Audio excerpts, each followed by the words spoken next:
Hi all, good morning. I welcome everyone to Kerala's largest entrepreneurship global e-summit 2020. This is MC Anjali here for you from 3G International Event Academy. This is happening for the first time in the history with several thousand registrants. Are you all excited for this global e-summit? Please comment on the chat box. So we are doing it now in Zoom. Also, we are live streaming in our YouTube channel, Dr. Sahid Cholayil YouTube channel. So we'll be starting our session by 9:30 a.m. Until then, we'll be playing a couple of videos. Yes, so Bia, Maria is ready, Mark is ready. So I request everyone to please call your friends and please make them, please tell them to join this session, this awesome session, this awesome conference. So until then, we'll be playing a couple of videos. We'll be starting by 9:30 a.m. Over to technical team for the videos, please. Yeah, thank you.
This is Kerala's largest entrepreneurship global e-summit 2020. So this is a World Book of Record event where at the end of the conference, you can apply for World Book of Record participation certificates.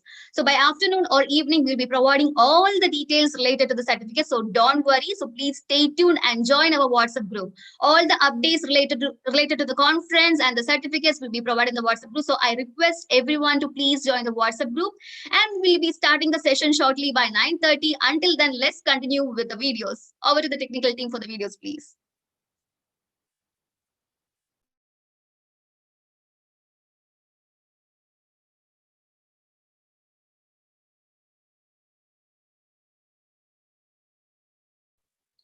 So like everyone, so like we have people from many areas. Yes, okay, so like we'll be playing a couple of videos until 9:30. We'll be playing videos, so all the informations related to this conference will be provided in the video. So please do watch the video. Over to technical team for the videos, please. Yeah, please continue with the videos.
Once again, welcome back everyone to Kerala's largest entrepreneurship global e-summit 2020.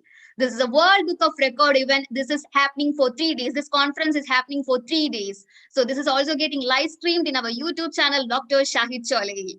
So entrepreneurship is a much needed thing. Like, no, everyone wanted to go school and they want to get a degree. That is the main, main aim for majority of the people. They just want to get a degree and get employed. But there are less number of institutions or less number of schools which teach us about entrepreneurship. So we are very proud to organize this conference which is related to entrepreneurship. So make use of it and invite all your friends and tell them to join in soon for this conference. This is going to be an exclusive conference with speakers, with speakers from all over the globe, Malayali speakers from all over the globe, and they will be coming and sharing their insights and experience about their entrepreneurship life. So everyone, are you all excited? Just comment on the chat box. Okay, I wanted to know, like, എല്ലാവരും എവിടുന്നാണുള്ളത് ഈ കേരളത്തിൽ നിന്ന് means ഏതൊക്കെ ഭാഗത്തുനിന്നാണുള്ളതെന്ന് അറിയാനുള്ള curiosity എനിക്കുണ്ട്. Just ഒന്ന് comment ചെയ്യാവോ?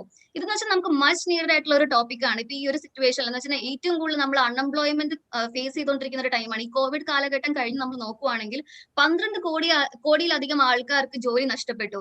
So must ആയിട്ട് നമുക്ക് വേണ്ട ഒരു മീൻസ് എന്താ പറയുക, ഒരു കോൺഫറൻസ് ആണ് നമ്മളിപ്പോൾ ഓർഗനൈസ് ചെയ്തിരിക്കുന്നത്. നമ്മൾ 3G IRPS വളരെയധികം സന്തോഷമുണ്ട്. നമുക്ക് ഇങ്ങനെ ഒരു നമ്മളൊരു പ്രൗഡ് മൂവ്മെന്റ് ആണ് നമുക്ക് ഇങ്ങനെ ഒന്ന് ഈ ഒരു കോൺഫറൻസ് ഇവിടെ ഓർഗനൈസ് ചെയ്യാൻ പറ്റിയില്ല. ഓക്കെ, എനിക്ക് ഒരുപാട് കമന്റ്സ് കിട്ടുന്നുണ്ട്.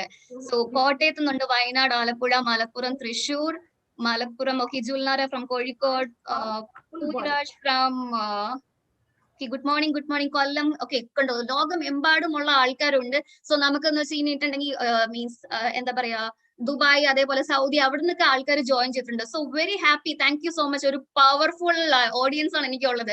Keep this energy up. നിങ്ങളുടെ കമന്റ് ബോക്സ് നമുക്ക് അതാണ് നമ്മുടെ പ്രചോദനം. നിങ്ങളുടെ ഈ വരുന്ന കമന്റ്സ് ആണ് നമ്മുടെ പ്രചോദനം. So keep commenting. ഇപ്പൊ നമുക്കെന്ന് വെച്ചാൽ ഓൺടർപ്രണർഷിപ്പ് ഏറ്റവും കൂടുതൽ നിങ്ങൾ എന്താണ് എക്സ്പെക്ട് ചെയ്യുന്നത് ഈ ഒരു കോൺഫറൻസിൽ നിന്ന്, അതും കൂടെ ഒന്ന് കമന്റ് ചെയ്യാവോ? എന്താണ് നിങ്ങൾ എക്സ്പെക്ട് ചെയ്യുന്നത്? ലോകമെമ്പാടുള്ള മലയാളി സ്പീക്കേഴ്സ് നമുക്ക് ഇന്ന് വന്നു കഴിഞ്ഞിട്ട് ഈ കോൺഫറൻസിൽ നിങ്ങളോട് അവരുടെ എക്സ്പീരിയൻസ് ഷെയർ ചെയ്യുന്നതായിരിക്കും. Okay, so Neena, good morning. Very good morning Neena, thank you so much four commenting. So എല്ലാവരും കമന്റ് ചെയ്തു. ഓക്കെ, ഞാൻ ചോദിക്കട്ടെ, നമുക്കിപ്പോ ഈ ഒരു നമ്മളൊരു ഇവന്റ് സ്റ്റാർട്ട് ചെയ്യുവാണെങ്കിൽ എങ്ങനെയാണ് സ്റ്റാർട്ട് ചെയ്യുക? നോർമലി ഒരു ഇവന്റ് എങ്ങനെയായിരിക്കും സ്റ്റാർട്ട് ചെയ്യുക? എന്താണ് നിങ്ങളുടെ അഭിപ്രായം? നമ്മൾ സാധാരണ ഒരു ഇവന്റ് കണ്ടക്ട് ചെയ്യുമ്പോഴത്തേക്കും എന്തായിരിക്കും? Okay, we have Simran from Lucknow. Thank you so much for joining Simran. So everyone, can you comment, like, how will we start a event? Great effort. Thank you so much. So yes, I am getting comments like we will be starting with lamp lighting. Of course, like everyone will be having a doubt. എങ്ങനെയാണ് നമ്മൾ ഈ ഒരു virtual ഇവന്റിൽ എങ്ങനെയാണ് നമ്മൾ ഒരു lamp lighting host ചെയ്യാന്നുള്ളത്? പക്ഷെ നമ്മളുടെ ടെക്നിക്കൽ ടീം ഒരു ചെറിയ വീഡിയോ മീൻസ് നിങ്ങൾക്ക് വേണ്ടി കൊണ്ടുവന്നിട്ടുണ്ട്. Yes, Prarthana, ade, virtual lamp lights. Thank you so much, Sharat, and thank you so much. I don't know what is the name. Thank you so much for commenting. So we have prepared a small video for you with lamp lighting. Over to technical team for our lamp lighting video.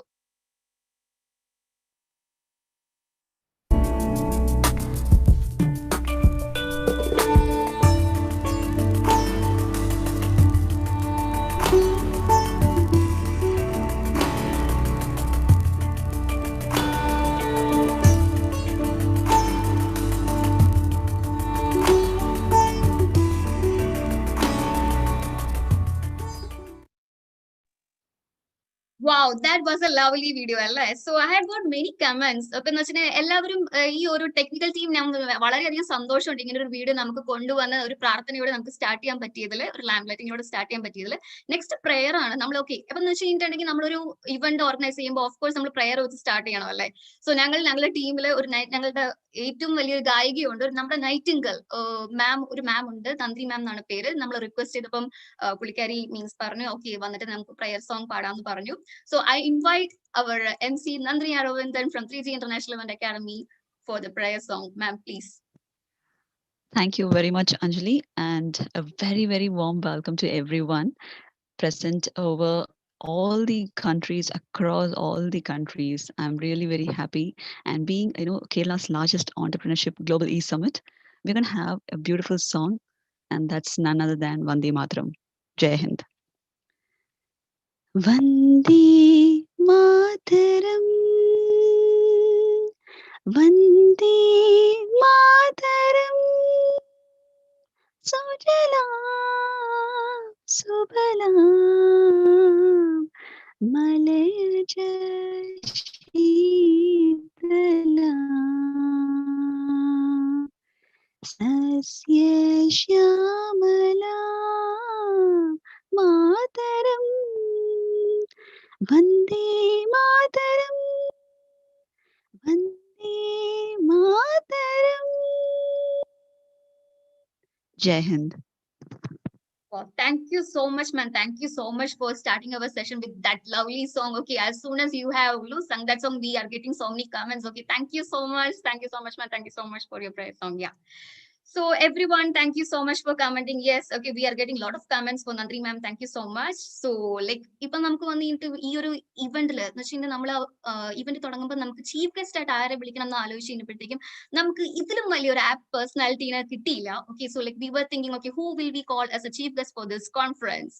So I would like to introduce an eminent personality, Professor H. Venkateswarlu, who has received the Best Teacher Award in the year 2010 from the government of Andhra Pradesh and has 30 years of experience in the university service, where along 20 years as a professor, and he has held various positions throughout his career as principal, dean, coordinator, and also as head of department with the Osmania University.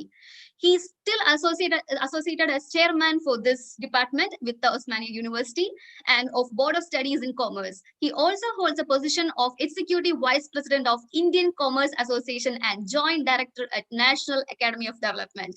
Mr. Venkateswarlu has done his research in 14 PhDs, 5 MPhils, and 6 other PhDs as guide. He has given lectures in different universities of India, along with which he has also published books, organized seminars, and given training.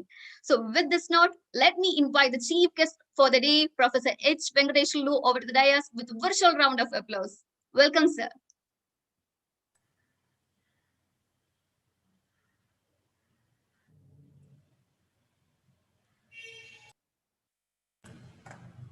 So I would request you to test your audio. Yes, you can unmute yourself, sir. Yes, sir is here. Good morning, sir. Yeah, good morning. Am I seen now, visible? Yes, sir, you're visible and you're audible, sir. Okay. Yeah, please. Go ahead. Yes, Anjali, you can invite him again so that yes, he gets the cue to start. Okay, so like we have an eminent personality here, Professor H. Venkateswarlu, who has received the Best Teacher Award in the year 2010 from the government of Andhra Pradesh and has 30 years of experience. You are repeating that. Okay. That's fine. Okay, so welcome, sir. Yeah. Very good morning to all those who are present in the program. I thank the 3G school and also our placement cell of the Central University of Kerala for initiating a wonderful program, a program which is the need of the hour for the whole country, that we in the higher educational institutions, we evolve, design and implement so many courses, and all these courses are aimed at generating economic and research activity within the country and across the globe. Any activity should aim at the solutions to human problems. It's not just employment, but it is a solution to a perennial problem. And I'm really glad and I'm really delighted that this is one of the top entrepreneurial global meet organized by the Kerala people.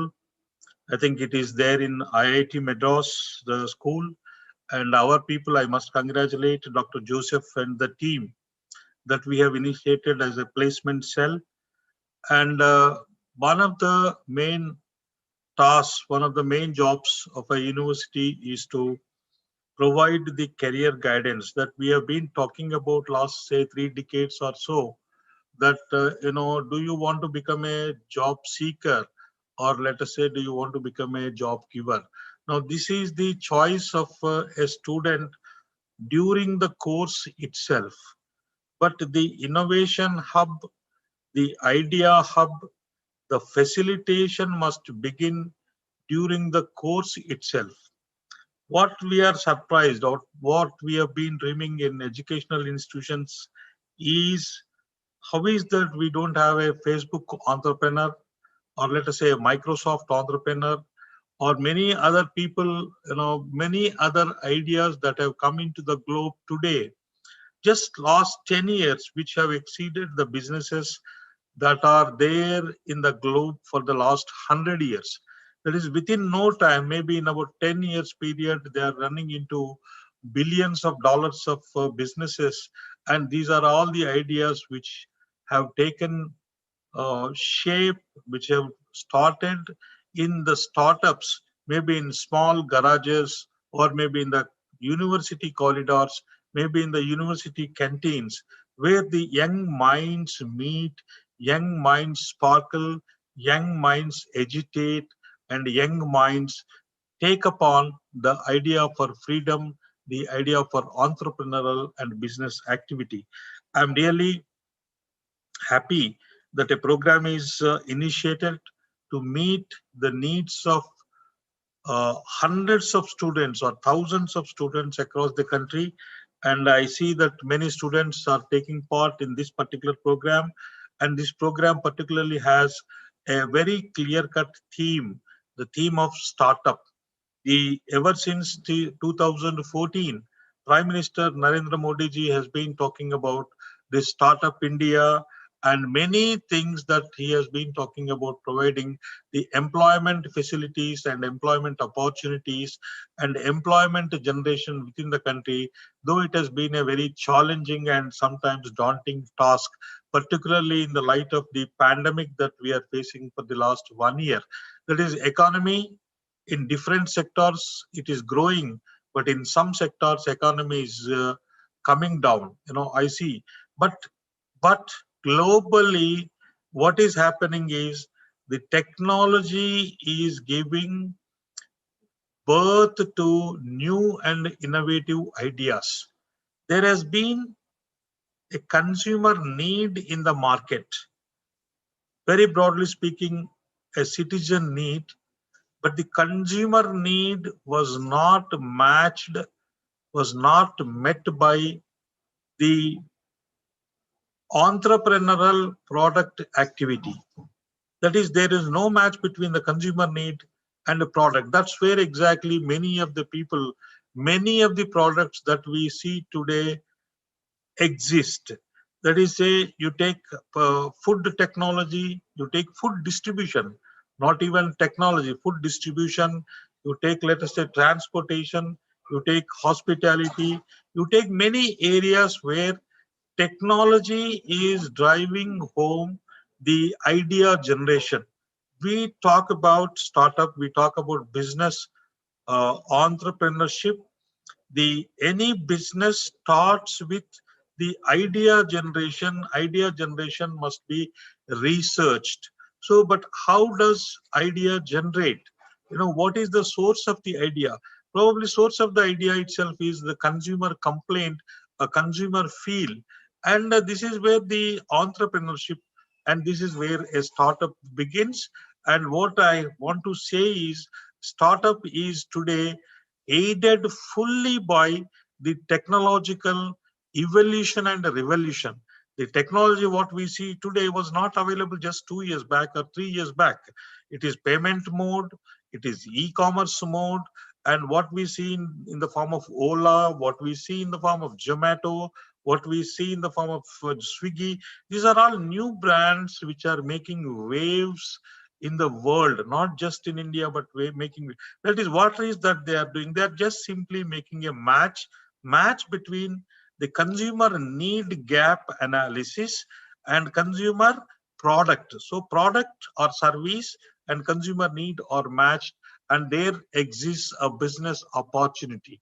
So a startup is essentially looking into the consumer need gap and analyzing the situation, identifying the various patterns in the consumer needs, and then doing a little minimum research. Research, when I say research, doesn't mean then going into very scientific research and spending, let's say, millions or crores of rupees.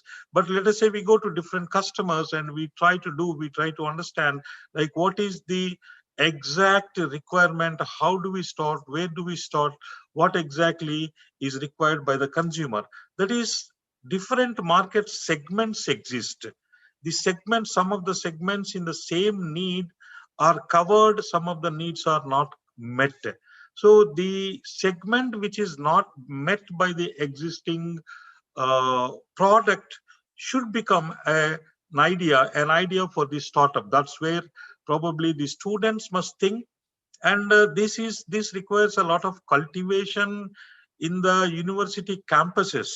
I'm very happy that Central University of Kerala is in the front. It is taking a lead, and in fact, I would like to start an idea hub, or I would like to call it as probably a CUK entrepreneurial innovation hub. I wish that every university should have entrepreneurial innovation hub. Innovation is mainly, we discuss about the ideas. There could be some small micro groups of the students coming from different disciplines, coming from science, coming from commerce management, coming from literature, coming from so many different international relations, political science. These are the young minds that can contribute really to the wonderful, bright ideas, and these ideas properly, if nurtured, could become great startup ideas. And a startup, when it is started, it's not just helping one person to become an entrepreneur, but it is aiding, it's causing a lot of spurt in economic activity, which goes to improve the nation's economic health. Nation's economic health depends on the economic activity. Economic activity is not just dependent on the large multinational corporations or global corporations, but the economic activity can be boosted, as we have been talking about, particularly in the case of Indian context. So many villages are there, more than 6 lakh villages are there, 130 crore people. And that's where most of the multinationals selling small things like soaps, selling small things like Coke, such kind of things, they are selling salt also. They are interested in the middle class population of Indian market, which can afford bigger products, which can afford better products, which can afford quality products, which can afford a price too. Now, this is what exactly is the opportunity I want to tell the youngsters who are present here. There is a great opportunity in India itself. We have about 50 crore population, which is equal to the size of many countries put together.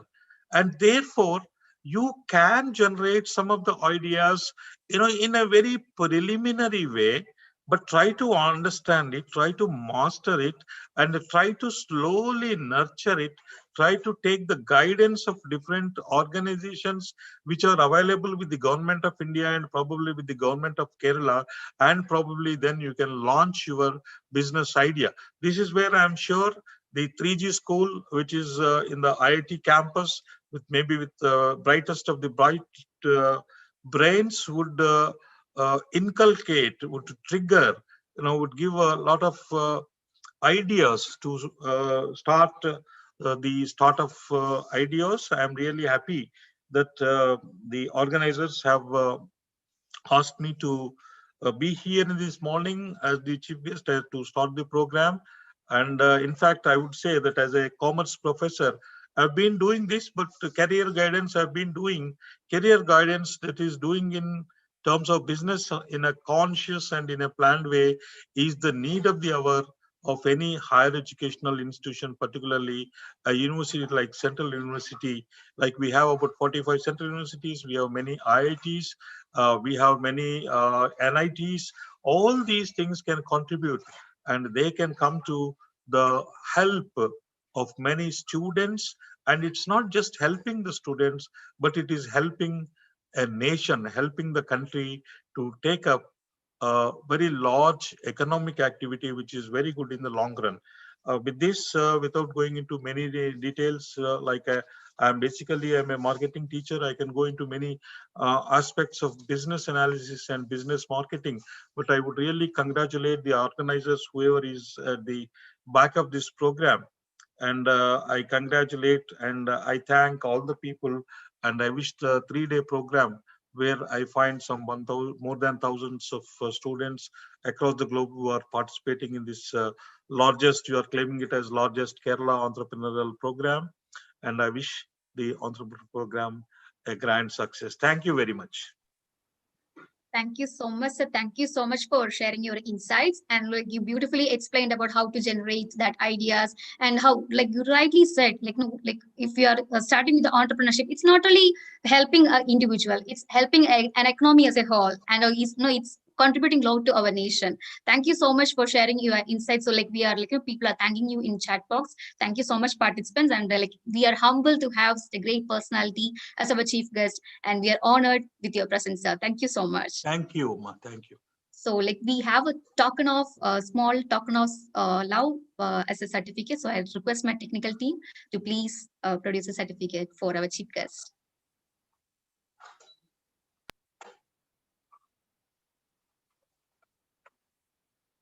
Okay, I got a certificate.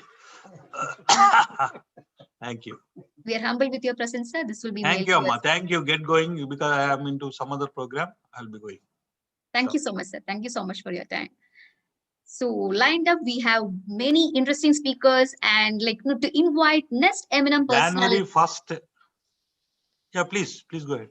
Okay, so to invite our next eminent personality, I invite my co-host MC Nandini Aravindan, who is an actress, who is a co-founder of 3G International Event Academy, who's a singer and whatnot. So who is also my mentor, the reason why I'm here. So without much delay, let's move on to the next session. And I invite my co-host MC Nandini Aravindan to invite the next speaker. Over to you.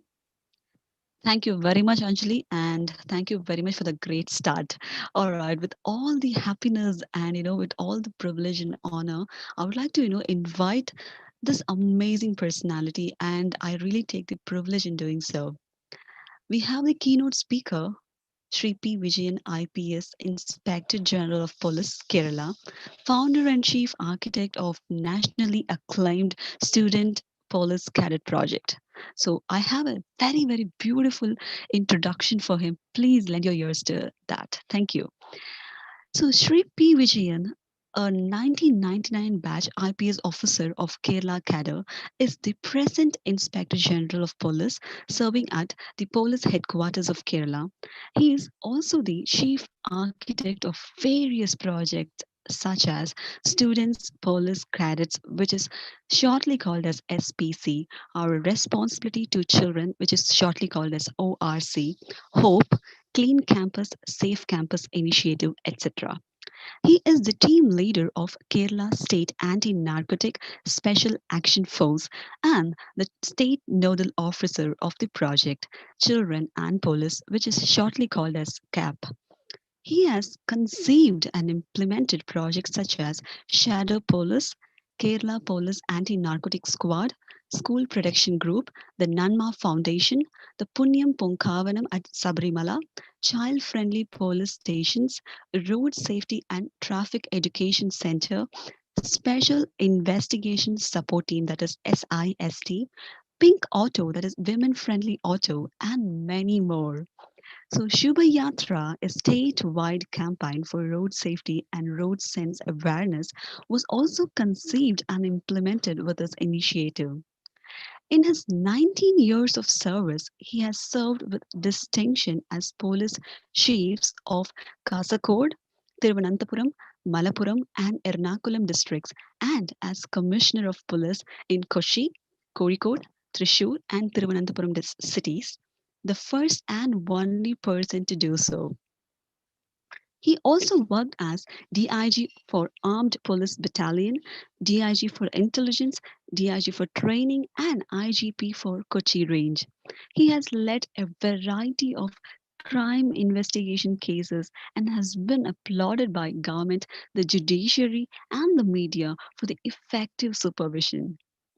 A slew of awards have come calling, including the CNN IBN Indian of the Year Popular Choice Award of 2014, the Indian President's Police Medal for Meritorious Service 2015, the prestigious Chief Minister's Award 2014 for Public Policy Innovation. He was selected for prestigious Edward Mason Fellowship, Harvard University, Boston, USA, and fellowship from Johns Hopkins University, Washington, D.C., USA. The anniversary issue, that is on 2019 of India Today magazine, selected him as one among the 44 national level champions of change. Other awards includes the award for Best Smart Policing Initiative instituted by the Federation of Indian Chambers of Commerce and Industry, which is shortly called as FICCI, New Delhi. The Indian Icon Award by Friends of Bahrain, Social Leadership Award instituted by JS of Kerala, and Mata Puraskaram 2015, an award for his outstanding contribution to the society. Also, Shri P. Vijayan received appreciation from the Honorable Prime Minister of India for implementing Punyam Punkavanam, which works for the promotion of responsible and conscious pilgrimage to Sabrimala and other places of worship. With that note, I feel immensely honored and privileged to be introducing such an eminent personality and sharing a virtual stage along with you, sir. Namaskaram and welcome you, sir. Shri P. Vijayan IPS, Inspector General of Police Kerala, founder and chief architect of nationally acclaimed student police cadet project. Welcome you, sir, once again.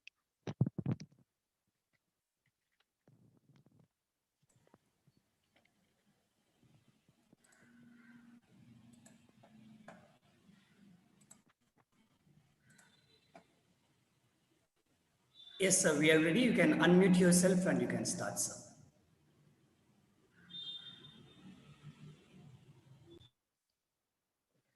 Yes, sir. So we are able to see you. Okay.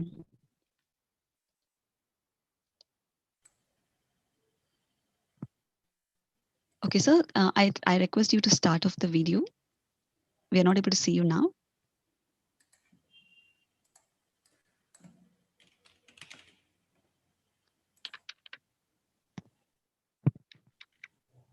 All right, probably, let's have a couple of videos in the meantime. You would be ready with this video as well. I'll request the technical team to take it.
All right, ladies and gentlemen, so we finally have the keynote speaker, our guest here. So Shri P. Vijayan IPS, Inspector General of Police, Kerala, founder and chief architect of the nationally acclaimed Student Police Cadet Project. I feel immensely honored and privileged to be introducing such an eminent personality and sharing a virtual stage along with you, sir. So namaskaram and welcome you, sir, once again. Received a request to unmute yourself. You can just, yes, sir. It's fine now. Thank you, sir, and welcome you once again. That's. Can I start? Yes, sir. Yes, sir. Thank you very much. Thank you. Thank you so much for inviting me. It's really a great honor, but I have been a bit busy with my work and I have to get back to my job again very quickly. So it's a very hectic day. And it's a very good morning to all of you and it's distinguished dignitaries and other dear friends. Very good morning to once again. I think it's really a great initiative. Actually, you are aiming at creating million of entrepreneurs. That's something, that's really a vacuum which has to be filled up by someone. Unfortunately, our society, in a way, I don't know what is the reason. We have failed. Kerala has achieved many things in it's spectacular when we compare to the rest of the nation. Actually, especially in the case of social indices, I think we are the best among the many states. And sometimes it's more or less comparable with the achievements are more or less comparable with the some of the advanced nations of the world also. Let us take the case of the death rate per thousand. It's more or less comparable with this, I think, United States of America and Europe. Infant mortality rate, mother mortality rates, and then this sex ratio. Sex ratio is one of the best in the world. So ഇങ്ങനെയെല്ലാം social ഇൻഡീസസിനെല്ലാം നമ്മൾ എടുത്തു നോക്കുമ്പോൾ കേരളം എന്ന് പറഞ്ഞത് ഒരു വളരെ വലിയ ഒരു മാതൃകയാണ്. ഞങ്ങളെ കേരള പോലീസിനെ തന്നെ എടുത്തു നോക്കിയാൽ Kerala police is rated as the best among the in India. That's India today, the last 10 consecutive years, Kerala police has been adjusted as this best police in India. Common cause in the think tank. In many respects, Kerala police is considered as the best among in Indian police. പല രീതിയിലും നമ്മൾ best എന്ന് അവകാശപ്പെടാവുന്ന കുറേ കാര്യങ്ങൾ നമുക്കുണ്ട്. പക്ഷേ നമ്മൾ ഒരു ട്രൂ ചാലഞ്ച് എന്ന് പറയുന്നത് ഇതിനെ ഒരു കാലഘട്ടത്തിൽ കേരള മോഡൽ ഓഫ് ഡെവലപ്മെന്റ് എന്നൊക്കെ പറഞ്ഞ് നമ്മൾ ഏറെ ആവേശം കൊണ്ടിരുന്നതാണ് ഈ അച്ചീവ്മെന്റ് എന്ന് പറയുന്നത്. കേരള മോഡൽ ഓഫ് ഡെവലപ്മെന്റിന് some sort of a paradox ആയിട്ടാണ് അമർത്യ സെന്നിനെ പോലെയുള്ള പ്രൊഫസർ അമർത്യ സെന്നിനെ പോലെയുള്ള ലോകത്തിലുള്ള പലരും കണക്കാക്കിയിരുന്നു. കാരണം one side per capita income is relatively very low. On the other side, the social indices, the development indices are very, very good. അപ്പം അത് എങ്ങനെയാണ് ഈ പാരഡോക്സ് സാധ്യമാകും? സാധാരണ നമുക്ക് പറയുന്നത് GDP ഗ്രോത്ത് അല്ലെങ്കിൽ സ്റ്റേറ്റിനെ സംബന്ധിച്ചുള്ള സ്റ്റേറ്റ് ഡൊമസ്റ്റിക് പ്രോഡക്ട്സിന്റെ അളവ് വളരെ കൂടുതലായിരിക്കുമ്പോഴാണ് ഇത്തരത്തിലുള്ള വെൽബീയിങ് ഒക്കെ സാധ്യമാകുക എന്ന് പറയും. പക്ഷെ കേരളത്തിൽ ഇത് എക്കണോമിക് സ്റ്റേറ്റ് ഡൊമസ്റ്റിക് പ്രോഡക്റ്റിന്റെ തോത് വളരെ കുറവായിരുന്നിട്ടും കേരളത്തിൽ അച്ചീവ് ചെയ്യുന്നത് വലിയ രീതിയിലുള്ള നേട്ടങ്ങളാണ്. ഇതിനെയാണ് ഒരു പാരഡോക്സിന് കേരള മോഡൽ ഓഫ് ഡെവലപ്മെന്റ് എന്ന് പറഞ്ഞത്. പക്ഷെ പിന്നീട് ഉണ്ടായിരുന്ന centre for development studies Trivandrum അതുപോലെയുള്ള പല ഏജൻസീസും ഇതൊരു ഈ ഒരു പാരഡോക്സ് എന്ന് പറയുന്ന ഒരു മിത്താണെന്നും it's not exactly a paradox. There is income. പക്ഷെ ആ income within the state generate ചെയ്യുന്നതല്ല, മറിച്ച് ഇത് ജനറേറ്റ് ചെയ്യുന്നത് ഔട്ട്സൈഡ് എക്സ്പാർട്ട് 2.2 million വരുന്ന എക്സ്പാട്രിയേറ്റ് കേരളീയൻസിന്റെ റെമിറ്റൻസസ് കാൽക്കുലേറ്റ് ചെയ്യുമ്പോൾ ഈ പാരഡോക്സ് മനസ്സിലാവും എന്ന് പറയുന്നു. അപ്പൊ നമുക്ക് we can very safely say that ഈ കേരള എന്ന് പറയുന്നത് കേരളത്തിന്റെ എക്സ്പാട്രിയേറ്റ്സ് ഇൻകം ഫോറിൻ റെമിറ്റൻസസ് ആണ് ഒരു പക്ഷേ കേരളത്തിന് ഈ പറയുന്ന ഒരു ഡെവലപ്മെന്റൽ പാരഡോക്സോ അല്ലെങ്കിൽ യുണീക്നെസ്സോ ക്രിയേറ്റ് ചെയ്യാൻ പറ്റും.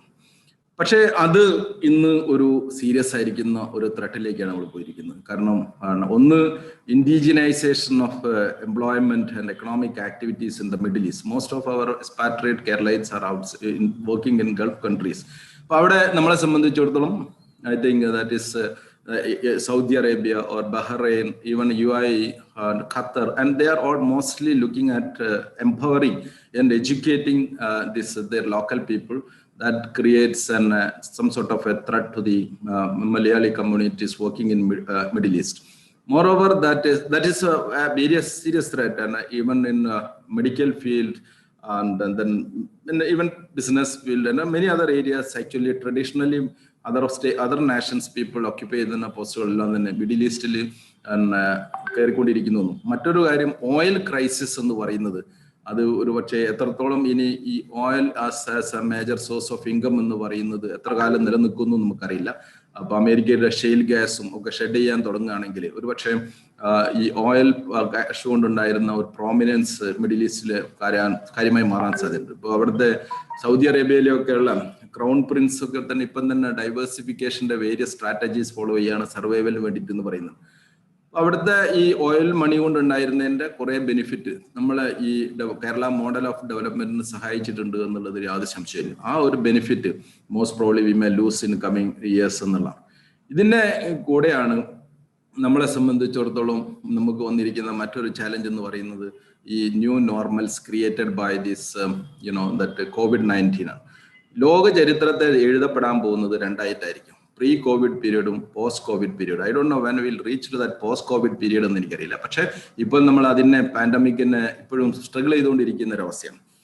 ഈ COVID-19 പീരീഡിൽ നമ്മൾ എങ്ങനെയായിരിക്കും പുതിയ റിയാലിറ്റീനെ അഡ്ജസ്റ്റ് ചെയ്യാൻ പോകുന്നത്? കാരണം it's a huge threat to the employment. It's actually ആളുകൾ എനിക്ക് തോന്നുന്നു സ്റ്റാറ്റിസ്റ്റിക്സ് പ്രൊഡ്യൂസ് ചെയ്യുന്നത് നിർത്തിയിരിക്കുന്നു എന്നാണ് തോന്നുന്നത്. കാരണം it's the adverse impact on the economy in many fields, in the domestic production, in industry and service sector, and that is when we take the case of this employment generation has become, it's really employment cases that is level it has gone to a very very critical low condition level right now. ഇങ്ങനെയുള്ള ഒരു സിറ്റുവേഷനിൽ ഈ new നോർമൽസിനെ എങ്ങനെ സാധ്യമാവും? മാത്രമല്ല പുതിയ ഒരു സാഹചര്യത്തിൽ more protective ആയിരിക്കുന്ന ഒരു എക്കണോമി ലോകത്തിൽ എല്ലാവരും ഉണ്ടാകാനുള്ള ഒരു സാധ്യത. ഇപ്പം തന്നെ പലയിടത്തും അത് ട്രംപിനിസവും പല രീതിയിൽ എല്ലാവരും തന്നെ അവരുടെ ബോർഡേഴ്സ്, എക്കണോമിക് ബോർഡേഴ്സ് ക്ലോസ് ചെയ്യുന്നതുകൊണ്ട് തന്നെ free movement of at least labour എന്ന് പറയുന്നത് it will be very very difficult. I don't know what will happen to this movement of capital തന്നെ. I think foreign domestic investment എന്ന് പറയുന്നത് അത്ര വലിയ രീതിയിൽ പോകുമ്പോൾ എന്നറിയില്ല. ഫോറിൻ ഇൻസ്റ്റിറ്റ്യൂഷണൽ ഇൻവെസ്റ്റ്മെന്റ് എന്നുള്ള ഷെയർ ബ്രോക്കേഴ്സും മറ്റും കൊണ്ടുവരുന്ന പണം, I think that it is a very highly flying money. It can stay or it can go.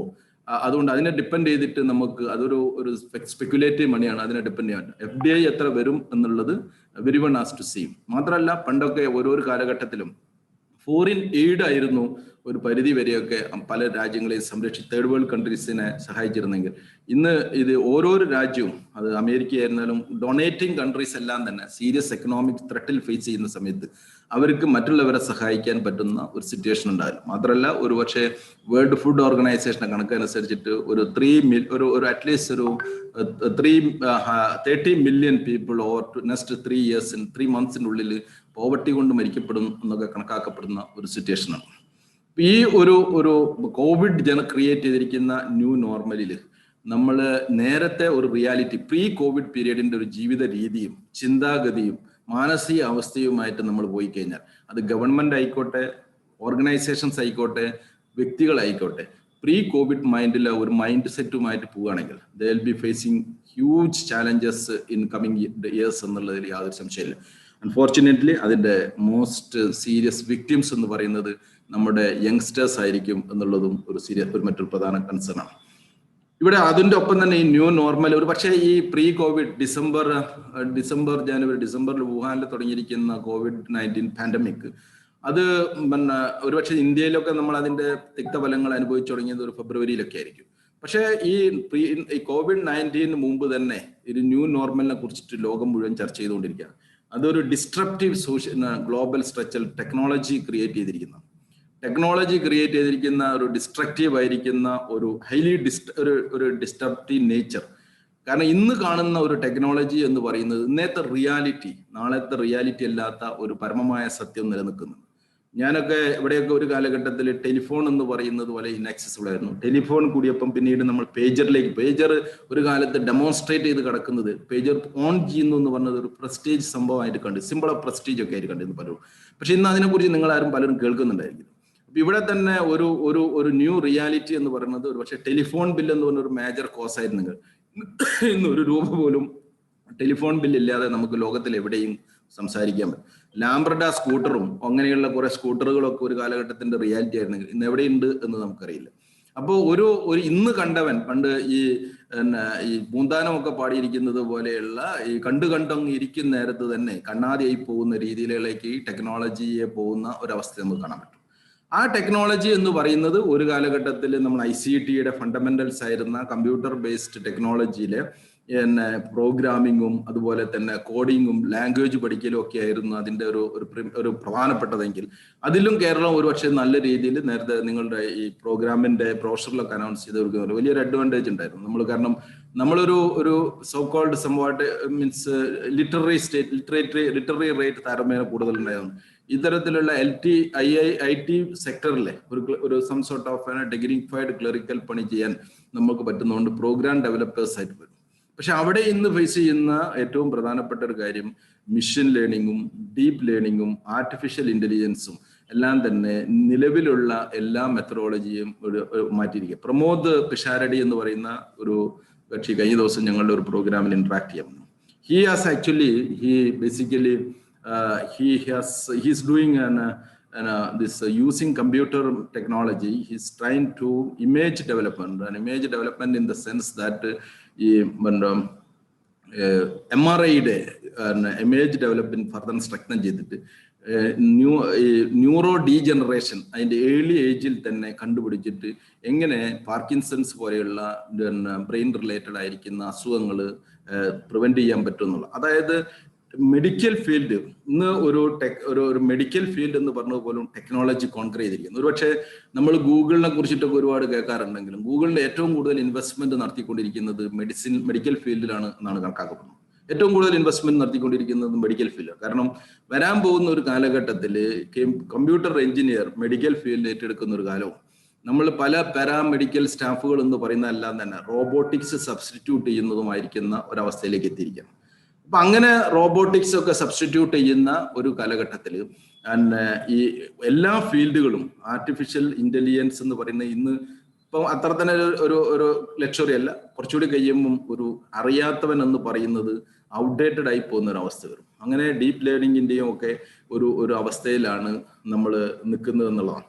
പക്ഷെ ഇവിടെ ഈ ഒരു ലോകത്തിൽ എല്ലാ കാലഘട്ടത്തിലും ചലഞ്ചസ് ഉണ്ടായിട്ടും ഓരോ സെഞ്ചുറിയിലും ഓരോ കാലഘട്ടത്തിലും ലോകം അവസാനിക്കാൻ പോകുന്നു എന്നുള്ളത് Y2K പ്രോബ്ലം ഒക്കെ വലിയ രീതിയിൽ ചർച്ച ചെയ്യപ്പെട്ട ലോകം അവസാനിക്കാൻ പോകുന്നു എന്നും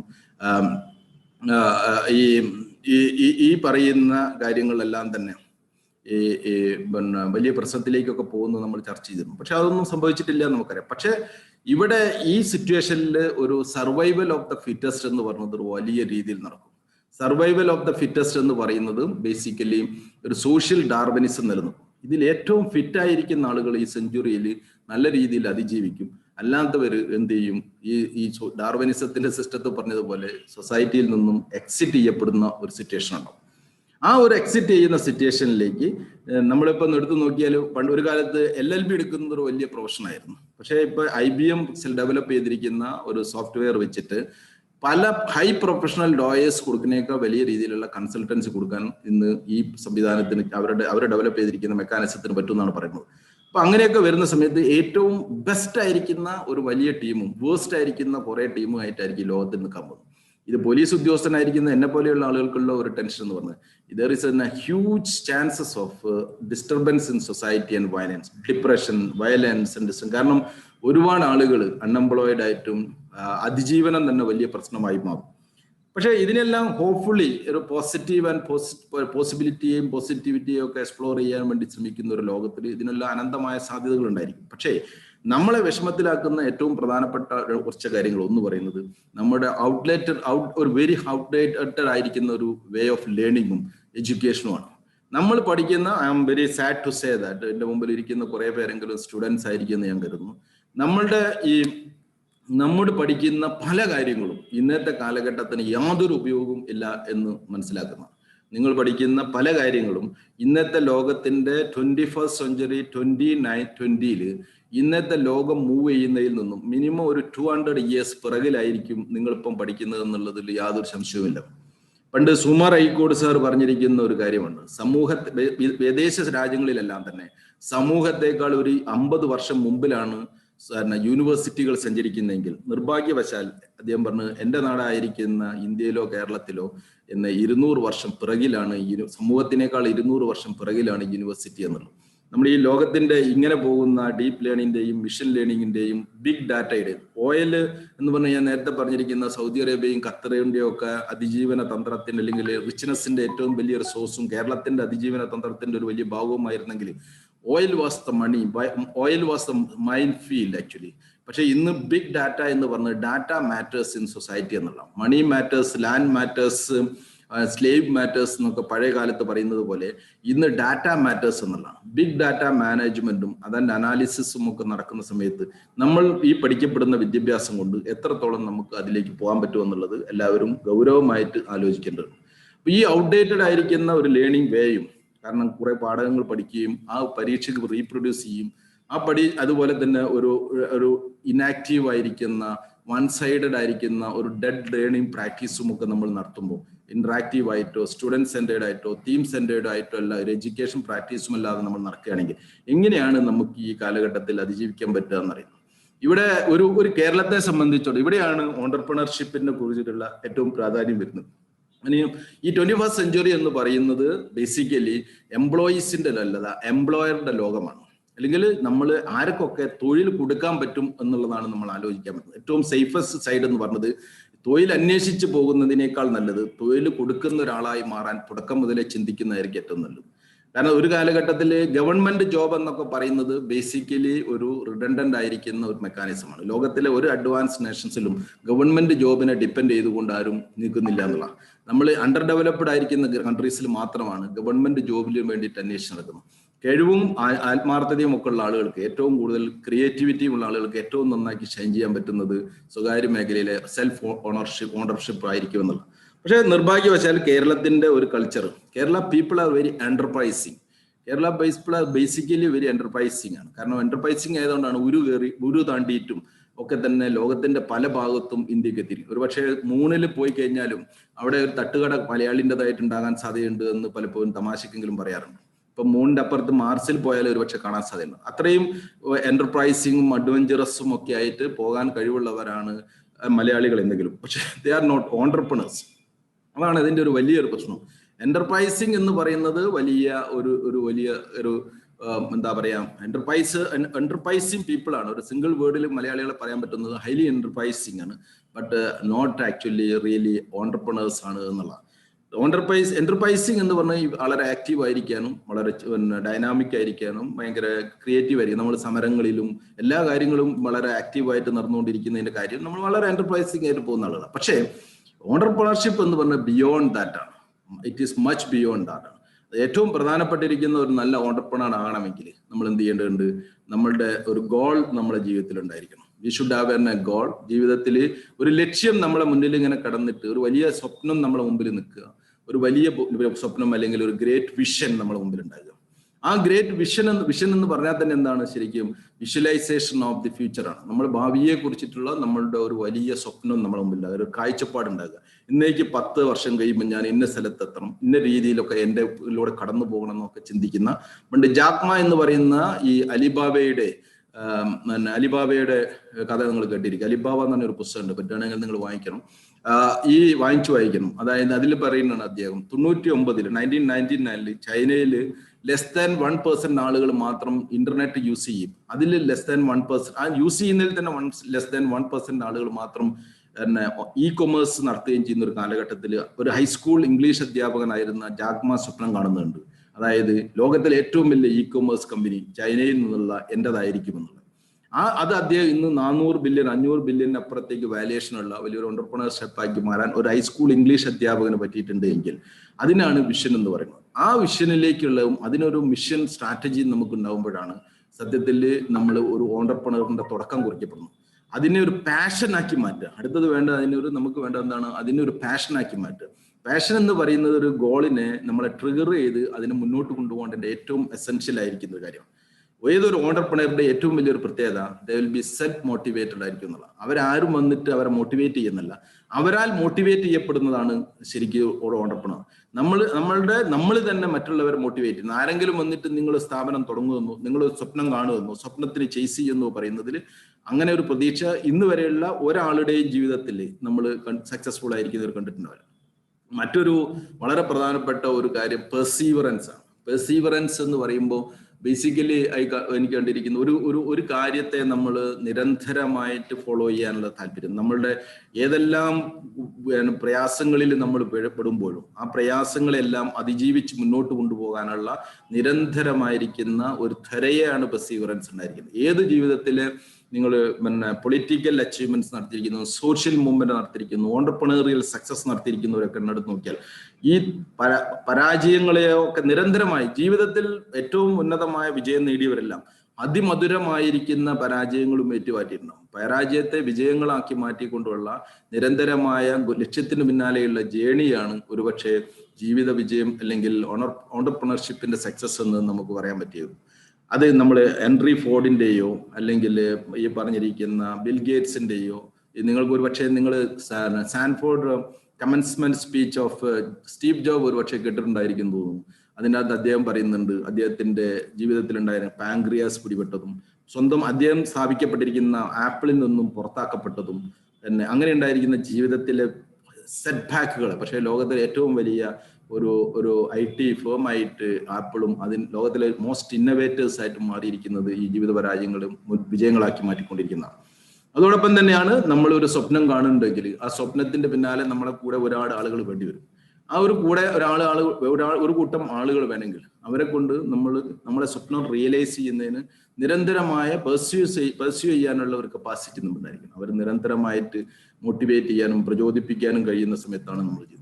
മറ്റൊരു പലപ്പോഴും എനിക്ക് തോന്നുന്നു മലയാളികളെ എന്റർപ്രൈസിംഗിൽ നിന്നും മാറി നിൽക്കുന്നത് റിസ്ക് ടേക്കിങ്ങിനുള്ള ഒരു എബിലിറ്റി ഒരു താല്പര്യം കുറവാണ്.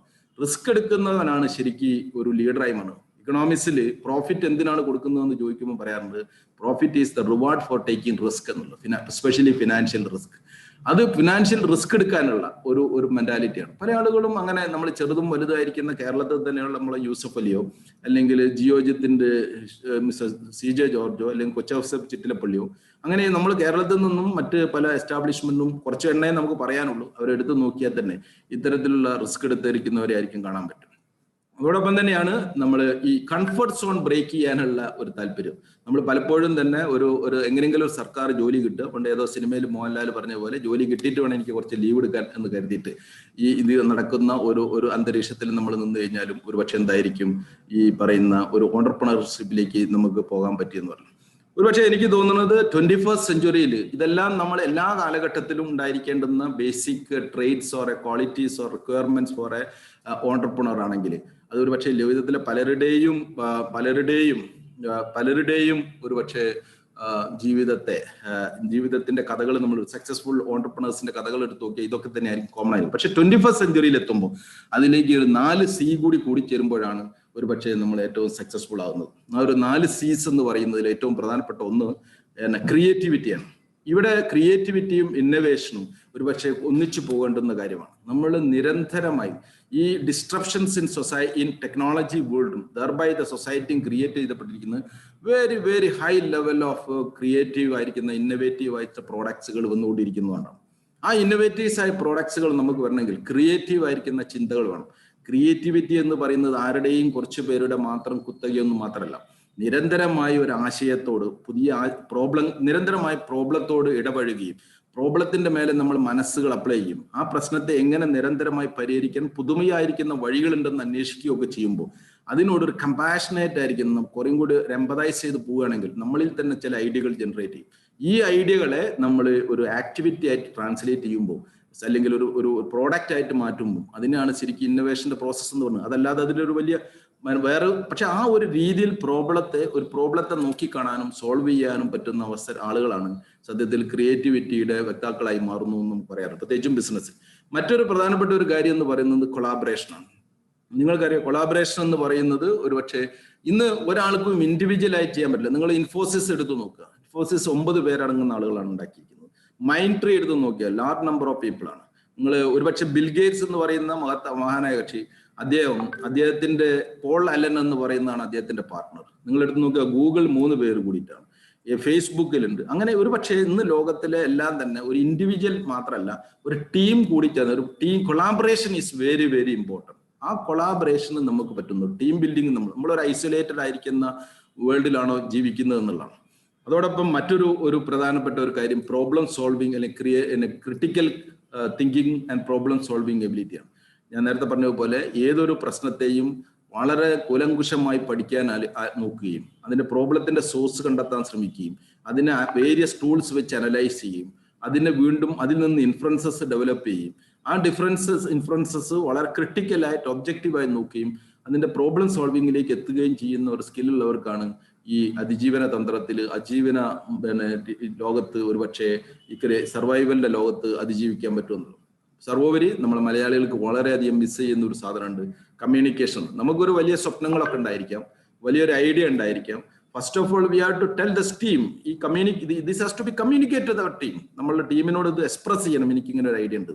ഒരുപക്ഷെ പുറം ലോകത്തോട് പറയേണ്ടി വരും, നിങ്ങൾക്ക് ഒരുപക്ഷെ ഫിനാൻസിയർ എടുത്ത് പോകേണ്ടി വരും, ഒരു ഗവൺമെന്റ് എടുത്ത് പോകേണ്ടി വരും. പലയിടത്തും നമ്മൾ പോകുമ്പോൾ ഒരുപക്ഷെ നമ്മളെ സംബന്ധിച്ചിടത്തോളം ഇവരോടെല്ലാം തന്നെ നമ്മളുടെ ഐഡിയ എക്സ്പ്രസ് ചെയ്യുന്നത് പലപ്പോഴും തന്നെ ഈ വെഞ്ചർ ക്യാപിറ്റൽ എന്നൊക്കെ പറയുന്ന ഐഡിയ ഫണ്ടിങ്ങിന്റെ കാര്യങ്ങളൊക്കെ എടുത്ത് നോക്കിയാൽ ഈ ഇത്തരത്തിലുള്ള ഐഡിയ എക്സ്പ്രസ് ചെയ്യുന്നതിനുള്ള നമ്മുടെ ഡെക്കാൻ എയർലൈൻസിനെ കുറിച്ചിട്ട് ഒരു സിനിമയുണ്ട്, എന്തോ പോർട്രേ ഉണ്ടായിരുന്നു. ആ സിനിമയിലൊക്കെ എടുത്ത് നോക്കി ആ സിനിമയിൽ നിങ്ങൾ എടുത്ത് നോക്കിയാൽ അതിൽ ക്യാപ്റ്റൻ ഗോപിനാഥിന്റെ സ്വപ്നങ്ങളെ കുറിച്ചിട്ടാണ്. നമ്മൾ how you communicate to the people effectively your idea, your thoughts and your vision, that matters a lot. നിങ്ങളുടെ കയ്യിൽ പണം ഉണ്ടായിരിക്കുക എന്നുള്ളത് അനിവാര്യമായ ഒരു കാര്യമേ അല്ല. There is resources across the world and there are willing people also and willing organizations and entities also. ലോകത്തിലെ എല്ലാ ആളുകളും അത്തരത്തിലാണ് ഡെവലപ്പ് ചെയ്തത്. പക്ഷേ നമ്മളുടെ ഒരു പ്രശ്നം എന്ന് പറയുന്നത്, are you able to communicate this one to the people concern and convince them എന്നുള്ളത് വളരെ പ്രധാനപ്പെട്ട കാര്യം.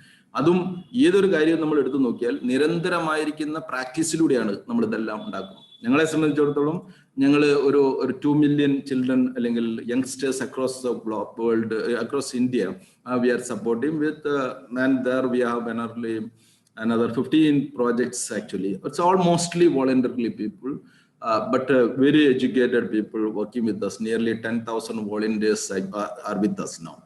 ഇതിന്റെ ഒരു കാര്യം ഞാൻ കണ്ടിരിക്കുന്നത്, ഈ എല്ലാ ഇനീഷ്യേറ്റീവ്സിന്റെ കാര്യം എടുത്ത് നോക്കിയാൽ നമ്മളെ ജീവിതത്തിൽ നിങ്ങൾ ഒരു നീന്തൽ പഠിക്കുന്നത് എങ്ങനെയെന്ന് വെച്ചാൽ നമ്മൾ കുളത്തിൽ ഇറങ്ങിക്കഴിഞ്ഞിട്ട് അല്ലെങ്കിൽ പുഴയിൽ വെള്ളത്തിൽ ഇറങ്ങിക്കഴിഞ്ഞിട്ട്. ഓണ്ടർപ്രണർഷിപ്പും അത് സോഷ്യൽ ഓണ്ടർപ്രണർഷിപ്പ് ആയിരുന്നാലും ഇൻഡസ്ട്രിയൽ ഓണ്ടർപ്രണർഷിപ്പ് ആയാലും നമ്മൾ അതിൻ്റെ അകത്ത് ഇറങ്ങി ചെല്ലുമ്പോഴാണ്. 15ാമത്തെ വയസ്സിലാണ് ബിൽ ഗേറ്റ്സ് പോൾ അലൻ എന്ന് പറയുന്ന സുഹൃത്തുമായിട്ട് ആദ്യത്തെ ബിസിനസ് തുടങ്ങുന്നത്. 15ാമത്തെ വയസ്സിൽ ലോകത്തിലെ ഒരു 2 പതിറ്റാണ്ട് കാലം ലോകത്തിലെ ഏറ്റവും വലിയ റിച്ചസ്റ്റ് പേഴ്സൺ ആയിട്ട് ബിൽ ഗേറ്റ് നിന്നത് എന്തുകൊണ്ടാണെന്ന് നമുക്ക് ഒരുപക്ഷെ മനസ്സിലാക്കാൻ പറ്റും. $44 billion ആണ് അദ്ദേഹം ഒരു വർഷം ചാരിറ്റിക്ക് വേണ്ടി Melinda Bill Gate foundation spend ചെയ്യപ്പെടുന്നതാണ് കണക്കാക്കുന്നത്. അങ്ങനെ അദ്ദേഹത്തിന് ചെയ്യാൻ പറ്റുന്നതിന്റെ ബിസിനസ് സ്റ്റാർട്ട് ചെയ്തിരിക്കുന്നത് 15ാമത്തെ വയസ്സിലാണെന്ന്. നിർഭാഗ്യവശാൽ നമ്മളുടെ യങ്സ്റ്റേഴ്സിന്റെ, നിങ്ങളിൽ എത്ര പേരുണ്ടെന്ന് എനിക്കറിയില്ല, വലിയ ഒരു അപകടം എന്ന് പറയുന്നത് അവര് പഠിക്കുന്ന സമയത്ത് ഒരു ജോലിയും കാര്യമായിട്ട് ചെയ്യില്ല എന്നുള്ള.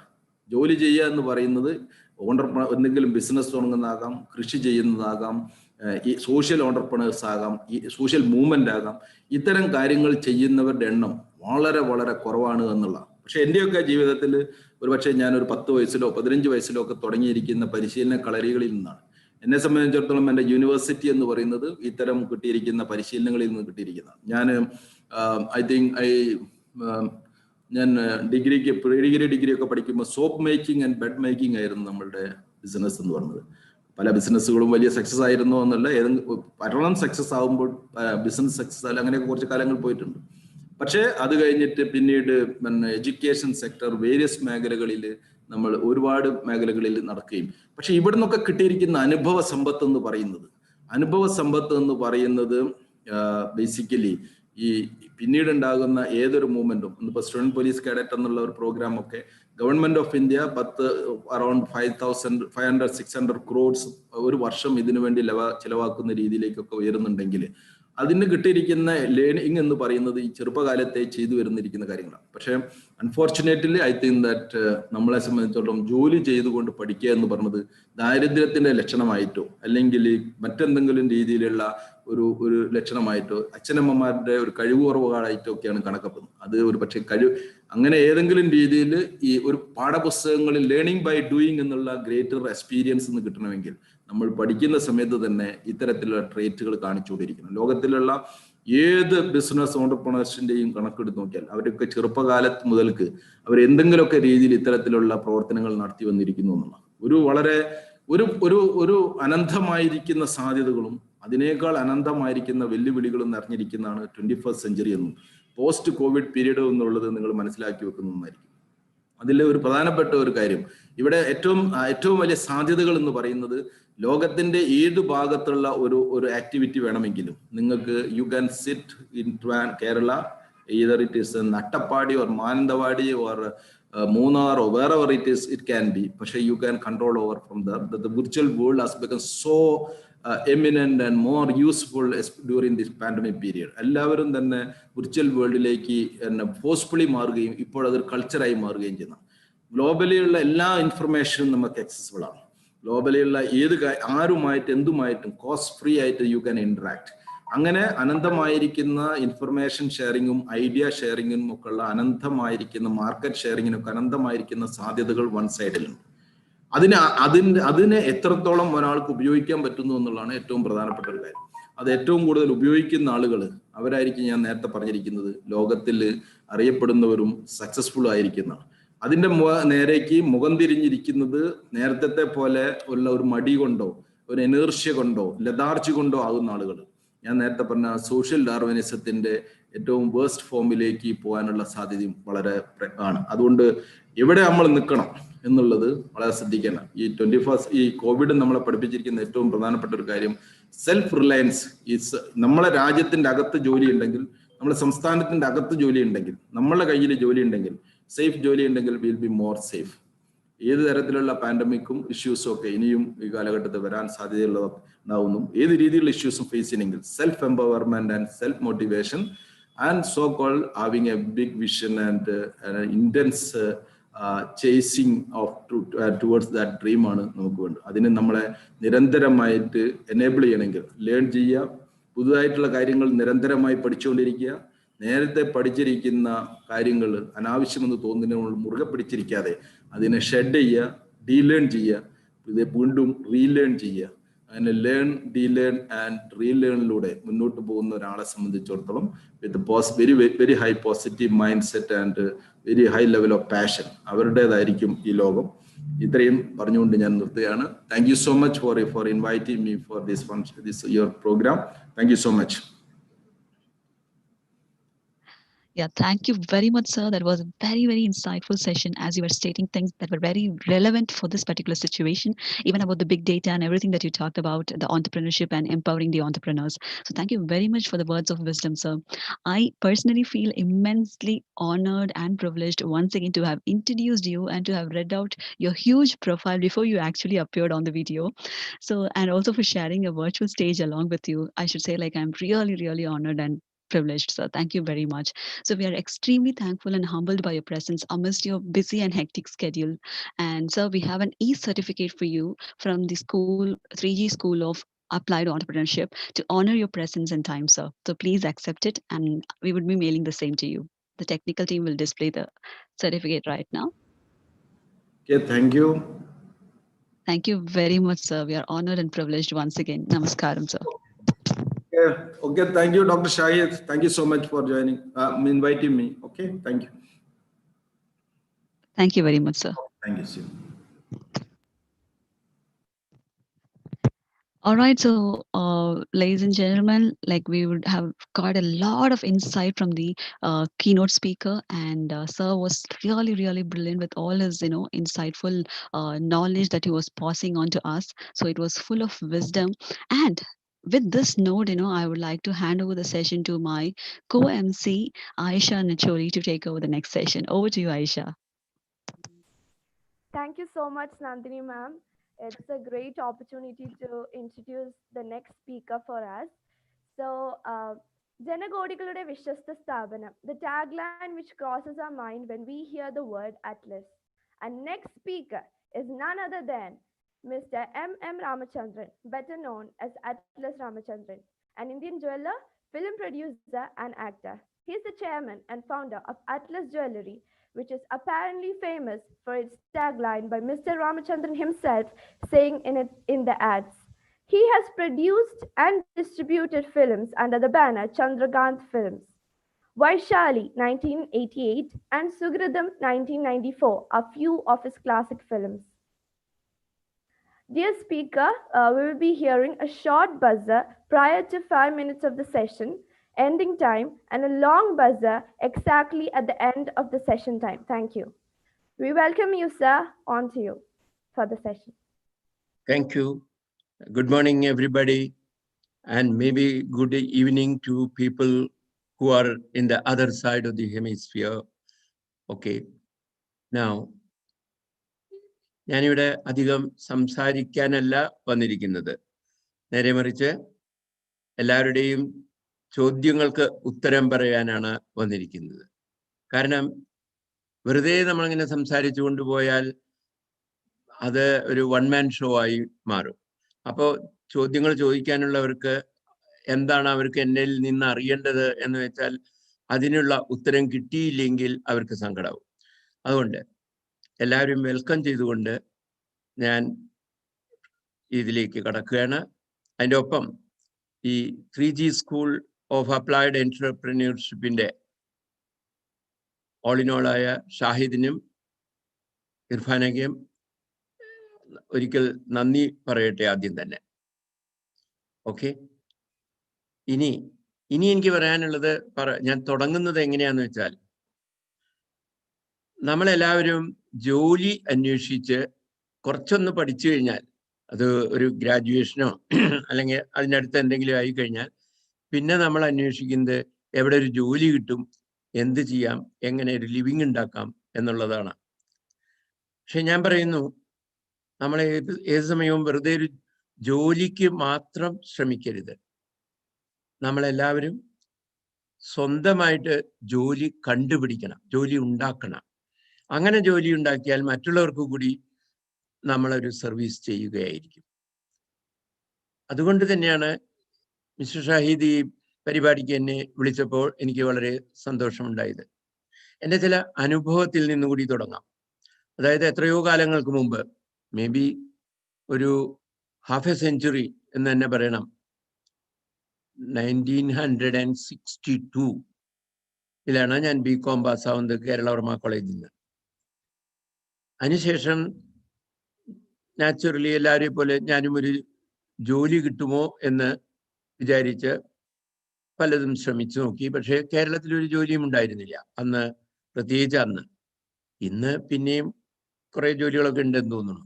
പക്ഷേ അന്ന് കേരളത്തിലൊരു ജോലി കിട്ടുക എന്നുള്ളത് അസാധ്യമായിരുന്നു. അതുകൊണ്ട് ഞാൻ ഡൽഹിയിൽ പോയി അവിടെ ആദ്യം തന്നെ കനറ ബാങ്കിൽ ഒരു അപ്രന്റീസ് ക്ലാർക്ക് എന്നാണ് പറയുന്നത്, ജോലി നോക്കി. അതിൻ്റെ ഒപ്പം ഡൽഹി സ്കൂൾ ഓഫ് എക്കണോമിക്സിലെ BA ഇക്കണോമിക്സിനും കൂടി പഠിച്ചിരുന്നു, MA ഇക്കണോമിക്സ് റാദർ. അത് കഴിഞ്ഞിട്ടാണ് അവിടെ CAIB പാസ്സായി. പിന്നെ സ്റ്റേറ്റ് ബാങ്ക് ഓഫ് ഇന്ത്യയിൽ ജോയിൻ ചെയ്തു. അതിനുശേഷം കമേഴ്ഷ്യൽ ബാങ്ക് ഓഫ് കുവൈറ്റിൽ ജോയിൻ ചെയ്തു. അങ്ങനെയാണ് എൻ്റെ ഈ ജീവിതം തുടങ്ങുന്നത്. കമേഴ്ഷ്യൽ ബാങ്ക് ഓഫ് കുവൈറ്റിൽ ഇരിക്കുമ്പോഴാണ് എനിക്ക് തോന്നിയത്, എന്തിനാണ് ഞാൻ ഇത്രയധികം ജോലി മറ്റുള്ളവർക്ക് വേണ്ടി ചെയ്യുന്നത്. അതായത് അവിടെ ജോലി സമയം എന്ന് പറയുന്നത് രാവിലെ 7:30 മണി മുതൽ തുടങ്ങും. അവിടെ ചൂടുള്ള സ്ഥലമാണല്ലോ ഈ കുവൈറ്റ്. അപ്പോൾ അധികം വൈകാതെ 7:30 മണിക്ക് തന്നെ ജോലിക്ക് പോകണം. 8 മണിക്ക് ബാങ്ക് ഓപ്പൺ ചെയ്യും. അതിനുശേഷം 1:30 മണി 2 മണി വരെ ബാങ്കില് ആദ്യത്തെ ജോലി. പിന്നെ അവരെനിക്കൊരു സ്പെഷ്യൽ ജോലി തന്നു, ഒരു പാർട്ട് ടൈം ജോലി കൂടി. അതിനൊരു സ്പെഷ്യൽ സാലറിയും അവർ തന്നിരുന്നു, ഈ കുവൈറ്റി ബാങ്ക് മാനേജേഴ്സിനെ ട്രെയിൻ ചെയ്യിക്കുക എന്നുള്ളത്. അതുകൂടി കഴിഞ്ഞ് വരുമ്പോഴേക്കും മണി 7:30 കഴിയും. അങ്ങനെ 12 മണിക്കൂറിൽ നേരത്തിലധികം വേറെ ആളുകൾക്ക് വേണ്ടി ജോലി ചെയ്യുമ്പോൾ എനിക്ക് തോന്നി, ഇത്രയും എനർജിയും ടൈമും ഞാൻ എൻ്റെ സ്വന്തം ബിസിനസ്സിന് വേണ്ടി ഡിവോട്ട് ചെയ്താൽ അതല്ലേ കുറച്ചുകൂടി നല്ലത് എന്ന് തോന്നി. അങ്ങനെ ആ ആശയം മനസ്സിൽ ഇങ്ങനെ വെച്ചുകൊണ്ട് നടക്കുമ്പോഴാണ് ഒരു ദിവസം വളരെ ആക്സിഡൻ്റലായിട്ട് ഒരു ക്യൂ കാണുന്നു. റോഡിൽ വളരെയധികം ആൾക്കാർ ഒത്തുകൂടി നിൽക്കുകയാണ്. അവിടെ കാറൊക്കെ നിർത്തി ആ ചെറുപ്രായത്തിൻ്റെ ജിജ്ഞാസയുണ്ടല്ലോ, എന്താണ് നിങ്ങളെല്ലാവരും ഇവിടെ നിൽക്കുന്നത്? What happened, please tell me. അവിടെ നിന്നൊരാൾ പറഞ്ഞു, എന്താണ് ലോകത്തിൽ നടക്കുന്നതെന്ന് അറിഞ്ഞൂടെ? സ്വർണത്തിൻ്റെ വില വളരെ താന്നിരിക്കുന്നു പെട്ടെന്ന്. ഞങ്ങളാരും സ്വർണം വാങ്ങിച്ചിട്ടില്ല കഴിഞ്ഞ 2-3 കൊല്ലമായിട്ട്. അപ്പം ഞങ്ങളൊക്കെ ഇവിടെ നിൽക്കുന്നത് സ്വർണം വാങ്ങിക്കാനാണ്, ആഭരണങ്ങൾ വാങ്ങിക്കാനാണ്. That was a triggering point. അപ്പം എനിക്ക് തോന്നി, ഓക്കെ, ഒരു പ്രോഡക്റ്റിന്, ഒരു കമോഡിറ്റിക്ക് ഇത്രയും അധികം ഡിമാൻഡ് ഉണ്ടെങ്കിൽ പിന്നെ നമുക്ക് ആ ബിസിനസ് തന്നെ അങ്ങനെ ചെയ്തുകൂടെ? അതായത് ഒരു ബിസിനസ്സിന് ആദ്യത്തെ പ്രീ റിക്വസിറ്റ് എന്താണ്? ഡിമാൻഡ് ഉണ്ടായിരിക്കണം. ഡിമാൻഡുള്ളൊരു പ്രോഡക്റ്റ് അല്ലെങ്കിൽ സർവീസ് നമുക്ക് കണ്ടുപിടിക്കാൻ പറ്റിയാൽ പിന്നെ ബാക്കി കാര്യങ്ങളെല്ലാം ഫോളോ ചെയ്യും. അതായത് എവിടുന്ന് ഇത് സപ്ലൈ എവിടെയെന്നാണ്, അതിനെ എങ്ങനെ ഓർഗനൈസ് ചെയ്യാം, ഇതിനു വേണ്ട ക്യാപിറ്റൽ എങ്ങനെയാണ് ഉണ്ടാക്കാം, മുതലായ കാര്യങ്ങൾ. അപ്പൊ ഈ സ്വർണത്തിന്റെ ബിസിനസ് ആയിരുന്നു ഞാൻ കണ്ടത്. എനിക്കാണെങ്കിൽ സ്വർണത്തിനെ പറ്റിയിട്ട് ഒന്നും അറിഞ്ഞൂടാ. പലരും പലപ്പോഴും എൻ്റെ അടുത്ത് പറയാറുണ്ട്, ഓ സാർ, എനിക്ക് ആ ബിസിനസ് ചെയ്യാൻ, എനിക്ക് അതിൻ്റെ ഒന്നും അറിഞ്ഞൂടാ, പിന്നെ ഞാൻ എങ്ങനെയാ ബിസിനസ് ചെയ്യാൻ? നമ്മളെല്ലാവരും എല്ലാം അറിഞ്ഞുകൊണ്ടല്ലല്ലോ ജനിക്കുന്നതും ജോലി ചെയ്യുന്നതും മറ്റും. അപ്പോ പലതും നമ്മൾ പഠിക്കുന്നത് ചെയ്തുകൊണ്ട് തന്നെയാണ് പഠിക്കുന്നത്. അങ്ങനെ അറിയില്ല എനിക്ക് ആ ബിസിനസ് എന്ന് പറഞ്ഞ് വെറുതെ ഇരുന്നാൽ പിന്നെ വെറുതെ ഇരിക്കുക മാത്രമേ ഉണ്ടാവുള്ളൂ. ഞാൻ തീർച്ചയാക്കി എന്തായാലും എൻ്റെ ബേസിക് നോളജ് കിട്ടിക്കഴിഞ്ഞാൽ നമുക്ക് തുടങ്ങാം. എവിടുന്ന് കിട്ടും ബേസിക് നോളജ്? അത് സ്വർണ്ണപ്പണിക്കാരുടെ നല്ലേ കിട്ടുക. പക്ഷെ അൺഫോർച്ചുനേറ്റ്ലി അന്ന് കുവൈറ്റിലെ സ്വർണ്ണപ്പണിക്കാരെ കണ്ടുകിട്ടുക വലിയ പ്രയാസമായിരുന്നു. കാരണം 2-3 കൊല്ലമായിട്ട് വളരെയധികം വില കൂടി നിൽക്കുന്നുണ്ട്. അവർക്ക് ജോലി ഇല്ലാതാവുകയും അവരെല്ലാവരും നാട്ടിൽ പോവുകയൊക്കെ ചെയ്തു. പക്ഷെ അവസാനം എനിക്ക് ഒരാളെ കിട്ടി, കോട്ടയം അടുത്ത് പള്ളത്ത് നിന്നുള്ള ഒരു മാധവനോട് ഞാൻ ചോദിച്ചു, ഈ സ്വർണ്ണ ബിസിനസിനെ പറ്റി എന്തെങ്കിലും പറഞ്ഞു തരാമോ എന്ന് ചോദിച്ചു. അദ്ദേഹം ആദ്യമൊന്നും അത്ര ബില്ലിംഗ് ഒന്നും ആയിരുന്നില്ല. പിന്നെ കുറെ ഞാൻ പറഞ്ഞു, ഞാനിത് ഒരു ബിസിനസ് ചെയ്യാൻ വേണ്ടിയിട്ട് തന്നെയാണ് ചോദിക്കുന്നത്, ഞാൻ ബാങ്കിൽ മാനേജറാണ്, ഇനി ഞാൻ ഈ ബിസിനസ് ചെയ്യാൻ ആഗ്രഹിക്കുകയാണ്, അതുകൊണ്ടൊന്ന് പറഞ്ഞു തരൂ എന്ന് പറഞ്ഞു. അപ്പോൾ ആളെ ഒന്ന് അളന്നു നോക്കി അദ്ദേഹം പറഞ്ഞു, ഇത് നമ്മൾ ഈ സ്വർണം മേടിക്കുന്നു 24 ക്യാരറ്റ്, അതായത് പ്യൂർ ഗോൾഡ്, അതിനെ 22 ആക്കുന്നു, ആഭരണങ്ങളാക്കുന്നു, വിൽക്കുന്നു. That's all, very simple. അപ്പൊ അതായത് ഈ 22 ക്യാരറ്റ് ആക്കുമ്പോൾ എന്തുണ്ടാവുന്നു? 2/24 വേറെ ബേസ് മെറ്റല് സിൽവറോ കോപ്പറോ ആഡ് ചെയ്യുന്നു. നമ്മുടെ ലാഭം സ്വർണത്തിന്റെ വിലയിൽ മാത്രം 8.3% കിട്ടുന്നു. അന്ന് കുവൈറ്റിലെ 22 ക്യാരറ്റിനും 24 ക്യാരറ്റിനും ഒരേ വിലയായിരുന്നു. ഇതൊക്കെ മാറ്റിയെടുത്തത് അറ്റ്ലസ് ആണ്, അത് വേറൊരു സ്റ്റോറി. അപ്പോൾ എന്തായിരുന്നാലും ഞാനത് തുടങ്ങി. അത് ഈ കുവൈറ്റിലെ ഒരേ ഒരു ചർച്ച്, ക്രിസ്ത്യൻ ചർച്ചിന്റെ തൊട്ടടുത്തായിരുന്നു. അവർക്കൊക്കെ വലിയ സന്തോഷമായി. ഞങ്ങളുടെ ചർച്ചിന്റെ തൊട്ടടുത്ത് തന്നെ സാറ് തുടങ്ങിയല്ലോ, ഇനി ഞങ്ങൾ ഇതിനു വേണ്ടി ഡൗൺ ടൗണിലൊന്നും പോകണ്ടല്ലോ. അങ്ങനെ അവരുടെ സപ്പോർട്ട് കൂടി തുടങ്ങി. അപ്പൊ ഇതൊക്കെ ഞാൻ എൻ്റെ എക്സ്പീരിയൻസ് ആണ് പറഞ്ഞത്. ഞാൻ പറയുന്നത് എന്റർപ്രന്യൂർഷിപ്പ്, ഇവരുടെ പേര് തന്നെ 3G സ്കൂൾ ഓഫ് അപ്ലൈഡ് എന്റർപ്രന്യൂർഷിപ്പ്, അത് തന്നെ വളരെ നല്ലൊരു പേരായി എനിക്ക് തോന്നുന്നു. അപ്പോൾ ജോലി അന്വേഷിച്ച് വേറെ വല്ലവർക്കും വേണ്ടി ജോലി ചെയ്യുന്നതിനേക്കാൾ നല്ലത് യങ്സ്റ്റേഴ്സിനോട് എനിക്ക് പറയാനുള്ളത്, നിങ്ങൾ സ്വന്തമായിട്ട് ഒരു എന്റർപ്രൈസ് തുടങ്ങുക. അപ്പോൾ നാട്ടിലത്തെ ഈ പ്രോബ്ലം, ഈ തൊഴിലില്ലായ്മ അവസാനിക്കും. നാട്ടിലെന്ന് മാത്രമല്ല, ലോകം മുഴുവനും ഇപ്പൊ തൊഴിലില്ലായ്മയാണല്ലോ ഫേസ് ചെയ്യുന്നത്. പ്രത്യേകിച്ച് കോവിഡ് വന്നപ്പോൾ പലരുടെയും ജോലി നഷ്ടപ്പെട്ടു. പിന്നെ എല്ലാ അപകടങ്ങളെയും തന്നെ ഒരു ചാൻസ് ആയിട്ട് കാണാം. ഇപ്പൊ കോവിഡ് വന്നിരുന്നില്ലെങ്കിൽ നമ്മളെല്ലാവരും വെറുതെ വീട്ടിലിരിക്കും, ഉള്ള ജോലിയും ചെയ്തുകൊണ്ടിരിക്കും. സാറ്റിസ്ഫൈഡ് ആണോ അല്ലയോ എന്നുള്ളതൊക്കെ വേറെ കാര്യം. ഏതായാലും ജോലിയുണ്ടല്ലോ എന്ന് വിചാരിച്ചുകൊണ്ടിരിക്കും. പക്ഷെ ഇപ്പോ നമുക്ക് വളരെയധികം ഇന്നോവേറ്റീവ് ആയിരിക്കേണ്ടിയിരിക്കുന്നു. എന്താന്ന് വെച്ചാൽ വളരെയധികം ആൾക്കാരുടെ ജോലി പോയി കഴിഞ്ഞു. ഇനിയും അടുത്ത കൊല്ലങ്ങളിൽ എന്താണ് സംഭവിക്കാൻ പോകുന്നത്? വളരെ അധികം ജോലി ഇനിയും നഷ്ടപ്പെടും എന്ന് തന്നെയാണ് എനിക്ക് തോന്നുന്നത്. അതുകൊണ്ട് സ്വന്തമായി ഒരു ജോലി, ഒരു business, it is not a bed of roses എന്ന് ഞാൻ ആദ്യമേ പറയാൻ ആഗ്രഹിക്കുകയാണ്. ഓക്കെ, സാർ പറഞ്ഞു ഞാൻ എടുത്തു ചാടുന്നു, ഞാൻ നാളെ തന്നെ ഒരു ബിസിനസ് തുടങ്ങുകയാണ്. അങ്ങനെയല്ല. അതിൻ്റെ എല്ലാ വശങ്ങളും ആലോചിച്ചിട്ട് വേണം തുടങ്ങാൻ. ജോലിയാണെങ്കിൽ നിങ്ങൾക്ക് ഒരേ ഒരു ബോസ് ചിലപ്പോൾ ഉണ്ടാവുള്ളൂ, നിങ്ങളുടെ ഇമ്മീഡിയറ്റ് ബോസ്. അവരോട് മാത്രമേ ആൻസറബിൾ ആവുള്ളൂ.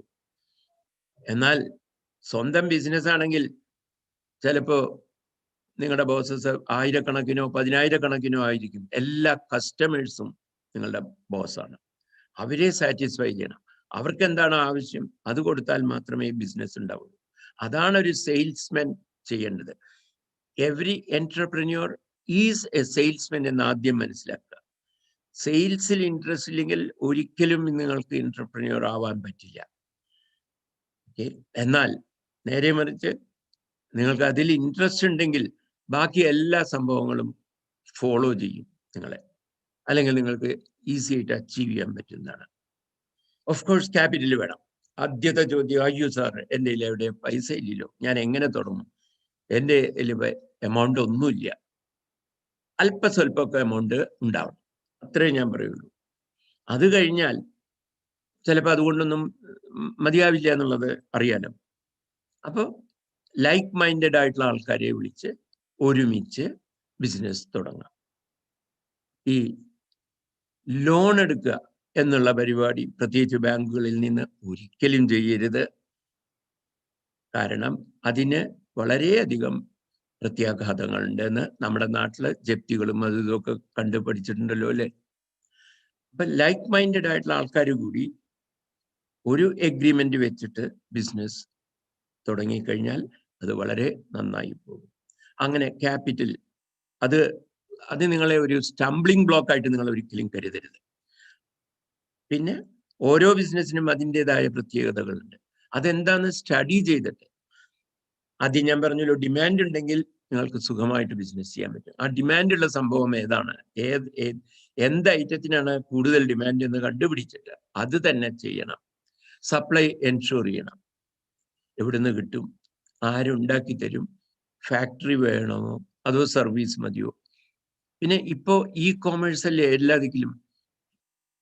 ഇ കോമേഴ്സ് ഞാൻ ഒരു 8-10 കൊല്ലം മുമ്പ് തുടങ്ങിയതാ. പക്ഷെ അന്നത് അത്ര സക്സസ്ഫുൾ ആയില്ല, കാരണം അതൊക്കെ പിടിച്ചു വരുന്നേ ഉള്ളൂ. എന്നാൽ നേരെ മറിച്ച് ഇപ്പോൾ ഈ ആമസോണിൻ്റെ ഒക്കെ സ്റ്റോറി എടുത്ത് നോക്കൂ, ഫ്ലിപ്കാർട്ട്, അവരെയൊക്കെ വളരെ സുഖമായിട്ട് ഓൺലൈനിൽ ബിസിനസ് സാധനങ്ങൾ സപ്ലൈ ചെയ്യുന്നു, അത് നന്നായി പോകുന്നു.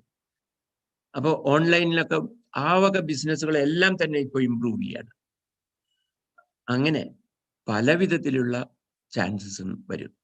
ഓക്കെ, ഇനി നിങ്ങൾക്ക് ഇപ്പം ഞാൻ ഏകദേശം പകുതി സമയം എടുത്തു കഴിഞ്ഞു. ഇനി അടുത്ത 15 നിമിഷം ഞാൻ നിങ്ങളുടെ ചോദ്യങ്ങൾക്ക് വേണ്ടി ഞാൻ കാത്തിരിക്കുകയാണ്. Okay, please start.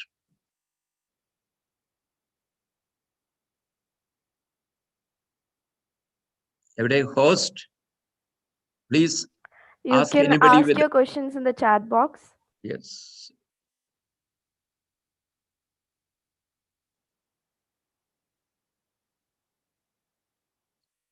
Maybe one more. Why do people? Okay, question and why do people from Kerala, including me, complain, compare, and criticize? Even we are educated, and why do we lack team spirit? This is the question. See, this is all people like you to improve. Now, നമ്മളിപ്പോൾ ഇതിനു മുമ്പ് ആളുകൾ അങ്ങനെയായിരുന്നു ഇങ്ങനെയായിരുന്നു കേരളത്തിൽ ഇങ്ങനെ തീരെ അത് traditionally Keralites were only looking for jobs. See ആ ട്രഡീഷനെയാണ് നമ്മൾ മാറ്റിയെടുക്കേണ്ടത്. So it is for people like you to improve upon it. Okay, team spirit. Team spirit ഇതുമാതിരി തന്നെയല്ലേ. നമ്മള് നമ്മുടെ വിശ്വാസമുള്ള നമ്മളോട് സ്നേഹമുള്ള ആളുകളിൽ നിന്ന് അവരോട് ഡിസ്കസ് ചെയ്യുക, നമ്മൾ തന്നെ ഉണ്ടാക്കുക കുറച്ച് team spirit. Next question, sir, do we need to have any backup plan while building our business? Yeah, definitely. എല്ലാത്തിനും ബാക്കപ്പ് പ്ലാൻ കൂടി വേണം. കാരണം ഓപ്ഷൻ 1 മാത്രം വിചാരിച്ചുകൊണ്ടിരുന്നാൽ supposing there is a setback, supposing it doesn't take off as we planned, we should have some backup. Options 2, 3, 4, how many as possible, as much as possible. Next question, sir, can you say something about shares and sharehold? Shares, you see, shares എന്ന് പറയുമ്പോൾ നമ്മൾ ഈ stock എക്സ്ചേഞ്ചിൽ list ചെയ്ത ഷെയർസിനെ പറ്റിയിട്ടാണോ ചോദ്യം എന്നറിയണം. അതാണെങ്കിൽ എനിക്ക് പറയാനുള്ളത് that is a very very good thing to do. എന്ന് വെച്ചാൽ നമ്മൾ കമ്പനിയുടെ ഷെയർസ് നമ്മൾ ഇഷ്യൂ ചെയ്യുന്നു ടു ദ പബ്ലിക്. പക്ഷെ അതിന് വളരെയധികം റെഗുലേഷൻസ് എല്ലാ രാജ്യങ്ങളിലും ഉണ്ട്. അല്ലാതെ നമ്മൾ just like that we cannot go and float shares. അതിന് നമ്മുടേതായ ബേസിക്സ് ഉണ്ടാവണം. ആ ബേസിക് ഡെവലപ്പ് ചെയ്തതിന് ശേഷം മാത്രമേ ഇങ്ങനെ ഷെയർസ് ഇഷ്യൂ ചെയ്യാൻ പറ്റുള്ളൂ, IPOന് പോകാൻ പറ്റുള്ളൂ. അപ്പോൾ ആ ഒരു ബേസിക് ഉണ്ടാക്കിയതിന് ശേഷം ഇതിനെല്ലാം പോകാവുന്നതാണ്. നെക്സ്റ്റ് ക്വസ്റ്റ്യൻ, സർ, ഫ്യൂച്ചറിൽ ചാൻസ് ഉള്ള ബിസിനസ് ഇംപ്ലിമെന്റ് ചെയ്യുന്നതാണോ നമ്മുടെ ഇൻട്രസ്റ്റ് ഉള്ളതിലേക്ക് ടേൺ ചെയ്യുന്നതാണോ ബെറ്റർ? ഇത് രണ്ടും വേണം. അതായത് നമ്മുടെ ഇൻട്രസ്റ്റ് ഇല്ലാത്ത ഒരു ബിസിനസ് ചെയ്യരുത്. നമ്മൾ ഒരു ബിസിനസ് നല്ലതാണെന്ന് കണ്ടാൽ you should inculcate interest in to that. That will be the easiest thing. നേരെ മറിച്ച് നമുക്ക് ഇഷ്ടമില്ലാതെ കണ്ട ഇന്നാലും അത് എനിക്ക് തോന്നി അതുകൊണ്ട് ഞാൻ അതങ്ങ് ചെയ്തു എന്ന് പറഞ്ഞാൽ നാളെ നിങ്ങൾ റിഗ്രറ്റ് ചെയ്യും. സോ യു എന്തൊരു ജോലി ചെയ്താലും അതിൽ ഇൻട്രസ്റ്റോട് കൂടി ചെയ്യാൻ ആദ്യം പഠിക്കുക. ഇതാണ് എനിക്ക് പറയാനുള്ളത്. Next question, sir, could you provide us chances to change the society? I'm sorry, chances to change the society. Change the society. Change yourself first. Then change people at your home. And then you think of society. Then you think of nation. And then you think of the world. Okay. Next, what is the best idea to raise capital for a business? Yeah, it is possible, provided you have an idea. If you have an idea, if you know that this item is going to do well, this service is going to be of great interest to the public, you can definitely raise money from your friends to begin with. And then later on, you can go in a big way. As I said, even go floating shares, IPOs, and things like that. But that's all after a much longer time. To begin with, you should have your own money, a little. You don't have to have everything by yourself. Take money from your friends, and then you think, slowly develop it, and then take from other people also. ഒരാൾ stock എക്സ്ചേഞ്ചിനെ കുറിച്ച് ചോദിക്കുന്നുണ്ട്. Stock exchange എന്ന് പറഞ്ഞാൽ എന്താണ് stock exchange? That is a place where people, with the shares of the listed companies. What is a listed company then? First of all, you should know what is a listed company. There are so many companies in the world. അതിന് ചില conditions, ആ conditions satisfy ചെയ്യുന്ന കമ്പനീസിന്റെ shares particular stock എക്സ്ചേഞ്ചിൽ list ചെയ്ത് ഇരിക്കും. ഇപ്പോൾ ഇന്ത്യയിലത്താണെങ്കിൽ ഇന്ത്യയിലെ main ആയിട്ടുള്ളത് ബോംബെ സ്റ്റോക്ക് എക്സ്ചേഞ്ച്, അതിന്റെ ഇൻഡെക്സ് ആണ് സെൻസെക്സ്. അതുമാതിരി ന്യൂഡൽഹിയിലത്തെ അത് നിഫ്റ്റി എന്ന് പറയും. അതൊക്കെ വെറും ഇൻഡെക്സ് മാത്രം. നമ്മുടെ കമ്പനിയുടെ ഷെയർസ് അതിൽ ലിസ്റ്റ് ചെയ്ത് കഴിഞ്ഞാലുള്ള ഗുണം എന്താണെന്ന് വെച്ചാൽ ആളുകൾക്ക് അവർക്ക് ഷെയർസ് വേണ്ട എന്ന് തോന്നിയാൽ ഉടനെ തന്നെ സ്റ്റോക്ക് എക്സ്ചേഞ്ചിൽ അത് വിൽക്കാൻ പറ്റും. അതുമാതിരി എനിക്ക് ഇന്ന കമ്പനിയിലത്തെ ഷെയർ വാങ്ങിക്കണമെങ്കിൽ അതും ഉടനെ വാങ്ങിക്കാൻ പറ്റും. അപ്പൊ stock exchange is A medium, nothing more than that. പക്ഷെ ആ മീഡിയമായിട്ട് ആക്ട് ചെയ്യാനായിട്ട് ഗവൺമെന്റ് ഓഫ് ഇന്ത്യ വളരെ അധികം റെസ്ട്രിക്ഷൻസ് വെച്ചിട്ടുണ്ട്. അതിൽ ഫസ്റ്റ് ആൻഡ് ഫോർമോസ്റ്റ് സെബി എന്ന് പറയുന്ന ഒരു organisation, securities and exchange board of India ആണ്. അവര് ആണ് ഈ സ്റ്റോക്ക് എക്സ്ചേഞ്ചിനെ പറ്റിയിട്ടുള്ള കാര്യങ്ങളെല്ലാം ഡീൽ ചെയ്യുന്നത്. ആ കണ്ടീഷൻസ് ഒക്കെ നമ്മൾ അക്കോംപ്ലിഷ് ചെയ്യുകയാണെങ്കിൽ നമുക്ക് സ്റ്റോക്ക് എക്സ്ചേഞ്ചിനോട് പറയാം, ഞങ്ങൾ അതെല്ലാം അക്കോംപ്ലിഷ് ചെയ്തിട്ടുണ്ട്, പ്ലീസ് ലിസ്റ്റ് അവർ കമ്പനി. അങ്ങനെ ലിസ്റ്റ് ചെയ്താൽ നമുക്ക് ഈ സ്റ്റോക്ക് എക്സ്ചേഞ്ചിൽ നിന്ന് വളരെ എളുപ്പത്തിൽ വിൽക്കാനും വാങ്ങിക്കാനും പറ്റും. ഓക്കെ, അതുമാതിരി ഫർദർ ആയിട്ട് റേസ് ചെയ്യാൻ, ക്യാപിറ്റൽ റേസ് ചെയ്യാനും വളരെ ഹെൽപ്ഫുൾ ആവും. ഓക്കെ, അടുത്ത ക്വസ്റ്റ്യൻ ഞാനും സാറിനോട് ചോദിക്കണം എന്ന് വിചാരിച്ചൊരു ക്വസ്റ്റ്യൻ ആണ്. Sir, what is insight on failures in life? What is insight? What was the question? What is your insight on failures in life? Like, sir, കുറെ challenges ഒക്കെ ഉണ്ടായിരുന്നു. Yeah, you see, actually, you don't call it as a failure. Okay, life ഇപ്പോൾ ഒരു coin എടുത്തു കഴിഞ്ഞാൽ രണ്ട് side ഉണ്ട് അല്ലേ? അപ്പോൾ ഒരു side let's say tail and head എന്ന് പറയും. അപ്പൊ ഹെഡ് മാത്രം എപ്പോഴും വരണം നമ്മൾ ടോസ് ചെയ്താൽ എന്ന് പറയാൻ പറ്റില്ലല്ലോ. നമ്മളൊരു കോയിൻ ടോസ് ചെയ്ത് കഴിഞ്ഞാൽ പലപ്പോഴും ഹെഡ് വരും, പലപ്പോഴും ടെയിലും വരും. ഇതിനെ രണ്ടിനെയും അക്സെപ്റ്റ് ചെയ്യാനുള്ള ഒരു മെന്റാലിറ്റി, അതാണ് ജീവിതത്തിൽ അത്യാവശ്യം. അപ്പോ ഏത് സമയവും നമ്മൾ ഇങ്ങനെ ഇങ്ങനെ മുകളിലേക്ക്, കർവല്ലാതെ കണ്ട് സ്ട്രെയിറ്റ് ലൈനായിട്ട് ഇങ്ങനെ മുകളിലേക്ക് പോയിക്കൊണ്ടിരിക്കുമെന്ന് വിചാരിക്കരുത്. അത് ഇടയ്ക്കൊന്ന് പോസ് ചെയ്യും. ഇത് ഒരു പോസ് ആണ്, ഫെയിലിയർ എന്നല്ല പറയാൻ, ജസ്റ്റ് എ പോസ്.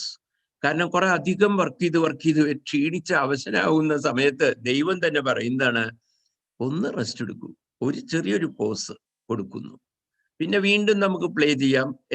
ഏതൊരു പാട്ടായിരുന്നാലും വീഡിയോ ആയിരുന്നാലും മ്യൂസിക് ആയിരുന്നാലും എന്തെങ്കിലും ആയിക്കോട്ടെ.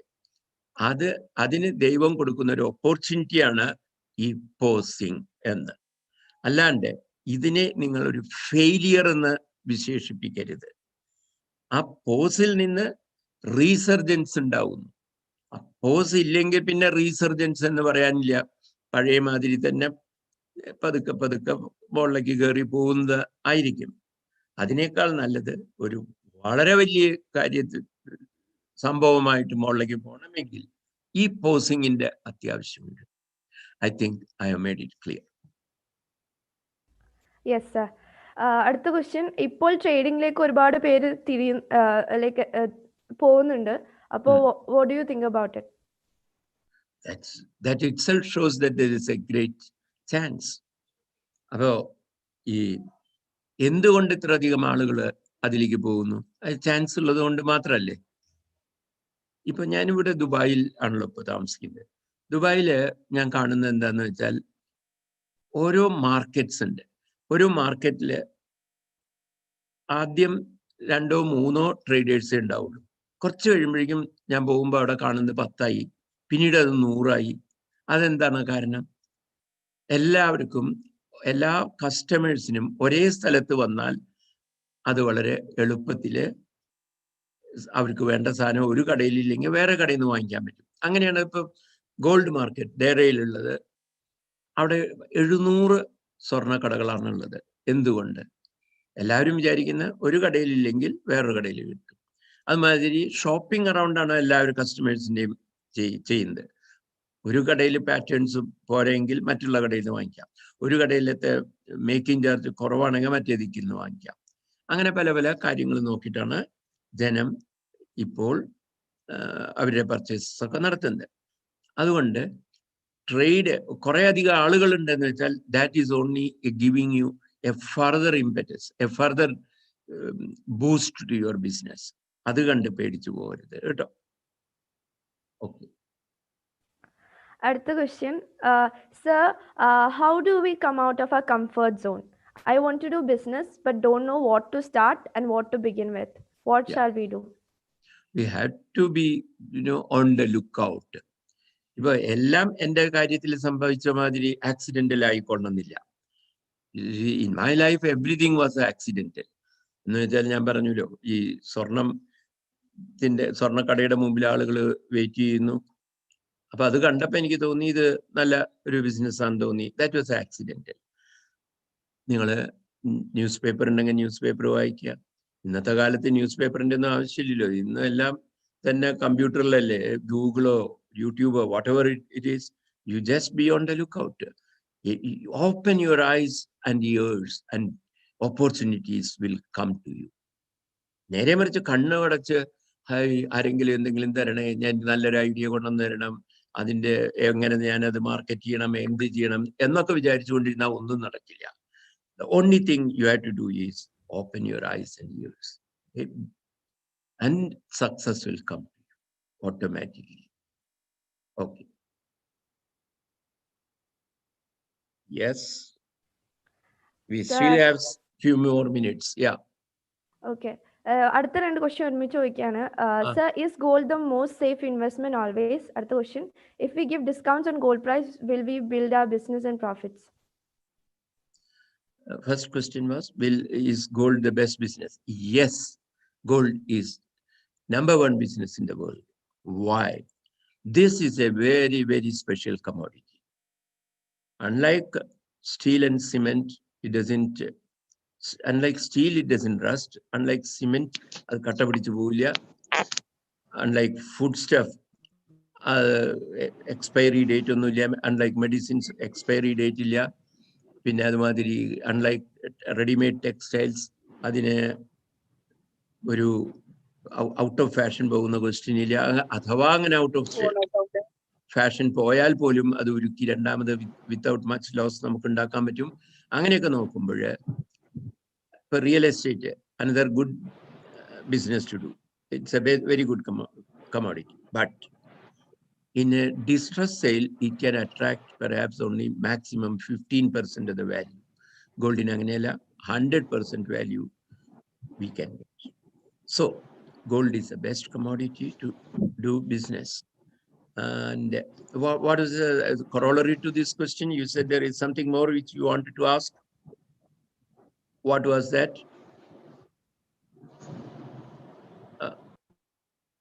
Yes. Sir, മറ്റേ question, if we give discounts on gold price, will we build our business and profits? Me to the discount.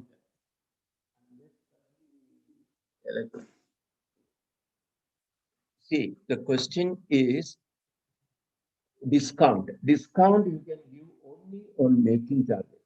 You cannot give a discount on the price of the gold. If anybody gives discount on the gold price, then you have to think of the purity of the gold. It may not be that good. Otherwise, you are not able to give a discount on the gold price. Okay. I can even tell you there were examples. Some fellow was giving big discount, and finally no customer came to him because they all knew. അവര് പറഞ്ഞത് എന്താണെന്നറിയോ, ഈ മർച്ചന്റിന് അറിയാം അയാളുടെ ഗോൾഡിന് എന്ത് വിലയുണ്ടെന്ന്. ആ വില, എന്റെ ഗോൾഡിന് ഇത്ര വിലയുള്ളൂ, എല്ലാ കടകളിലും ലെറ്റസ് 30 ദിർഹാം കൊടുത്തിരുന്നു ഒരു 22 കാരറ്റിന്. ഇയാള് 29.5 പറഞ്ഞപ്പോൾ ആളുകൾ പറഞ്ഞു അയാളുടെ സ്വർണം അത്രയ്ക്കേ ഉള്ളൂ എന്ന് അയാൾക്കറിയാം. അതുകൊണ്ട് don't go after discounts. Okay, you can have all sorts of promotions, definitely, but discount in gold is not the correct way. Yes. Sir, we actually ran out of time. Thank you so much for answering all the questions. Thank you so much for enlightening us. Sir, we have an e-certificate for you from 3G School of Applied Entrepreneurship. Please accept it, sir. Thank you. So nice of you. Thank you very much, both to you and to Sahid. Okay. It's nice of you to have invited me for such a session. And I also thank all the people who were patiently listening to me. Thank you. Sir, privilege, sir. Thank you. Thank you. Bye. Bye. So, like, yeah, Aisha, Okay. So I'm can you leaving. please remind about that? Like, we have a certificate for Atlas Ramachandran, sir. So we are very much honored for your presence, sir. Like, we have a certificate for you. So, like, I would request our technical team to display this certificate. Okay. Yeah, so it's a token of honor, sir, from 3G IPS. Thank you so much. We are honored by your presence. Thank you so much, sir. Thank you. Thank you very Now much. I invite MC Anjali to continue with the next section. Okay, thank you so much, MC Aisha, and thank you so much, Atlas Ramachandran sir. It was a very interactive session. നമുക്ക് കാണാം comment ബോക്സിൽ ഇനിയും ഞങ്ങൾക്ക് സാറിൻ്റെ ഒരുപാട് കാര്യങ്ങൾ അറിയണമെന്നുണ്ട്, ഒരുപാട് സാറിൻ്റെ അടുത്ത് നിന്ന് മീൻസ് നമുക്ക് അറിയണമെന്നുണ്ട്, ഒരുപാട് ചോദിക്കണമെന്നുണ്ട്. പക്ഷെ സമയപരിധി മൂലം മാത്രം നമ്മൾ സാറിനോട് മീൻസ് താങ്ക് ചെയ്യുകയാണ്. മൂവിയാണ്. Thank you so much sir. Okay, bye.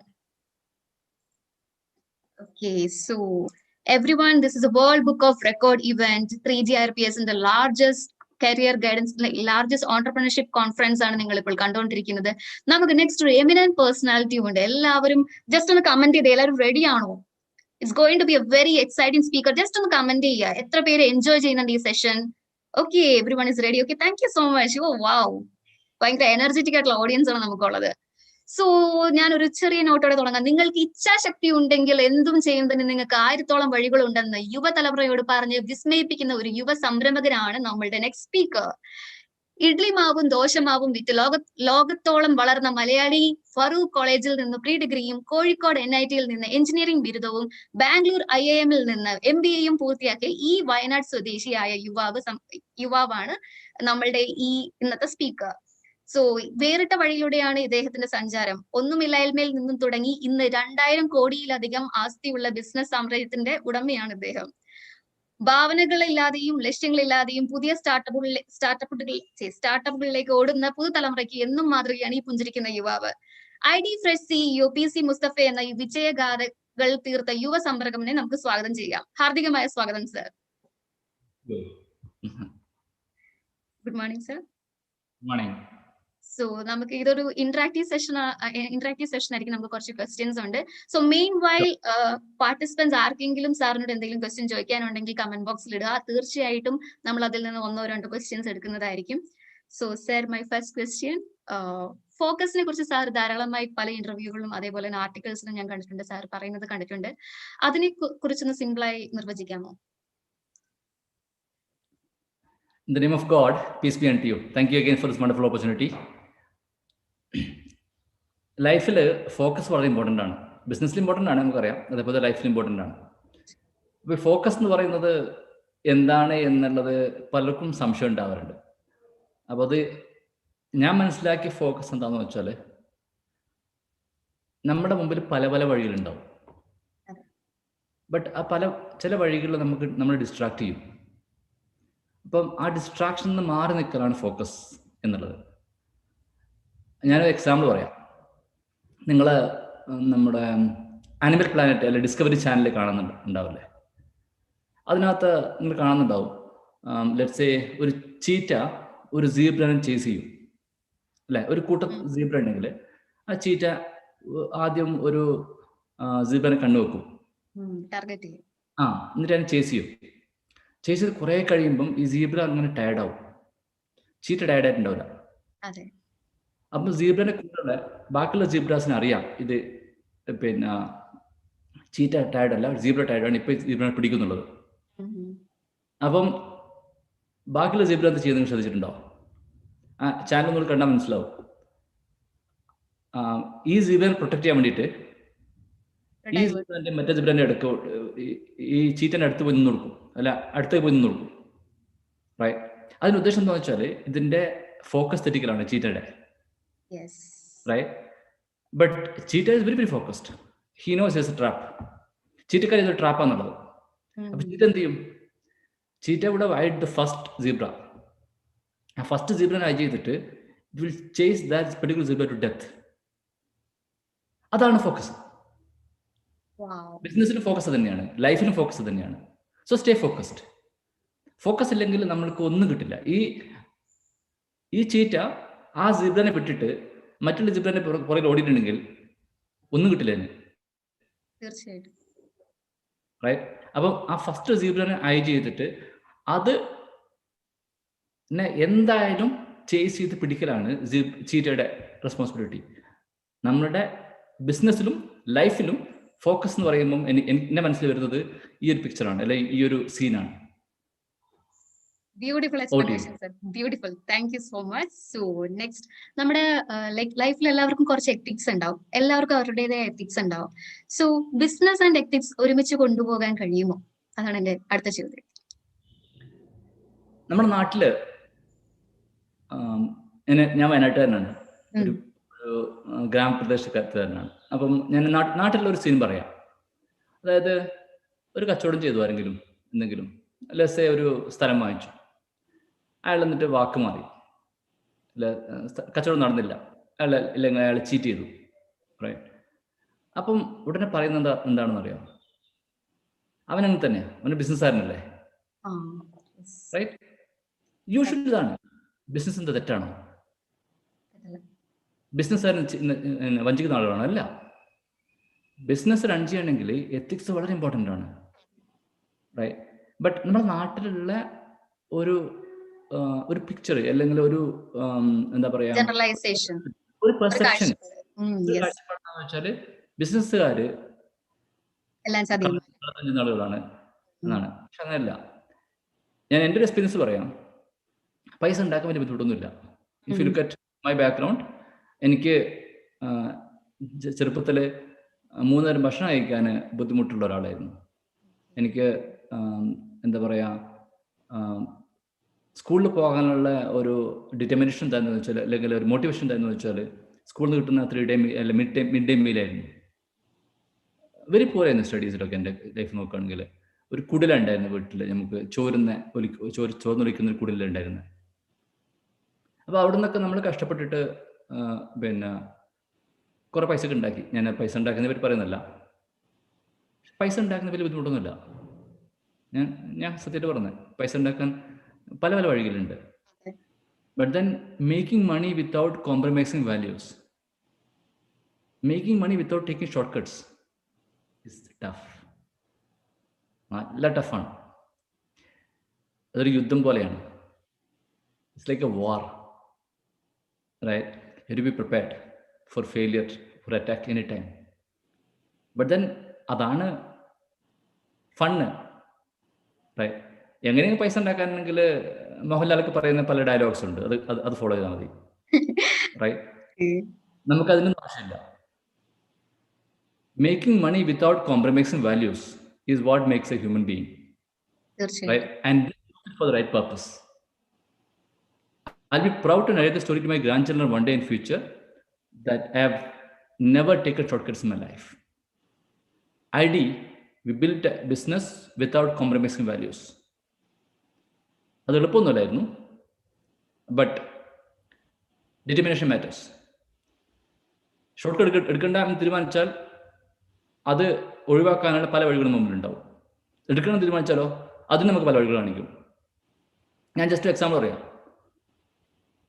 ഞങ്ങൾ കഷ്ടപ്പെടുന്ന സമയത്ത്, ഭയങ്കര ടഫായിട്ട് പോകുന്ന സമയത്ത്, അതായത് സാലറി കൊടുക്കാൻ ബുദ്ധിമുട്ടുള്ള സമയത്ത്, 6 മാസത്തോളം സാലറി ഡിലേ ആയി സ്റ്റാഫിന്. ആ സിറ്റുവേഷനിൽ പോലും ഞങ്ങൾ പലിശ എടുത്തിട്ടില്ല. ബിക്കോസ് വി നോ ഇൻട്രസ്റ്റ്, പലിശ ഒരു ട്രാപ്പാണ്. അതിൽ വീണ് കഴിഞ്ഞാൽ പിന്നെ നമുക്ക് കരകയറാൻ ബുദ്ധിമുട്ടാണ്. അതെൻ്റെ വാല്യൂസിനെതിരാണ്. So we didn't take it. Even today നമ്മളിപ്പോൾ 2000 crore ബ്രാൻഡായിട്ടും നമ്മൾ ഇന്നും 0 ഡെപ്റ്റ് 0 ലയബിലിറ്റി കമ്പനിയാണ്. നമുക്ക് നോ ഡെപ്റ്റ്. അത് ബൈ ചോയ്സ് ആണ്, ഇറ്റ്സ് നോട്ട് ബൈ ചാൻസ്. അതാണ് ഞാൻ പറയുന്നത്, വാല്യൂസ് കോംപ്രമൈസ് ചെയ്യാതെ ബിസിനസ് ചെയ്യാൻ പറ്റും എന്ന് ലോകത്ത് തെളിയിക്കലാണ് ഞങ്ങളുടെ ഒരു കമ്മിറ്റ്മെന്റ്. To some great extent we are on the way. Achieve ചെയ്തെന്ന് പറയാൻ പറ്റില്ല, we are on the way. ഒരു സെൽഫ് മെയ്ഡ് പേഴ്സണാലിറ്റിയാണ് നമ്മുടെ മുന്നിൽ നിൽക്കുന്നത്. നമ്മുടെ ഈ സെഷനിൽ ജോയിൻ ചെയ്ത എല്ലാവർക്കും ഒരു പ്രചോദനമാണ് സർ. സോ ഞാനൊരു ആർട്ടിക്കിൾ വായിക്കേണ്ടത് അതിൽ മീൻസ് എന്റെ ഓർമ്മ ശരിയാണെങ്കിൽ ഏതോ ഒരു സ്റ്റാർ ഹോട്ടലിന് വേണ്ടിയിട്ട് ഒരു കോൺട്രാക്ട് വന്നു. പക്ഷെ അത് ഒരു ബാർ ആയതുകൊണ്ട് അവിടേക്ക് സാർ സപ്ലൈ ചെയ്യില്ല എന്ന് തീരുമാനം എടുത്തു സാറും സാറിന്റെ ടീമും. അത് ശരിയാണോ? അത് ശരിയാണ്. ഈ പറയുന്ന ടൈമിന് തന്നെയായിരുന്നു ഈ 6 മാസം സാലറി ടൈമിന് ഞാൻ ഒരു എന്താ പറയുക, ഒരു ഇന്ത്യയിലാണ് ഞാൻ വർക്ക് ചെയ്ത് തുടങ്ങുന്നത്. അപ്പോൾ ഇന്ത്യയിലേക്ക് ജോബ് ക്വിറ്റ് ചെയ്ത് ഞാനും എൻ്റെ കസിൻസും കൂടെ ഫുൾ ടൈം ഓണ്ടർപ്രണർഷിപ്പിലേക്ക് മൂവ് ചെയ്ത സമയം 2009 ടൈമിലാണ്, ഓൾമോസ്റ്റ് 10 years ബാക്ക്. അന്ന് ഞാൻ ഈ ഇഡ്ലി ബിസിനസ് സ്റ്റാർട്ട് ചെയ്തേ ഉള്ളൂ, പച്ച പിടിച്ച് വരുന്നേ ഉള്ളൂ. അപ്പൊ ഇഡ്ലി ബിസിനസ് എന്നുള്ളത് ഒരു ഫാൻസി ബിസിനസ് ഒന്നും അല്ല. റൈറ്റ്, ഇൻവെസ്റ്റ് ചെയ്യാൻ റെഡിയല്ല. ആരോടും നമ്മൾ ഇൻവെസ്റ്റ്മെന്റ് പോയാലും പറയും ഇഡ്ലി ബിസിനസ്സോ അരിക്കച്ചവടോ, അതൊക്കെയാണ് ഒരുമാതിരി നമ്മളൊരു എന്താ പറയുക, ഒരു വിലയില്ലാത്ത രീതിയിൽ. പക്ഷെ ഞങ്ങൾ പിസ്സ ബിസിനസ് സ്റ്റാർട്ട് ചെയ്തെങ്കിലും ചിലപ്പം കുറെ ആളുകൾ നമ്മുടെ പുറകിൽ ഉണ്ടാവുമായിരുന്നു. റൈറ്റ്, ഇഡ്ലി ബിസിനസ് എന്നുള്ളത് ആർക്കും ഒരു എന്താ പറയുക, ഒരു റെസ്പെക്ട് ഇല്ലാത്ത പുച്ഛമെന്ന് പറയാം, ആ ഒരു ഇതായിരുന്നു. അപ്പം ഞങ്ങളുടെ മുമ്പിൽ ബിസിനസ് ഗ്രോ ചെയ്യാനുള്ള വഴികൾ ഒക്കെ അടഞ്ഞെടുക്കുകയാണ്. കാരണം ഇതിന് ഇൻവെസ്റ്റ്മെന്റ് ആരും തരാൻ റെഡിയല്ല. ഞങ്ങൾക്കാണെങ്കിൽ പലിശയ്ക്ക് പിന്നെ ലോൺ എടുക്കാൻ പറ്റില്ല നമ്മുടെ വാല്യൂസ് പ്രകാരം. ഞങ്ങളുടെ അടുത്താണ് പൈസ ഇല്ല. ഞങ്ങൾ കുറച്ച് പൈസ ഉള്ളൂ, ആ പൈസയൊക്കെ ഞങ്ങൾ ഓൾറെഡി ഇൻവെസ്റ്റ് ചെയ്തിട്ടുണ്ട്. സോ ബിസിനസ് സ്കെയിൽ ചെയ്യാൻ മുന്നോട്ട് വേറെ വഴികൾ നോക്കുമ്പോൾ ഞങ്ങൾ വിചാരിച്ചു ഒരു രക്ഷയില്ല, അങ്ങനെ നമുക്ക് കാര്യം ചെയ്യാം. നമ്മൾ തന്നെ എങ്ങനെയാണെങ്കിൽ കുറച്ചും കൂടെ പ്രോഡക്റ്റ് കൂടെ ഐഡന്റിഫൈ ചെയ്തിട്ട് സെല് ചെയ്യാം. അങ്ങനെയാണ് ഞങ്ങൾ ഈ ഡയമണ്ട് കട്ട്സ് എന്നുള്ള, അല്ല നമ്മുടെ നാട്ടിൽ പെട്ടിയപ്പം 6ാം നമ്പർ എന്നൊക്കെ പറയുന്ന ഒരു ഐറ്റം നമ്മൾ ലോഞ്ച് ചെയ്തു. അത് അന്ന് നമ്മളൊരു റവന്യൂ ഒരു 1 crore ഒക്കെ ഉള്ള ഒരു കൊല്ലത്തിലേക്ക്, ചെറിയ പ്രോഫിറ്റ് ഒക്കെ ഉണ്ടാവും, അങ്ങനെ ഉണ്ടാകുന്നത്. ബട്ട് രണ്ടറ്റവും കൂട്ടിമുട്ടിക്കാൻ ബുദ്ധിമുട്ടാണ്. ആ സമയത്ത് ഈ product, the newly launch product was doing well in the market. അങ്ങനെ ഒരു ദിവസം ഒരു കോൾ വന്നു ഒരു ലാർജ് ഹോട്ടൽ ഗ്രൂപ്പിൽ നിന്ന്. ഒരു വെസ്റ്റേൺ ഷെഫാണ്. അങ്ങനെ he wanted to buy thousands of kgs of his diamond cuts from me.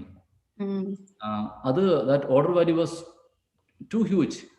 അന്ന് നോക്കുകയാണെങ്കിൽ ഞങ്ങളുടെ 1 yearന്റെ revenue was coming from this 1 order. Right? It was like a dream come true situation for an entrepreneur.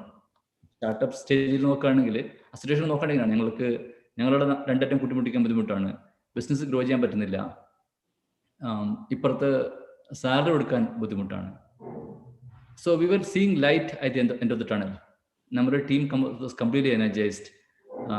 എല്ലാവരും well prepared ആയി ഈ ഒരു purchase order deliver ചെയ്യാൻ വേണ്ടിയിട്ട്. But I was businessman. Right. So from a businessman perspective, your role is to look around, identify customer problems and solve it using common sense. Right?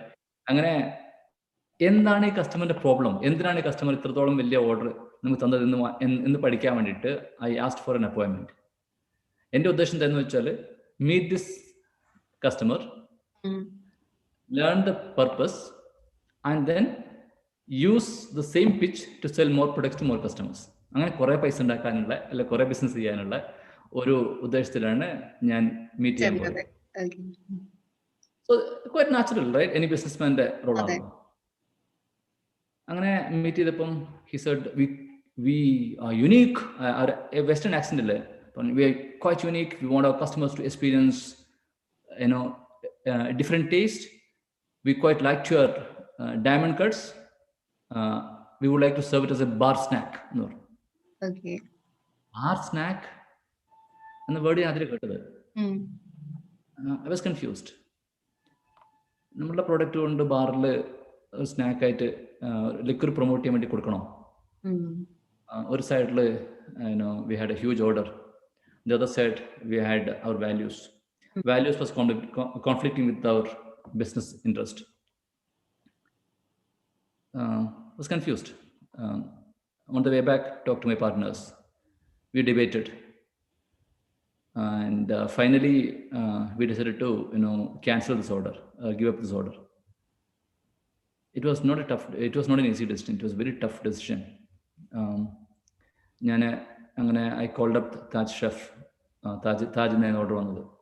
I called chef and I apologise to him. ഞാൻ പറഞ്ഞു, sir എൻ്റെ values ഒരു conflict ഉള്ളതുകൊണ്ട് I will not be in a position to accept this order എന്ന് പറഞ്ഞു. He shouted at me. പറഞ്ഞു, you from IIM Bangalore and you have this crazy logic blah blah. അങ്ങനെ കുറേ കാര്യം പറയുന്ന അടുത്ത്. അങ്ങനെ ഞാൻ ഫോൺ താഴ്ത്തു വെച്ചപ്പോൾ എനിക്ക് ശരി കരച്ചിൽ വന്നു. I felt crying not because I lost this order. I felt crying because the Almighty God gave me the courage to take the toughest decision in the most difficult time in my life. Wow. Courage to take such tough decisions help us to create the strong brand that we are today. ഞാൻ പറയുന്നത് വെച്ചാൽ I'll be proud to narrate the story to my grandchildren one day in future that നമ്മുടെ business build ചെയ്തത് values compromise ചെയ്യാതെയാണ്. ബിസിനസ്സിൽ പൈസ ഉണ്ടാക്കുന്ന എളുപ്പമാണ്, but making money without compromising values is tough. Take that path. തീർച്ചയായിട്ടും ഞങ്ങൾക്ക് ഭയങ്കര ഇൻസ്പിറേഷൻ ആണ്. എന്ന് വെച്ചാൽ ഇത്രയും വലിയൊരു ക്രൈസിസ് മൊമെന്റിൽ പോലും സാറിന്റെ ഒരു വിൽ പവർ, ആ ദൃഢനിശ്ചയം, അതുപോലെ എത്തിക്സ് ആയാലും എനിക്ക് ഇതുവഴി മാത്രം എനിക്ക് പൈസ ഉണ്ടാക്കിയാൽ മതി എന്നുള്ള ദൃഢനിശ്ചയം. So salute sir. എന്ന് വെച്ച് കഴിഞ്ഞാൽ മിക്ക ആൾക്കാർക്കും ഇല്ലാത്തൊരു കാര്യമാണത്. സോ നമുക്ക് എല്ലാവർക്കും ഇൻസ്പിറേഷൻ ആണ്. Such A great personality is here. So നമുക്ക് നെക്സ്റ്റ് ക്വസ്റ്റ്യനിലേക്ക് പോവാം. സാർ നെക്സ്റ്റ് ഒരു 6ാം ക്ലാസ്സിൽ സാർ ഫീൽ ആയിട്ടുണ്ടെന്നുള്ളത് ഞാനൊരു ആർട്ടിക്കിൾ വായിക്കുകയുണ്ടായി. അതുകൊണ്ട് മീൻസ് ഇപ്പൊ ലൈഫിൽ ഒരുപാട് ക്രിറ്റിസിസം കാര്യങ്ങളൊക്കെ ഉണ്ടായിട്ടുണ്ടാവും, പക്ഷെ അതുകൊണ്ട് ഉണ്ടായ മെച്ചം എന്തെങ്കിലും ഉണ്ടെങ്കിൽ അതൊന്ന് പറയാമോ? എനിക്ക് തോന്നുന്നു എൻ്റെ ലൈഫിൽ 6ാം ക്ലാസ്സിലെ ഫെയിലിയർ വളരെ ഹെൽപ്ഫുൾ ആയിരുന്നു. ഒന്ന്, കുറെ കാര്യമുണ്ട്, ഞാൻ ജസ്റ്റ് സമ്മറൈസ് ചെയ്യാം in the interest of time. ഒന്നുണ്ടായത്, ഞാനൊരു average student, below average student ആയിരുന്നു. അപ്പം ബിലോ ആവറേജ് സ്റ്റുഡൻറ്റിനെ എനിക്ക് 2ാമത്തെ പ്രാവശ്യം പഠിച്ചപ്പോൾ കുറച്ചുകൂടി കാര്യം മനസ്സിലായി എന്നാണ് പറയാം. രണ്ടാമത്തത്, ഞാൻ മാത്സിൽ അന്ന് നല്ലതായിരുന്നു. I was doing well maths at that time. അപ്പം എൻ്റെ ഫസ്റ്റ് എക്സാമിൽ തന്നെ 6th സെക്കൻഡ് ടൈമിൻ്റെ ഫസ്റ്റ് എക്സാം തന്നെ ഐ ബിക്കേം ക്ലാസ് ടോപ്പർ മാത്സിൽ. അപ്പം 6ാം ക്ലാസ്സിൽ ഫെയിലായൊരു കുട്ടി പെട്ടെന്ന് ക്ലാസ് ടോപ്പർ ഒരു സബ്ജക്റ്റിലാകുക എന്നുള്ളത് it was A surprise for everyone. Teachers ഒക്കെ ഭയങ്കര ഷോക്കായി. അതിനകത്തോണ്ട് എനിക്ക് കിട്ടിയ മെച്ചെന്ന് പറയാം, ഞാനൊരു സക്സസ് കണ്ടു. That success gave me confidence, and then confidence gives me more success. ലൈഫിൽ അത് തന്നെയാണ്. നമ്മൾക്ക് ചെറിയൊരു സക്സസ് നമ്മൾ കാണുമ്പോൾ, നമ്മൾ എക്സ്പീരിയൻസ് ചെയ്യുമ്പോൾ നമ്മുടെ കോൺഫിഡൻസ് വല്ലാതെ ബൂസ്റ്റ് ചെയ്യും. നമ്മുടെ കോൺഫിഡൻസ് ബൂസ്റ്റ് ചെയ്യുമ്പോൾ നമ്മൾ പിന്നെയും സക്സസ് കൂടും. അതൊരു വിഷ്വൽ സർക്കിളാണ്. എൻ്റെ ലൈഫിൽ ഉണ്ടായത് തന്നെയാണ്. എനിക്ക് തോന്നുന്നത് എനിക്ക് കോൺഫിഡൻസ് വരാൻ തുടങ്ങിയതിന് ശേഷമാണ്. ആ confidence give me more success, right? Third ഉള്ളത് എനിക്ക് തോന്നുന്നത് വെച്ചാൽ എൻ്റെ സ്റ്റഡീസിൽ ഫോക്കസ് ചെയ്തുകൊണ്ട് തന്നെ എൻ്റെ ഇമ്മീഡിയറ്റ് പ്രയോറിറ്റി ഒക്കെ പിന്നെ വീട്ടിലെ പട്ടിണി മാറ്റലും പരിപാടിയൊക്കെയായി മാറി. കൂലിപ്പണിക്ക് ഞാനത് ശേഷം പതുവേ 6ാം ക്ലാസ് തോറ്റ് കൂലിപ്പണിക്ക് പോകാൻ തുടങ്ങിയിരുന്നു. അപ്പോൾ അത് നിർത്തി തിരിച്ചു പോയി കുറച്ചും കൂടി ഫോക്കസ്ഡ് ആയി എന്നോട് പറയാം. സ്റ്റഡീസിൽ ഫോക്കസ് ചെയ്തു. അങ്ങനെയാണ് എനിക്ക് തോന്നുന്നത് എൻ്റെ 6th ഗ്രേഡ് ഫെയിലിയർ എന്നെ ഹെൽപ്പ് ചെയ്തത്. ഞാൻ ഒരു അഡ്വൈസ് പറയാം എൻ്റെ എക്സ്പീരിയൻസിൽ നിന്ന്. നമുക്ക് ഫെയിലിയർ, പലരും പറയും failure is A stepping stone എന്ന് പറയും, പക്ഷെ ആക്ച്വലി അത് റിയാലിറ്റിയാണ്. ഫെയിലിയറിൽ നമുക്ക് കുറേ കാര്യം പഠിക്കാനുണ്ട്. ഇൻഫാക്ട് എൻ്റെ ഒരു എക്സ്പീരിയൻസിൽ ലാസ്റ്റ് ഞാനിപ്പം ഐഡിയ ജോയിൻ ചെയ്ത് ഏതാണ്ട് 4000 days ആയി. ഈ 4000 days I would have failed at least 40,000 times. 40,000 പ്രാവശ്യം ഞാൻ ഫെയിൽ ആയിട്ടുണ്ടാവും. ബട്ട് ആ ഫെയിലിയേഴ്സ് നിന്നാണ് നമ്മൾ പഠിക്കുന്നത്, നമ്മൾ ഇമ്പ്രൂവ് ചെയ്യുന്നത്. Today we are able to take right decisions from experience, but we gained experience from our past failures. തീർച്ചയായിട്ടും. സീരിയസ്ലി സർ പറഞ്ഞോളൂ. I'm done. സോ നമുക്ക് എല്ലാവർക്കും ഭയങ്കര ഇൻസ്പിറേഷൻ ആണ്. എന്ന് വെച്ച് കഴിഞ്ഞിട്ടുണ്ടെങ്കിൽ മിക്കയിടത്തും എനിക്ക് തോന്നുന്നു ഇപ്പൊ നമ്മുടെ വീടുകളിൽ എങ്ങനെ ജയിക്കണം, വിജയത്തിനെ കുറിച്ച് മാത്രമാണ് പറയാറുള്ളത്. ഒരിക്കലും ആരും ഈ തോൽവികൾ അതിന്റെ ഇമ്പോർട്ടൻസ് പറയാറില്ല. എല്ലാവരും നമ്മൾ ഇതേപോലെ ഫെയിലിയേഴ്സ് എല്ലാം ഫേസ് ചെയ്യണം. അതേപോലെ തന്നെ സാറ് പറഞ്ഞ പോലെ തന്നെ ഫെയിലിയർ നമ്മുടെ ജീവിതത്തിൽ ഒരു റിയാലിറ്റിയാണ്. അത് എന്ന് ആൾക്കാർ മനസ്സിലാക്കുന്നു അന്ന് ജീവിതം കുറേ കൂടെ ഫ്രൂട്ട്ഫുൾ ആവും. So guys stay tune. Next rapid fire round ആണ്. നിങ്ങളൊക്കെ വിചാരിക്കുന്നത് ഞാനൊരു സക്സസ്ഫുൾ ആണ്, റൈറ്റ്? ബട്ട് ഐഡിയ സ്റ്റാർട്ട് ചെയ്യുന്നതിന് മുമ്പ് എനിക്ക് 3 ഫെയിലിയർ ഉണ്ടായിരുന്നു. അതാരും അറിയില്ല. ID സ്റ്റാർട്ട് ചെയ്തപ്പോഴും ഞങ്ങൾക്ക് we had to go through tough times. ഞങ്ങൾക്ക് 20 കസ്റ്റമർ കിട്ടാൻ വേണ്ടി ഞങ്ങൾക്ക് 9 മാസം എടുത്തു. 100 പാക്കറ്റ് ഞങ്ങൾക്ക് ഡെയിലി വിൽക്കാൻ വേണ്ടി ഞങ്ങൾക്ക് 9 months എടുത്തു. റൈറ്റ്? ഞങ്ങൾ but we didn't give up. ഞങ്ങൾക്ക് കുറെ അതേപോലെ കാര്യങ്ങൾ ഞങ്ങൾ പിന്നെ മിസ്റ്റേക്കിലൂടെ ഞങ്ങൾ പഠിച്ചത്, ഫെയിലിയേഴ്സ് പഠിച്ചത്. ഒരു വർഷം ബോംബ് ബ്ലാസ്റ്റ് ഉണ്ടായ ഇഷ്യൂ ഉണ്ടായിട്ട് we didn't give up. Right?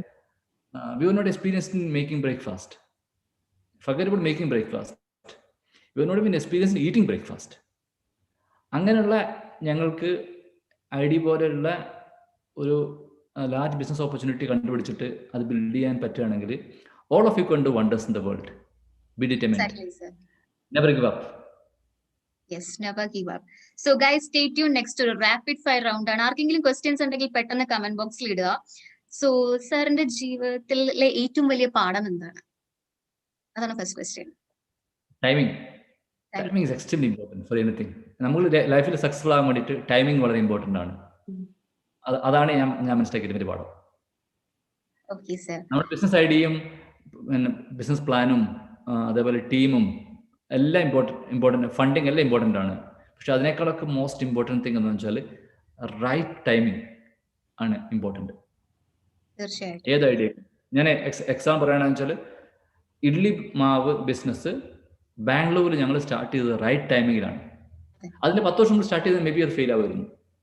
ഇപ്പം സ്റ്റാർട്ട് ചെയ്തതിന് കുറെ കോമ്പറ്റീഷൻ ഉണ്ടാവുമായിരുന്നു. ഞങ്ങൾ അവിടെ സ്റ്റാർട്ട് ചെയ്തത് വി ബിക്കേം ദ ഫസ്റ്റ് മൂവർ. അങ്ങനെയാണ് ഞങ്ങൾ അത് ബിൽഡ് ചെയ്തത്. തീർച്ചയായിട്ടും. ഞാൻ ബാംഗ്ലൂരിൽ നിന്ന് കഴിഞ്ഞപ്പോഴത്തേക്കും പല മലയാളികളും അവിടെ മീൻസ് നമ്മള് എന്താ പറയാ, നമ്മുടെ ബ്രേക്ക്ഫാസ്റ്റ് എന്ന് പറയുന്നത് ID പാക്കറ്റിലൂടെയാണ് തുടങ്ങുന്നത്. സോ എനിക്ക് ഭയങ്കര നൊസ്റ്റാൾജിക് ഫീൽ ആയിരുന്നു സാറ് വന്നപ്പം. So okay, with that next question. സ്വപ്നങ്ങളെ കുറിച്ച് സാർ ഒരുപാട് എഴുതി വെക്കാറുണ്ടെന്നുള്ളത് ഞാൻ പലപ്പോഴും വായിച്ചിട്ടുണ്ട്. സോ അത് നമ്മുടെ ജീവിതത്തിൽ എന്തെങ്കിലും രീതിയിൽ കോൺട്രിബ്യൂട്ട് ചെയ്തു, എന്തെങ്കിലും സ്വാധീനം ചെലുത്താൻ പറ്റുമോ അങ്ങനെ എഴുതി വെക്കുന്നത്? അതിനെ കുറിച്ച് എന്താണ് സാറിന്റെ അഭിപ്രായം? ജീവിതത്തില് വിജയിച്ച ആളുകൾക്കൊക്കെ സ്വപ്നങ്ങൾ ഉണ്ടായിരുന്നു. അവർക്ക് സ്വപ്നങ്ങൾ ഉണ്ടായെന്ന് മാത്രമല്ല, അവരുടെ സ്വപ്നങ്ങൾ അവർ എഴുതി വെച്ചിരുന്നു. സോ ഞാൻ പഠിച്ചത് അല്ലെങ്കിൽ ഞാൻ മനസ്സിലാക്കിയത് സ്വപ്നങ്ങൾ ഉണ്ടാവല് വളരെ ഇമ്പോർട്ടൻ്റ് ആണ്. മാത്രമല്ല ആ സ്വപ്നങ്ങൾ എഴുതി വെച്ചിട്ട് ആ സ്വപ്നങ്ങൾ ചേസ് ചെയ്യുമ്പോഴാണ് നമ്മൾ സക്സസ്ഫുൾ ആവുന്നത്. എനിക്ക് ഇന്ന് ഈ പ്രോഗ്രാമിൽ അറ്റൻഡ് ചെയ്ത് എല്ലാവരും പറയാനുള്ളത്, ഒരു കാര്യം നിങ്ങൾ ഈ ഹാഫ് ആൻ അവർ സെഷനിൽ നിങ്ങൾ ചെയ്യാനുള്ളത്, റൈറ്റ് ഡൗൺ യുവർ ഡ്രീംസ്. നിങ്ങൾ എഴുതി വെച്ച് നോക്കൂ. I can watch it for you. You will become successful. നിങ്ങൾക്ക് ആർക്കെങ്കിലും ജീവിതത്തിൽ സക്സസ്ഫുൾ ആവണം എന്ന ആഗ്രഹം ഉണ്ടെങ്കിൽ ഒരൊറ്റ കാര്യം ചെയ്താൽ മതി, റൈറ്റ് ഡൗൺ യുവർ ഡ്രീംസ്. ഞാൻ എൻ്റെ ഒരു എക്സ്പീരിയൻസ് പറയാം. ഞാൻ മീറ്റ് ചെയ്ത ഒരു ചെറിയ പെൺകുട്ടി ഉണ്ടായിരുന്നു, ഷാഹിദ എന്നാണ് അവളുടെ പേര്. She was in 10th that time. ഒരു മോട്ടിവേഷൻ ക്ലാസ്സിൽ മീറ്റ് ചെയ്തത്. അപ്പം ഞാൻ അവളോട് ചോദിച്ചു, വാട്ട്സ് യുവർ ഡ്രീം എന്ന് പറഞ്ഞപ്പോൾ I want to become a doctor എന്ന് പറഞ്ഞു. അവളുടെ സ്വപ്നം അതായിരുന്നു. അവിടെ ഒരു പാവപ്പെട്ട ഒരു ഉസ്താദിൻ്റെ മകളായിരുന്നു അവള്. She was from very poor family. ഒരു കുടിലിൽ താമസിക്കുന്ന ഒരു കുട്ടിയായിരുന്നു.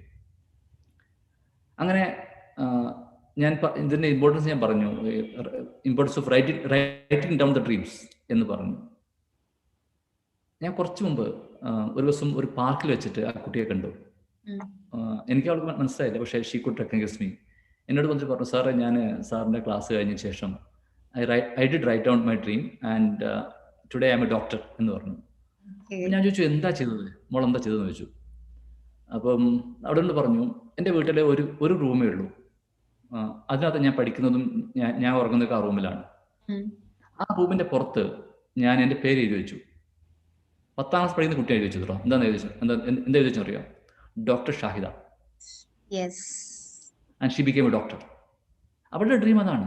അത് ഷീ റോട്ട് ഇറ്റ് ഡൗൺ. അപ്പോൾ എനിക്ക് നിങ്ങളോട് പറയാനുള്ളതാണ്, നിങ്ങൾക്കൊക്കെ ലൈഫിൽ ഡ്രീംസ് ഉണ്ടാവും. ആ സ്വപ്നം കണ്ടിട്ട് മാത്രം കാര്യമില്ല, കാരണം സ്വപ്നം എല്ലാവർക്കും ഉണ്ട്. Write down your dreams and chase your dreams. അങ്ങനെയാണ് നമ്മൾ സക്സസ്ഫുൾ ആവുന്നത്. തീർച്ചയായിട്ടും.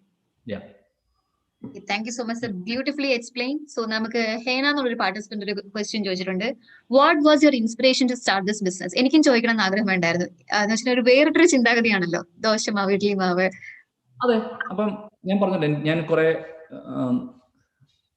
കഷ്ടപ്പെട്ടിട്ടാണ് പഠിച്ചതൊക്കെ. എന്നിട്ട് ജോബൊക്കെ കിട്ടി, പെട്ടെന്ന് കുറച്ച് പൈസ ഒക്കെ ഉണ്ടായി. പിന്നെ ഞങ്ങളുടെ നാട്ടിലെ അല്ല ഞങ്ങളുടെ വില്ലേജിലെ ഏറ്റവും പാവപ്പെട്ട ഒരു കുടുംബത്തിൽപ്പെട്ട ആളായിരുന്നു ഞാൻ. അപ്പം ജോലിയൊക്കെ കിട്ടി പെട്ടെന്ന് കുറേ പൈസ ഒക്കെ ഉണ്ടായി, എന്നാൽ വീടൊക്കെ വെച്ചു. What next? നമ്മുടെ നാട്ടിൽ എന്ത് ചെയ്യാൻ പറ്റും, നമ്മുടെ നാട്ടിലുള്ള ജോലി ഇല്ലാത്ത ആളുകൾക്ക് എന്ത് ചെയ്യാൻ പറ്റും എന്നുള്ള ഒരു തോട്ട് പ്രോസസ്സാണ് I should do something different എന്നുള്ള ഒരു ഇതിൽ നിന്ന് വന്നിട്ട് ഞാൻ ജോബ് ക്വിറ്റ് ചെയ്യാൻ ഡിസൈഡ് ചെയ്തത്. അങ്ങനെയാണ് തിരിച്ചു വന്നത്. ഞാൻ എൻ്റെ കസിൻസ് കൂടെ ജോയിൻ ചെയ്ത് ID ബിസിനസ് സ്റ്റാർട്ട് ചെയ്തത്. So basically idli business start ചെയ്യാനുള്ള ഒരു ഇൻസ്പിറേഷൻ എന്താണെന്ന് വെച്ചാൽ lot of unemployed youth from my village, very smart youth in my village. They were not able to get a good career break. അവർക്ക് ഒരു നല്ല job കൊടുക്കണം എന്നുള്ള ഒരു സ്വപ്നത്തിൽ നിന്നാണ് ഞങ്ങൾ ഒരു ബിസിനസ് സ്റ്റാർട്ട് ചെയ്യാം എന്നുള്ള ഐഡിയയിലെത്തിയത്. ഇഡ്ലി ബിസിനസ്സിലേക്ക് എത്താനുള്ള കാരണം പറയാണ്. അത് supplier batter supply in my cousins shop, അങ്ങനെയാണ് നമ്മൾ സ്റ്റാർട്ട് ചെയ്തത്. ബട്ട് ഒരു വെൽ പെയ്ഡ് ജോബ് ക്വിറ്റ് ചെയ്തിട്ട് ഒരു ബിസിനസ്സിലേക്ക് ഇറങ്ങാനുള്ള ഒരു ഡിസിഷൻ എടുക്കാൻ കാരണം we want to create employment for smart kids from my village. അങ്ങനെയാണ് അതാണ് inspiration. Okay, right decision sir. എന്ന് വെച്ച് കഴിഞ്ഞാൽ മിക്കയിടത്തും നമ്മുടെ ഇന്ത്യയിൽ എന്ന് വെച്ച് കഴിഞ്ഞാൽ നമുക്ക് ഒരുപാട് ഓപ്പർച്യൂണിറ്റീസ് ഉണ്ട്. നമ്മുടെ കൂടെ ഏതാണ്ട് 1600 ആളുകളുണ്ട്. വാവ്, സൂപ്പർ. സോ നമുക്ക് റൈറ്റ് പേഴ്സൺ ആണ് ഈ ഒരു സെഷനിൽ നമുക്ക് ഇപ്പോൾ ഉള്ളത്. എന്ന് വെച്ച് കഴിഞ്ഞിട്ടുണ്ടെങ്കിൽ ഈ ഒന്നുമില്ലായ്മയിൽ നിന്ന് തുടങ്ങി ഒരു സക്സസ്ഫുൾ ഓണ്ടർപ്രണർ ആയി, ഒരു ഷോർട്ട് കട്ടും എടുക്കാതെ സക്സസ്ഫുൾ ഓണ്ടർപ്രണർ ആയി. ഓക്കെ സർ, സോ നെക്സ്റ്റ് ക്വസ്റ്റിനിലേക്ക് ഞാൻ പോവാം. ജീവിതത്തിൽ ബാക്കി വന്നിട്ടുള്ള സ്വപ്നങ്ങൾ എന്തൊക്കെയാ? സാർ സ്വപ്നങ്ങളെ കുറിച്ച് പറഞ്ഞല്ലോ. അപ്പം എന്ന് വെച്ച് കഴിഞ്ഞാൽ അച്ചീവ് ചെയ്യാൻ ഇനി ആഗ്രഹിക്കുന്ന സ്വപ്നങ്ങൾ എന്തൊക്കെയാണെന്ന് പറയാമോ? കുറേ സ്വപ്നങ്ങൾ ബാക്കിയുണ്ട്. എൻ്റെ ഏറ്റവും വലിയ സ്വപ്നം എന്താണെന്ന് വെച്ചാൽ മരിക്കുമ്പം സ്വർഗം കണ്ട് മരിക്കണം എന്നാണ്. അതാണ് ഏറ്റവും വലിയ സ്വപ്നം. ബാക്കിയുള്ളത് ആ വഴിയിൽ പക്ഷെ കുറേ സ്വപ്നങ്ങളുണ്ട്. അതെല്ലാം ചില ബിസിനസ് സ്വപ്നങ്ങളുണ്ട്, ചിലത് സോഷ്യൽ സർവീസ് പ്രൊജക്ട്സ് സ്വപ്നങ്ങളുണ്ട്, പേഴ്സണൽ സ്വപ്നങ്ങൾ വേറെ ഉണ്ടാവും.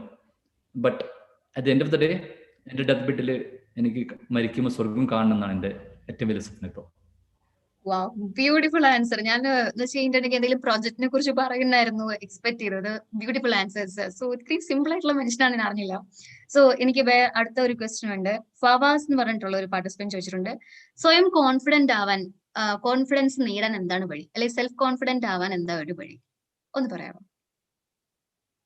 ഞാൻ പറഞ്ഞല്ലോ, ആദ്യമായിട്ട് ഫെയിലിയേഴ്സ് അക്സെപ്റ്റ് ചെയ്യാൻ പഠിക്കുക.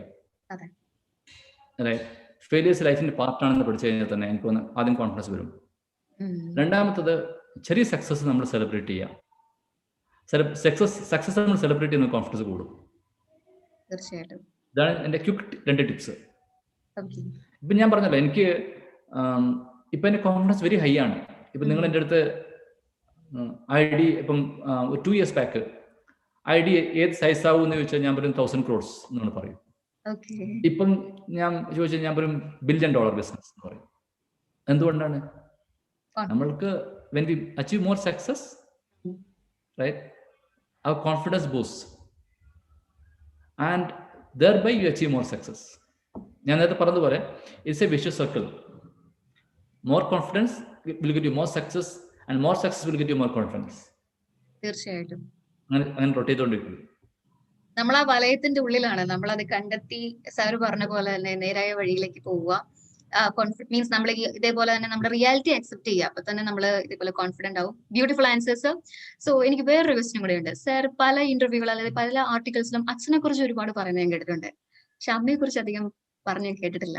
സോ ഞങ്ങൾക്ക് അതിനെ കുറിച്ച് അറിയാൻ കൂടുതൽ താല്പര്യമുണ്ട്. അമ്മ എങ്ങനെയായിരുന്നു സാറിനെ ഇൻസ്പയർ ചെയ്തത്, അല്ലെങ്കിൽ സാറിന്റെ ജീവിതത്തിലെ അമ്മയുടെ റോൾ എന്താണ്, ഒന്ന് പറയാമോ? എൻ്റെ ലൈഫിലെ ഞാൻ പറഞ്ഞത്, നമ്മളെല്ലാവരുടെ ലൈഫിൽ നമ്മളൊക്കെ സക്സസ്ഫുൾ ആവുന്നത് വേറെ കുറേ ആളുകളുടെ സാക്രിഫൈസ് കൊണ്ടാണ്. തീർച്ചയായിട്ടും. എൻ്റെ ഉപ്പയും ഉമ്മയും പട്ടിണി കിടന്നിട്ടാണ് എന്നെ പഠിപ്പിച്ചത്. അവര് കഷ്ടപ്പെട്ടിട്ട് ഫോറസ്റ്റിലേക്ക് പോയിട്ട് വിറക് പെറുക്കൊണ്ടുവന്നിട്ടാണ് വിറ്റിട്ടാണ് എൻ്റെ ഉമ്മ എന്നെ പഠിപ്പിച്ചത്. എൻ്റെ ഉപ്പ കൂലിപ്പണിക്ക് പോയിട്ടാണ് എന്നെ പഠിപ്പിച്ചത്. അപ്പം ഞാൻ ഈ ലെവലിലെത്തിയത് 100% credit goes to my parents. എൻ്റെ ഉപ്പയും ഉമ്മയാണ് എന്നെ ഇവിടെ എത്തിച്ചത്. ഞാൻ ഉമ്മേനെ പറ്റി സ്പെഷ്യലി പറയുകയാണെങ്കിൽ ഈ നെവർ ഗിവ് അപ്പ് എന്നുള്ള ആറ്റിറ്റ്യൂഡ് എനിക്ക് കിട്ടിയ ഉമ്മേൻ്റെ അടുത്താണ്.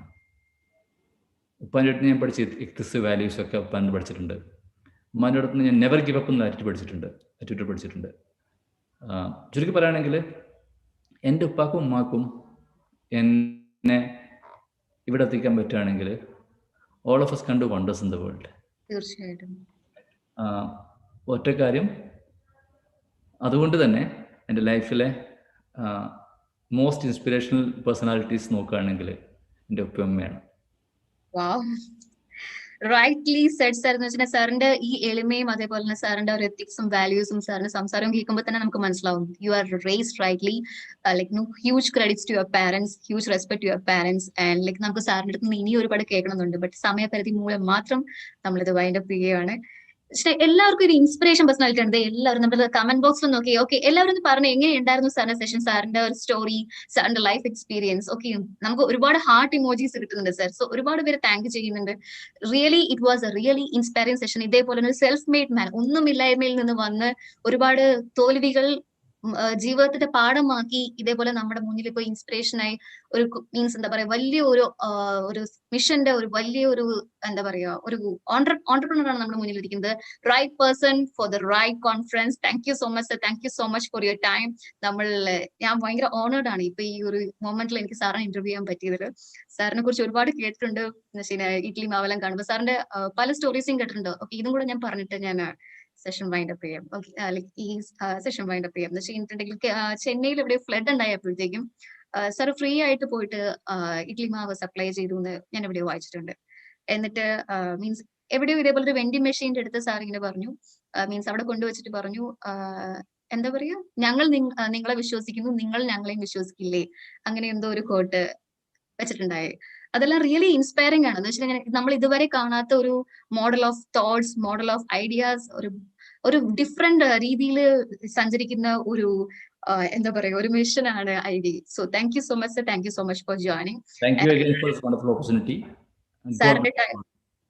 സാറിന്റെ ഈ ടൈമിനെ ഓണർ ചെയ്യാൻ വേണ്ടിയിട്ട് ഞങ്ങളുടെ അടുത്ത് ചെറിയൊരു സർട്ടിഫിക്കറ്റ് ഉണ്ട് sir. Please receive it. I request my technical team to display the certificate from 3G IPS. Thank you. Again, thank you so much for your time, sir. We are really honored to have you. Yeah, thank you so much. To write down your dreams today. തീർച്ചയായിട്ടും participants, please do that. Yeah. Thank you so much for your time, sir. Bye. Bye. So moving on, we have many more interesting speakers here. So to invite our next speaker, I invite my co-host MC Jofna. Over to you, Jofna.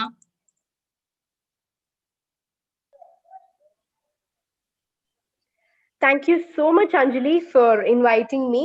I'm so honored and privileged to invite the next eminent personality. Yes, it's none other than our founder, Dr. Sahid Cholayil, the founder, Mission 3D Humanitarian, Egalitarian Global Race Awardee 2018 at Harvard University. He is the man, the myth, and the legend behind it all, a humanitarian, serial entrepreneur, futurist, and a strong advocate of technological singularity.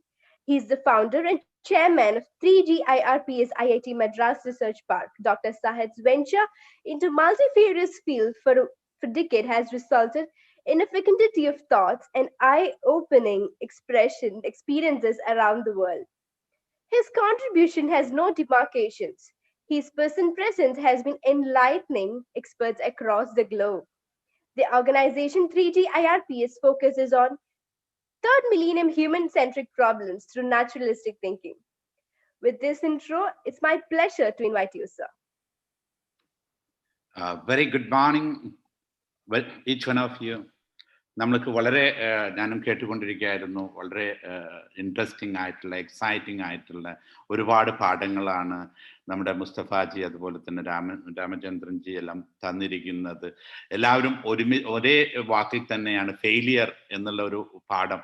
ഈ ഫെയിലിയറിന് learning ഇപ്പം പുള്ളിക്കും ഒരുപാട് commonality. ഇപ്പം ഞാനൊക്കെ കണ്ടത് എന്താന്ന് പറഞ്ഞാൽ ഇപ്പം പുള്ളിയും തോറ്റിട്ടുണ്ട് 6ാം ക്ലാസ്സിൽ, ഞാനും തോറ്റിട്ടുണ്ട്. നമ്മളൊക്കെ ഒരേ സ്റ്റെപ്പ്, ഒരുപക്ഷെ ഞാനും പുള്ളിയൊക്കെ ഒരേ ഏരിയയിൽ നിന്നാണ് വരുന്നത്, കാലിക്കറ്റിൽ നിന്നാണ് വരുന്നത്.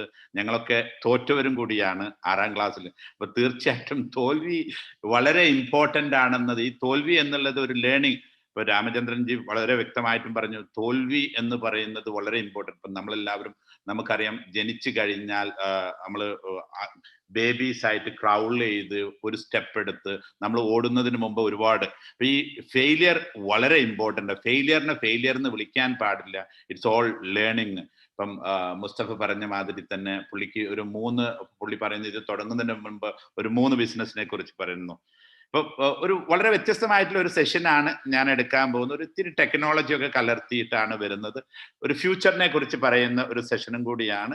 ഇതുവരെ നമ്മൾ ഒരു ഇന്റർവ്യൂ മോഡിലാണ് പോയത്. ഇനി ഒരു പവർ പ്രസന്റേഷൻ മോഡിലേക്ക് പോവുകയാണ്. I am going to share my screen. എൻ്റെ സ്ക്രീന് കാണാൻ ഒന്ന് ഉറപ്പുവരുത്താവോ? കാണുന്നുണ്ടോ? എംസീസ് സ്ക്രീൻ കാണുന്നുണ്ടോ? കാണുന്നുണ്ട്. ഓക്കെ. നിങ്ങൾക്ക് ഇതിന്റെ ടോപ്പിൽ കാണാം ഒരു വളരെ ഇമ്പോർട്ടൻ്റ് ആയിട്ടുള്ള ഒരു മെസ്സേജും കൂടിയാണ്. Digitising the demographic dividend before it turn to demographic nightmare. നമുക്ക് എല്ലാവർക്കും അറിയുന്നത് പോലെ നമ്മൾക്കറിയാം, ഇന്ത്യയിൽ നമുക്ക് 600 million youth, while rest of the world is ageing, India is getting younger and younger. ഏറ്റവും കൂടുതൽ ചരിത്രത്തിൽ യൂത്തുള്ള ഒരു സമയമാണ് ഇന്ത്യക്ക്. ഇതുവരെ നമ്മളെല്ലാവരും തന്നെ നമുക്ക് ഏറ്റവും നല്ലൊരു ഓപ്പർച്യൂണിറ്റി ഉള്ള സമയമാണ്. നമ്മൾ ഇതിനെ ഡെമോഗ്രാഫിക് ഡിവിഡൻഡ് എന്നാണ് വിളിക്കുന്നത്. അപ്പം ഒരു ഡിജിറ്റൈസേഷൻ വരികയാണെങ്കിൽ ഇപ്പം നമുക്ക് എല്ലാവർക്കും ഇപ്പൊ പറയാ കൊറോണ പീരീഡിൽ ജോലി നഷ്ടപ്പെട്ടുകൊണ്ടിരിക്കുകയാണ്. അപ്പം ഇതൊരു ഡെമോഗ്രാഫിക് നൈറ്റ്മെയർ ആകുന്നതിന് മുമ്പ് ഇതിന്റെ ഡിവിഡൻഡിനെ എടുക്കുക എന്നൊരു ലക്ഷ്യത്തോടു കൂടി തുടങ്ങിയ ഒരു പ്രൊജക്റ്റാണ് build India to serve the world എന്നാണ് ഈ പ്രൊജക്ട്. നമുക്ക് 3G institute of research and policies ആണ് ഇതിന്റെ ഓർഗനൈസർ. ഇതേക്കുറിച്ചൊരു കുറച്ച് വാക്കുകൾ ഈ കമ്പനിയെ കുറിച്ച് പറഞ്ഞ് ഞാൻ തുടങ്ങുകയാണ്. 3G School of Applied Entrepreneurship, Seeding Entrepreneurs 4.0, New Age Entrepreneurship. ഇപ്പൊ നമ്മൾ IIT ബോംബെ ഇൻക്യുബേറ്റഡ് ചെയ്ത കമ്പനിയാണ്. ഇതിന്റെ റിസർച്ചുകളെല്ലാം നടന്നത് ഹാർവാർഡ് MIT-യിലാണ്. ISB ഹൈദരാബാദിലാണ് ലോഞ്ച് ചെയ്തത്. ഇപ്പൊ ഹെഡ് ക്വാർട്ടേഴ്സ് ഉള്ളത് IIT മദ്രാസ് റിസർച്ച് പാർക്കിലാണ്. ഇപ്പൊ എന്താണ് നമ്മൾ ചെയ്യുന്നത്? We are a academic research organisation. ഒരുപക്ഷെ ഇന്ത്യയിലെ ഒരു പ്രൈവറ്റ് ആയിട്ടുള്ള ഒരു അക്കാഡമിക്കിനെ കുറിച്ച് പഠിക്കുന്ന ഒരേ ഒരു കമ്പനിയാണ് നമ്മൾ എന്തിലാണ് റിസർച്ച് ചെയ്യുന്നതെന്ന് ചോദിച്ചു കഴിഞ്ഞാൽ ആർട്ടിഫിഷ്യൽ ഇന്റലിജൻസും എഡ്യൂക്കേഷനിലാണ് റിസർച്ച് ചെയ്യുന്നത്. ഇപ്പൊ എന്തുകൊണ്ട് ഇന്ത്യ സ്പെസിഫിക് ആയിട്ട് എടുത്തു എന്ന് ചോദിച്ചു കഴിഞ്ഞാൽ, ഇപ്പൊ നമ്മൾ ഇന്ത്യയിലേക്ക് വരുന്ന സമയത്ത് ഒരേ ഒരു ചോദ്യമായിരുന്നു നമ്മളെ മുന്നിൽ ഉണ്ടായിരുന്നത്. ഇപ്പം ആർട്ടിഫിഷ്യൽ ഇന്റലിജൻസിനെ കുറിച്ചാണ് നമ്മൾ പഠിക്കുന്നത്. അതിൽ ഏറ്റവും വലിയൊരു വിക്ടിം നമ്മൾ കണ്ടത് അതൊരു പക്ഷേ ഇന്ത്യ ആകാം. അൺലെസ് ആൻഡ് അണ്ടിൽ വി ഇന്റർവെന്റ്, നമ്മൾ അതിനെ എന്തെങ്കിലും ഒരു സൊല്യൂഷൻ കൊണ്ട് തടഞ്ഞിട്ടില്ലെങ്കിൽ അതൊരു വലിയൊരു പ്രോബ്ലം ആകാം എന്ന് കണ്ട് ഇന്ത്യയിൽ വന്നു. ഒരു ചോദ്യം നമ്മൾ ചോദിച്ചത് എന്താണെന്ന് ചോദിച്ചാൽ ഒരുപക്ഷെ നിങ്ങൾക്ക് അതിന് ഒരു മറുപടി തരാൻ പറ്റും. ആ ചോദ്യം എന്താണെന്ന് ചോദിച്ചാൽ, നമ്മുടെ മുന്നിൽ ഇപ്പൊ ഇന്ത്യയിൽ 1947 ശേഷം നമുക്കറിയാം നമ്മൾ ലാർജസ്റ്റ് എഞ്ചിനീയറിംഗ് പ്രൊഡ്യൂസിങ് കൺട്രിയാണ്. APJ സർ അബ്ദുൽ കലാം സാറിന്റെ ഒരുപാട് കോൺട്രിബ്യൂഷൻ നമുക്കുണ്ടായത്. അതൊരിക്കലും നമ്മളൊരു എഡ്യൂക്കേഷന്റെ ഗുണമായിട്ടല്ല നമ്മൾ കൺസിഡർ. കാരണം ഈ സ്പേസ് എഡ്യൂക്കേഷന്റെ ഒരു ഔട്ട്കം അല്ലായിരുന്നു.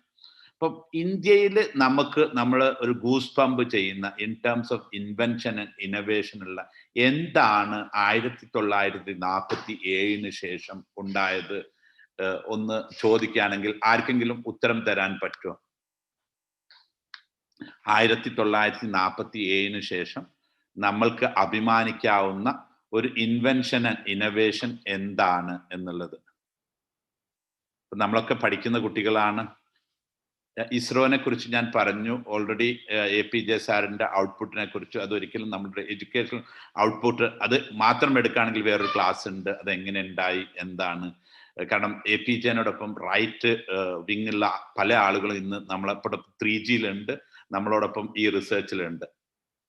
അപ്പൊ അതല്ലാതെ ഒരു അഭിമാനിക്കാവുന്ന ഒരു ഇൻവെൻഷൻ ആൻഡ് ഇന്നോവേഷൻ എന്താണ് നമുക്ക് ഇന്ത്യയിലുള്ളത്? നമുക്കറിയാം ലാസ്റ്റ് രാമൻ എഫക്റ്റിൽ CV രാമൻ അവാർഡാണ് നമുക്ക് നോബൽ പ്രൈസിൽ കിട്ടിയത്. ഇപ്പൊ നമ്മളൊക്കെ പഠിക്കുന്ന കുട്ടികളാണ്, നിങ്ങളൊക്കെ ഒരുപാട് ഡിബേറ്റുകളും ഡിസ്കഷനിലൊക്കെ പങ്കെടുത്തവരാണ്. നമുക്ക് അഭിമാനിക്കാവുന്ന ഒന്ന്,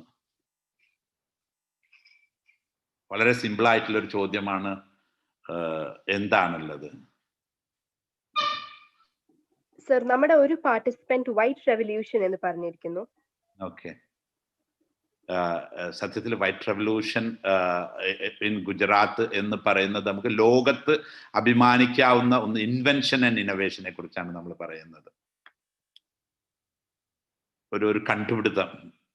സ്കിൽ റെവല്യൂഷൻ എത്തിയിട്ടില്ല, നമ്മളായിട്ടില്ല. കാരണം നമ്മൾ ഫേസ് ചെയ്യാവുന്ന പ്രോബ്ലത്തെ കുറിച്ച് ഞാൻ അടുത്ത ഇതിലേക്ക് വരുന്നുണ്ട്. ഒരു ഇൻവെൻഷന്, നമുക്കൊരു ലോകത്തെ അഭിമാനിക്കുന്ന ഒരു ഇൻവെൻഷൻ. നമുക്കറിയാം, ഒരു ഗൂഗിൾ അല്ലെങ്കിൽ ഒരു വാട്സപ്പ് അല്ലെങ്കിൽ സംതിങ് വിച്ച് ഈസ് യൂണിവേഴ്സൽ, ഒന്നും തന്നെ ഇല്ല എന്നുള്ളതാണ് ഇതിന്റെ സത്യം. അപ്പൊ ഇവിടെ നിന്നാണ് നമ്മളുടെ റിസർച്ച് സ്റ്റാർട്ട് ചെയ്യുന്നത്. എന്തുകൊണ്ടില്ല 1.3 ബില്യൺ പീപ്പിൾ, നമുക്ക് IITs ഉണ്ട്, IIM ഉണ്ട്, ISBs ഉണ്ട്, എന്തുകൊണ്ട് ഇതില്ല? ഇവിടെ നിന്ന് തുടങ്ങുന്നു നമ്മുടെ അക്കാഡമിക് റിസർച്ച്. ഓക്കെ, നമ്മൾ അഡ്രസ് ചെയ്യുന്ന ഒരു പ്രധാനപ്പെട്ട പ്രോബ്ലം നമ്മൾ പറയുകയാണെങ്കിൽ, ഇവിടെ 2030 ഉള്ളിൽ, ഇത് എൻ്റെ സ്റ്റേറ്റ്മെന്റ് അല്ല, ഇത് വേൾഡ് ബാങ്ക് 2060 റിപ്പോർട്ടിന്റെ സ്റ്റേറ്റ്മെന്റ് ആണ്. 2030 ഉള്ളിൽ 80% ആളുകൾക്ക് ജോലി പോകും. ഇപ്പൊ നമ്മൾ 600 മില്യൺ യൂത്ത് ഒരു സ്ഥലത്ത് നിൽക്കുമ്പോഴാണ് നമ്മൾ പറയുന്ന ഈ കൊറോണനെക്കാളും ഭീകരമായ ഒരു സാഹചര്യങ്ങളിലേക്കാണ് നമ്മൾ നീങ്ങാൻ പോകുന്നത്. 80% ആളുകൾക്ക്, നിങ്ങളൊന്ന് ആലോചിച്ച് നോക്കുക, 80% ആളുകളുടെ ജോലി പോവുക എന്ന് പറഞ്ഞാൽ എന്താണെന്ന്. ഇതിനെ അഡ്രസ്സ് ചെയ്യുന്ന ഒരു കമ്പനിയാണ്. ഇപ്പൊ നിങ്ങൾക്ക് ഒരു ഏകദേശം ഒരു ഐഡിയ കിട്ടിക്കാണും എന്താണ് ഈ കമ്പനി. ഇതൊരു റിസർച്ച് കമ്പനിയാണ്, എഡ്യൂക്കേഷൻ കമ്പനിയാണ്. എഡ്യൂക്കേഷന് മാത്രമേ ഈ പ്രോബ്ലത്തെ അഡ്രസ്സ് ചെയ്യാൻ പറ്റുകയുള്ളൂ. അപ്പൊ വ്യത്യസ്ത സൊല്യൂഷനുകളുമായിട്ടാണ് ഞങ്ങൾ വരുന്നത്. അതിൽ ഒരു സൊല്യൂഷനാണ് കേരളത്തിൽ ഈ നടക്കുന്ന ഒരു awareness campaigning, entrepreneurship awareness campaigning. എന്തുകൊണ്ട് കേരളത്തിൽ ഇത് നടത്തുന്നു എന്നത് നോക്കാം നമുക്ക്. എന്തായിരുന്നു കേരളത്തിൽ ഇങ്ങനെ ഒരു പ്രോഗ്രാം നമ്മൾ ആവിഷ്കരിച്ച് ഇപ്പം നമുക്കറിയാം, ഒരുപാട് രാജ്യത്ത് നിന്ന് സക്സസ്ഫുൾ ആയിട്ടുള്ള മലയാളികൾ വന്ന് സംസാരിക്കുന്ന ഒരു 3 ദിവസത്തെ പ്രോഗ്രാമാണ് ഇത്. എന്തുകൊണ്ട് കേരളത്തിൽ നിന്ന് ഇങ്ങനെ ഒരു പ്രോഗ്രാം? എന്താണ് നമ്മുടെ റിസർച്ചിലെ ഒരു പാർട്ട്? കേരളത്തെ കുറിച്ച് നമുക്ക് എന്താണ് പറയാനുള്ളത് നമുക്ക് നോക്കാം. നമുക്ക് എല്ലാവർക്കും കേരളത്തിന്റെ ചരിത്രത്തിലേക്ക് പോയി കഴിഞ്ഞാൽ നമുക്കറിയാം, നമ്മളെല്ലാം നെല്ലിന്റെ നാട്ടുകാരാണ്, നമ്മളൊരു പൂർവികതയിൽ. അപ്പം ഞാറ് പറിച്ചു നടുമ്പോഴാണ് യഥാർത്ഥത്തിൽ തഴച്ചു വളരുന്നത്. അതുപോലെ തന്നെ നമ്മൾ കണ്ടപ്പോൾ മുസ്തഫ വന്ന് സംസാരിച്ചു. ഓക്കെ, വളരെ സക്സസ്ഫുൾ ആയിട്ടുള്ള ഒരാളാണ്. അതുപോലെ നമുക്കറിയാം ബൈജു രവീന്ദ്രനെ കുറിച്ച് നമുക്കറിയാം. അപ്പം നമ്മളുടെ സക്സസ്ഫുൾ ആയിട്ടുള്ള ആളുകളെല്ലാം തന്നെ എന്തുകൊണ്ട് പുറത്തുനിന്ന് വരുന്നു? ഇപ്പൊ നമ്മൾ പറഞ്ഞു, ഞാറ് പറിച്ചു നടുമ്പോഴാണ് തഴച്ചുവള്. അതുമാതിരി തന്നെ നമ്മുടെ ഒരു നേച്ചർ നമ്മൾ കാണുന്നത് എന്താണെന്ന് വെച്ച് കഴിഞ്ഞാൽ, ടോട്ടൽ അനാലിറ്റിക്കൽ കാണുന്നത്, കേരളത്തിൽ നിന്ന് പറിച്ചു നട്ട എല്ലാവരും വളരെ ഉഷാറായിട്ട് വളരുന്നു. അതേ സമയത്ത് കേരളത്തിൽ നിന്ന് നാഷണൽ ലെവലിലേക്ക് വന്ന ബ്രാൻഡുകൾ നോക്കിക്കഴിഞ്ഞാൽ വിരലിൽ എണ്ണാവുന്ന, ഇപ്പൊ നമുക്ക് നമ്മുടെ IPS വിജയൻ സർ പറഞ്ഞു തന്നു, വിരലിൽ എണ്ണാവുന്ന ബ്രാൻഡുകൾ മാത്രമേ നമുക്കുള്ളൂ. ഇത് എന്തുകൊണ്ട് എന്നുള്ള ചോദ്യത്തിൽ നിന്ന് നമുക്ക് കേരളത്തിൽ നിന്ന് അതിന്റെ കാരണങ്ങളിലേക്ക് പോകുമ്പോൾ നമുക്ക് ഒരുപാട് ഇഷ്യൂസിനെ നമുക്ക് അനലൈസ് ചെയ്യേണ്ടിയിരിക്കും. എസ്പെഷ്യലി ഇങ്ങനത്തെ ഒരു കോണ്ടെക്സ്റ്റും കൂടി ആണ് വരാൻ പോകുന്നത്. അപ്പം ഇതിന് ഉള്ള ഒരു അവയർനെസ് ആണ് നമ്മൾ സ്റ്റാർട്ട് ചെയ്യുന്നത്. ഇപ്പം നമ്മൾ ഓൺട്രപ്രണർഷിപ്പിനെ കുറിച്ചാണ് പറയുന്നത്. ഇപ്പം കേരളത്തിൽ നിന്ന് നമുക്ക് ഏതെങ്കിലും 1-2 ബ്രാൻഡുകളെ പറയാവോ? കേരളത്തിൽ നിന്ന് നാഷണൽ ലെവലിലേക്ക് വളർന്ന 1-2 ബ്രാൻഡുകൾ. കേരളത്തിൽ നിന്ന് നാഷണൽ ലെവലിലേക്ക് വളർന്ന, യെസ്, വെരി ഗുഡ്. ജമാൻ പറഞ്ഞു മലബാർ ക്രൗഡ് ഫണ്ടിൽ നിന്ന് വന്നൊരു, ഓക്കെ. ബൈജു കേരളത്തിൽ നിന്നല്ല വന്നത്, ബാംഗ്ലൂരിൽ നിന്നാണ്. ID ഫ്രഷ് ഒക്കെ വരുന്നത് കേരളത്തിൽ നിന്ന്, മലബാർ ആണ്, വിഗാർഡ് ആണ്. വേറെ ഏതെങ്കിലും ബ്രാൻഡ്? ഖാദി ഇന്ത്യ ഖാദ്യ എല്ലായിടത്തും ഉണ്ട്. വി സ്റ്റാർ വി ഗാർഡിൻ്റെതാണ്. മലയിൽ ഒരു ആ റേഞ്ചിലേക്ക് എത്തിയിട്ടില്ല എന്ന്. ഇപ്പം നമ്മൾ ഒരുപാട് ചരിത്രങ്ങളുണ്ട് നമ്മൾക്ക് നോക്കിക്കഴിഞ്ഞാൽ. പക്ഷെ ഏറ്റവും കൂടുതൽ എല്ലാം നമ്മൾ കണ്ടത് പുറത്ത് പോയിട്ട് വന്ന വളരെ വിരലിലെണ്ണാവുന്ന ഒരു കാരണം എന്ന് പറഞ്ഞാൽ ആ ഒരു കൾച്ചർ നമുക്ക് നമ്മുടെ നാട്ടിൽ ഇല്ല എന്ന് വേണമെങ്കിൽ നമുക്ക് പറയാം. ഒരു ഓൺട്രപ്രണർഷിപ്പ് കൾച്ചർ നമുക്ക് ഇല്ല എന്ന് വേണമെങ്കിൽ. അതേ സമയത്ത് നമ്മുടെ ബിൽഡിങ്ങിലുണ്ട്.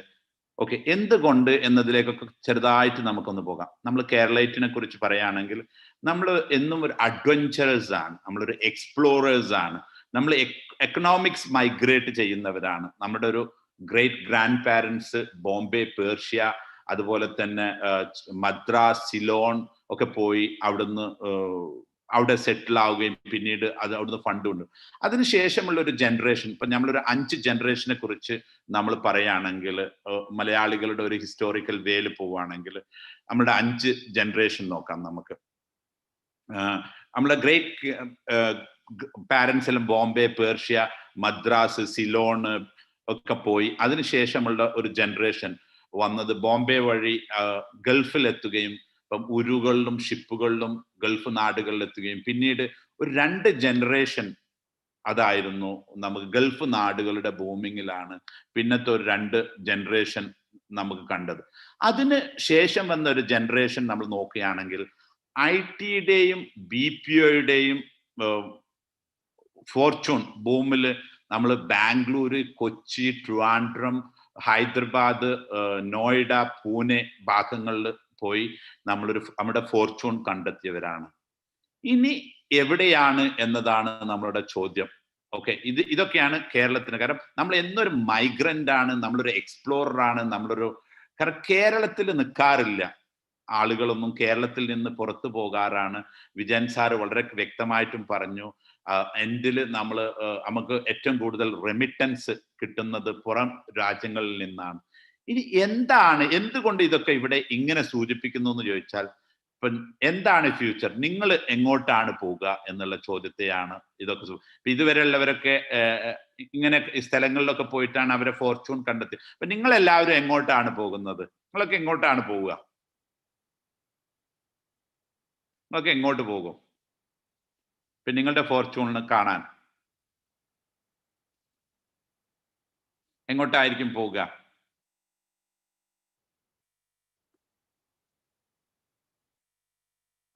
എവിടെയെങ്കിലും കണ്ടിട്ടുണ്ടോ? ഇപ്പൊ നിങ്ങൾ work from home is the new normal. ഇപ്പൊ നമുക്കറിയാം, ഇപ്പൊ ബാംഗ്ലൂരിന്റെ ഷൈനിങ് ഇവിടെ അവസാനിക്കുകയാണ്.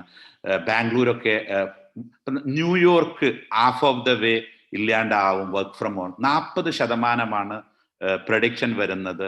അപ്പൊ ഈ സിറ്റികളെല്ലാം നശിക്കപ്പെടും. പ്രത്യേകിച്ച് നമ്മൾ പറയാറുണ്ട് വലിയ വലിയ ബിൽഡിങ്സ് എല്ലാം കാലിയാകും. കാരണം IT ആണ് ഇതിനെല്ലാം ബൂം ചെയ്തത്, ഈ ബിൽഡിങ്ങിനെല്ലാം ചെയ്തെങ്കിൽ IT-ക്കാരെല്ലാം ഇനി വരില്ല. പ്രത്യേകിച്ച് IT-യിൽ ഇപ്പം നമുക്ക് കേരളത്തിന് ഏറ്റവും കൂടുതൽ പൈസ തരുന്ന ഒന്ന് നമുക്കറിയാം, മിഡിൽ ഈസ്റ്റ് റെമിറ്റൻസ് ആണ് ഒന്ന്. അത് കഴിഞ്ഞു കഴിഞ്ഞാൽ നമുക്ക് ഏറ്റവും കൂടുതൽ ഫണ്ട് തരുന്നത് IT-യിലെ ബൂമിംഗ് ആയിരുന്നു. അപ്പൊ IT-യിൽ ഉണ്ടാകാൻ പോകുന്ന ഒരു പ്രോബ്ലം എന്താണെന്ന് ചോദിച്ചാൽ 60% ആളുകൾ ഇപ്പം കോഡിൽ നിന്ന് നമ്മൾ ആർട്ടിഫിഷ്യൽ ഇന്റലിജൻസിലേക്ക് കടക്കുന്ന സമയത്ത് 60% ആളുകളുടെ ജോലി പോകും. അപ്പം അത് ഒരു വലിയ പ്രോബ്ലമാണ്. അപ്പം നമ്മൾക്കൊരു ബാംഗ്ലൂർ, ഇപ്പൊ ഗൾഫ്, നിങ്ങൾക്ക് എല്ലാവർക്കും ഗൾഫിൽ ആളുകൾ ഉണ്ടാവും എന്ന് എനിക്കറിയാം. ഇപ്പൊ ഗൾഫിന്റെ സ്ഥിതിഗതികൾ നിങ്ങൾക്ക് നല്ല അറിയാമെന്ന് എനിക്കറിയാം. അതുപോലെ തന്നെ അപ്പൊ ഗൾഫ് നാട് ഇപ്പൊ നേരത്തെ സാറ് സൂചിപ്പിച്ചു, ഏകദേശം 3 മില്യൺ ആളുകളാണ് ഗൾഫിൽ ഉള്ളത്. നമുക്ക് കേരളക്കാര് അതിൽ 15 ലക്ഷം ആളുകൾ, 1.5 മില്യൺ ആളുകൾ ബെയർ ഹാൻഡോട് കൂടി തിരിച്ചു വരികയാണ്. അപ്പൊ അതുണ്ടാക്കാകുന്ന ഒരു വലിയൊരു ബാക്ക്ലാഷ് നിങ്ങളെല്ലാവരും ഫേസ് ചെയ്യാൻ പോവുകയാണ്. അതുപോലെ തന്നെ IT-യിൽ അടുത്ത 3 വർഷം കൊണ്ടുണ്ടാകുന്ന ഒരു ഇമ്പാക്ട് വേറെ ഉണ്ട്. കോഡേഴ്സിന്റെ ആവശ്യമില്ല. നമുക്ക് ആർട്ടിഫിഷ്യൽ ഇന്റലിജൻസിലേക്കാണ് കടക്കുന്നത്. അത് 60% ആളുകളുടെ ഈ പ്രോബ്ലം ചെലുത്തും എന്നുള്ളതാണ്. അപ്പൊ രണ്ടാമത്തെ ഏറ്റവും കൂടുതൽ പൈസ കിട്ടുന്നത് IT ലോകത്തു നിന്നാണ്. അതും ഒരു വലിയ പ്രോബ്ലമാണ്. മൂന്നാമത് നമ്മൾ പറഞ്ഞു വർക്ക് ഫ്രം ഹോം എന്ന ന്യൂ നോർമൽ ഒരു ഇഷ്യൂ ആണ്. അപ്പൊ ഇതാണ് യഥാർത്ഥത്തിലെ കോണ്ടെക്സ്റ്റ്. ഇനി നമ്മുടെ കേരളത്തിലെ സ്പെസിഫിക് എക്കോണമിയെ നമ്മളൊന്ന് എടുത്തു നോക്കിക്കഴിഞ്ഞാൽ നമുക്ക് മനസ്സിലാകുന്ന ഒന്ന്, നമുക്ക് ഒന്നാം സ്ഥാനത്ത് നിൽക്കുന്നത്, നമുക്ക് റവന്യൂ തരുന്നത് ലിക്കറാണ്, രണ്ടാം സ്ഥാനത്ത് ടുബാക്കോ ആണ്, മൂന്നാമത്തെ സ്ഥാനത്ത് ലോട്ടറി, ടൂറിസം. അപ്പൊ നമ്മളുടെ മൊത്തം എക്കോണമിയിൽ നിന്ന് നമുക്ക് കിട്ടുന്ന വരുമാനം നമ്മളുടെ എക്സ്പെൻഡിച്ചറിനെ കഴിഞ്ഞ് കുറച്ച് തന്നെ ബാക്കിയുള്ളൂ. അതിൽ നിന്ന് ഒരിക്കലും നമുക്ക് ജീവിക്കാൻ കഴിയില്ല. അപ്പോൾ ഇത് ഇനി എങ്ങനെയാണ് നമ്മൾ ജീവിക്കേണ്ടത്? നമുക്ക് ഓൺട്രപ്രണർഷിപ്പ് ആണ് നമ്മുടെ സൊല്യൂഷൻ. കേരളത്തിലെ ഓൺട്രപ്രണർഷിപ്പിന്റെ ഒരു അവസ്ഥ നോക്കിക്കഴിഞ്ഞാൽ നമുക്ക് എല്ലാവർക്കും അറിയുന്ന മാതിരി നമ്മുടെ റാങ്കിങ്ങിൽ ഏറ്റവും അവസാനത്തെ റാങ്കിങ് ആണ് കേരളത്തിനുള്ളത്. ഒരു കാരണവശാലും ബിസിനസ് ചെയ്യാൻ പറ്റാത്ത ഒരു സംസ്ഥാനം. നമുക്കതിനെതിരെ ക്രിറ്റിസിസം ഒരുപാട് കൊണ്ടിട്ട് അതിനെതിരെ കേസുകൾ കൊടുത്തിട്ടുണ്ട്. പക്ഷെ ജനറലി പറയുന്നത് ഒരു കാരണവശാലും ബിസിനസ് ചെയ്യാൻ പറ്റാത്ത ഒരു സ്റ്റേറ്റ്. അപ്പൊ ഈ ഒരു അവസ്ഥയുടെ മുന്നിലാണ് നിങ്ങൾ നിൽക്കുന്നത്. അപ്പോൾ ഈ ഒരു അവസ്ഥയിൽ നിന്ന് നിങ്ങളെ സേവ് ചെയ്യുക എന്ന ഒരു ലക്ഷ്യത്തോടു കൂടിയാണ് ഈ ഒരു പ്രൊജക്റ്റ്, ഈ ഒരു ഇവന്റ് ഇവിടെ ക്രിയേറ്റ് ചെയ്യുന്നത്. നിങ്ങൾക്ക് ഇതിനൊരു വഴികാട്ടി, ഈ ആളുകളെല്ലാം തന്നെ വളരെ സിൻസിയർ ആയിട്ട് ലോകത്തുനിന്ന് 100ഓളം സ്പീക്കേഴ്സ് വന്ന് സംസാരിക്കാൻ പോകുന്നുണ്ട് ഈ 3 ദിവസങ്ങളിലായിട്ട്. നിങ്ങളുടെ എല്ലാവരുടെയും സപ്പോർട്ട് എനിക്കറിയാം. നിങ്ങൾക്കൊക്കെ 2 GB ഉള്ളൂ, അതിന്റെ പ്രോബ്ലംസ് എല്ലാവർക്കും ഉണ്ട്. എന്നിരുന്നാലും റെക്കോർഡിൽ വന്ന് കാണുന്നുണ്ട് ഒരുപാട് ആൾ വ്യൂവേഴ്സ്. ഇന്ന് മോർണിംഗിൽ നമ്മൾ ചെക്ക് ചെയ്തപ്പോൾ കണ്ട് ഒരുപാട് യൂട്യൂബിൽ ആളുകൾ കാണുന്നുണ്ട്. തീർച്ചയായിട്ടും ഇതെല്ലാം കാണണം. എന്താണ് നിങ്ങളെ ഓപ്പർച്യൂണിറ്റി? അതിലേക്കാണ് നിങ്ങളെ കൊണ്ടുപോകുന്നത്. നിങ്ങൾക്ക് 3Gയുടെ ഒരുപാട് ആളുകളെ നിങ്ങൾക്ക് അറിയാം, ട്രാൻസ്ഫോം ചെയ്ത ആളുകൾ ഇതിലുണ്ട്. ഇപ്പൊ വർക്ക് ഫ്രം ഹോം നോർമൽ, നിങ്ങളെ ഏറ്റവും വലിയൊരു ഓപ്പർച്യൂണിറ്റി എന്ന് പറയുന്നത് വർക്ക് ഫ്രം ഹോം. നിങ്ങൾക്ക് എങ്ങനെ US സാലറി, ഇപ്പൊ ഈ ആളുകളെല്ലാം മൈഗ്രേറ്റ് ചെയ്ത് പോയിരിക്കുന്നത് നമുക്കറിയാം, quality of life, standard of life തേടിയിട്ടാണ്. ഇപ്പം നമ്മുടെ മുസ്തഫാജി പറഞ്ഞ മാതിരി, അല്ലെങ്കിൽ ബൈജു, അല്ലെങ്കിൽ രാമേന്ദ്രൻ, ഈ ആളുകളെല്ലാം ക്വാളിറ്റി ഓഫ് ലൈഫ് തേടിയിട്ടും സ്റ്റാൻഡേർഡ് ഓഫ് ലൈഫ് തേടിയിട്ടും മറ്റ് സംസ്ഥാനങ്ങളും മറ്റ് രാജ്യങ്ങളിലും പോയെങ്കിൽ നിങ്ങൾക്ക് അങ്ങോട്ടൊന്നും പോണ്ട. നിങ്ങൾക്ക് ഏറ്റവും വലിയൊരു ഫോർച്യൂണ് നിങ്ങളുടെ വീട്ടിലേക്ക് എത്തിയിരിക്കുന്ന ഒരു സമയമാണ്. ഇതിനെയാണ് വർക്ക് ഫ്രം ഹോം എന്ന് പറയുന്നത്. ആ ഒരു ഓപ്പർച്യൂണിറ്റി നമ്മൾ ഒരുമിച്ച് നിന്നുകൊണ്ട് എങ്ങനെ നേടാം, നമുക്ക് എങ്ങനെ ഒരു $1 സാലറി, അല്ലെങ്കിൽ ഒരു £1 സാലറി, അല്ലെങ്കിൽ ഒരു കനേഡിയൻ സാലറി, എങ്ങനെ ഒരു ന്യൂസിലൻഡ് സാലറി കിട്ടാം, ഇത് പഠിപ്പിക്കുന്ന ഒരു മോഡൽസിലാണ് ഈ 3G നിങ്ങളെ കൊണ്ടുവരും. ഇതാണ് നമ്മൾ റിസർച്ചിൽ കേരളത്തിന് കണ്ട ഏറ്റവും നല്ല സൊല്യൂഷൻ ആയിട്ട് നമ്മൾ കൊണ്ടുവരുന്ന ഒരു സൊല്യൂഷൻ. ഓരോ സ്റ്റേറ്റിനും നമ്മൾ വ്യത്യസ്ത സൊല്യൂഷനാണ് നമ്മൾ കാണുന്നത്.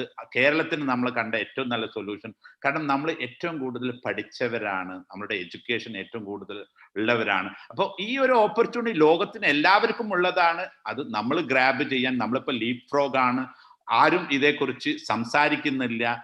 അപ്പൊ ഈ സമയത്ത് നമ്മൾ ഇതിനു വേണ്ടി, നമുക്കറിയാം ബാംഗ്ലൂർ ആക്കിയത്, IT ബൂം ചെയ്യുന്നത് വളരെ വിരലിൽ എണ്ണാവുന്ന കുറച്ച് ആളുകൾ അമേരിക്കയിൽ പോയിട്ട് ആ ഒരു ഓപ്പർച്യൂണിറ്റി അങ്ങോട്ട് കൊണ്ടുവന്നതാണ്.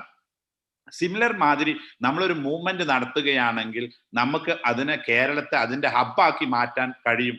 ആ ഒരു ഓപ്പർച്യൂണിറ്റിക്ക് വേണ്ടിയിട്ടാണ് നമ്മൾ ഈ പ്രൊജക്ട് ചെയ്യുന്നത്. അപ്പം നമ്മളുടെ ലൈഫിൽ ഇനി അങ്ങോട്ട് നമുക്ക് അറിയേണ്ട ഏറ്റവും വലിയൊരു കാര്യമാണ് ആർട്ടിഫിഷ്യൽ ഇന്റലിജൻസ്. ഇപ്പോൾ ആർട്ടിഫിഷ്യൽ ഇന്റലിജൻസിലാണ് നമ്മൾ റിസർച്ച് നടത്തുന്നത്. നിങ്ങൾ എല്ലാവരും കേട്ട് കാണും, കണ്ടു കാണും. ഒരുപാട് സെഷനിൽ നമ്മൾ ആർട്ടിഫിഷ്യൽ ഇന്റലിജൻസ് നമ്മൾ ഡിസ്കസ് ചെയ്താണ് ഇതിൽ പലരുമായിട്ട്. ആർട്ടിഫിഷ്യൽ ഇന്റലിജൻസ് എന്ന് പറഞ്ഞാൽ വളരെ സിമ്പിളാണ്. ഇപ്പൊ ഈ ആർട്ടിഫിഷ്യൽ ഇന്റലിജൻസിന്റെ ബസ് വേർഡ് ആണ് നമുക്ക് ഇനി അങ്ങോട്ട് കേൾക്കാൻ പറ്റുക. പക്ഷെ ആർട്ടിഫിഷ്യൽ ഇന്റലിജൻസിനൊന്നും നിങ്ങൾ വലിയ മൈൻഡ് ചെയ്യേണ്ട. ആർട്ടിഫിഷ്യൽ ഇന്റലിജൻസിന്റെ എഫക്റ്റിനെ കുറിച്ചാണ് നിങ്ങൾ. ആർട്ടിഫിഷ്യൽ ഇന്റലിജൻസ് എന്ന് പറയുന്നത് ഏതൊരാൾക്കും ഒരു 2 ആഴ്ച 3 ആഴ്ച ഇരുന്ന് പഠിക്കാവുന്ന ഒരു സാധനമാണ്. എന്താണ് ഈ ആർട്ടിഫിഷ്യൽ അല്ലെങ്കിൽ കൃത്രിമ ബുദ്ധി എന്ന് പറയുന്നത്? മിഷൻ കാണിക്കുന്ന ബുദ്ധിയെയാണ് നമ്മൾ ആർട്ടിഫിഷ്യൽ ഇന്റലിജൻസ് എന്ന് പറയുന്നത്. Okay, Munawar is asking to speak on English too. Okay, I'll try. Okay, because majority of the audience is Malayalis, this is the reason. Okay, artificial intelligence is the intelligence demonstrated by the machines, unlike the natural intelligence and displayed by the human and animals. ഇത് artificial intelligence വളരെ simple ആണ്, ഒന്നും പറയാനില്ല. Missions കാണിക്കുന്ന ബുദ്ധിയാണ് നമ്മൾ artificial intelligence എന്ന് പറയുന്നത്. എങ്ങനെയാണ് ഈ how the artificial intelligence evolved? നമ്മൾ എന്നും മനുഷ്യര് productivity, we are after the productivity. ഇപ്പൊ ആദ്യകാലങ്ങളിൽ ഇപ്പൊ എപ്പോഴും നമ്മൾ പറയും നമ്മുടെ സോഴ്സ് ഓഫ് എനർജിയാണ് നമ്മുടെ ബേസ്. ഇപ്പോഴത്തെ ഒരു എനർജി എന്ന് പറയുന്നത് ഫോസിൽ ഫ്യൂൽ ഓയിലിലെ price change, any changes in the oil, it's very simple to understand. Bus fare will increase. നമുക്ക് ഓണിയന്റെ പ്രൈസ് പോലും ഇൻക്രീസ് ആവും. ഫോസിൽ ഫ്യൂവലിന് നമ്മൾ എന്നും ₹1 കയറി 10 പൈസ കയറി എന്ന് പറയുന്ന ഒരു ഏരിയയാണ്. എന്തുകൊണ്ട് പറയുന്നു എന്ന് പറഞ്ഞാൽ that is the energy. So olden days to get നമ്മൾ എന്നും ഹ്യൂമൻ പ്രൊഡക്ടിവിറ്റിയുടെ ബാക്കിലാണ്. To get a more productive, to get 1x to 2x നമ്മൾ കൂടുതൽ ആളുകൾ ഇട്ടു. അതിനുശേഷം ഇനിയും കൂടുതൽ 2x നിന്ന് 10x കിട്ടാൻ നമ്മൾ ആനിമൽസിനെ ഉപയോഗിക്കും. നമുക്കറിയാം കുതിരകള്, നമ്മൾ കാളകള്, നമ്മൾ ആനകളെ ഉപയോഗിച്ചു.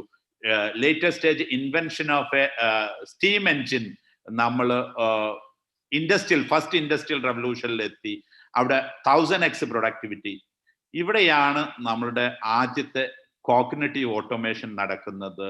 അതായത് കോഗ്നിറ്റീവ് ഓട്ടോമേഷനിൽ നമുക്ക് എല്ലാവർക്കും അറിയാം നമ്മുടെ ബുദ്ധി ഈ ഇന്റലിജൻസിന് കൊടുക്കുകയാണ്.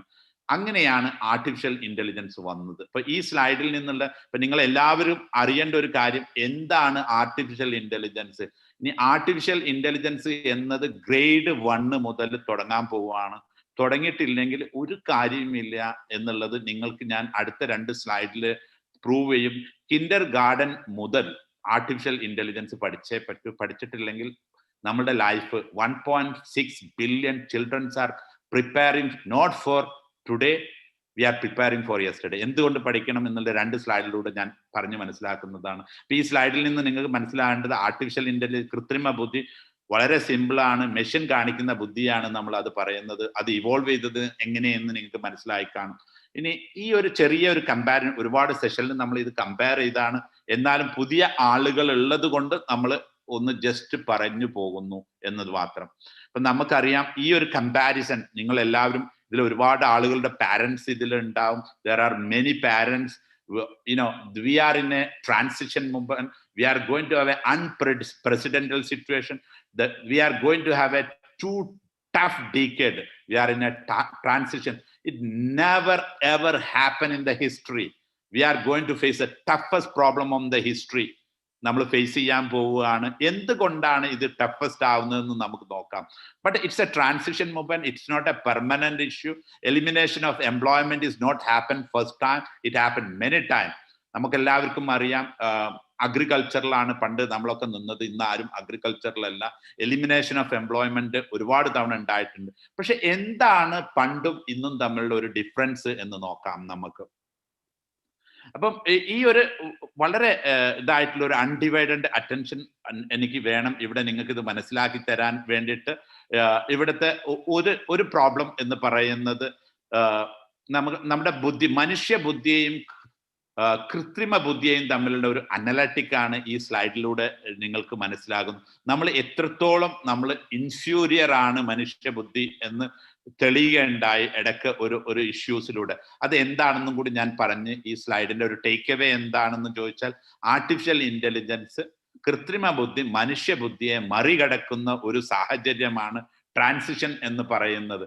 അതായത് നമ്മളിപ്പം പറയുന്നത് പാൻഡമിക്കിനെ കുറിച്ചല്ല, നമ്മളിപ്പം പറയുന്നത് പൊളിറ്റിക്സിനെ കുറിച്ചല്ല. നമ്മൾ പറയുന്നത് എന്താണെന്ന് ചോദിച്ചു കഴിഞ്ഞാൽ, മനുഷ്യ ബുദ്ധിയെ കൃത്രിമ ബുദ്ധി മറികടക്കുന്ന ഒരു സിറ്റുവേഷനിലെ ഒരു ട്രാൻസിഷൻ മൊമെന്റിലാണ് നമ്മൾ നിൽക്കുന്നത്.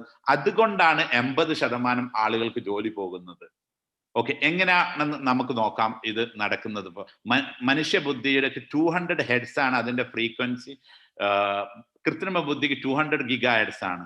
അപ്പൊ അതുപോലെ തന്നെ മനുഷ്യ ബുദ്ധിയുടെ സ്പീഡ്, ട്രാൻസ്മിഷൻ സ്പീഡ്, ഇപ്പൊ നമുക്കറിയാം 5 സെൻസസുകളിൽ നിന്ന് നമ്മൾ ഇൻഫോർമേഷൻ ബ്രെയിനിൽ 80 ബില്യൺ ന്യൂറോൺസ് ഉണ്ട്. അതിന് ഇൻഫോർമേഷൻ കൊടുത്ത് തിരിച്ച് ആക്ഷൻ എടുക്കുന്ന ഒരു സമയം. ഇത് ബയോളജി പഠിച്ചവർക്കറിയാം ആക്സോൺ എന്താണെന്ന്. ഒരു ഉദാഹരണത്തിന് പറയുകയാണെങ്കിൽ, നമ്മൾ എവിടെയെങ്കിലും നമ്മൾ കാലൊന്ന് വെച്ച് കുത്തി കഴിഞ്ഞാൽ ആ പെയിന് വരുന്ന ബ്രെയിനിൽ പോയി കാല് വലിക്കാൻ എടുക്കുന്ന ആ ഒരു സ്പീഡ് സമയം, ഇത് ആക്സോണിലൂടെയാണ് നടക്കുന്നത്. ഇത് 200 മീറ്റർ പെർ സെക്കൻഡ് ആണ്. അതേ സമയത്ത് നമ്മുടെ ആർട്ടിഫിഷ്യൽ ഇന്റലിജൻസിന്റെ ഒരു ട്രാൻസ്മിഷൻ സ്പീഡ് എന്ന് പറയുന്നത് 3 മില്യൺ മീറ്റർ പെർ സെക്കൻഡ് ആണ്. ഓക്കെ, അതുപോലെ തന്നെ നമ്മുടെ പവർ, ഇപ്പൊ നമ്മൾ പറയുന്നത് power of brain is 20 what. ഇപ്പൊ നിങ്ങൾ ആരെങ്കിലും ആൽഫ ഗോ എന്ന മൂവി കണ്ടിട്ടുണ്ടോ? ആൽഫ ഗോ എന്ന മൂവി കണ്ടിട്ടുണ്ടോ? നിങ്ങൾ കാണേണ്ട ഒരു മൂവിയാണ്. ആർട്ടിഫിഷ്യൽ ഇന്റലിജൻസിന്റെ ഈ മൂവി മനുഷ്യബുദ്ധിയെ യഥാർത്ഥത്തിൽ മനുഷ്യബുദ്ധിയും കൃത്രിമ ബുദ്ധിയും തമ്മിലുള്ള ഒരു മത്സരമായിരുന്നു അത്. മനുഷ്യബുദ്ധി ഫെയിലിയർ ആയി ലോകത്തിന്റെ ബ്രെയിൻ്റെ ക്രൈസിസ് ഡേ എന്ന് വിളിക്കുന്നതാണ് 2016 നടന്ന ഒരു ഗെയിമാണ്. ഇതിന്റെ ഒരു ഡോക്യുമെന്ററിയാണ് ആൽഫ ഗോ എന്ന് പറയുന്നത്. ഏകദേശം 6 മില്യൺ ആളുകൾ ഡയറക്റ്റ് വ്യൂ ചെയ്ത് ടെലികാസ്റ്റ് ചെയ്ത ഒരു ഇതാണ്. എന്താണെന്ന് ചോദിച്ചു കഴിഞ്ഞാൽ ഗോ എന്നുള്ള ഒരു ബോർഡ് ഗെയിം, നമുക്കറിയാം ചെസ് നമ്മൾ ഒരു ബോർഡ് ഗെയിമാണ്. അതുപോലെ തന്നെ ചൈനീസ് ബോർഡ് ഗെയിമാണ് ഗോ എന്ന് പറയുന്നത്. ഈ ഗോ എന്ന ഗെയിം ഏറ്റവും അപ്പൊ ഈ ഗോ എന്ന് പറയുന്നത് വേൾഡിലെ ആറ്റത്തിന്റെ അത്ര സ്ട്രാറ്റജി ഉണ്ട്. അപ്പൊ അതിലൊക്കെ കളിക്കുന്നവരൊന്നും സ്കൂളിലൊന്നും പോവില്ല. ഇതൊരു ചൈനയുടെ ഒരു പ്രൈഡ് ഗെയിമാണ്. 2600 വർഷത്തെ പഴക്കമുണ്ട്. കൊറിയയിലെ ലീ സെഡോൾ ആയിരുന്നു അതിലെ ചാമ്പ്യൻ. ഒരു ആൽഗോരിതം ഇത് കണ്ടെത്തിയത് ബ്രിട്ടീഷ് 2 ആളുകളാണ്, ബ്രിട്ടീഷുകാരാണ്. പിന്നീട് ഈ ഒരു ആൽഗോരിതത്തെ ഒരു പേജുള്ള ആൽഗോരിതാണ് 500 മില്യൺ കൊടുത്താണ് നമ്മൾ വാങ്ങിച്ചത്. ഗൂഗിൾ വാങ്ങിച്ചത്. ഈ 500 മില്യൺ കൊടുത്തു വന്ന ആൽഗോരിതം 40 ദിവസം കൊണ്ട് ലോകത്തെ ഏറ്റവും ബുദ്ധിയുടെ അവസാനത്തെ വാക്കെന്ന് പറയുന്ന ഗോയെ 40 ദിവസം കൊണ്ട് തോൽപ്പിച്ചു. ഇത് ലൈവായിട്ട് ടെലികാസ്റ്റ് ചെയ്തിട്ടുണ്ടായിരുന്നു. ഈ ദിവസം 2016 ഇത് നടക്കുന്നത്. അന്ന് ലോകത്തിന് മനസ്സിലായി Google is going to control the world. ഇപ്പൊ ചൈനയുടെ ഏറ്റവും വലിയൊരു ഡിസിഷൻ നടന്ന ഡേ ആണ് അത്. പിന്നീട് ഏറ്റവും കൂടുതൽ ഇൻവെസ്റ്റ്മെന്റ് ചൈന പിന്നെ കൊണ്ടിടുന്നത് ആർട്ടിഫിഷ്യൽ ഇന്റലിജൻസിനാണ്. അങ്ങനെയാണ് ചൈന ലോകത്തെ ആർട്ടിഫിഷ്യൽ ഇന്റലിജൻസിൽ ഏറ്റവും വലിയ പവറായി മാറുന്നത്. അപ്പൊ ഈ മൂവി പറ്റുമെങ്കിൽ ഈ ഒരു ഡോക്യുമെന്ററി നിങ്ങളെല്ലാവരും കാണണം. ആൽഫ ഗോ എന്നാണ്. അത് ഗൂഗിളിൽ, ഇതിൽ യൂട്യൂബിൽ ഫ്രീ ആയിട്ടുണ്ട്, നെറ്റ്ഫ്ലിക്സിലുണ്ട്. അല്ലെങ്കിൽ നമ്മുടെ ആരോടെങ്കിലും ചോദിച്ചാൽ അവർ അതിന്റെ വേർഷൻ നിങ്ങൾക്ക് തരുന്നതാണ്. ഓക്കെ, അത് ഓക്കെ. ഇനി അടുത്ത പോയിന്റ് ആണ് നമുക്ക് ഏറ്റവും നമ്മളെല്ലാവരും ഞെട്ടിപ്പിക്കുന്ന ഒരു പോയിന്റ് എന്ന് പറയുന്നത്. നിങ്ങളെല്ലാവരും ഏറ്റവും കൂടുതൽ കെയർ കൊടുക്കേണ്ട ഒരു അടുത്ത പോയിന്റ് ആണ്. അടുത്ത പോയിന്റ് എന്താണെന്ന് ചോദിച്ചു കഴിഞ്ഞാൽ, നമ്മളും പഠിക്കുന്നു, ആർട്ടിഫിഷ്യൽ ഇന്റലിജൻസും പഠിക്കുന്നു. നമ്മൾ 7.6 ബില്യൺ ആളുകളും ആർട്ടിഫിഷ്യൽ ഇന്റലിജൻസ് ഒന്നുമാണ് നമുക്കുള്ളത്. നമുക്കറിയാം, നമുക്ക് എല്ലാവർക്കും കൂടി ഗൂഗിൾ മാപ്പ് ഒന്നാണ്, വാട്സപ്പ് ഒന്നാണ്, യൂട്യൂബ് ഒന്നാണ്, ഗൂഗിൾ ഒന്നാണ്. നമ്മൾ എല്ലാവരും അതിനെ ഉപയോഗിക്കുന്നുണ്ട്. അപ്പൊ അതെല്ലാം ആർട്ടിഫിഷ്യൽ ഇന്റലിജൻസ് ആണ്. അപ്പം അത് പഠിക്കുന്നുണ്ട്, നമ്മളും പഠിക്കുന്നുണ്ട്. നമ്മളൊരു സ്പീഡ്, നമ്മൾ പഠിക്കുന്ന സ്പീഡും, ഇപ്പം നമ്മൾ പഠിക്കുന്നത് എഞ്ചിനീയറിംഗ് പഠിക്കുന്നുണ്ട്, ആർട്സ് പഠിക്കുന്നുണ്ട്, ബികോം പഠിക്കുന്നുണ്ട്, നമ്മൾ എല്ലാ സബ്ജക്റ്റുകളും പഠിക്കുന്നുണ്ട്. അതുപോലെ തന്നെ എല്ലാ ജോബും ചെയ്യുന്നുണ്ട്. അതുപോലെ തന്നെ എല്ലാം AI പഠിക്കുന്നുണ്ട്, ജോബും ചെയ്യുന്നുണ്ട്. ഇനി AI-യുടെയും നമ്മുടെയും ഒരു സ്പീഡ്, ഇപ്പൊ നമ്മളൊക്കെ എപ്പോഴും ആലോചിക്കുന്ന ഒന്ന് എന്താണെന്ന് പറഞ്ഞാൽ, മനുഷ്യരല്ലേ ഇതെല്ലാം ഉണ്ടാക്കിയത്, എങ്ങനെയാണ് മനുഷ്യരെ ഇത് മറികടക്കുന്നത് എന്നുള്ള ഒരു ചോദ്യത്തിലാണ് നമ്മളെ മുന്നിലൊക്കെ എല്ലാവരും. ഇപ്പൊ നമുക്കൊക്കെ അറിയാം, കമ്പ്യൂട്ടർ യുഗം വന്നു. നമ്മൾ പറഞ്ഞു കമ്പ്യൂട്ടർ ജോബ് കൊണ്ടുപോകുന്നു പറഞ്ഞു. കമ്പ്യൂട്ടറൊക്കെ ഒരുപാട് ജോബ് നമുക്ക് തന്നതല്ലേ, എവിടെയാണ് ഈ വ്യത്യാസം എന്നാണ്. അപ്പൊ ഈ ഒരു പോയിന്റ് നമ്മൾ നോക്കാം. നമ്മൾ ലേണിംഗ്, നമ്മൾ മനസ്സിലാക്കേണ്ട ആർട്ടിഫിഷ്യൽ ഇന്റലിജൻസ് പഠിക്കുകയാണ്.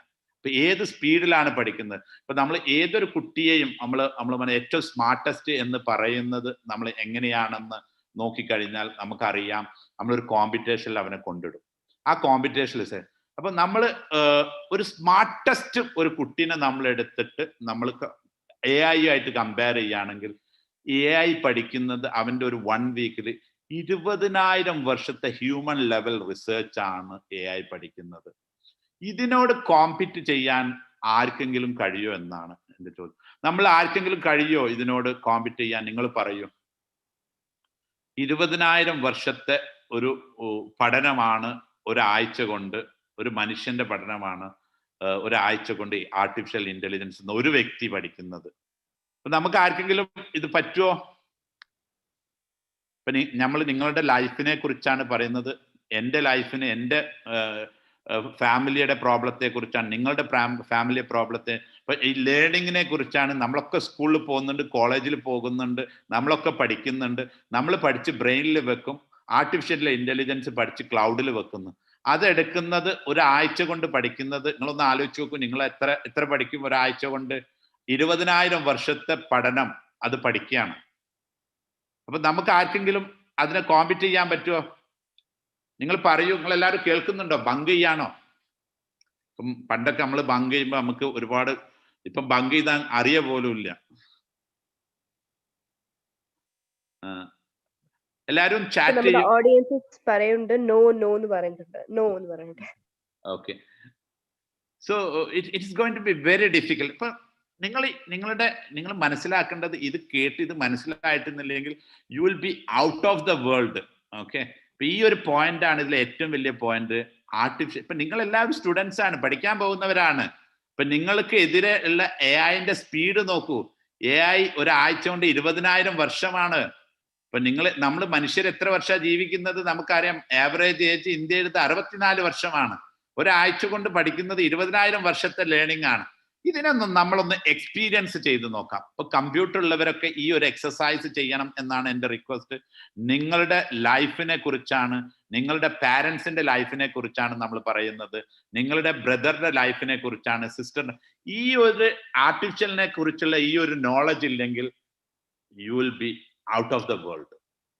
ആർട്ടിഫിഷ്യൽ ഇന്റലിജൻസ് പഠിച്ച് നിങ്ങളുടെ ഓരോരുത്തെയും ഇനി കോമ്പീറ്റ് ചെയ്യും. നമ്മുടെ പാരൻസിനെ കോമ്പീറ്റ് ചെയ്യാൻ പോകുന്ന AI ആണ്. അവർക്കൊക്കെ ജോലി നഷ്ടപ്പെടും അല്ലെങ്കിൽ. അപ്പം ഈ ഒരു ചെറിയൊരു എക്സസൈസിലൂടെ നമുക്ക് ആർട്ടിഫിഷ്യൽ ഇന്റലിജൻസ് ഒന്ന് ഫീൽ ചെയ്ത് നോക്കാം. ഓക്കെ, ഒന്ന് നോക്കേണ്ടത് എന്താ, നമ്മളൊരു സ്റ്റുഡൻസ് എന്നുള്ള ഒരു വേർഡ് നിങ്ങൾ കമ്പ്യൂട്ടർ ഉള്ളവരൊന്ന് ടൈപ്പ് ചെയ്തിട്ട് ഒന്ന് എനിക്ക് പറഞ്ഞു തരൂ. നിങ്ങളുടെ സെർച്ച് ബാറിൽ നിങ്ങൾ ഗൂഗിളിൽ പോയിട്ട് സെർച്ച് ബാറിൽ സ്റ്റുഡൻസ് എന്നൊന്ന് ടൈപ്പ് ചെയ്തിട്ട് എത്ര റിസൾട്ട് അത് തന്നു, എത്ര സമയമെടുത്തു എന്നുള്ളത്. ഈ ഒരു എക്സസൈസ് എൻ്റെ ഒരു റിക്വസ്റ്റ് കമ്പ്യൂട്ടർ ഉള്ളവർ എല്ലാവരും ചെയ്യണം.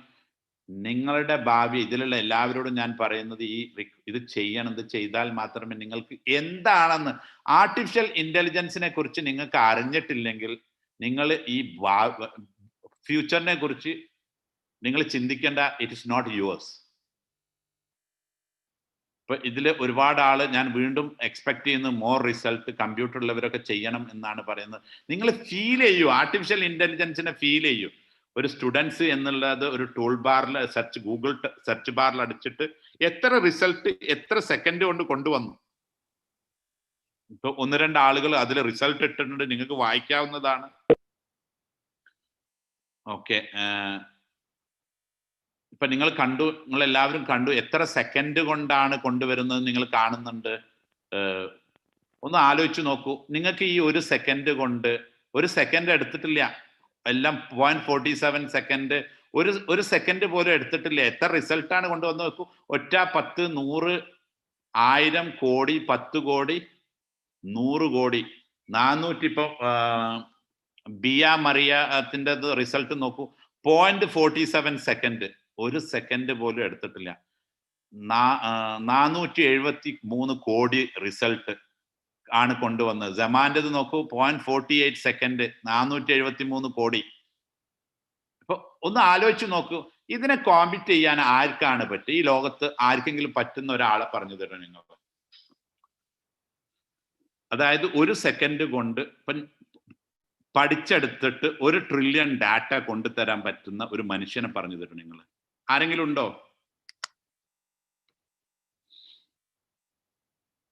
മനുഷ്യര് ആരെങ്കിലും ഉണ്ടോ? നിങ്ങൾ നോക്കേണ്ടത് എന്താണ്, നിങ്ങളുടെ ജോബിനെ കുറിച്ചാണ് പറയുന്നത്. നിങ്ങളിപ്പോ പഠിക്കുകയാണ്, നിങ്ങൾ എക്സാം എഴുതുകയാണ്. ഈ എക്സാം എഴുതുമ്പോൾ നിങ്ങളപ്പുറത്ത് AI എക്സാം എഴുതുകയാണ്. നമുക്ക് എല്ലാവർക്കും പാടെ ഒരു ഗൂഗിൾ മാപ്പ് മതി, ഒരു ഗൂഗിൾ മതി, ഒരു യൂട്യൂബ് മതി. നിങ്ങൾക്ക് എല്ലാവർക്കും പാടെ ഒരു കമ്പ്യൂട്ടർ മതി. ഫ്യൂച്ചറിൽ ഒരു ഡോക്ടറേ ഉള്ളൂ കേട്ടോ, ഒരു ഡ്രൈവറേ ഉള്ളൂ ലോകത്ത്, ബാക്കിയെല്ലാം മാറുകയാണ്. ഇവിടുന്ന് എന്താണ് നമുക്ക് മനസ്സിലാകുന്നത്? ഇതാണ് നമ്മുടെ ഏറ്റവും വലിയ ഇന്നത്തെ പ്രോബ്ലം എന്ന് പറയുന്നത്. ഇവിടുന്ന് വേണം നിങ്ങളുടെ ലൈഫിനെ കുറിച്ച് ചിന്തിക്കാൻ. ഇപ്പൊ നിങ്ങൾ എല്ലാവരും ആരോടാണ് നിങ്ങൾ എല്ലാവരും കോമ്പീറ്റ് ചെയ്യാൻ പോകുന്നത്? ഒന്ന് ടൈപ്പ് ചെയ്തു തരൂ. ആരോടാണ് നിങ്ങൾ എല്ലാവരും കോമ്പീറ്റ് ചെയ്യുക? നിങ്ങളെ കോമ്പറ്റേറ്റർ ആരാണ്? AI. ഇപ്പൊ ആർക്കെങ്കിലും ഡൗട്ട് ഉണ്ടോ AI എന്താണെന്ന്? നമ്മൾ പറഞ്ഞു AI എന്ന് പറയുന്നത് മെഷീൻ കാണിക്കുന്ന ഈ കൃത്രിമ ബുദ്ധിയാണ് നമ്മൾ AI എന്ന് പറയുന്നത്. എങ്ങനെയാണ് ഇവോൾവ് ചെയ്തതെന്ന് പറയുന്നത്. നിങ്ങളുടെ എല്ലാവരുടെയും കോമ്പറ്റേറ്റർ ആരാണ്? ആർട്ടിഫിഷ്യൽ ഇന്റലിജൻസിനെ കുറിച്ച് നിങ്ങൾ അറിയണ്ട, നിങ്ങൾ ഒന്നറിഞ്ഞോളൂ, നിങ്ങളുടെ എല്ലാവരുടെയും കോമ്പറ്റേറ്റർ AI ആണ്. ഇപ്പൊ AI ആണ് നിങ്ങളുടെ എല്ലാം ജോബ് എടുക്കാൻ പോകുന്നത്. നമ്മുടെ അച്ഛന്റെ ജോബ്, നമ്മുടെ അമ്മയുടെ ജോബ്, നമ്മുടെ മുഴുവൻ ടീച്ചേഴ്സിന്റെ ജോബ് എടുക്കാൻ പോകുന്നത് ആരാണ്? AI ആണ്. ഇപ്പൊ നമ്മൾ ചോദിക്കുകയുണ്ടായി, ഇപ്പൊ ആരോടോ സംസാരിച്ച സമയത്ത്, ഈ വർഷം നമ്മൾ ഗവൺമെന്റ് സ്കൂളിൽ എല്ലാം റെക്കോർഡ് ചെയ്തു അയച്ചു, കുട്ടികളൊക്കെ പാസ്സായി. ഇനി അടുത്ത കൊല്ലം എന്താണ് ഈ ടീച്ചറൊക്കെ ചെയ്യുക? ഈ റെക്കോർഡ് ചെയ്തതൊക്കെ പോരെ എന്ന് ചോദിച്ചു. അപ്പൊ എല്ലാവരും ബ്ലാങ്കായി. ശരിയാണോ തെറ്റാണോ? ഈ റെക്കോർഡ് ചെയ്തത് തന്നെ പോരെ? എന്താണ് പറയുന്നത്? നിങ്ങൾ പഠിക്കാൻ വേണ്ടിയിട്ട്, ബാക്കിയുള്ള കാര്യത്തിനല്ല പറഞ്ഞത്. ഈ റെക്കോർഡ് ചെയ്തത് തന്നെ മതിയാവോ? അപ്പൊ അവരുടെ ജോലി എങ്ങോട്ട് പോവും? ആർട്ടിഫിഷ്യൽ ഇന്റലിജൻസ് വന്നിരിക്കുന്നത് നിങ്ങളുടെ ബ്രെയിനിൽ എന്താണ്, അതായത് ടീച്ചറൊക്കെ ഒരു സ്ഥലത്ത് നിങ്ങളുടെ ബ്രെയിനിൽ നടക്കുന്നത് അതുപോലെ അറിയുന്ന 97% ആക്യുറസിയിൽ ട്രാൻസ്ലേറ്റ് ചെയ്യുന്ന ഒരു സാധനത്തെ കുറിച്ചാണ് പറയുന്നത് നമ്മൾ. നിങ്ങളുടെ ബ്രെയിനിൽ ഇപ്പോഴെന്താണെന്ന് ഉള്ളത് 97% ആക്യുറസിയിൽ മനസ്സിലാകുന്ന ടീച്ചറാണ് നിങ്ങൾക്ക് വരാൻ പോകുന്നത്. അത് ഏതെങ്കിലും ടീച്ചർമാർക്ക് പറ്റുമോ? ഇപ്പൊ ഞാനീ പറയുന്നത് തെറ്റാണെങ്കിൽ നിങ്ങളൊന്ന് ടൈപ്പ് ചെയ്ത് നോക്കൂ. 97% ആക്യുറസിയിൽ ഒരു ആർട്ടിഫിഷ്യൽ ഇന്റലിജൻസ് നിങ്ങളെ മനസ്സിൽ എന്താണെന്ന് ട്രാൻസ്ലേറ്റ് ചെയ്യാൻ പറ്റുമോ ഇല്ലയോ എന്നൊന്ന് നോക്കൂ. ഇമോഷന് മനസ്സിലാകാൻ പറ്റുമോ ഇല്ലയോ എന്ന് നിങ്ങൾ ഇന്റർനെറ്റിൽ ടൈപ്പ് ചെയ്ത് നോക്കൂ. നിങ്ങളുടെ ഫേഷ്യൽ എക്സ്പ്രഷന്, ഇപ്പൊ നമ്മളെ മനുഷ്യരെക്കാട്ടിയും കൂടുതൽ ഫേഷ്യൽ എക്സ്പ്രഷൻ AI-ക്ക് ഉണ്ട്. നമ്മൾ വിചാരിക്കും ഇമോഷൻ എന്ന് പറയുന്നത് ഒരു വലിയത. ഇമോഷൻ എന്ന് പറയുന്നത് സിമ്പിൾ ആണ്. ഇപ്പൊ നമ്മൾ എത്ര ഇമോഷൻസ് ഉണ്ട്, ബയോളജി പഠിക്കുന്നവരുണ്ടാവും. ഇപ്പൊ ഈ 4 ഇമോഷൻസ്, ഈ ഇമോഷൻ ഇതെല്ലാം കെമിക്കൽസ് ആണ്. ഇതെല്ലാം നമുക്ക് എത്രയാണ് നമുക്ക് ഉള്ളതെന്ന് വളരെ ഈസി ആയിട്ട് കണ്ടെത്താൻ പറ്റും. ആ ഒരു കാലഘട്ടത്തിലേക്കാണ് നമ്മൾ കടക്കുന്നത്. അപ്പം നമ്മളെല്ലാവരും ഇതിനു വേണ്ടി പ്രിപ്പയർ ചെയ്തേ മതിയാവും. നിങ്ങൾ ഇഷ്ടപ്പെട്ടാലും എന്നെ ഇഷ്ടപ്പെട്ടില്ലെങ്കിലും ശരി, ഇത് പറഞ്ഞ് മനസ്സിലാക്കി തരല് എൻ്റെ കടമയാണ്. നിങ്ങൾ വിശ്വസിച്ചാലും വിശ്വസിച്ചില്ലെങ്കിലും നിങ്ങൾ ഒന്ന് ചെയ്യാൻ ഗൂഗിളിനോട് ചോദിച്ചു നോക്കൂ. 97% ആക്യുറസി ഉണ്ടോ? ഇമോഷന് പറ്റുമോ? ഇമോഷൻ പറ്റുകയില്ലേ? ഫേഷ്യൽ എക്സ്പ്രഷൻ എത്രയുണ്ട് നിങ്ങൾ നോക്കൂ. അപ്പം നിങ്ങൾക്ക് ഇതിൽ നിന്ന് മനസ്സിലായി, ഇതിന്റെ ഇമ്പോർട്ടൻസ് നിങ്ങൾക്ക് എല്ലാവർക്കും മനസ്സിലായി എന്ന് വിശ്വസിക്കുന്നു. ഇപ്പൊ നിങ്ങളെല്ലാവരും പ്രിപ്പയർ ചെയ്യുന്നത്, നിങ്ങളെ എല്ലാവരും, നിങ്ങളുടെ ഓരോരുത്തരുടെയും competitor it's going to be AI. ഇപ്പൊ ഞാൻ അടുത്ത സ്ലൈഡിലേക്ക് പോവുകയാണ് AI കുറിച്ച്.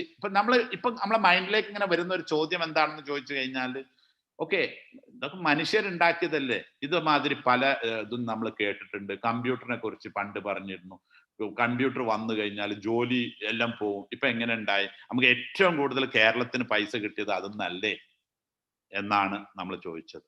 ഓക്കെ, ആ ചോദ്യത്തിനുള്ള ഒരു ചെറിയ ഉത്തരം ഞാൻ ഇവിടെ പറഞ്ഞുതരാം. നമുക്ക് മനുഷ്യർക്ക് 2 കൈൻഡ് ഓഫ് സ്കില്ലാണുള്ളത്. ഇപ്പൊ ഒന്ന് ഫിസിക്കൽ സ്കില്ലാണ്, നമുക്ക് ഇവിടെ അറിയാം ഫിസിക്കൽ സ്കില്ലുണ്ട്. രണ്ടാമത്തത് നമുക്ക് കോഗ്നിറ്റീവ് സ്കില്ലുണ്ട്, ബുദ്ധി. നമുക്ക് കായിക ശക്തിയും നമുക്ക് ബുദ്ധി, ഈ 2 കാര്യങ്ങൾ. ഇത് രണ്ടും ഇന്ന് ആർട്ടിഫിഷ്യൽ ഇന്റലിജൻസ് എടുത്തു കഴിഞ്ഞു. ഇത് എടുക്കുമ്പോൾ ഉണ്ടാവുന്ന പ്രോബ്ലംസ് എന്താണ്? ഇത് രണ്ടും എടുത്തു കഴിഞ്ഞാൽ നമുക്ക് പ്രധാനമായിട്ട് നമ്മൾ പറയുന്ന അൺഎംപ്ലോയ്മെന്റ് ആണ്. ഇത് ഏറ്റവും കൂടുതൽ ബാധിക്കാൻ പോകുന്നത് ഇന്ത്യയെയാണ്. നമ്മൾ ഇവിടെ പൊളിറ്റിക്സ് അല്ല പറയുന്നത്, നമ്മൾ ടെക്നോളജിയാണ് പറയുന്നത്, നമ്മൾ വേറൊരു റിലീജിയൻ അല്ല പറയുന്നത്. ഞാൻ നിങ്ങൾക്ക് എന്താണ് അതിന്റെ ഇഷ്യൂ ആണ് കാണിച്ചു തരുന്നത്, ഭാവിയിൽ വരുന്ന ഇന്ത്യയുടെ ഇഷ്യൂ. ഓക്കെ, ഇനി നമ്മൾ നോക്കുകയാണ്, ഓക്കെ, നമുക്ക് എല്ലാവരും അപ്സ്കില്ല് ചെയ്യാം, റീസ്കില്ല് ചെയ്യാം. ഇപ്പൊ ഒരുപാട് ടെക്നോളജികൾ വന്നിട്ടുണ്ട്, നമ്മളെല്ലാം അപ്സ്കില്ല് ചെയ്തിട്ടുണ്ട്, റീസ്കില്ല് ചെയ്യുന്നുണ്ട്.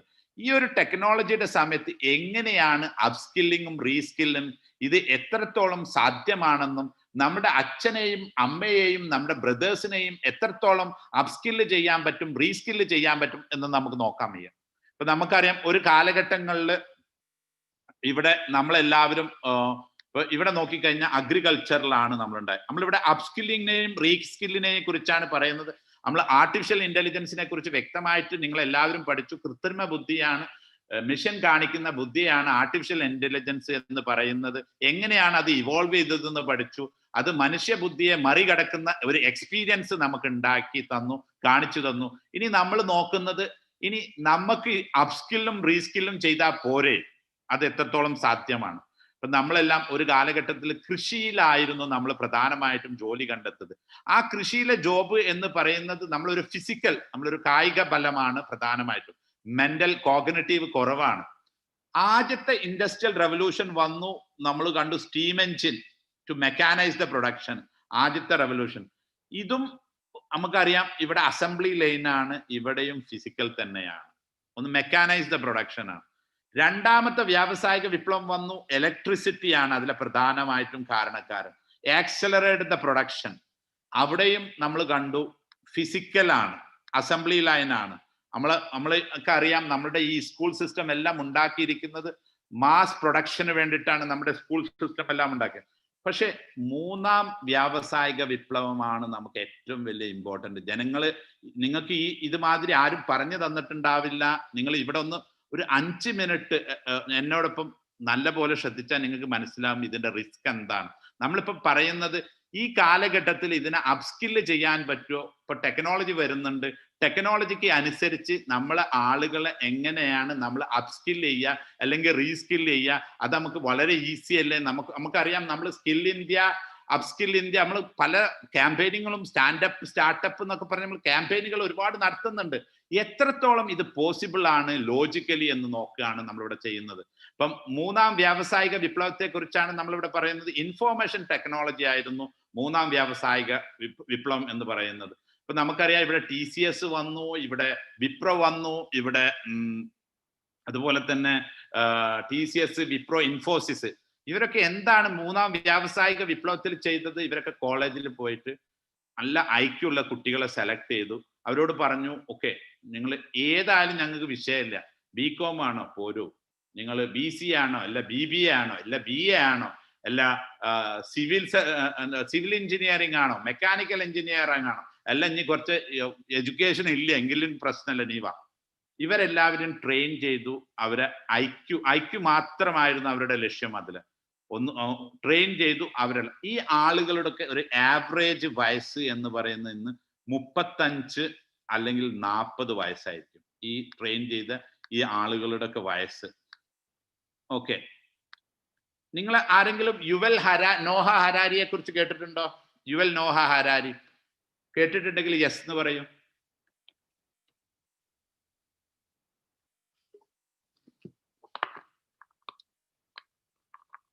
കേട്ടിട്ടുണ്ടോ Noah Harari? Okay, Noah Harari ഇപ്പം കഴിഞ്ഞ ഒരു വേൾഡ് എക്കണോമിക് ഫോറത്തിൽ നിന്ന് പറഞ്ഞ ഒന്നാണ്, യൂസ്ലെസ് ക്ലാസ്, 40 വയസ്സിന്റെ മുകളിലുള്ള ആളുകളൊക്കെ യൂസ്ലെസ് ആയിരിക്കും ഇനി അങ്ങോട്ട് എന്ന് പറയുണ്ടായി. അതിന്റെ കാരണമാണ് ഞാൻ നിങ്ങൾക്ക് ഇവിടെ എക്സ്പ്ലെയിൻ ചെയ്തു തരുന്നത്. എന്തുകൊണ്ടാണ് നോഹ ഹരാരി ഈ 40 വയസ്സിന്റെ മുകളിലുള്ള ആളുകളൊക്കെ യൂസ്ലെസ്, 40 വയസ്സിന്റെ മുകളിൽ എന്ന് പറഞ്ഞാൽ നമ്മളെ അച്ഛനെയും അമ്മയെ കുറിച്ചാണ് പറയുന്നത്, അവരെ എന്തുകൊണ്ടാണ് ഈ യൂസ്ലെസ് ആവുന്നത് എന്ന്, അത് എന്തുകൊണ്ടാണ് അങ്ങനെ ഈ നോഹ ഹരാരി പറയാൻ കാരണം എന്നാണ് നമ്മളിവിടെ പറയുന്നത്. അപ്പൊ നമ്മൾ മനസ്സിലാക്കി, ഈ IT-യിലെ ഏറ്റവും കൂടുതൽ അപ്ഡേഷൻ കണ്ട വയസ്സെന്ന്. അപ്പൊ നിങ്ങൾക്കൊന്നും പ്രോബ്ലം ഇല്ല, ജനറേഷൻ Z, നിങ്ങൾ മൊബൈലിൽ ജനിച്ചവരാണ്, നിങ്ങളുടെ അടുത്ത് ഒരുപാട് എക്സ്പ്ലോർ ചെയ്യാനുള്ള സമയമുണ്ട്. നമ്മുടെ അച്ഛനമ്മമാർക്ക് നമുക്ക് ഫുഡ് കൊണ്ടുവരണം, നമുക്ക് വസ്ത്രം വേണം, നമുക്ക് വേണ്ടത്, അവരടുത്ത് ഈ ടെക്നോളജി ഒന്നും അപ്ഗ്രേഡ് ചെയ്യാനുള്ള സമയമില്ല. അവർക്ക് മാക്സിമം ഒരു വാട്സപ്പ്, നീ എന്തെങ്കിലും ഉണ്ടെങ്കിൽ ഒരു ചെറിയൊരു ഇൻസ്റ്റാഗ്രാം അല്ലെങ്കിൽ ഒരു ഫേസ്ബുക്ക്, ഇതേ അവർക്ക് അറിയൂ. എന്താണ് സംഭവിക്കാൻ പോകുന്നതെന്ന് നമുക്ക് നോക്കാം. എന്താണ് ഇവിടുത്തെ, എന്തുകൊണ്ട് നോഹ ഹരാരി 40 വയസ്സിന് മുകളിലുള്ളവരെ യൂസ്ലെസ്, എന്നെ പോലത്തെ ആളുകളെ, എനിക്ക് 46 വയസ്സായി, എന്തുകൊണ്ട് പറയുന്നു? ഇപ്പൊ എൻ്റെ ഒരു വാല്യൂ സിസ്റ്റം, എൻ്റെ ഒരു കൾച്ചർ, ഇപ്പൊ ഞാൻ ഉള്ള ഒരു കാലഘട്ടത്തിൽ സ്കേഴ്സിറ്റി ഓഫ് ഇൻഫോർമേഷന്റെ കാലഘട്ടം. ഞങ്ങൾക്ക് എന്തെങ്കിലുമൊക്കെ അറിയണമെങ്കിൽ അച്ഛൻ, അമ്മ, ഗ്രാൻഡ് പാരൻസ്, റിലീജിയസ് ഇൻസ്റ്റിറ്റ്യൂഷന്, അതുപോലെ തന്നെ എൻ്റെ സ്കൂള്, കോളേജ്, ലൈബ്രറി, വീക്കിലികൾ, ഇതൊക്കെയാണ് എൻ്റെ സോഴ്സ്, ഇതൊക്കെയാണ് എൻ്റെ വാല്യൂ സിസ്റ്റം തന്നത്. അന്ന് സ്കേഴ്സിറ്റി ഓഫ് ഇൻഫോർമേഷന്റെ കാലഘട്ടമാണ്. ഇന്ന് ഓവർഫ്ലോ ഓഫ് ഇൻഫോർമേഷൻ, നിങ്ങളൊക്കെ ഇൻഫോർമേഷനെ പല രീതിയിലും ബ്ലോക്ക് ചെയ്യാണ്. അന്ന് ഇല്ല, അന്ന് ഞങ്ങൾ പത്രങ്ങളൊക്കെ പൈസ എടുത്ത് വായിക്കണം. ഇന്ന് നിങ്ങൾക്ക് അതൊന്നുമില്ല, നിങ്ങൾ പത്രം വായിക്കാൻ തന്നെ ഇന്ന് റെഡിയല്ല, ഓവർഫ്ലോ ഓഫ് ഇൻഫോർമേഷൻ ആണ്.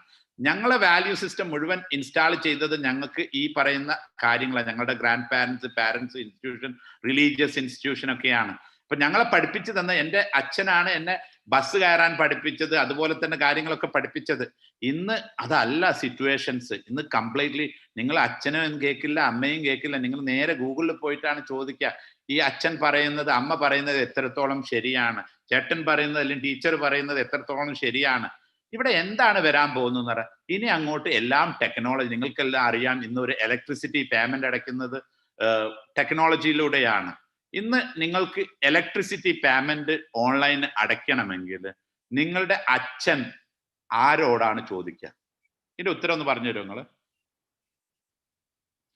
അവർക്കൊരു കമ്പ്യൂട്ടർ വാങ്ങിക്കണം, അവർക്കൊരു മൊബൈൽ വാങ്ങിക്കണമെങ്കിൽ അവർ ആരോടാണ് ചോദിക്കുക? ആരോടായിരിക്കും? യെസ്, നിങ്ങളോട്. ചിൽഡ്രൻ, ഇതിനെയാണ് റിവേഴ്സൽ പാരന്റിങ് എന്ന് പറയുന്നത്. നമ്മുടെ അച്ഛനമ്മമാർക്ക് ഒന്നും ചെയ്യാൻ പറ്റാത്തൊരവസ്ഥ. ടെക്നോളജിയിൽ ഇപ്പം ഒരു സൂം ഓപ്പറേറ്റ് ചെയ്യാൻ പറഞ്ഞാൽ മീറ്റിംഗ്സ് ഒക്കെ സൂമിലാണ്. ഓപ്പറേറ്റ് ചെയ്യാൻ അവരെ കൊണ്ട് കഴിയില്ല. അവർക്ക് ടെക്നോളജിയുടെ പ്രോബ്ലം വരികയാണ്. അവർക്ക് ഇനി വാങ്ങിക്കുന്നതെല്ലാം സ്വിഗ്ഗി, ഉബർ ഈറ്റ്, ഇങ്ങനത്തതൊക്കെയാണ് വരുന്നത്. ഇതിൽ പേയ്മെന്റ് നടത്തണം, ഇതിലെ പേയ്മെന്റ് പോയി, ഇതിന്റെ പൈസ ഇതാവുന്നില്ല, എനിക്ക് എൻ്റെ ജിപേ നടക്കുന്നില്ല. ഇപ്പൊ ഈ റിവേഴ്സൽ പാരന്റിങ് വരുമ്പോ എന്താ സംഭവിക്കുന്നത്? അവരുടെ വാല്യൂ സിസ്റ്റത്തിന് ഓപ്പോസിറ്റ് ആയിട്ട് മാറുകയാണ്. കുട്ടികൾക്ക് കൂടുതൽ നോളജുകളും വലിയ ആളുകൾക്ക് ഇല്ലായ്മയും. ഇതിനെയാണ് യൂസ്ലെസ് ക്ലാസ് എന്ന് പറയുന്നത്. സ്വന്തത്തിന് തന്നെ ഉപകരിക്കാത്ത ഒരവസ്ഥ. ഒരു മനുഷ്യൻ അവനോ അവന്റെ മക്കൾക്കോ അവന്റെ വീട്ടുകാർക്കോ അവന്റെ നാട്ടുകാർക്കോ അവന്റെ രാജ്യത്തിനോ ഉപയോഗിക്കാൻ പറ്റാത്ത ഒരു അവസ്ഥയിലേക്കാണ് ടെക്നോളജി 2 ഡീക്കേഡ് നമ്മളെ കൊണ്ടുപോകാൻ പോകുന്നത്. ഇതുകൊണ്ടാണ് യുവൽ നോഹ ഹരാരി പറഞ്ഞത് യൂസ്ലെസ് ക്ലാസ് എന്ന്. ഇനി മറ്റൊന്ന് നോക്കാം. നമ്മളെല്ലാവരും അറിയാം, നമ്മൾ 4th ഇൻഡസ്ട്രിയൽ റെവല്യൂഷനിലേക്ക് കടക്കുകയാണ്. ആദ്യത്തെ സ്പീക്കേഴ്സ് ഒക്കെ നിങ്ങൾക്ക് വളരെ വ്യക്തമായിട്ട് പറയും എന്താണ് ഈ 4th ഇൻഡസ്ട്രിയൽ, 4ാം വ്യാവസായിക വിപ്ലവം. അതൊരു ഫ്യൂഷൻ ഓഫ് ടെക്നോളജിയാണ്. ആർട്ടിഫിഷ്യൽ ഇന്റലിജൻസ് ഉണ്ട്, 3D പ്രിന്റിംഗ് ഉണ്ട്, ക്വാണ്ടം കമ്പ്യൂട്ടിംഗ് ഉണ്ട്, റോബോട്ടിക് ഉണ്ട്, ബ്ലോക്ക് ചെയിൻ ഉണ്ട്. Fundamentally it is going to change everything on earth. എല്ലാം ചേഞ്ച് ആവാൻ പോവുകയാണ് നമ്മുടെ. അപ്പൊ ഇമാജിൻ 50 വർഷത്തെ ഇപ്പൊ ഇവിടുത്തെ ഒരു പ്രശ്നം എന്താണെന്ന് ചോദിച്ചാൽ, ഇവിടെ ആകെ ജോബ് ഉണ്ടാകുന്ന ഡിസൈൻ സ്റ്റേജിലുള്ളവർക്ക് മാത്രമേ ജോബ് ഉള്ളൂ, ബാക്കിയുള്ള ആർക്കും ജോബ് ഇല്ല. നമുക്ക് അനലറ്റിക്കൽ ജോബാണ് ഏറ്റവും കൂടുതൽ ഉണ്ടാവുക. ഇപ്പോ നമുക്കൊരു കാഷ്യർക്ക് ജോലി നഷ്ടപ്പെട്ടാൽ, അല്ലെങ്കിൽ ഒരു ഡ്രൈവർക്ക് ഇപ്പൊ നമുക്കറിയാം 2030 കംപ്ലീറ്റ്ലി 100% നമുക്ക് ഡ്രൈവേഴ്സ് ഇല്ലാണ്ടാവുകയാണ്. അപ്പൊ നമ്മൾ ഏറ്റവും കൂടുതൽ ലോകത്ത് 2.5 ബില്യൺ വെഹിക്കിൾസ് ഉണ്ട്. 0.5 ബില്യൺ വെഹിക്കിൾസ് നമ്മളാണ്ട് മാറ്റി വെക്കുക. 2 ബില്യൺ കൊമേഴ്ഷ്യൽ വെഹിക്കിൾസ് ഉണ്ട്. 2 ബില്യൺ ജോലിയാണ്. അവിടെ ഡ്രൈവർലെസ് വെഹിക്കിൾസ് വരുമ്പോൾ 2 ബില്യൺ ആളുകൾക്ക് ജോലി നഷ്ടപ്പെടാൻ പോകുന്നു. ഈ 2030 ഉള്ളിൽ നടക്കുന്നതാണ്. 2 ബില്യൺ നമുക്കറിയാം. ഓട്ടോറിക്ഷ ഡ്രൈവർ മുതൽ പിക്കപ്പ് ഡ്രൈവർ മുതൽ ഒക്കെ. ഇപ്പൊ നമ്മൾ വിചാരിക്കും ഇതൊക്കെ എങ്ങനെയാണ് ഇതൊക്കെ കേരളത്തിൽ വരിക, എങ്ങനെയാണ് നമ്മളെ റോഡൊന്നും അതിന് പറ്റും. ടെക്നോളജി ഓൾറെഡി വന്നു കഴിഞ്ഞു. ഡ്രോൺ മതി നമുക്ക് ഇതെല്ലാം ചെയ്യാൻ. 1.29 മില്യൺ ആളുകൾ ഒരു വർഷത്തിൽ റോഡ് ആക്സിഡന്റിൽ മരിക്കുന്നുണ്ട്. നമുക്ക് ഈ വില പിടിച്ച ഓയിലിന് കൊടുത്ത ഒരു സാധനം വേണ്ട. സോളാറിൽ ഓടുന്ന 3D പ്രിന്റ് എടുക്കാൻ പറ്റുന്ന ഡ്രോൺ ഇന്ന് വന്നു കഴിഞ്ഞു. അതൊക്കെ കോസ്റ്റ് എഫക്റ്റീവായിട്ട് എല്ലാം കുറയ്ക്കും. നമ്മൾക്കൊരു കാറ് ഉണ്ടാവുക എന്ന് പറയുന്നത് ഒരു ഹോസ് ഉണ്ടാകുന്ന മാതിരിയാണ് ഇന്നത്തെ കാലഘട്ടത്തിൽ വരാൻ പോകുന്നത്. റോഡ് എന്ന് പറയുന്നത് മോണുമെന്റ് ആണ്. ഡ്രൈവിംഗ് ലൈസൻസിന്റെ ആവശ്യകത നമുക്ക് ഇല്ല ഇനി ഫ്യൂച്ചറിൽ. ഈ കാലഘട്ടത്തിലേക്കാണ് നമ്മൾ കടക്കുന്നത്. ഇപ്പൊ ഈ ഒരു ഡ്രൈവർക്ക് ജോലി നഷ്ടപ്പെട്ടാൽ അനലറ്റിക്കൽ ജോബ്, എന്ത് ജോബാണ് നമ്മൾ കൊടുക്കുക? ഒരു കാഷ്യർക്ക് ജോലി നഷ്ടപ്പെട്ടാൽ എന്ത് ജോബാണ് കൊടുക്കുക? അവരെ നമുക്ക് അപ്സ്കില്ലും റീസ്കില്ലും ചെയ്യാൻ പറ്റുമോ ഇല്ലയോ? അവർക്ക് നമ്മൾ ക്വാണ്ടം കമ്പ്യൂട്ടിങ്ങിൽ അനലിസ്റ്റിക് അല്ലെങ്കിൽ ഡിസൈനിങ്, ഇപ്പൊ ഈ പറഞ്ഞ ജോബ് നിങ്ങൾ പറഞ്ഞു തരൂ, കൊടുക്കാൻ പറ്റുമോ ഇല്ലയോ? അനലിറ്റിക്കൽ ജോബിൽ നമ്മൾ നോക്കാം. നമ്മൾ പ്രൊഡക്ഷൻ ലൈൻ എടുക്കുകയാണെങ്കിൽ നമുക്ക് നോക്കാം. മാനുഫാക്ചറിങ് എന്ന് പറയുന്നത് റോബോട്ടും 3D പ്രിന്റിങ്ങും ആണ്. ഡെലിവറി സ്റ്റേജിലുള്ളത് നമുക്ക് ഡ്രോൺ ആണ്. നമുക്ക് ആകെ ഡിസൈൻ സ്റ്റേജിലാണുള്ളത്. ഒരു ഡ്രൈവറെ നിങ്ങൾക്ക് ഒരു അനലറ്റിക്കൽ ജോബ് അപ്സ്കില്ലിംഗ് റീസ്കില്ലിംഗ് ചെയ്യാൻ കഴിയുമോ? ഒരു ഡ്രൈവർ ഇപ്പൊ ഒരു 40 വയസ്സുള്ള ഒരു ഡ്രൈവർക്ക് ജോബ് പോയി. അയാൾ അനലിറ്റിക്കൽ ജോബ് പഠിപ്പിക്കാൻ കഴിയും, അപ്സ്കില്ലും റീസ്കില്ലിങ്ങും. ഇതാണ് നമ്മുടെ പ്രോബ്ലം. ഇതൊരു 2 ഡീക്കേഡിന്റെ പ്രോബ്ലം ആണ്. ആ 2 ഡീക്കേഡ് കഴിഞ്ഞാൽ ഇത് മാറും. കാരണം പിന്നെ നിങ്ങളെപ്പോലത്തെ ആളുകൾ വരുമ്പോൾ നിങ്ങൾക്ക് അത് ചെയ്യാൻ പറ്റും. ഈ 2 ഡീക്കേഡ് എന്ന് പറയുന്നത് it is going to be very tough time. Okay, നമ്മൾ മുന്നോട്ട് പോകുന്നു, നിങ്ങൾക്ക് എല്ലാവർക്കും മനസ്സിലാകുന്നു കരുതുന്നു എന്താണ് ഈ ആർട്ടിഫിഷ്യലിന്റെ പ്രശ്നം എന്ന് പറയുന്നത്. ഇപ്പൊ ഈ കാണുന്ന ഈ പ്രൊഡക്റ്റുകളെല്ലാം നിങ്ങൾ ഉപയോഗിക്കുന്നവരാണല്ലോ. ഇപ്പൊ ഈ പ്രൊഡക്റ്റിന്റെ ഇതിൽ എന്താണ് ഇവരുടെ പ്രൊഡക്റ്റ്, എന്ത് പ്രൊഡക്റ്റ് ആണ് ഇത്? നിങ്ങൾ പൈസ കൊടുക്കുന്നുണ്ടോ? ഈ പ്രൊഡക്റ്റ് ഉപയോഗിക്കുമ്പോൾ നിങ്ങൾ ആരെങ്കിലും പൈസ കൊടുക്കുന്നുണ്ടോ? ഈ പ്രൊഡക്റ്റ് ഉപയോഗിക്കാൻ വേണ്ടിയിട്ട് വേണ്ടി പൈസ കൊടുക്കുന്നുണ്ടോ? ഓക്കെ, എന്താണ് അവരുടെ പ്രൊഡക്റ്റ്? ഇവർക്ക് എവിടെ നിന്നാണ് പൈസ കിട്ടുന്നത്? ലോകത്തിലെ ബില്യണേഴ്സ് ആണ് ഈ കമ്പനി മുഴുവൻ ഓട്ടുന്നത്. ലോക ചരിത്രത്തിൽ ഏറ്റവും കൂടുതൽ പൈസ ഉണ്ടാക്കിയവരാണ്. എന്ത് ഡാറ്റയാണ് അവരെടുക്കുന്നത്? എന്ത് ഡാറ്റയാണ് അവരെടുക്കുന്നത്? നമ്മളെടുക്കുന്നത്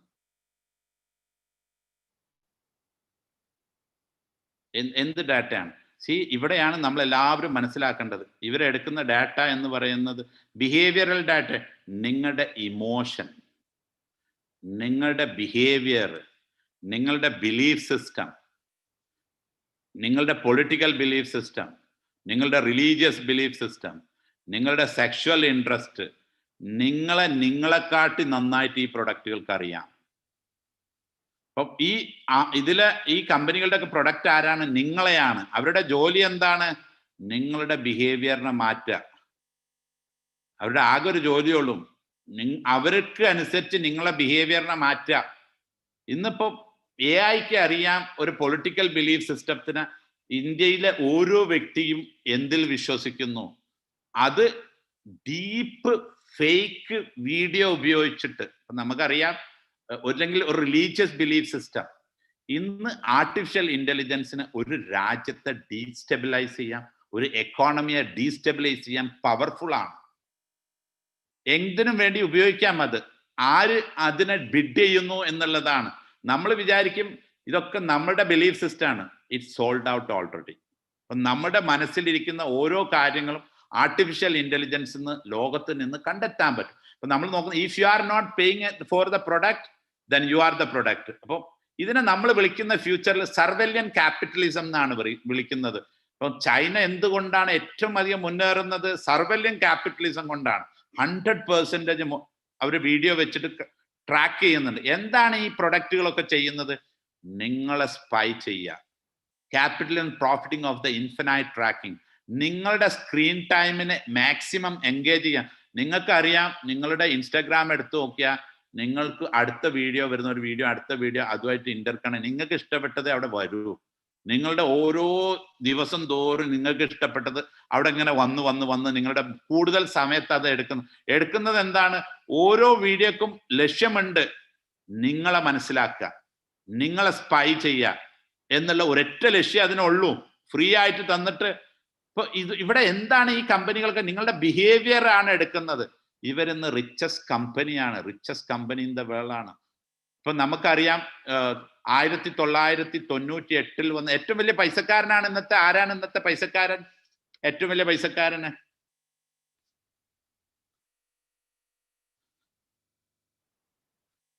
ഏറ്റവും നല്ല പൈസക്കാരൻ ആരാണ്? ബെസോസ്. ഓക്കെ, ജെഫ് ബെസോസ് 1998 തുടങ്ങിയ കമ്പനിയിൽ നിന്ന് ഏറ്റവും കൂടുതൽ ലോക ചരിത്രത്തിൽ 1.5 ട്രില്യൺ ആണ് ഉണ്ടാക്കിയിരിക്കുന്നത്. അപ്പോൾ ഈ കമ്പനികളെല്ലാം തന്നെ 9 കമ്പനി, നിങ്ങൾ ഏത് കമ്പനി, എവിടുന്ന് അവർ പൈസ ഉണ്ടാക്കി, എന്തുകൊണ്ട് ഇത്ര അധികം പൈസ? അവിടെയാണ് നിങ്ങൾ നോക്കേണ്ടത് ബിഹേവിയറൽ ഡാറ്റ. ഇപ്പം ഗൂഗിള്, ആമസോണ്, മൈക്രോസോഫ്റ്റ്, ആലിബാബ, ഈ കമ്പനികളെല്ലാം തന്നെ വന്നിരിക്കുന്നത് നിങ്ങൾക്ക് എല്ലാവർക്കും അറിയാം. ഇതൊക്കെ നിങ്ങളെ മുന്നിൽ ഇവരാണ് പൈസ ഉണ്ടാക്കിയത്. അപ്പൊ നിങ്ങൾ മനസ്സിലാക്കേണ്ട ടേക്ക് അവേ എന്താണ് ഇതില് എന്നാ? ഈ സ്ലൈഡിൽ നിന്നുള്ള നിങ്ങളുടെ ടേക്ക് അവേ എന്താണെന്ന് ചോദിച്ചു കഴിഞ്ഞാൽ, ഈ സ്ലൈഡിൽ നിന്നുള്ള takeaway, you are a hackable human is a hackable animal for artificial intelligence. നിങ്ങളെ കുറിച്ച് നിങ്ങളെക്കാട്ടി നന്നാക്കി പുറത്തുള്ള AI-ക്ക് നിങ്ങളുടെ എല്ലാം, നിങ്ങളുടെ സെക്ഷൽ ഇൻട്രസ്റ്റ് ആണ് ഫസ്റ്റ് പിടിക്കുന്നത്. കാരണം നമ്മുടെ ഐബോൾ മൂവ്മെന്റ് എന്ന് അറിയാം നമ്മുടെ സെക്ഷൽ ഇൻട്രസ്റ്റ്. ഇപ്പൊ നമ്മളിപ്പോ ഒരു ഉദാഹരണത്തിന് ഇത് എങ്ങനെയാണ് ഇവർ ഉപയോഗിക്കുന്നത്? ഇപ്പൊ ആൽഗോരിതംസിന് അറിയാം. യുവൽ നോഹ ഹരാരിയൊക്കെ വളരെ വ്യക്തമായിട്ടും അത് പറയുന്നുണ്ട്. പുള്ളി ഒരു എക്സാമ്പിളിലൂടെ അത് സൂചിപ്പിക്കുകയുണ്ടായി. ഒരു പെപ്സിയും കോലയുടെയും പരസ്യം വെച്ചിട്ടാണ് പുള്ളി അതിൽ എക്സ്പ്ലെയിൻ ചെയ്യുന്നത്. ഒരു പെപ്സിക്ക് അറിയാം ഈ ഒരു വ്യക്തി let us say that എന്താണ് ഹോമോസെക്ഷൽ ടൈപ്പ്, അതിനെന്താ നമ്മൾ വിളിക്കുക? എനിക്ക് കിട്ടുന്നില്ല. എന്താ പറയാ ഹോമോസെക്ഷലിന് നമ്മൾ വിളിക്കുന്നത്?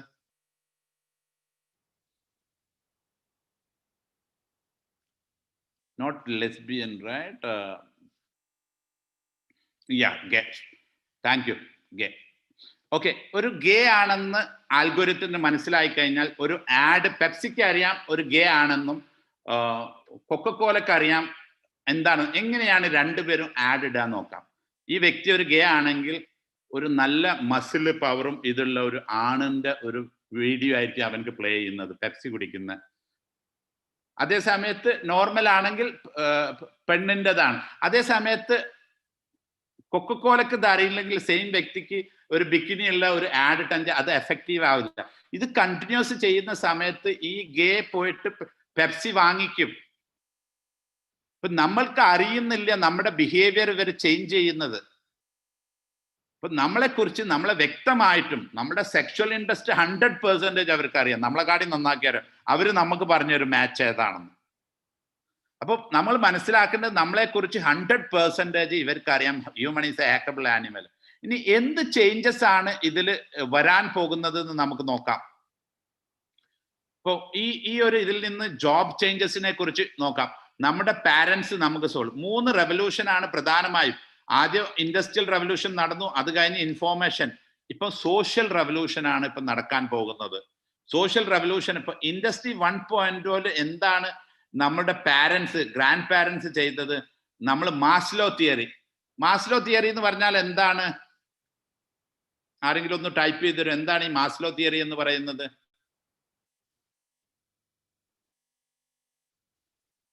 മാസ്ലോ തിയറി കേട്ടിട്ടില്ലേ? മാസ്ലോ തിയറി നമ്മൾ റൊട്ടി കപ്ഡ മക്കാൻ എന്ന് പറയുന്ന, യെസ്, ബേസിക് നീഡ്. ഇപ്പൊ നമ്മളുടെ ഗ്രേറ്റ് ഗ്രാൻഡ് പാരന്റ്സ് നമ്മൾ റൊട്ടി കപ്ഡ മക്കാൻ, ഫുഡ്, ക്ലോത്ത്, ഷെൽട്ടർ, പാർപ്പിടം, ഭക്ഷണം, വസ്ത്രം, ഇതിനെയാണ് അഡ്രസ് ചെയ്തത്. ഇപ്പം മുസ്തഫ വന്ന് നമുക്ക് പറഞ്ഞു തന്നു, മുസ്തഫയുടെ കാലഘട്ടം നമുക്ക് പറഞ്ഞു തന്നു. പുള്ളി പറഞ്ഞു തന്നു ആദ്യ കാലഘട്ടത്തിലൊക്കെ അവരെങ്ങനെ പട്ടിണി മാറ്റാൻ വേണ്ടിയാണ്, ബേസിക്കിലാണ് അവർ അഡ്രസ് ചെയ്തത്. നമ്മുടെ പാരന്റ്സ് ഒക്കെ എന്തിനാണ് അഡ്രസ് ചെയ്യുന്നത്? Standard of ലൈഫിനെയാണ്.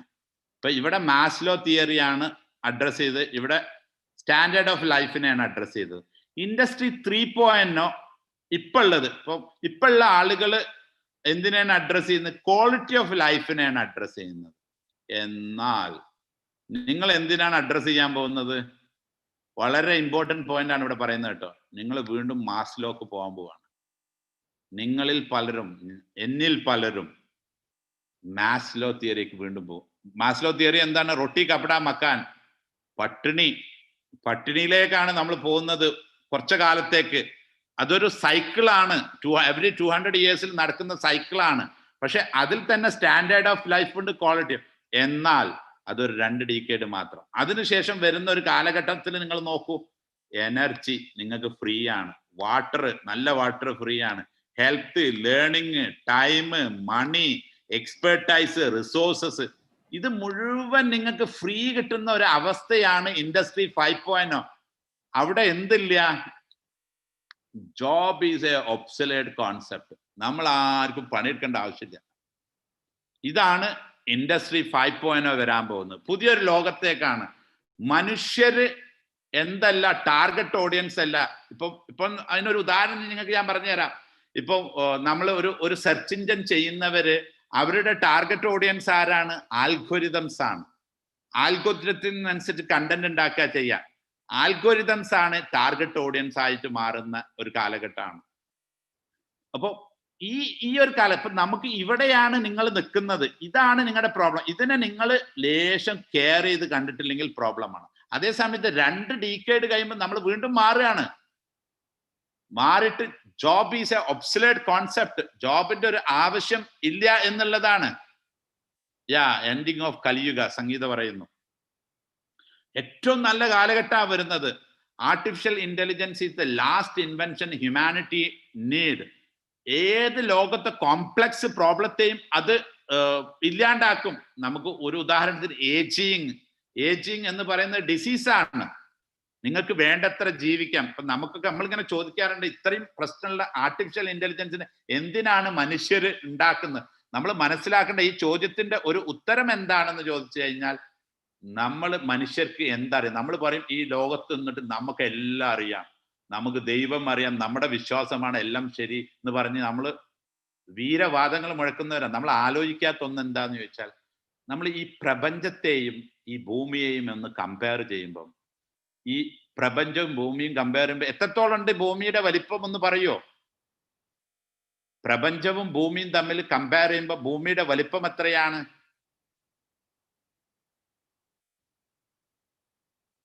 Pin point. Very good. ഈ പോയിന്റിൽ നിന്നാണ് നമ്മൾ ചിന്തിക്കുക. ഒരു പോയിന്റിൽ നിന്നിട്ട് നമ്മൾ 8 ബില്യൺ ആൾക്കാർ പറയാണ് ഞങ്ങൾക്ക് എല്ലാം അറിയാം, ഞങ്ങളാണ് വലുതെന്ന്. നമുക്കൊന്നും അറിയില്ല. സത്യത്തിൽ ഈ ലോകം എന്താണെന്ന് അറിയില്ല. നമ്മൾ എന്തിനു വേണ്ടി ജനിച്ചു എന്ന് പോലും നമുക്കറിയില്ല. നമ്മൾ ആരും നമ്മളുടെ ജീവിതത്തെ ചൂസ് ചെയ്തവരല്ല. നമ്മുടെ പാരൻസ് നമ്മുടെ ചോയ്സ് അല്ല, നമ്മുടെ സിബ്ലിങ്സ് നമ്മളെ ചോയ്സ് അല്ല, നമ്മളെ സർക്കംസ്റ്റാൻസസ് നമ്മളെ ചോയ്സ് അല്ല, നമ്മുടെ മരണം നമ്മുടെ ചോയ്സ് അല്ല, നമ്മളെ കൺട്രോൾ ചെയ്യുന്ന ജീന് നമ്മളെ ചോയ്സ് അല്ല. നമ്മൾ എന്തിനു വന്നോ, എന്തിനു വേണ്ടിയാണ്, നമ്മുടെ പർപ്പസ് എന്താണ്? ഓരോ കാലഘട്ടത്തിൽ വരുന്ന ആളുകൾ നമ്മളെ പർപ്പസ് നമ്മളെ പഠിപ്പിച്ചു തന്നു. എന്താണ്? ഇവിടെയാണ് ആർട്ടിഫിഷ്യൽ ഇന്റലിജൻസ് നിങ്ങൾക്ക് വരാൻ പോകുന്നത്. ആർട്ടിഫിഷ്യൽ ഇന്റലിജൻസ് നേരത്തെ നമ്മൾ പറഞ്ഞു കൃത്രിമ ബുദ്ധി, ഓഗ്മെന്റേഷൻ ഓഫ് എ ബ്രെയിന്.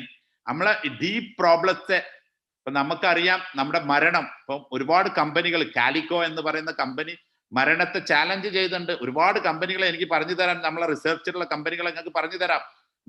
മരണം ഇമ്മോർട്ടാലിറ്റി എന്ന് പറയുന്നവർ വരെ ഉണ്ട്. അതായത് നമ്മുടെ മൈൻഡിനെ ക്ലൗഡ് കമ്പ്യൂട്ടിങ്ങിലേക്ക് ഡൗൺലോഡ് ചെയ്യാം. ആരെങ്കിലും മെട്രിക്സ് മൂവി കണ്ടിട്ടുണ്ടോ? മെട്രിക്സ് മൂവി കണ്ടവരുണ്ടോ? ഓക്കെ, മെട്രിക്സ് മൂവി മാതിരിയാണ് വരാൻ പോകുന്ന ഒരു കാലഘട്ടം. അപ്പൊ നിങ്ങൾ ഒരു മൂവിയും കൂടി കാണേണ്ടതുണ്ട്. ആരെങ്കിലും സോഷ്യൽ ഡിലമ കണ്ടിട്ടുണ്ടോ? സോഷ്യൽ ഡിലമ എന്ന് പറഞ്ഞൊരു ഇന്ന് ഏറ്റവും കൂടുതൽ വാച്ച് ചെയ്യപ്പെട്ട ഒരു ഡോക്യുമെന്ററിയാണ് സോഷ്യൽ ഡിലമ. നിങ്ങൾ എല്ലാവരും കാണണം. എൻ്റെ ഒരു റിക്വസ്റ്റ് എന്താണെന്ന് പറഞ്ഞാൽ, സോഷ്യൽ ഡിലമ കണ്ടേ പറ്റൂ. ജീവിതത്തിൽ നിങ്ങൾക്ക് ഫ്യൂച്ചർ ആണെങ്കിൽ സോഷ്യൽ ഡിലമ കാണണം. ഇപ്പൊ ഒരു മെട്രിക്സ് മൂവി മാതിരിയാണ് വരാൻ പോകുന്നത് എന്ന് പറയാറുണ്ട്. ഇപ്പൊ 2 ബിലീഫ് സിസ്റ്റം ആണ് പോകുന്നത്. ഒന്ന് ഹെൽത്ത് സ്പാനേഴ്സ് അല്ലെങ്കിൽ ഇമ്മോർട്ടലിസ്റ്റ് എന്ന് പറയുന്ന ആളുകൾ ചെയ്യാൻ പോകുന്നത് ഇപ്പൊ നമുക്ക് ഏജിങ് വരുന്ന സമയത്ത് ഉണ്ടാകുന്ന എല്ലാ അവയവങ്ങളെയും കൃത്രിമമായിട്ടുള്ള അവയവങ്ങൾ വെക്കാം. ഇന്ന് നമുക്കറിയാം ഫങ്ഷണൽ ഹാർട്ടിനെ 3D പ്രിന്റിങ്ങിൽ അടിച്ചെടുക്കാവുന്ന ഒരു അവസ്ഥയിലാണ് നമ്മൾ ഉള്ളത്. ഇപ്പൊ വെച്ചുകൊണ്ട് ലൈഫ് മാക്സിമം കൊണ്ടുപോകുന്ന ഒരു വിഭാഗം ഹെൽത്ത് സ്പാനേഴ്സ് എന്ന് പറയുന്ന ടെക്നോളജി കൊണ്ട് മാക്സിമം ജീവിക്കുന്ന ആളുകൾ. ഈ 2 ആളുകളെ കുറിച്ച് ഇതൊക്കെ നിങ്ങൾക്ക് ഇന്റർനെറ്റിലുണ്ട്. ഇതൊക്കെ ഇൻഫോർമേഷൻ ആണ്. ഞാൻ തരുന്നതൊക്കെ ഇൻഫോർമേഷൻ ആണ്. നിങ്ങൾക്ക് ഇന്റർനെറ്റ് പോയി ചെക്ക് ചെയ്യാം. ഇതിന് റെക്കോർഡിങ് എടുത്തിട്ട് ഓരോ പോയിന്റും ചെക്ക് ചെയ്യാൻ നിങ്ങൾക്ക്. ഞാൻ മുന്നോട്ട് പോകുന്നു. ഇവിടെ ഹാപ്പി ന്യൂസ് എന്താണ്? നിങ്ങൾ എല്ലാവരും മനസ്സിലാക്കേണ്ടത് 5.0 നമ്മൾ പേടിക്കേണ്ട ആവശ്യമില്ല. അപ്പോൾ ഈ 2 ഡീക്കേഡ് നിങ്ങൾ എല്ലാവരും കെയർഫുൾ ആയിരിക്കണം. ഇവിടെയാണ് നമ്മൾ അച്ഛനോട് പറയേണ്ടത്, അമ്മയോട് പറയേണ്ടത്. ഈ ആർട്ടിഫിഷ്യൽ ഇന്റലിജൻസ് 2 ഡീക്കേഡ് അതൊരു ട്രാൻസിഷൻ ആണ്. ഇത് എല്ലാ കാലം ഇപ്പൊ നമുക്കറിയാം, ഒരു കുതിര വണ്ടി ഓടിക്കുന്ന കാലഘട്ടത്തിൽ ഈ നമ്മളുടെ വെഹിക്കിൾസ് വന്നപ്പോൾ നമ്മൾ എറിഞ്ഞിട്ടുണ്ട് വെഹിക്കിൾസിനെ. പക്ഷെ അത് നമുക്ക് പിന്നീട് ഉപകരിച്ചു. ആ കാലഘട്ടത്തിൽ ഒരുപാട് ആൾക്ക് ജോലി പോയിട്ടുണ്ടെങ്കിലും പിന്നീട് അത് ഉപകാരമാണ്. അതുപോലെ തന്നെയാണ് ഈ AI നമുക്ക് ഉപകരിക്കും. ഓക്കെ, എല്ലാവരുടെ മൈൻഡിലേക്കും വരുന്ന ഒരു ചോദ്യമാണ്, എന്താണ് ഈ AI-യും മിഷൻ ലേണിങ്ങും അല്ലെങ്കിൽ ആർട്ടിഫിഷ്യൽ ഇന്റലിജൻസും? പണ്ടത്തെ ടെക്നോളജിയും ഇപ്പോഴത്തെ ടെക്നോളജിയും തമ്മിൽ എന്താണ് ഈ AI? ഓക്കെ, ശരി, കൃത്രിമ ബുദ്ധിയാണ്. അപ്പൊ ഇതുപോലെ തന്നെ ഒരുപാട് ടെക്നോളജിയുടെ സാധനമൊക്കെ നമ്മൾ കണ്ടു. എന്താണ് ഈ ആർട്ടിഫിഷ്യൽ ഇന്റലിജൻസ്, മെഷീൻസ് ഇന്റലിജൻസ് എന്നൊക്കെ പറഞ്ഞാൽ? ഇത് സാധാരണഗതിയിൽ നമ്മളെ മൈൻഡിലേക്ക് വരുന്ന ഒരു ചോദ്യം. അപ്പൊ ഇതിൽ നമ്മൾ മനസ്സിലാക്കേണ്ട ഒരു കാര്യം, പണ്ടത്തെ ടെക്നോളജി ഇപ്പോഴത്തെ ടെക്നോളജിയിലെ ഒരു പ്രധാനപ്പെട്ട വ്യത്യാസം ഇങ്ങനെ ആലോചിച്ചാൽ മതി മനസ്സിലാക്കാൻ വേണ്ടി. പണ്ടത്തെ ടെക്നോളജി ചെയ്യാന്നുള്ളതാണ്. അപ്പൊ നമ്മൾ ഒരു പ്രോസസ്സ് ഉണ്ടാക്കി അതിന്റെ സ്റ്റെപ്പ് 1, സ്റ്റെപ്പ് 2, സ്റ്റെപ്പ് 3, സ്റ്റെപ്പ് 4 എന്നിട്ട് കൊടുത്തിട്ട് ഒരു മിഷനെ കൊണ്ട് ചെയ്യിക്കുകയാണ്. അതേ സമയത്ത് ആർട്ടിഫിഷ്യൽ ഇന്റലിജൻസ് എന്ന് പറയുന്നത് പുള്ളി തന്നെ സ്റ്റെപ്പ് ഉണ്ടാക്കും, പുള്ളി തന്നെ ചെയ്യും. അതായത് മനുഷ്യന് ആണ് തിങ്കിങ് ഉണ്ടായത്, മനുഷ്യനെക്കാട്ടിയും വലിയ തിങ്കിങ് വരിക എന്നുള്ളതാണ്.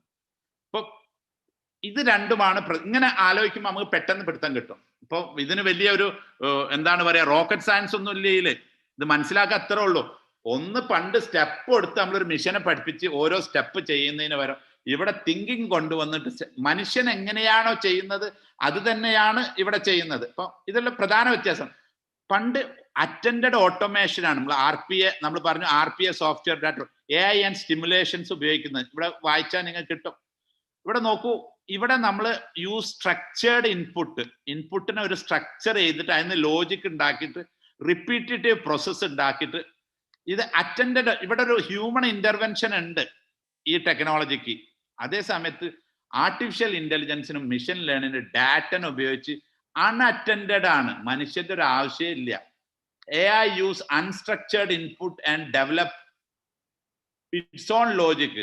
അതായത് കുറച്ച് കഴിഞ്ഞാൽ നമ്മളെ എക്കോണമി, ഇപ്പൊ നമുക്കറിയാം, നമ്മൾ ഗൂഗിളിൽ കയറി ഇരുന്നാൽ ചിലപ്പോൾ ഗൂഗിൾ മാപ്പ് ഇരുമ്പോൾ ചിലപ്പോൾ നമ്മൾ കാണും ദൂരേക്കുള്ള നമുക്കറിയുന്ന റൂട്ട് പലപ്പോഴും അത് കാണിച്ചു തരില്ല. നമുക്കറിയാം ഇത് കാരണം അത് ടോട്ടൽ അനലൈസ് ചെയ്തിട്ട് പറഞ്ഞ് അത് എടുക്കുന്ന റൂട്ട് സമയം കാര്യങ്ങളൊക്കെ നോക്കിയിട്ടാണ് വരുന്നത്. അപ്പൊ ഇനി അങ്ങോട്ട് വരുമ്പോൾ AI സ്വന്തമായിട്ട് തീരുമാനങ്ങൾ എടുക്കുകയാണ്. മനുഷ്യന്റെ ഏറ്റവും ഞാനും നിങ്ങളും നമ്മളെല്ലാവരും നമ്മൾ ആലോചിക്കേണ്ട എന്താ, നമ്മളെല്ലാവരും നമ്മൾ ഒറ്റ ഡിഫറൻസ് ഉള്ളൂ, തീരുമാനം എടുക്കുക എന്നുള്ളത്. ഇപ്പൊ AI തീരുമാനം എടുക്കുന്നു, നമ്മളെക്കാട്ടി ബെറ്റർ ആയിട്ടുള്ള ഡിസിഷൻ എടുക്കുന്നു. ഇപ്പൊ നമ്മൾ പറയും 3D എന്ന് പറയും, DDD, ഡാറ്റ ഡ്രിവൺ ഡിസിഷൻ. അപ്പോ ഈ ഡാറ്റകളിൽ നിന്ന് ഡിസിഷൻ എടുക്കാൻ പറ്റുക, ഇതാണ് വ്യത്യാസം. എല്ലാവർക്കും മനസ്സിലായോ? മെഷീൻ ലേണിംഗും പണ്ടത്തെ ടെക്നോളജി തമ്മിലുള്ള വ്യത്യാസം ക്ലിയർ ആണോ? ഞാൻ ഒന്നുകൂടി പറയണോ? ആർക്കെങ്കിലും വേണമെങ്കിൽ പറഞ്ഞുതരാം. ഒന്നും മനസ്സിലായിട്ടുണ്ടെങ്കിൽ യെസ് പറയൂ. വളരെ ഇമ്പോർട്ടൻ്റ്, നിങ്ങൾക്ക് മനസ്സിലാകേണ്ട ഒരു പോയിന്റ് ആണത്. എപ്പോഴും മനസ്സിലേക്ക് വരുന്നതാണ് എന്താ പഴയ ടെക്നോളജി പുതിയ ടെക്നോളജി തമ്മിലുള്ള വ്യത്യാസം. ഉത്തരം ക്ലിയർ ആണല്ലോ? ഓക്കെ, പ്ലീസ് എക്സ്പ്ലെയിൻ അഗൈൻ എന്ന് പറയുന്നുണ്ട്. ഓക്കെ, ഒന്ന് നമ്മൾ മനസ്സിലേക്ക് വെക്കേണ്ടത് പണ്ടത്തെ ടെക്നോളജി ഒക്കെ ചെയ്യാന്നുള്ളതാ. ഇവിടെ കണ്ടു ഡൂയിങ്. ഇപ്പോഴത്തെ ടെക്നോളജി തിങ്കിങ് ആണ്. അതായത് അത് തന്നെ സ്റ്റെപ്പ് ഉണ്ടാവും. പണ്ടത്തെ ടെക്നോളജി നമ്മൾ കുറെ പഠിച്ചതിന് ശേഷം സ്റ്റെപ്പ് ഉണ്ടാക്കി പ്രോസസ്സ് പറഞ്ഞു കൊടുക്കുകയാണ്. അപ്പൊ അതായത് ഇപ്പൊ ഒരു സോഫ്റ്റ്വെയർ നമ്മൾ ഉണ്ടാക്കുകയാണ്, ഇനി സോഫ്റ്റ്വെയർ നമ്മളല്ല ഉണ്ടാക്കുക, AI സ്വന്തമായിട്ട് ഉണ്ടാക്കി കൊണ്ടുവരും നമുക്ക് വേണ്ടിയിട്ട്. തിങ്കിങ് ആണ് വരുന്നത്. ഇവിടെ പഴയ ടെക്നോളജിക്കൊക്കെ ഒരു ഹ്യൂമൻ ഇന്റർവെൻഷൻ വേണം, ഇനിയത്തെ ടെക്നോളജിക്ക് ഹ്യൂമൻ ഇന്റർവെൻഷൻ വേണ്ട. ഇതാണ് ഇവിടുത്തെ പ്രധാന വ്യത്യാസങ്ങൾ വരുന്നത്. അൺസ്ട്രക്ചേർഡ് ഡാറ്റയാണ്. ഇവിടെ നമ്മൾ സ്ട്രക്ചർ ചെയ്ത് ഒരു സ്ട്രക്ചർ ചെയ്യാണ് ഡാറ്റനെ. സ്റ്റെപ്പ് നീ ആദ്യം ഇത് ചെയ്യ്, സ്റ്റെപ്പ് 2 ഇത് ചെയ്യ്, സ്റ്റെപ്പ് 3 ഇത് ചെയ്യ്, സ്റ്റെപ്പ് 4 ഇത് ചെയ്യ്. അത് സ്ട്രക്ചറാണ്. നമ്മൾ ജസ്റ്റ് അൺസ്ട്രക്ചർഡ് ഡാറ്റ അങ്ങ് ഇട്ട് കൊടുത്തു കഴിഞ്ഞാൽ പുള്ളി തന്നെ സ്റ്റെപ്പ്, അതായത് പുള്ളി തന്നെ എല്ലാം മനസ്സിലാക്കി. മനുഷ്യർ എങ്ങനെയാണോ ആളുകളെ മനസ്സിലാക്കുന്നത് അതിനെക്കാട്ടി ബെറ്റർ ആയിട്ട് അത് മനസ്സിലാക്കി അത് ഡിസിഷൻ എടുക്കാനുള്ള കഴിവും അതിനനുസരിച്ച് പ്രോസസ്സ് ഉണ്ടാക്കാനുള്ള കഴിവ്, അതായത് മനുഷ്യ ബുദ്ധിയെ മറികടന്നിട്ടുള്ള ഒരു കാലഘട്ടത്തിലേക്കാണ് നമ്മൾ കടക്കുന്നത്. അപ്പൊ ഞാൻ മുന്നോട്ട് പോകുന്നു, ഒന്നും കൂടി വ്യക്തമാക്കി മനസ്സിലായി. റൂൾ ബേസ്ഡ് ആയിരുന്നു. ഒന്നും കൂടി പറഞ്ഞു തരാം. ഇപ്പൊ നമ്മൾക്ക് ഒരു വാഷിംഗ് മെഷീനെ കുറിച്ച് നമ്മൾ മനസ്സിലേക്ക് ഇങ്ങനെ വരികയാണെങ്കിൽ നമുക്കറിയാം അതിന്റെ ഒരു ടെക്നോളജി എന്ന് പറയാൻ ഇത്ര കിലോ ഒന്നാണ് അതിന്റെ ഒരു, ഇത്ര കിലോ, ഇത്ര പൗഡർ, ഇത്ര വാട്ടർ, ഇതാണ് അതിന്റെ റൂള്. അത് ഔട്ട്കം തരും. അതിൽ ഡാറ്റ ഇല്ല. ഇതാണ് പണ്ടത്തെ ടെക്നോളജി, റൂൾ ബേസ്ഡ് ആണ്. മിഷൻ ലേണിംഗ് എന്ന് പറയുന്നത് രണ്ടാമത്തെ സൈഡാണ്, പാറ്റേൺ. ഓക്കെ, ഇപ്പൊ നമ്മൾ ഡോക്ടർ അടുത്ത് പോവുകയാണ്. ഡോക്ടർ എന്താണ് നമ്മളോട് ചോദിക്കുക? ഓക്കെ, എന്താണ് നിങ്ങൾക്ക് സിംറ്റംസ്? ആ സിംറ്റംസിലൂടെയാണ് ആ പുള്ളി ചോദിക്കും, ഓക്കെ എപ്പം മുതൽ പനി ഉണ്ടായത്, എന്തൊക്കെയാണ് ഇപ്പൊ ഫീൽ ചെയ്യുന്നത്, പുള്ളി ടച്ച് ചെയ്ത് സിംറ്റം നോക്കി മെഡിസിൻ തരും. അതുപോലെയാണ് മിഷൻ ലേണിംഗ്. ഈ പാറ്റേൺ കാണുകയാണെങ്കിൽ ഈ ഒരു സൊല്യൂഷൻ കൊടുക്കണം. അതേസമയത്ത് ഡീപ്പ് ലേണിംഗ് എന്ന് പറയുന്നതിന്റെ വ്യത്യാസം എന്താന്ന് പറഞ്ഞാൽ പുള്ളി തന്നെ എല്ലാ സിറ്റുവേഷനും മനസ്സിലാക്കി പുള്ളി തന്നെ മിസ്റ്റേക്ക് ഒക്കെ ചെയ്ത് പുള്ളി തന്നെ പഠിച്ചുകൊണ്ട് പോകുന്ന ഒരു കാലഘട്ടത്തെയാണ് വരുന്നത്. ഇവിടെയാണ് കോഡിങ്ങും ആൽഗോരിതവും തമ്മിലുള്ള. ഇതുവരെ നമ്മൾ കോഡിംഗ് ആണ് ഉണ്ടാക്കിയത്, ഇനി ആൽഗോരിതംസ് ആണ് ഉണ്ടാക്കുന്നത്. അതുകൊണ്ടാണ് ഈ 60% ആളുകൾക്ക് ജോലി പോകാൻ സാധ്യത ഉണ്ട് എന്ന് പറയുന്നത്. ആൽഗോരിതംസ് എന്ന് പറയുന്നത് ഡീപ്പ് മാത്തമാറ്റിക്സ് ആണ്. ഒരു ഈസി അല്ല, അത്ര ഈസി അല്ല നമ്മൾ വിചാരിച്ച മാതിരി അതിലേക്ക് കടക്കാം. അപ്പോൾ നിങ്ങൾക്ക് അത് മനസ്സിലായി എന്ന് വിചാരിക്കുന്നു. എന്താണ് ഇവ തമ്മിൽ മെഷീൻ ലേണിങ്ങും ഡീപ്പ് ലേണിങ്ങും പഴയ കാലഘട്ടങ്ങളിലെ ടെക്നോളജി തമ്മിലുള്ള വ്യത്യാസം മനസ്സിലായി. ഇനി ഒന്നുകൂടി ഇവിടെ മനസ്സിലാക്കി തരാം നമുക്ക് പ്രൊഡക്റ്റിലൂടെ. അപ്പൊ നമുക്ക് പറഞ്ഞാൽ ഈ പ്രൊഡക്റ്റുകളൊന്നും തമ്മിൽ സംസാരിക്കുന്നില്ല. ഇപ്പൊ TV, fridge, washing machine, car. ഇപ്പോൾ ഇതായിരുന്നു പ്രൊഡക്റ്റ് 1.0 നമ്മളൊക്കെ ഉണ്ടാക്കിയത്. പ്രൊഡക്റ്റ് 2.0 എത്തിയത് ക്രൗഡ് ബേസ്ഡ് ആയിട്ടുള്ള ഇതാണ്. വെർച്വൽ ആണ്, സ്കെയിൽ ബേസ്ഡ്, ക്രൗഡ് ഇന്റലിജൻസ് ആണ്. നമ്മൾ എല്ലാവരും ഇതിന് ഇന്റലിജൻസ് കൊടുക്കുകയാണ്. ഇപ്പൊ ഗൂഗിള്, യൂട്യൂബ്, ആമസോൺ, ഇതൊക്കെ. മൂന്നാമത്തെ പ്രൊഡക്റ്റ് 3.0 വരുന്ന ഈക്കോ സിസ്റ്റം ആണ്. എല്ലാം അങ്ങോട്ടും ഇങ്ങോട്ടും സംസാരിക്കും. നമ്മൾ മനുഷ്യൻ നാവ് കൊണ്ട് സംസാരിക്കാത്ത ഒരു അവസ്ഥ വരുന്നു എന്നാണ് പറയുന്നത്. നമുക്ക് ഇമേജ് കൊണ്ട് സംസാരിക്കാം. Language is a obsolete. ഞാൻ പറഞ്ഞതല്ല, ഒന്ന് എഴുതി ഒന്ന് ഇട്ട് നോക്കൂ. ഗൂഗിളിൽ നിങ്ങൾ ഇട്ട് നോക്കൂ. എലോൺ മസ്ക് പറഞ്ഞത് ലാംഗ്വേജ് ഈസ് എ ഒബ്സലേറ്റ്. നമുക്ക് ഇമേജ് കൊണ്ട് സംസാരിക്കാം. ലോകത്തെ മൃഗങ്ങൾ സംസാരിക്കുന്ന അവസ്ഥ എല്ലാം നമ്മൾ ഈ പറയുന്ന വായ കൊണ്ട് സംസാരിക്കേണ്ട, നമുക്ക് അങ്ങോട്ടും ഇങ്ങോട്ടും മനസ്സിലാക്കാൻ പറ്റും. Emojis, very good. സംഗീത പറയുന്നു. ഓക്കെ, അപ്പൊ അങ്ങനത്തെ ഒരു എല്ലാം ഇന്റർ കണക്ട് ആയിട്ട് ഒരു ഈക്കോ സിസ്റ്റം ആണ് ക്രിയേറ്റ് ചെയ്യുന്നത്. നിങ്ങൾക്ക് ഇവിടെ കാണാം പ്രൊഡക്റ്റ് 3.0 എന്ന് പറയുന്നത്. നിങ്ങൾ ചിന്തിക്കേണ്ട ബിസിനസ് എന്നൊക്കെ പറഞ്ഞാൽ ഇതാണ്. ഓക്കെ, ആർട്ടിഫിഷ്യൽ 3 സ്റ്റേജുകളാണ് ആർട്ടിഫിഷ്യൽ ഇന്റലിജൻസിൽ ഉണ്ടാവുന്നത്.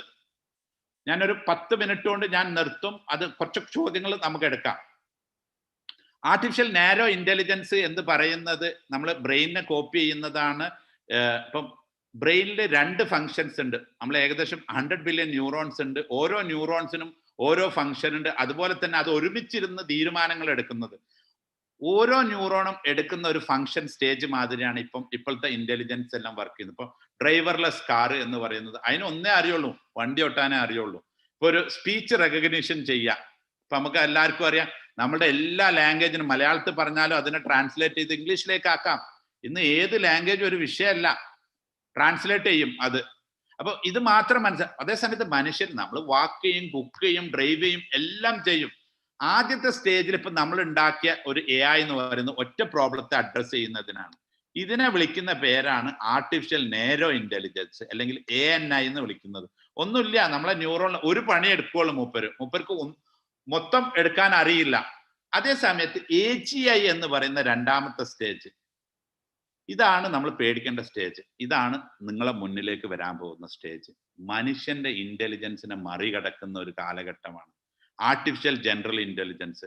ഇത് ഡോക്ടർ റേ കേഴ്സ്വെൽ, ഞാൻ സ്പെല്ലിംഗ് പറയാം, RAYKURZWIL. ഞാൻ എന്തുകൊണ്ട് പറഞ്ഞു എന്ന് വെച്ചാൽ ഈ സ്പെല്ലിംഗ്, പുള്ളിയാണ് ഗൂഗിളിന്റെ ഡയറക്ടർ, AI-ന്റെ ഡയറക്ടർ. പുള്ളി അതിനെ നമ്മളെ അൾട്ടിമേറ്റ് തിങ്കിങ് മെഷീൻ എന്നാണ് ലോകം വിളിക്കുന്നത്. എല്ലാ അമേരിക്കക്കാരും അവാർഡ് കൊടുത്തൊരു മനുഷ്യനാണ് അൾട്ടിമേറ്റ് തിങ്കിങ് മെഷീൻ. ഗൂഗിളിന്റെ മെയിൻ ഹെഡാണ് ഡോക്ടർ റേ കേഴ്സ്വെൽ. പുള്ളിയുടെ ഒരു പ്രഡിക്ഷൻ ഉണ്ട്. പുള്ളിയുടെ പ്രഡിക്ഷനിലെ ആക്യുറസി ലെവൽ 86 സംതിങ് ആണ്. പുള്ളി ആകെ 150 പ്രഡിക്ഷൻ നടത്തിയിട്ടുണ്ട് കഴിഞ്ഞ 10-15 വർഷമായിട്ട്. 87% ആക്യുറസിയാണ്. പുള്ളി പറയുന്നത് 2023 25 ഉള്ളിൽ മെഷീൻ ഇന്റലിജൻസ് ഹ്യൂമൻ ഇന്റലിജൻസിനെ സർപ്പാസ് ചെയ്യുന്നു. നിങ്ങളൊന്ന് വേണമെങ്കിൽ പോയിട്ട് കണ്ടു നോക്കൂ. Doctor Ray Kurzweil, RAYKURZWIL. ഇപ്പൊ പുള്ളി പറയുന്ന, ഇപ്പൊ നിങ്ങൾക്കറിയാം, ഞാനിവിടെ സയന്റിഫിക് ആയിട്ട് പറഞ്ഞു തരാണ് എങ്ങനെയാണ് ഈ 80% ആളുകൾക്ക് ജോലി പോകുന്നത്. നമ്മൾ ഗവൺമെന്റിന്റെ കാര്യമല്ല പറയുന്നത്, എന്തുകൊണ്ട് പോകുന്നു എന്നുള്ളത് നിങ്ങൾക്കൊക്കെ ലോജിക്ക് മനസ്സിലാവണം. ഇത് എന്തുകൊണ്ടാണ് ഈ ജോലി പോകുന്നുള്ള സയന്റിഫിക് ലോജിക്കാണ് ഞാൻ പറഞ്ഞു തരുന്നത്. അപ്പൊ സയന്റിഫിക് ലോജിക്ക് എന്താണെന്ന് ചോദിച്ചാൽ, ആർട്ടിഫിഷ്യൽ ഇന്റലിജൻസ് മനുഷ്യബുദ്ധിയെ മറികടക്കുമ്പോൾ എന്താണ് സംഭവിക്കുന്നത്? ജോലി പോവും. ഇപ്പൊ എങ്ങനെയാണ് ഇപ്പൊ ഈ റോബോട്ടിന് പറന്ന് പണിയെടുക്കാം, എനിക്കും നിങ്ങൾക്കും നടക്കുവോ? ഇല്ല. ഭൂകമ്പം ഉണ്ടാകുമ്പോൾ പണിയെടുക്കാം, സ്റ്റോൺ എടുത്ത് എറിഞ്ഞാൽ അതിനൊരു വിഷയമല്ല. ഇനി 3ാമത്തെ ഒരു സ്റ്റേജിനെ നമ്മൾ വിളിക്കുന്നത് ASI, ആർട്ടിഫിഷ്യൽ സൂപ്പർ ഇന്റലിജൻസ്. അതായത് $100,000 കൊടുത്താൽ കമ്പ്യൂട്ടറിന് 1 ട്രില്യൺ. ഓക്കെ, ഡോക്ടർ റേ കേഴ്സ്വെൽ, ഞാൻ ടൈപ്പ് ചെയ്ത് തരാം ഇവിടെ, ഒന്നുകൂടി ചെക്ക് ചെയ്താണ്ട്. ഗൂഗിളിന്റെ ഇതാണ്, ഐ തിങ്ക് ZWEIL. നിങ്ങൾ എല്ലാവരും 1-2 പുള്ളിയുടെ വീഡിയോ ഒക്കെ ഒന്ന് വാച്ച് ചെയ്ത് നോക്കൂ. കേഴ്സ്വെൽ നല്ലതാണ്. പുള്ളി പ്രഡിക്ഷൻ പറയുന്നുണ്ട്. ഇതെല്ലാം നമ്മുടെ ബുക്കിലുണ്ട്. നമ്മൾ 3G ഇറക്കാൻ പോകുന്ന ബുക്കിൽ വളരെ വ്യക്തമായിട്ട് 100 കൊല്ലത്തെ കുറിച്ച് പ്രഡിക്റ്റ് ചെയ്യുന്നുണ്ട്. അതൊക്കെ കുറിച്ച് 3Gയെ കുറിച്ച് ആർക്കെങ്കിലും അറിയാൻ കൂടുതൽ പഠിക്കുക. 10 വർഷം ഏകദേശം ഞങ്ങൾ 500 കോടി ഇൻവെസ്റ്റ് ചെയ്തിട്ടാണ് വരുന്നത്. ഇന്ത്യയെ കുറിച്ച് വളരെ വ്യക്തമായിട്ട് പഠിച്ചിട്ടാണ് വരുന്നത്. മൂന്നാമത്തെ സ്റ്റേജാണ് ആർട്ടിഫിഷ്യൽ സൂപ്പർ ഇന്റലിജൻസ്. ഇവിടെയാണ് നമ്മൾ നേരത്തെ പറഞ്ഞ ടെക്നോളജിക്കൽ സിംഗുലാരിറ്റി. $1000 കൊടുത്ത ഒരു കമ്പ്യൂട്ടർ 1 ട്രില്യൺ ആളുകളുടെ ബ്രെയിന് ഉണ്ടാവുക. അതായത് ഇവിടെ ഒരു ഗോഡ്ലി പവറാണ്. ഇത് അച്ചീവ് ചെയ്യുകയാണെങ്കിൽ എന്ത് സംഭവിക്കും? ഇവിടെയാണ് നമ്മൾ എല്ലാവരും പേടിക്കുന്ന ഒരു അവസ്ഥ. ഒന്ന് ആലോചിച്ച് നോക്കിയാണ്, ഒരു $1000 ഒരു കമ്പ്യൂട്ടറിന് നമ്മളെ 1 ട്രില്യൺ ഹ്യൂമന്റെ ബ്രെയിൻ പവർ ഉണ്ടാകുമ്പോൾ നമുക്ക് എന്താ സംഭവിക്കുക? ഇത് പുള്ളി പ്രഡിക്റ്റ് ചെയ്യുന്നത്, ഡോക്ടർ റേ കേഴ്സൽ പ്രഡിക്റ്റ് ചെയ്യുന്നത് 2050 ആണ്. ഒന്ന് നോക്കിക്കോളൂ, പുള്ളി പ്രഡിക്റ്റ് ചെയ്യുന്നത്. ഇത് അച്ചീവ് ചെയ്യോ? പലരും അച്ചീവ് ചെയ്യുന്ന പറയുന്നുണ്ട്, ഇല്ല എന്ന് പറയുന്നവരുണ്ട്. ഇനി ഇത് അച്ചീവ് ചെയ്യുകയാണെങ്കിൽ എങ്ങനെയാണ് അച്ചീവ് ചെയ്യുക എന്ന് നോക്കാം. ഇതിൽ ആരെങ്കിലും B.Ed പഠിച്ചവരുണ്ടോ? B.Ed എടുത്തവരുണ്ടോ ആരെങ്കിലും? B.Ed ബ്ലൂം ടാക്സോണമി അറിയുന്നവരുണ്ട് ഇതിൽ ആരെങ്കിലും? ബ്ലൂം ടാക്സോണമി ആരുമില്ലേ B.Ed പഠിച്ചവര്? ഓക്കെ. ഈ ബ്ലൂം ടാക്സോണമിയും ടെക്നോളജിയും തമ്മിൽ ഉണ്ടാക്കിയ ഒരു ആൽഗോരിതമാണ് ഇത്. ഞാനാണ് ഉണ്ടാക്കിയത്. ഓക്കെ. AI നമ്മൾക്ക് കോൺഷ്യസ് അച്ചീവ് ചെയ്യുകയാണെങ്കിൽ അത് എങ്ങനെയാണ് അച്ചീവ് ചെയ്യുന്നത് എന്ന് നോക്കാം നമുക്ക്. ഇപ്പോൾ ഇത് ബ്ലൂം ടാക്സോണമി അറിയുന്നവർക്ക് നമുക്കൊക്കെ അറിയാം. ആദ്യം നമ്മളൊരു ബേബി വന്നു കഴിഞ്ഞാൽ ആദ്യം നമ്മൾ റിമെമ്പർ ചെയ്യും. ഏതൊരു ഇൻഫോർമേഷൻ നമുക്ക് കിട്ടുകഴിഞ്ഞാൽ അതിനെ ഓർത്തെടുക്കുക. പിന്നെ നമ്മൾ അതിനെ മനസ്സിലാക്കിയെടുക്കും. പിന്നെ നമ്മൾ അപ്ലൈ ചെയ്യും. ഇതാണ് ആദ്യത്തെ സ്റ്റേജ്. ഇതിനെയാണ് നമ്മൾ ആർട്ടിഫിഷ്യൽ നേരോ ഇന്റലിജൻസ് നമ്മൾ ഉപയോഗിക്കുന്നത്. ഇവിടെ നമ്മൾ പറയും സിൻടാക്സ്, പ്രഡിക്ഷൻ, സിമാറ്റിക്സ്, ഇത് കമ്പ്യൂട്ടർ വേർഡിംഗ് ആണ്, സൊല്യൂഷൻ, ഇതാണ് ടെക്നോ. ഇവിടുന്ന് അങ്ങോട്ടാണ്, ഇതൊക്കെ നമ്മളുടെ കുട്ടികളുടെ പ്രായമാണ്. ഇവിടെ നമ്മൾ ഏകദേശം ഒരു 7ാം ക്ലാസ് 8ാം ക്ലാസ്സിലൊക്കെ അനലൈസ് ചെയ്ത് ഇവാലുവേറ്റ് ചെയ്ത്, ഇതാണ് ഇതിന്റെ ഏറ്റവും വലിയ സ്റ്റേജ്. നമുക്കറിയാം, നമ്മൾ ചെറുപ്രായത്തിലൊന്നും നമുക്ക് കോൺഷ്യസ്നെസ് ഉണ്ടാവില്ല. നമ്മളിങ്ങനെ ആരെങ്കിലും ഒക്കെ പറയുന്നത് കേട്ടിങ്ങനെ പോകും. എന്തുകൊണ്ട് എന്നുള്ള ചോദ്യം നമുക്ക് അറിയില്ല. നമ്മൾ ഏകദേശം ഒരു പീരീഡിൽ എത്തുമ്പോൾ നമ്മൾ ചോദിച്ചു തുടങ്ങും, നമ്മൾ ആരാണ്, എന്താണ് നമ്മളെന്ന ഒരു കോൺഷ്യസ്നെസ് നമുക്ക് എടുക്കണമെങ്കിൽ കുറച്ച് സമയം എടുക്കും. ഞാൻ എന്ന ആ ഭാവത്തിലേക്ക് എത്തണമെങ്കിൽ കുറച്ച് നമ്മൾ അത് എക്സ്പെക്ട് ചെയ്യുന്നെങ്കിലും അത് റിയാലിറ്റിയിൽ നമുക്ക് ഫീൽ ചെയ്യാൻ, ഞാൻ എന്ന ഭാവം ഞാൻ കാണിക്കുന്നുണ്ടെന്ന് ഫീൽ ചെയ്യാമെങ്കിൽ കുറച്ച് സമയം എടുക്കും. അപ്പൊ ഇത് അനലൈസിങ്, ഇവാലുവേറ്റിംഗ്, ക്രിയേറ്റിംഗ്, ഇതിനെയാണ് ആർട്ടിഫിഷ്യൽ ജനറൽ ഇന്റലിജൻസ് എന്ന് പറയുന്നത്. ഇത് കഴിഞ്ഞാൽ കോൺഷ്യസ്നെസ് വരിക, അതായത് അവയർനെസ് ആൻഡ് ഇമോഷൻ. ഒരു AIക്ക് ഞാൻ എന്ന ഭാവം കിട്ടുകയാണെങ്കിൽ ഒരുപാട് പ്രോബ്ലംസ് ക്രിയേറ്റ് ചെയ്യും ലോകത്ത്. ഇതാണ് AI കോൺഷ്യസിന്റെ ഹിയറാർക്കി വരുന്നത്. അപ്പൊ ഇത് എത്തണമെങ്കിൽ ഇപ്പൊ കമ്പ്യൂട്ടറുകൾ ചെയ്യുന്നത് ആദ്യം കാര്യങ്ങൾ ഒബ്സർവ് ചെയ്യും. നമ്മൾ മനുഷ്യർ കണ്ണുകൊണ്ടും ഇതുകൊണ്ടൊക്കെ കാണിക്കുന്ന ഒബ്സർവ് ചെയ്യും. അത് കഴിഞ്ഞിട്ട് നമ്മൾ മെഷർ ചെയ്യും. അതിനെ ഒന്നിങ്ങനെ കാൽക്കുലേറ്റ് ചെയ്തു മെന്റൽ ഫാക്ടർ. എന്നിട്ട് നമ്മൾ അതിനെ പ്രെഡിക്റ്റ് ചെയ്യും. ഇനി പ്രെഡിക്റ്റ് ചെയ്യുക മാത്രമല്ല, ഫ്യൂച്ചർ ടെക്നോളജി എക്സ്പ്ലെയിൻ ചെയ്തു തരും. ഫോർ എക്സാമ്പിൾ, ഇതൊക്കെ നിങ്ങൾക്ക് കാണാം. കാരണം ഇതെല്ലാം എന്തിൽ ചെയ്യുന്നത്, ഇപ്പോഴത്തെ ടെക്നോളജി തന്നെ ചെയ്യുന്നുണ്ട്. ഗൂഗിൾ മാപ്പ് ഒക്കെ വളരെ വ്യക്തമായിട്ടും ചെയ്യുന്നുണ്ട്. ഒബ്സർവ് ചെയ്ത് മെഷർ ചെയ്തിട്ട് ആദ്യം നമ്മൾ ഒരു ലൊക്കേഷൻ ഒരു ലൊക്കേഷനിലേക്ക് കൊടുത്തു കഴിഞ്ഞാൽ എന്ത് ചെയ്യും, അതിനെ മെഷർ ചെയ്ത് പ്രെഡിക്റ്റ് ചെയ്ത് അതിന് നമുക്ക് ഈ റൂട്ട് എടുത്തോളൂ, ഇവിടെ 5 മിനിറ്റ് 3 മിനിറ്റ് ഉണ്ട് അത്, എന്നിട്ട് ഒപ്റ്റിമൈസ് ചെയ്ത് തരും. അഡാപ്റ്റ് ചെയ്യും അതിനനുസരിച്ച്. പല ടെക്നോളജിയും ഇന്ന് എത്തിക്കഴിഞ്ഞു ഇതുമാതിരിത്തെ. ഇപ്പൊ ഇവിടെ നമ്മൾ മനസ്സിലാക്കുന്നത് ആർട്ടിഫിഷ്യൽ ഇന്റലിജൻസ് നമ്മൾ പഠിക്കുകയാണ് ചെയ്യുന്നത്. നമ്മളെക്കാട്ടി ഏറ്റവും കൂടുതൽ ആർട്ടിഫിഷ്യൽ ഇന്റലിജൻസ് ആണ് പഠിക്കുന്നത്. നിങ്ങൾ ഇവിടെ മനസ്സിലാക്കേണ്ട ഒരു കാര്യം, അത് നമ്മളെയും കുറിച്ച് പഠിക്കും. നമ്മളെക്കാട്ടി സ്പീഡിൽ 20,000 ഒരാഴ്ച കൊണ്ട് 20,000 ലെവൽ വർഷത്തെ പഠനമാണത് പഠിക്കുന്നത്. അപ്പൊ ഇത് എന്തുകൊണ്ട് വരുന്നു എന്ന് ചോദിച്ചാൽ, ഈ ഒരു സാഹചര്യം, ഇന്റർനെറ്റ് നമുക്ക് വന്നു, കണക്ടിവിറ്റി വന്നു, ഡിവൈസസ് ഉണ്ട്, നമുക്ക് ക്ലൗഡ് കമ്പ്യൂട്ടിംഗ് ഉണ്ട്, artificial intelligence, machine intelligence, deep learning, IoT, ഇതെല്ലാം ഒരുമിച്ച് വരുന്നു എന്നതുകൊണ്ടാണ് ഈ ഒരു ഫെസിലിറ്റി നമുക്ക് കിട്ടുന്നത്. ഇനി എന്താണ് സംഭവിക്കാൻ പോകുന്നതെന്ന് വെച്ചാൽ, ആർട്ടിഫിഷ്യൽ ഇന്റലിജൻസ് ആദ്യം എന്ത് ചെയ്യും, എല്ലാത്തിനും റെക്കഗ്നൈസ് ചെയ്യും. ഫോർമുല റെക്കഗ്നൈസ് ചെയ്യാം, ഹാൻഡ് റൈറ്റിങ്, ലാംഗ്വേജ്, അതായത് അതെല്ലാം നമ്മൾ മനുഷ്യർ റെക്കഗ്നൈസ് ചെയ്യുന്ന മാതിരി എല്ലാത്തിനും റെക്കഗ്നൈസ് ചെയ്യുക ആദ്യത്തെ സ്റ്റെപ്പാണ്. അതിനുശേഷം അത് കൺവേർട്ട് എന്താക്കും, നമ്മളെ മാതിരി തന്നെ നോളജ് ആക്കും, അപ്ലിക്കേഷൻ ആക്കും, ചിലപ്പോൾ മിസ്റ്റേക്ക് ചെയ്യും, ബിഹേവിയർ ആക്കും, അണ്ടർസ്റ്റാൻഡ് ചെയ്യും. ഇത് അണ്ടർസ്റ്റാൻഡ് ചെയ്തതിന് ശേഷം ആൾക്കനുസരിച്ച് അത് കരിക്കുലം ഉണ്ടാക്കും, അത് ആൾക്കനുസരിച്ചുള്ള കണ്ടന്റ്, അതൊരു പ്രോബ്ലം സൊല്യൂഷൻ ആക്കും.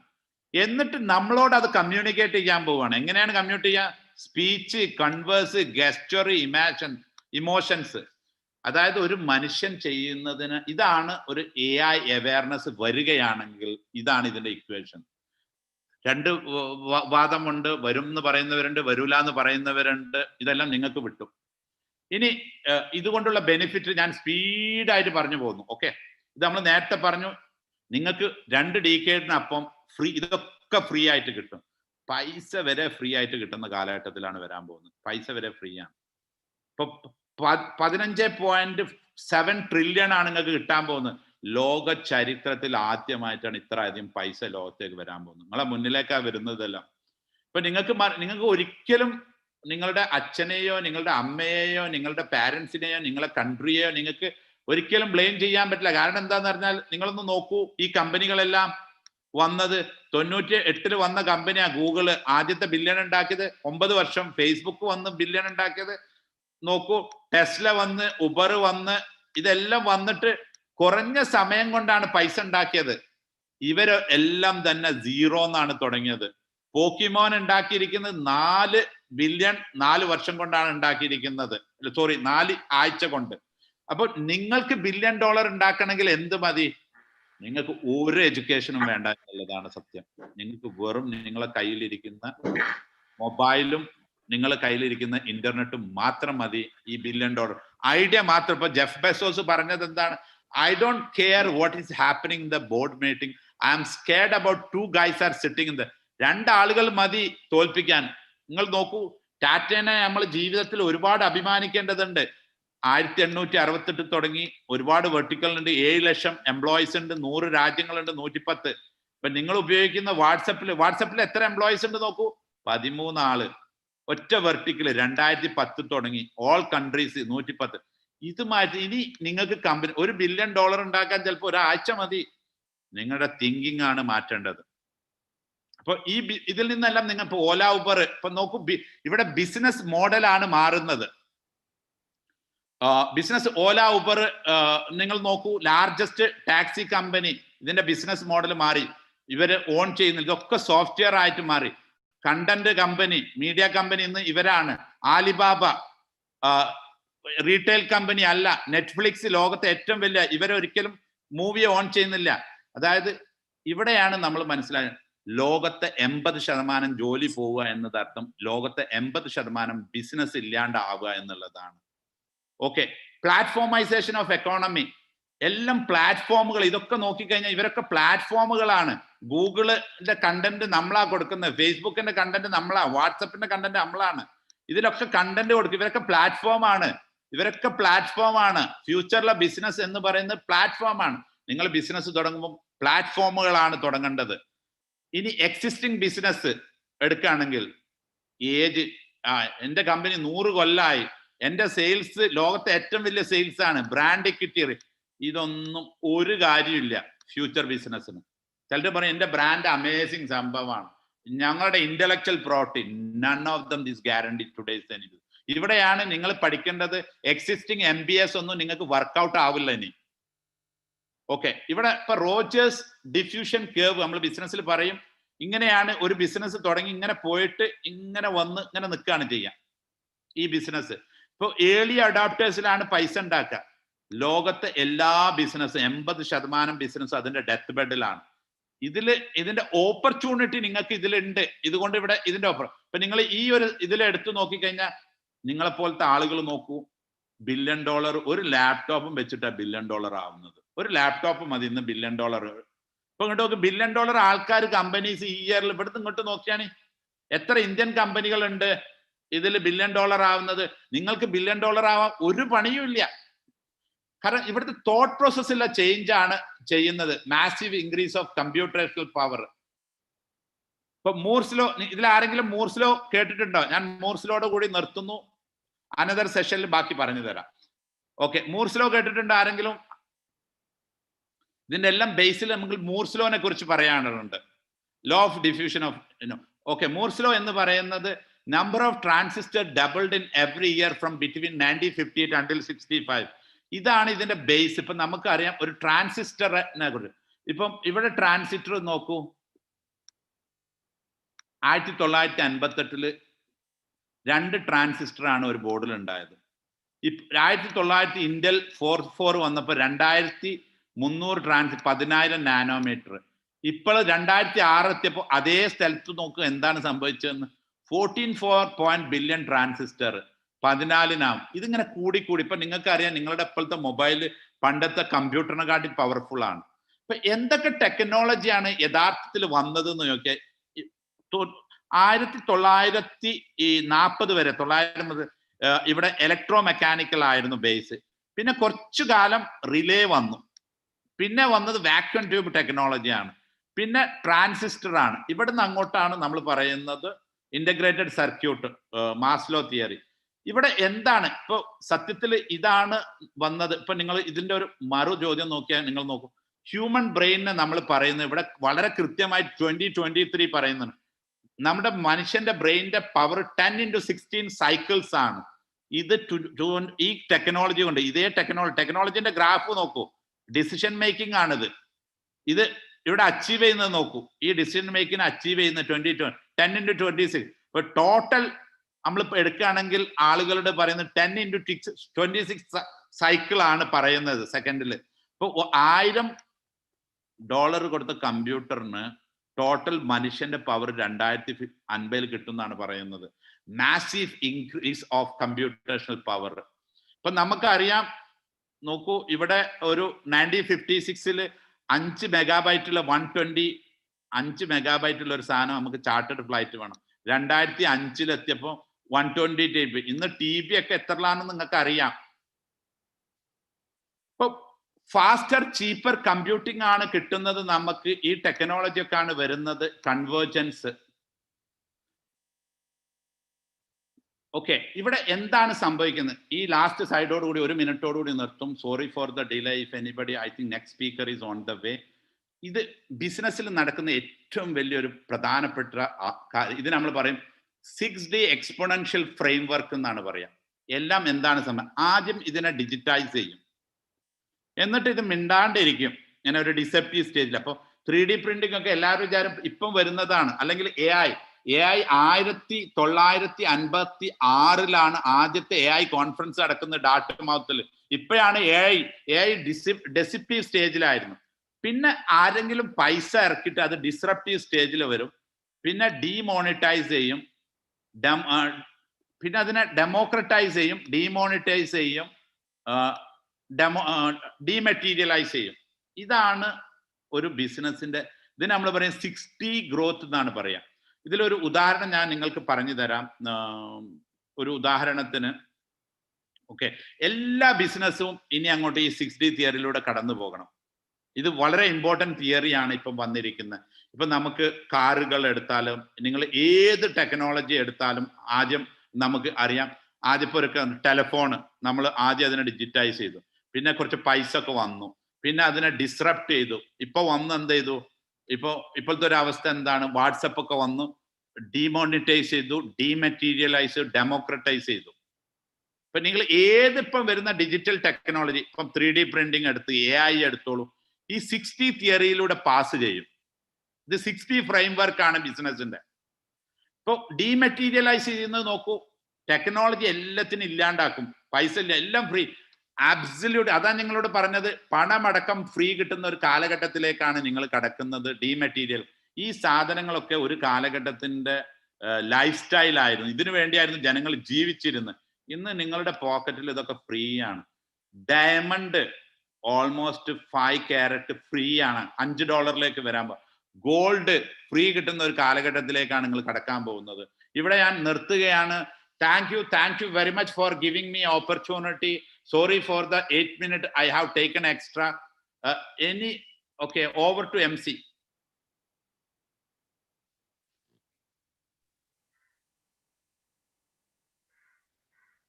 Thank you so much, sir. Thank you so much for this amazing session where you enlightened us about the various aspects of artificial intelligence, its types, and its significance in today's world. Thank you so much. And it's my privilege to call next, to hand over the stage to next MC Rupali. Please do take over for the further proceedings. Thank you so much, MC Joshna, for inviting me. It's my privilege to introduce an eminent personality and speaker of this session. In fact, is one of the youngest speakers in this conference, Mr. Farhatullah, budding entrepreneur. Farhatullah is a final year engineering student. He is also a new age career YouTuber and Python developer. He is a graphic designer at 3G IPS, and also he is trying to be a UI UX developer. Whatever the post and agenda copy you see related to 3G conferences, those are designed by him. He is fondly called as Faru by all of his friends, and yes, he is going to talk on topic the importance of YouTube platform. A small note to you, dear speaker, we will be hearing a short buzzer prior to 5 minutes of the session ending time, and a long buzzer exactly at the end of the session time. So thank you so much, and we welcome you, and over to you, Faru. Okay, thank you. Thank you for introducing me. എല്ലാവർക്കും എന്നെ അറിയായിരിക്കും. ഇപ്പം introduce ചെയ്തത് എൻ്റെ പേര് ഫർഹത്തുള്ള. യൂട്യൂബിൻ്റെ സെഷനാണ് ഞാൻ എടുക്കുന്നത്. യൂട്യൂബിനെ കുറിച്ച് അറിയാത്ത ആരും ഉണ്ടാവില്ല. ഇപ്പൊ ഈ ഒരു കാലഘട്ടത്തിൽ COVID-19 വന്നതോടുകൂടി എല്ലാവരും ടിക്ടോക്ക് ഒക്കെ ബാനായി. അപ്പം യൂട്യൂബിലേക്ക് എല്ലാ ചെറിയ കുട്ടികൾ വരെ യൂട്യൂബേഴ്സായി മാറി. ഇപ്പം വൈറലായി കൊണ്ടിരിക്കുകയാണ് ചെറിയ ചെറിയ കുട്ടികളുടെ വീഡിയോസ് വരെ. സോ ചെറിയ കുട്ടികൾ ശ്രദ്ധിക്കേണ്ട അല്ലെങ്കിൽ മുതിർന്നവർ ശ്രദ്ധിക്കേണ്ട ഒരുപാട് കാര്യങ്ങളുണ്ട് യൂട്യൂബ് പ്ലാറ്റ്ഫോമിൽ. സോ കുറച്ച് ടിപ്സുകൾ ഞാൻ പറഞ്ഞുതരാം. എന്നാൽ അറിയുന്നത്, ഞാൻ ഒരു യൂട്യൂബറാണ്. ഇപ്പം 6 മാസമായിട്ടുണ്ടാവും എൻ്റെ യൂട്യൂബ് ചാനൽ തുടങ്ങിയിട്ട്. സോ ഞാനിപ്പം വീഡിയോ ഒന്നും ഇടാറില്ല. ഞാൻ അതിന് കുറച്ചും കൂടി പ്ലാറ്റ്ഫോമിൽ കുറച്ചും കൂടി പഠിക്കാനുണ്ട്. അതുകൊണ്ട് കുറച്ച് നിർത്തി വെച്ചിരിക്കുന്നത്. യൂട്യൂബ് നമ്മൾ തുടങ്ങുകയാണെങ്കിൽ തന്നെ നമ്മൾ യൂട്യൂബിനെ കുറിച്ച് അറിയണം. യൂട്യൂബിന്റെ ക്രിയേറ്റേഴ്സ് നമ്മൾ കാണണം. യൂട്യൂബിന്റെ ഓരോ rules and regulation, policy, privacy ഒക്കെ നമ്മൾ അറിഞ്ഞിരിക്കണം തുടങ്ങുകയാണെങ്കിൽ. അത് നമുക്ക് ഓൾറെഡി കാണിച്ചു തരും. നമ്മൾ ഏത് അപ്ലിക്കേഷൻ അല്ലെങ്കിൽ ഏത് സാധനം വാങ്ങുകയാണെങ്കിൽ അതിന്റെ ബാക്കിലോ അല്ലെങ്കിൽ ഏത് പേപ്പറിലായാലും നമുക്ക് അതിന്റെ റൂൾസ് ആൻഡ് റെഗുലേഷൻസ് പറഞ്ഞുതരും. സോ അതൊക്കെ നിങ്ങൾ വായിച്ചു നോക്കണം. അതിൽ ഒരുപാട് ഹൈഡ് ആയിട്ടുള്ള കണ്ടന്റുകൾ ഒരുപാട് ഉണ്ടാവും. നമുക്ക് നമ്മളുടെ ചാനലിനെ ചിലപ്പോൾ അഫക്ട് ചെയ്യുന്ന കാര്യങ്ങൾ വരെ നമ്മൾ അതിൽ പറഞ്ഞുതരും. നമ്മൾ അതൊക്കെ ശ്രദ്ധിച്ച് ഇതാക്കണം. സോ ഞാൻ സ്ക്രീൻ ഷെയർ ചെയ്യാണ്.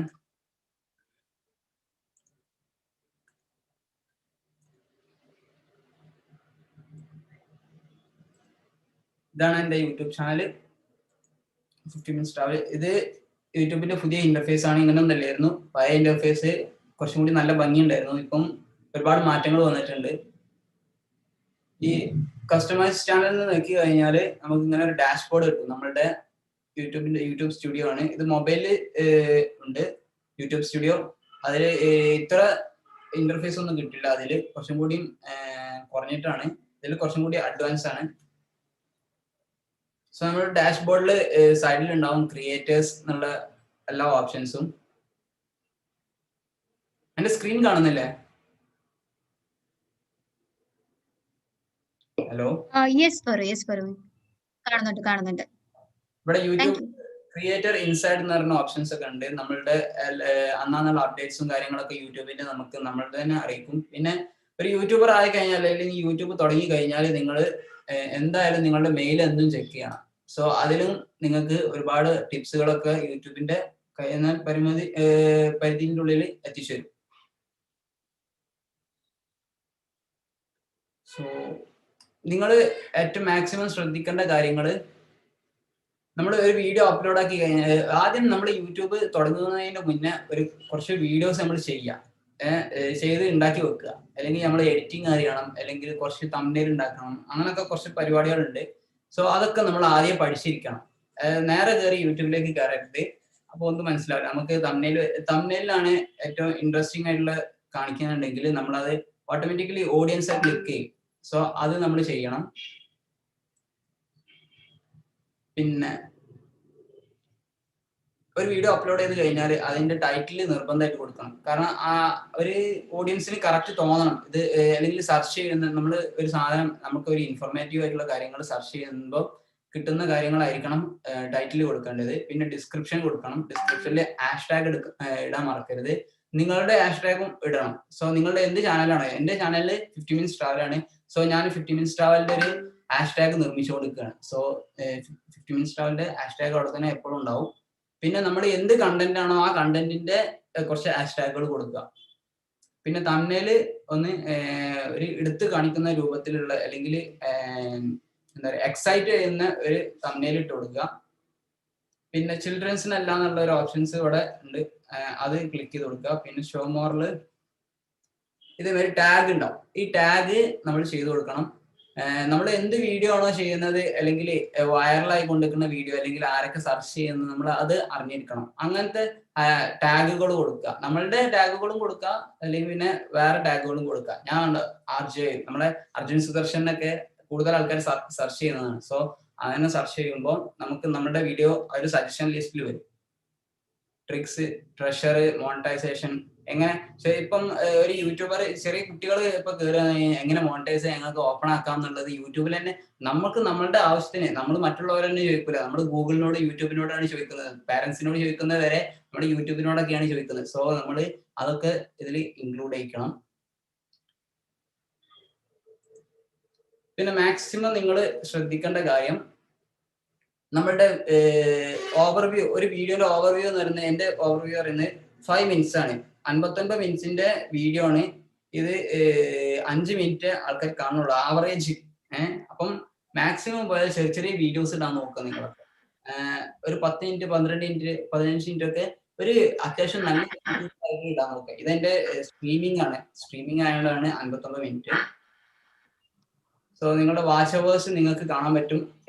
നമ്മുടെ വെബിൽ കാണുകയാണെങ്കിൽ ഹവേഴ്സ് ടൈം ആയിട്ട് കാണാം. മൊബൈലിൽ നമുക്ക് യൂട്യൂബ് സ്റ്റുഡിയോ ഉണ്ട്, അതിൽ വാച്ച് മിനിറ്റ് ആയിട്ട് എടുക്കുന്നുണ്ട്. വാച്ച് മിനിറ്റ് നമുക്ക് 2.5 ലക്ഷം ആണ്. I think 2.4 lakhs. പിന്നെ നമ്മളെ വീഡിയോ എത്രമാത്രം ആൾക്കാർക്ക് യൂട്യൂബിന്റെ റെക്കമെൻഡേഷനിലൂടെ എത്തിച്ചു, അത് 1700 എനിക്ക് റെക്കമെൻഡേഷൻ കിട്ടിയതാണ്. പിന്നെ അതിൽ നിന്ന് എത്ര ആൾക്കാർ വ്യൂ ചെയ്തു, 23 ആൾക്കാർ. അതിൽ നിന്ന് എത്ര ആൾക്കാർ കണ്ടു, വാച്ച് അവേഴ്സ് കിട്ടി എന്നുള്ള ഡീറ്റെയിൽസ് മൊത്തം കിട്ടും. സോ നിങ്ങൾ ശ്രദ്ധിക്കേണ്ട കാര്യങ്ങൾ, ചെറിയ ലെങ്ത് ഉള്ള വീഡിയോ ഇടാൻ നോക്കുക. മാക്സിമം എക്സൈറ്റ്മെന്റ് ആയിട്ടുള്ള കാര്യങ്ങൾ അല്ലെങ്കിൽ ഇന്നത്തെ കാലത്തേക്ക് ആവശ്യമുള്ള അല്ലെങ്കിൽ ഫ്യൂച്ചറിൽ ആവശ്യം സെർച്ച് ചെയ്യുന്ന അത്രയും ബെനിഫിറ്റ് ഉള്ള കാര്യങ്ങൾ നിങ്ങൾ ഇടാൻ നോക്കുക. എസ്പെഷ്യലി ടെക്നോളജിനെ കുറിച്ചുള്ളത്, പിന്നെ വ്ളോഗ്സ്, നമ്മുടെ നാടിനെ കുറിച്ച് അല്ലെങ്കിൽ അറിയപ്പെടാത്ത സ്ഥലങ്ങൾ, അല്ലെങ്കിൽ നമ്മൾ ഒരു യാത്ര പോകുന്നുണ്ടെങ്കിൽ ആ യാത്രേന്റെ ബഡ്ജറ്റ് എങ്ങനെ, എന്തൊക്കെയാണ് ഇതിൽ ഉൾക്കൊള്ളുന്നത്, എന്തൊക്കെ കാര്യങ്ങളൊക്കെ ഉള്ളത് ഉൾക്കൊള്ളിക്കാൻ നോക്കുക. മാക്സിമം നമ്മളാൽ കഴിയുന്നത് മറ്റുള്ളവർക്ക് ഇൻഫർമേഷൻ പാസ് ചെയ്യാൻ നോക്കുക. ഉപകാരമുള്ള കാര്യങ്ങൾ ചെയ്യുമ്പോൾ നമുക്ക് യൂട്യൂബ് എന്നും നിലനിൽക്കും, നമ്മുടെ ചാനൽ എന്നും എല്ലാവരും കാണും. സോ ഓവർവ്യൂവിൽ നമുക്ക് നല്ല വ്യൂസ് കിട്ടും സെർച്ച് ചെയ്യുന്ന കാര്യങ്ങളൊക്കെ ആവുമ്പോൾ. പിന്നെ മെയിൻലി യൂട്യൂബേഴ്സ് ശ്രദ്ധിക്കേണ്ട ഒരുപാട് ടഫസ്റ്റ് ആയിട്ടുള്ള ഒരു ഏരിയയാണ് നമുക്ക് മോണിറ്റൈസ് ഓപ്പൺ ആവുക എന്നുള്ളത്. മോണിറ്റൈസ് ഓപ്പൺ ആവുക, എന്റെ മോണിറ്റൈസ് ഇപ്പം 514 സബ്സ്ക്രൈബേഴ്സ് ആയി, അത് 1000 ആവണം. വാച്ച് അവേഴ്സ് 4000, അത് കുറച്ച് ടഫാണ് നമുക്ക് കിട്ടാൻ. ആ ഒരു മേഖല കടന്നു കിട്ടാൻ ഒരുപാട് പ്രയാസം, നമ്മൾ ഒരുപാട് കഷ്ടപ്പെട്ടാലേ എന്തും കിട്ടുള്ളൂ. സോ നമ്മൾ കഷ്ടപ്പെടണം.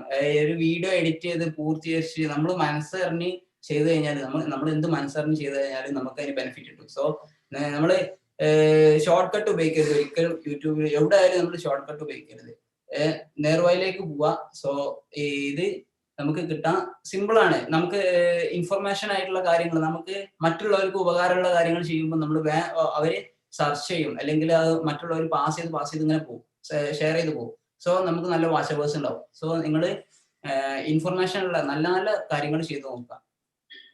ഞാൻ എടുത്തത് എന്റെ ട്രാവൽ ബ്ലോഗ്സും പിന്നെ ഡെയിലി ലൈഫിലുള്ള ടെക്നോളജിനെ കുറിച്ചുള്ള കാര്യങ്ങളൊക്കെയാണ് ഞാൻ എടുത്തത്. സോ എനിക്ക് അന്ന് ഒരു 6 മാസം മുമ്പ് ഞാൻ അന്ന് എന്റെ ചിന്തയിൽ തോന്നിയിട്ടുള്ള കാര്യമാണ് ഞാൻ എടുത്തത്. നമുക്ക് വേണമെങ്കിൽ ഒന്നും കൂടി ചേഞ്ച് ചെയ്യാം, മാറ്റങ്ങളൊക്കെ വരുത്താം. പിന്നെ നിങ്ങൾ യൂട്യൂബിൽ ഇപ്പോഴത്തെ ടെക്നോളജി എല്ലാവരും കയറുന്നോണ്ട് ചെറിയ കുട്ടികൾ വരെ യൂട്യൂബിലാണ്. ഇപ്പോൾ അത് ശ്രദ്ധിക്കുന്ന എല്ലാവരും ട്രെയിലർ ഇടാൻ നോക്കാം നമ്മുടെ ചാനലിന്. എന്റെ ട്രെയിലർ ഫസ്റ്റത്തെ കൊടികുത്തിമല വ്ളോഗ് 11 അത് ഇവിടെ ഫസ്റ്റ് ഇതിൽ കണ്ടില്ലേ, future video on returning subscribers. അതിൽ നമ്മൾ കൊടുക്കണം, നമുക്ക് ചേഞ്ച് ചെയ്യാം ഏത് വീഡിയോ നമുക്ക് എക്സൈറ്റ്മെന്റ് ആയിട്ടുള്ള അല്ലെങ്കിൽ അത്യാവശ്യം പോപ്പുലർ ആയിട്ടുള്ള വീഡിയോസ് വേണമെങ്കിൽ ഇട്ട് കൊടുക്കാം. പിന്നെ അത്യാവശ്യം ലെങ്ത് ഉള്ള വീഡിയോസ് വേണമെങ്കിൽ ഫസ്റ്റിൽ ഇട്ട് കൊടുക്കാം. ഒരു അയാള് സബ്സ്ക്രൈബ് ചെയ്തിട്ടില്ല ഫസ്റ്റ് കാണാനുള്ളതാണെങ്കിൽ. പിന്നെ യൂട്യൂബിൽ പുതിയൊരു ഓപ്ഷൻസ് വന്നതാണ് ഷോർട്ട് വീഡിയോസ്. ഷോർട്ട് വീഡിയോസിൽ എല്ലാവരും കാണുന്നുണ്ട്, സോ നല്ല വ്യൂസ് കിട്ടുന്നുണ്ട്. 15 സെക്കൻഡ് ആണ്, ബട്ട് ഒരു 5 മില്യൺ വ്യൂസ് അല്ലെങ്കിൽ 3 മില്യൺ വ്യൂസ് ഒക്കെ കിട്ടുമ്പോഴാണ് നമുക്ക് മോണിറ്റൈസിന്റെ ആ ഒരു അറ്റത്തേക്ക് എത്തുക. വ്യൂസ് സെക്കൻഡ് ആണ് അതിന്റെ പരിമിതി. ലെങ്ത് 1 മിനിറ്റ് 2 മിനിറ്റ് ഒക്കെ ആണെങ്കിൽ ഒരു 3 lakhs ഒക്കെ ആകുമ്പോൾ തന്നെ നമ്മുടെ മോണിറ്റൈസ് ഓപ്പൺ ആവും ഏകദേശം. പിന്നെ അപ്ലോഡ്സ്, പോപ്പുലർ വീഡിയോസ്, ഇതൊക്കെ നിങ്ങൾക്ക് ചെയ്യാൻ പറ്റുന്നുള്ളൂ. പിന്നെ അപ്കമിങ് ലൈവ് സ്ട്രീമിങ്, ഞാൻ ലൈവ് സ്ട്രീം നടത്തുകയാണെങ്കിൽ ഫസ്റ്റ് തന്നെ നമുക്ക് വരാനുള്ളത്. പിന്നെ പ്ലേലിസ്റ്റ് മാക്സിമം ഉണ്ടാക്കുക. നമ്മൾ എന്ത് വീഡിയോസ് ഉണ്ടാക്കുകയാണെങ്കിലും പ്ലേലിസ്റ്റ് ഉണ്ടാക്കി കൊടുക്കുക. അതിലേക്ക് ഒരു പാർട്ടായിട്ട് ഇടുകയാണെങ്കിൽ അതിലേക്ക് ഇട്ട് കൊടുക്കുക. എന്നിട്ട് നമ്മളുടെ ചാനലിന്റെ ഡിസ്ക്രിപ്ഷനിൽ നമ്മൾ കൊടുക്കുക, ഇങ്ങനെ ഒരു പ്ലേലിസ്റ്റ് ഉണ്ട്, നിങ്ങൾക്ക് ആവശ്യമുള്ള സാധനമാണ്, നിങ്ങൾ എടുക്കുക. വേണമെങ്കിൽ ആ ലിങ്ക് അവിടെ കൊടുക്കുക. അപ്പൊ മറ്റുള്ളവർ അത് സെർച്ച് ചെയ്ത് എടുക്കും.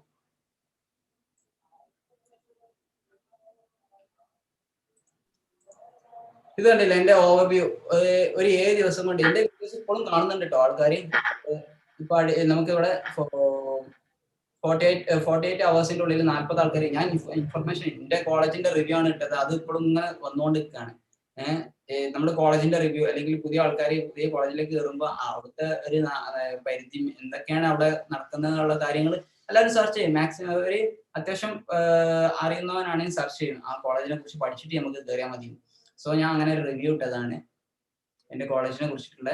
ആ കോളേജിന്റെ വ്യൂസിലാണ് ഇപ്പൊ എല്ലാവരും നിൽക്കുന്നത്, കാണുന്നത്. 11 ആൾക്കാരെ കാണുന്നുണ്ട്. സോ നമ്മൾ 7 ദിവസം കൊണ്ട് 150 വ്യൂസിന്, അതായത് നമ്മൾ ആവശ്യമുള്ള സാധനങ്ങൾ ഇട്ട് കഴിഞ്ഞാൽ വ്യൂസ് ഇങ്ങനെ കൂടിക്കൊണ്ട് 28 ദിവസം കൊണ്ട് 1.1K. അപ്പം നമ്മൾ ശ്രദ്ധിക്കേണ്ട കാര്യങ്ങൾ പറഞ്ഞാൽ വാച്ച് മിനിറ്റ്, ഇതിന്റെ റിവ്യൂവിന്റെ വീഡിയോ എന്ന് പറയുന്നത് 11 മിനിറ്റ് ഇട്ടുണ്ട്. സോ നമ്മൾ റിവ്യൂ ആണ് ചെയ്തത്, അപ്പൊ എല്ലാ കാര്യങ്ങളും ഇൻക്ലൂഡ് ചെയ്തിട്ടുണ്ട്. ആ സ്ഥലങ്ങളും ആ ഒരു ഏരിയകളും മൊത്തം നമ്മുടെ കോളേജിനെ കുറിച്ചിട്ടുള്ള എന്തൊക്കെയുള്ളതൊക്കെ പറഞ്ഞു കൊടുത്തിട്ടുണ്ട്. അതുകൊണ്ടാണ് ലെങ്ത് കൂടിയ. ആ ലെങ്ത്തിന്റെ ഞാൻ ആ വീഡിയോന്റെ ഇത് കാണിച്ചു തരാം.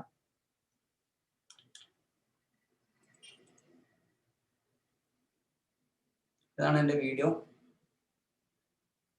അതിന്റെ ഓവർവ്യൂ. 75 മണിക്കൂർ എനിക്ക് വാച്ച് അവേഴ്സ് കിട്ടിയിട്ടുണ്ട്. 22,000 ആൾക്കാർക്ക് ആ ഒരു വീഡിയോന്റെ ഇംപ്രഷൻ യൂട്യൂബ് റെക്കമെൻഡ് ചെയ്തിട്ടുണ്ട്. അതിൽ നിന്ന് 1,300 ആൾക്കാർ കണ്ടിട്ടുണ്ട് എന്റെ videos.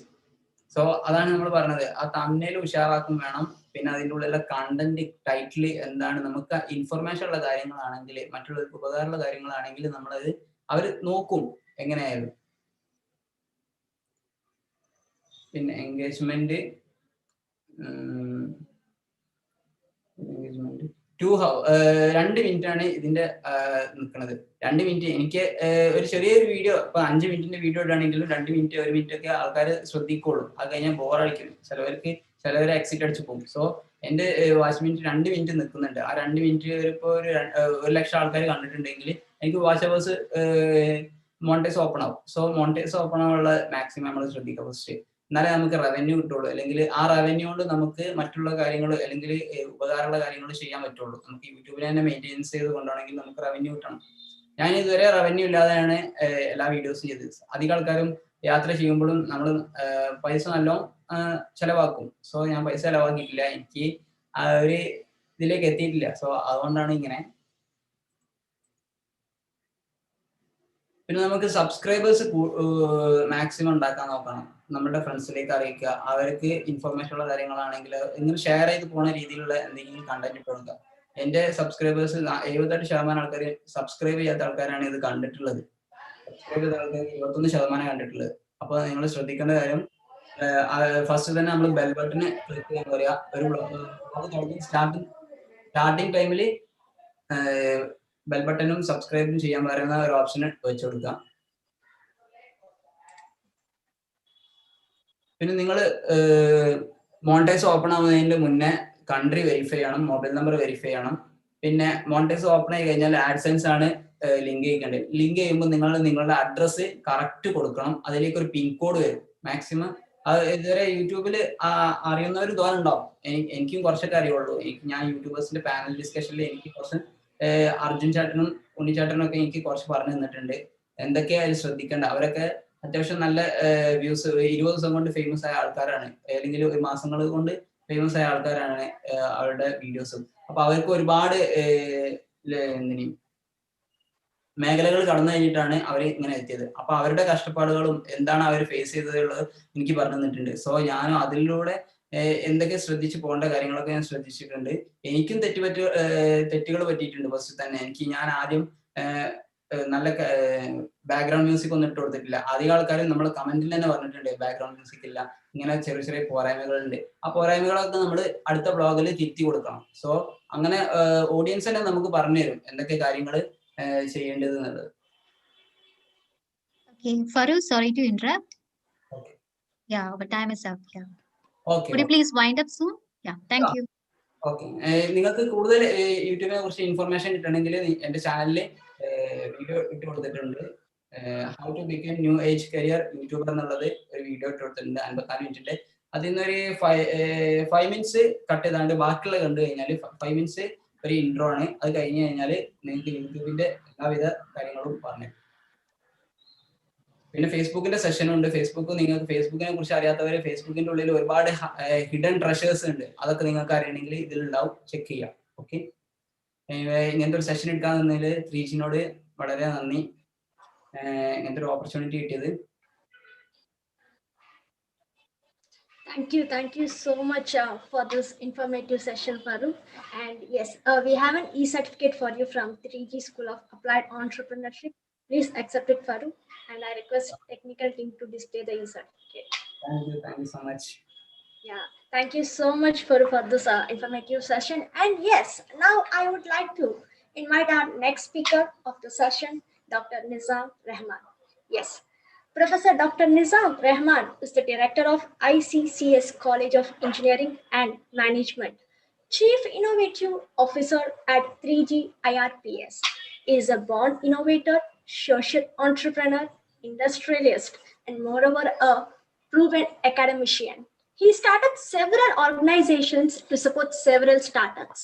He has received various awards for his services like Kerala State Energy Conservation Award winner 2017, National Service Scheme Punarjani Award, SAGY AI CTE National Award, and NSC Social Service Award. He is also holds position of chairman, consultant, and also an executive member of various officers, councils, societies like IAG, Collectorate, Ernakulam District, Indian Council of Social Work, ICSW, Caltex, Government of Kerala Undertaking, Institute of Electronics and Telecommunication Engineers, and much more. And we welcome you, sir. And he's going to talk on topic social entrepreneurship. And a small note to you, sir. We will be hearing a short buzzer prior to 5 minutes of the session, ending time, and a long buzzer exactly at the end of the session, sir. Thank you so much, and we welcome you, sir. Thank you for your nice introduction. ഇന്നത്തെ ഈ പ്രോഗ്രാമിൽ പങ്കെടുക്കുന്ന എല്ലാ പാർട്ടിസിപ്പൻസിനും എൻ്റെ നമസ്കാരം. ഇന്നത്തെ വളരെ relevant ആയിട്ടുള്ള ഒരു ടോപ്പിക്കിലൂടെയാണ് നമ്മൾ പോയിക്കൊണ്ടിരിക്കുന്നത്. ഇത്തരത്തിലുള്ള ഒരു മെഗാ ഇവന്റ് സംഘടിപ്പിക്കുന്ന അല്ലെങ്കിൽ ഇതിന് നേതൃത്വം നൽകുന്ന 3G ഗ്രൂപ്പ്സിന്റെ IPS ആൻഡ് എന്റർപ്രണർഷിപ്പ് സ്കൂളിന്റെ എല്ലാ സംഘാടകരോടും ഈ അവസരത്തിൽ നന്ദി രേഖപ്പെടുത്തുക, അഭിനന്ദിക്കുകയാണ് അവരെ. കാരണം എന്റർപ്രണർഷിപ്പ് എന്ന് പറയുന്ന ഒരു കൺസെപ്റ്റ് ഇല്ലായിരുന്നു എങ്കിൽ ഇന്ന് നാം ഈ കാണുന്ന ലോകം വളരെ ഡാർക്ക് ഫ്ലോ ആയിരിക്കും. എന്റർപ്രൈസിങ് എന്ന് പറയുന്നത് പുതിയ പുതിയ കാര്യങ്ങളിലേക്ക് വരികയും അതിലൂടെ നമ്മളുടെ ജീവിതത്തിന്റെ സമസ്ത മേഖലകളിലും ഡെവലപ്മെന്റ് ഉണ്ടാക്കുന്നത് എന്നും ചെയ്യുന്ന ഒരു പ്രക്രിയയാണ് എന്റർപ്രൈസിങ് എന്ന് പറയുന്നത്. എനിക്ക് തോന്നുന്നത് മറ്റുള്ള ഇതിൽ നിന്നും വ്യത്യസ്തമായ ഞാൻ എന്റർപ്രണർഷിപ്പിനെ ഡിഫൈൻ ചെയ്യാൻ ആഗ്രഹിക്കുന്നത്. Because I M wish to introduce an innovative method of an innovative approach of entrepreneurship, that is social entrepreneurship. പൊതുവെ ഒരു വ്യവസായ സംരംഭം എന്ന് പറയുമ്പോൾ, എന്റർപ്രണർഷിപ്പ് എന്ന് പറയുമ്പോൾ, അല്ലെങ്കിൽ എന്റർപ്രൈസ് എന്ന് പറയുമ്പോൾ എല്ലാവരുടെയും മനസ്സിലേക്ക് വരുന്നത് ഒരു വ്യവസായ സ്ഥാപനത്തെക്കുറിച്ചാണ്. അത് ചിലപ്പോൾ ഒരു ചെറിയ ഷോപ്പാകാം, ഒരു തട്ടുകടയാകാം, അല്ലെങ്കിൽ ഒരു ബിസിനസ് എൻറ്റിറ്റിയാണ് നമ്മളെല്ലാവരും മനസ്സിലാക്കി വെച്ചിരിക്കുന്നത്. ബിസിനസ്സിനെ ഡിഫൈൻ ചെയ്യുമ്പോഴും MBA വിദ്യാർത്ഥികളും മാനേജ്മെന്റ് പ്രിൻസിപ്പളിലും ഒക്കെ പറയുന്നത് ഗുഡ്സ് ആൻഡ് സർവീസ് എന്നാണ് പറയുന്നത്. അതിൽ പലപ്പോഴും നമ്മൾ ഗുഡ്സിനെ മാത്രമാണ് നമ്മളൊരു എന്റർപ്രൈസിങ് ആയിട്ട് ഒരു മെറ്റീരിയലൈസ്ഡ് കൺസെപ്റ്റിനെയാണ് നമ്മൾ കൂടുതലും ഒരു ബിസിനസ് ആയിട്ട് നമ്മൾ കണ്ടിട്ടുള്ളൂ. നമ്മൾക്ക് അറിയപ്പെടുന്ന വ്യവസായ വ്യവസായികളെല്ലാം പേരറിയുന്ന, അപ്പോൾ നമ്മൾ ചോദിച്ചു കഴിഞ്ഞാൽ നമുക്കറിയുന്ന ഒരുപാട് വ്യവസായികളെ കുറിച്ച് നിങ്ങളോട് ചോദിച്ചു കഴിഞ്ഞാൽ നിങ്ങൾ പറയുന്നത് ടാറ്റ, ബിർള, അതുപോലെയുള്ള വലിയ വലിയ കമ്പനികളെ കുറിച്ചായിരിക്കും പെട്ടെന്ന് നമ്മുടെ മനസ്സിലേക്ക് ഓർമ്മ വരുന്നത്. പക്ഷേ നമ്മളുടെ നാട്ടിൻപുറത്ത് ഒരു സാധാരണ 100 സ്ക്വയർ ഫീറ്റിലെ ഒരു ചെറിയ ഫോട്ടോസ്റ്റാറ്റ് ഓപ്പറേഷൻ, അല്ലെങ്കിൽ ഫോട്ടോ കോപ്പി എടുത്തു കൊടുക്കുന്ന അക്ഷയ കേന്ദ്രങ്ങൾ വരെ എന്റർപ്രൈസിങ്ങിന്റെ അല്ലെങ്കിൽ എന്റർപ്രണർഷിപ്പിന്റെ ഭാഗമാണ്. അപ്പം ബിസിനസ് എന്നുള്ളതിനെ ഒന്ന് ചെറുതായിട്ട് നിർവചിക്കുമ്പോൾ ഞാൻ പറയാൻ ആഗ്രഹിക്കുന്നത്, ഞാൻ ഒരു പ്രവൃത്തി, ഒരു ഗുഡ്സ് ആൻഡ് സർവീസ്, അല്ലെങ്കിൽ ഒരു കൺസെപ്റ്റ്, ഒരു പ്രവൃത്തി, ഒരു ഗുഡ്സ്, എന്തെങ്കിലും ഒരു സാധനം മറ്റൊരാൾക്ക് നൽകുകയും അതിൽ നിന്ന് ഒരു പ്രതിഫലം പറ്റുകയും എൻ്റെ സേവനം അത് സ്വീകരിച്ച ആൾക്ക് തൃപ്തികരമാകുകയും അയാൾ നൽകിയ പ്രതിഫലം എനിക്ക് തൃപ്തികരമാകുമ്പോഴുമാണ് അതിനെ നമ്മളൊരു വാല്യൂ പ്രോഫിറ്റബിൾ ബിസിനസ് എന്ന് പറയാൻ ആഗ്രഹിക്കുന്നത്. വളരെ ക്ലിയർ ആണത്. ഞാനൊരു പെന്ന്, 5 രൂപയുടെ ഒരു പെന്ന്, ഒരു പെൻ ഒരാൾക്ക് ഒരു അത്യാവശ്യം വന്നപ്പോൾ, ഉദാഹരണത്തിന് നമ്മൾ ഒരു എയർപോർട്ടിൽ നിന്ന് ഇറങ്ങി വരികയാണ്. എയർപോർട്ടിൽ നിന്ന് ഇറങ്ങി വരുന്ന സമയത്ത് അവിടെ പൂരിപ്പിച്ച് കൊടുക്കേണ്ട സമയത്ത് എൻ്റെ കൂടെ വന്ന ട്രാവലറുടെ അടുത്ത് പെന്നില്ല. ഉടനെ ഞാൻ ഒരു ബിസിനസ് മൈൻഡിൽ എൻ്റെ അടുത്തുള്ള പെന്ന് ഞാൻ അയാൾക്ക് വിൽക്കുകയാണ്. 5 രൂപയുടെ പെന്ന് ചിലപ്പോൾ ഞാനൊരു 50 രൂപ പറഞ്ഞാലും ആ വ്യക്തി ആ സമയത്ത് അത് വാങ്ങും. പക്ഷേ അയാളുടെ ഉപയോഗം കഴിഞ്ഞു കഴിയുമ്പോൾ അയാൾ ചിന്തിക്കും, ഞാനിത് ഇത്ര രൂപയ്ക്ക് വാങ്ങിയത് നഷ്ടമായില്ല എന്ന്. So it is not an ethics business. പക്ഷേ ഞാനത് 5 രൂപയ്ക്ക് നൽകിയാൽ കുറച്ച് കഴിയുമ്പോൾ എനിക്ക് തോന്നും, ഞാനൊരു ആവശ്യം വന്നപ്പോൾ എനിക്കൊരു 6 രൂപയ്ക്ക് നൽകാമായിരുന്നു.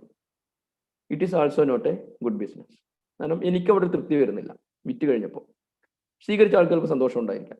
പകരം ഞാൻ ആ പെന്ന് അദ്ദേഹത്തിന് സന്തോഷത്തോടു കൂടി നൽകുകയും അദ്ദേഹത്തിൻ്റെ പ്രവൃത്തി കഴിഞ്ഞതിന് ശേഷം അത് തിരിച്ചു നൽകുമ്പോൾ അദ്ദേഹം മനസ്സറിഞ്ഞുകൊണ്ട് എനിക്ക് തരുന്ന ഒരു നന്ദി വാചകം 2 കൂട്ടർക്കും സന്തോഷമുണ്ടാക്കുന്നു. This is known as value ethics based profitable business. അവിടെ ഒരു മണി ട്രാൻസാക്ഷൻ അല്ല നടന്നതെങ്കിൽ പോലും എ ബിസിനസ് ഈസ് ഹാപ്പൻഡ്. ഞാനൊരു സേവനം കൊടുത്തു, അതിലൊരു മെറ്റീരിയൽ ഉണ്ടായിരുന്നു, അദ്ദേഹത്തിൻ്റെ ഉപയോഗം കഴിഞ്ഞു, അദ്ദേഹം മനസ്സറിഞ്ഞ ഒരു താങ്ക്സ് എനിക്ക് തരുന്നതും ഒരു ബിസിനസ്സാണ്. ഈ രീതിയിൽ നമ്മൾ ബിസിനസ്സിനെ കാണുകയും നമ്മൾ എന്റർപ്രണർഷിപ്പിന്റെ മേഖലയിലേക്ക് കടന്നു വരികയും ചെയ്തു കഴിഞ്ഞാൽ ബിസിനസ് എന്ന് പറയുന്നത് വളരെ സന്തോഷം ഉണ്ടാക്കുന്ന ഒരു പ്രക്രിയയായിട്ട് മാറും. ഇനി ഞാൻ പറയാൻ പോകുന്നത് കുറച്ചുകൂടി വ്യത്യസ്തമായ ഒരു കാര്യമാണ്. ബിസിനസ് എന്ന് പറയുന്നത്, ഞാനൊരു അധ്യാപകനാണെങ്കിൽ ഞാനൊരു ക്ലാസ് എടുക്കാൻ പോവാണ്. എനിക്ക് ആ ക്ലാസ് റൂമിൽ ഒരു സോഷ്യൽ എന്റർപ്രണർ ആകാൻ കഴിയും ആസ് എ ടീച്ചർ. അതിന് ആ ക്ലാസ് റൂം എന്ന് പറയുന്നത് ഒരു സ്പേസ് ഉണ്ട്. എൻ്റെ കസ്റ്റമേഴ്സ് എൻ്റെ വിദ്യാർത്ഥികളായിട്ട് കാണുകയും ഞാൻ നൽകുന്ന അറിവ് ഒരു പ്രൊഡക്റ്റോ സർവീസോ ആയിട്ട് ഞാൻ ഉൾക്കൊള്ളുകയും ചെയ്തു കഴിഞ്ഞാൽ വളരെ നന്നായി എൻ്റെ ആ പ്രൊഡക്റ്റിനെ കുട്ടികൾക്ക് ഇഷ്ടമാകുന്ന രീതിയിൽ മനസ്സിലാക്കി കൊടുത്ത് ആ വിദ്യാർത്ഥികൾക്ക് അത് പിൽക്കാലത്തോ അവരുടെ കരിയർ ഡെവലപ്മെന്റിനോ ഉപയോഗിക്കാൻ കഴിഞ്ഞാൽ, ആ അറിവ് ഉപയോഗിക്കാൻ കഴിഞ്ഞാൽ അതിനെയും ഒരു വാല്യൂ ബേസ്ഡ് എത്തിക്സ് ബിസിനസ് എന്ന് പറയാം.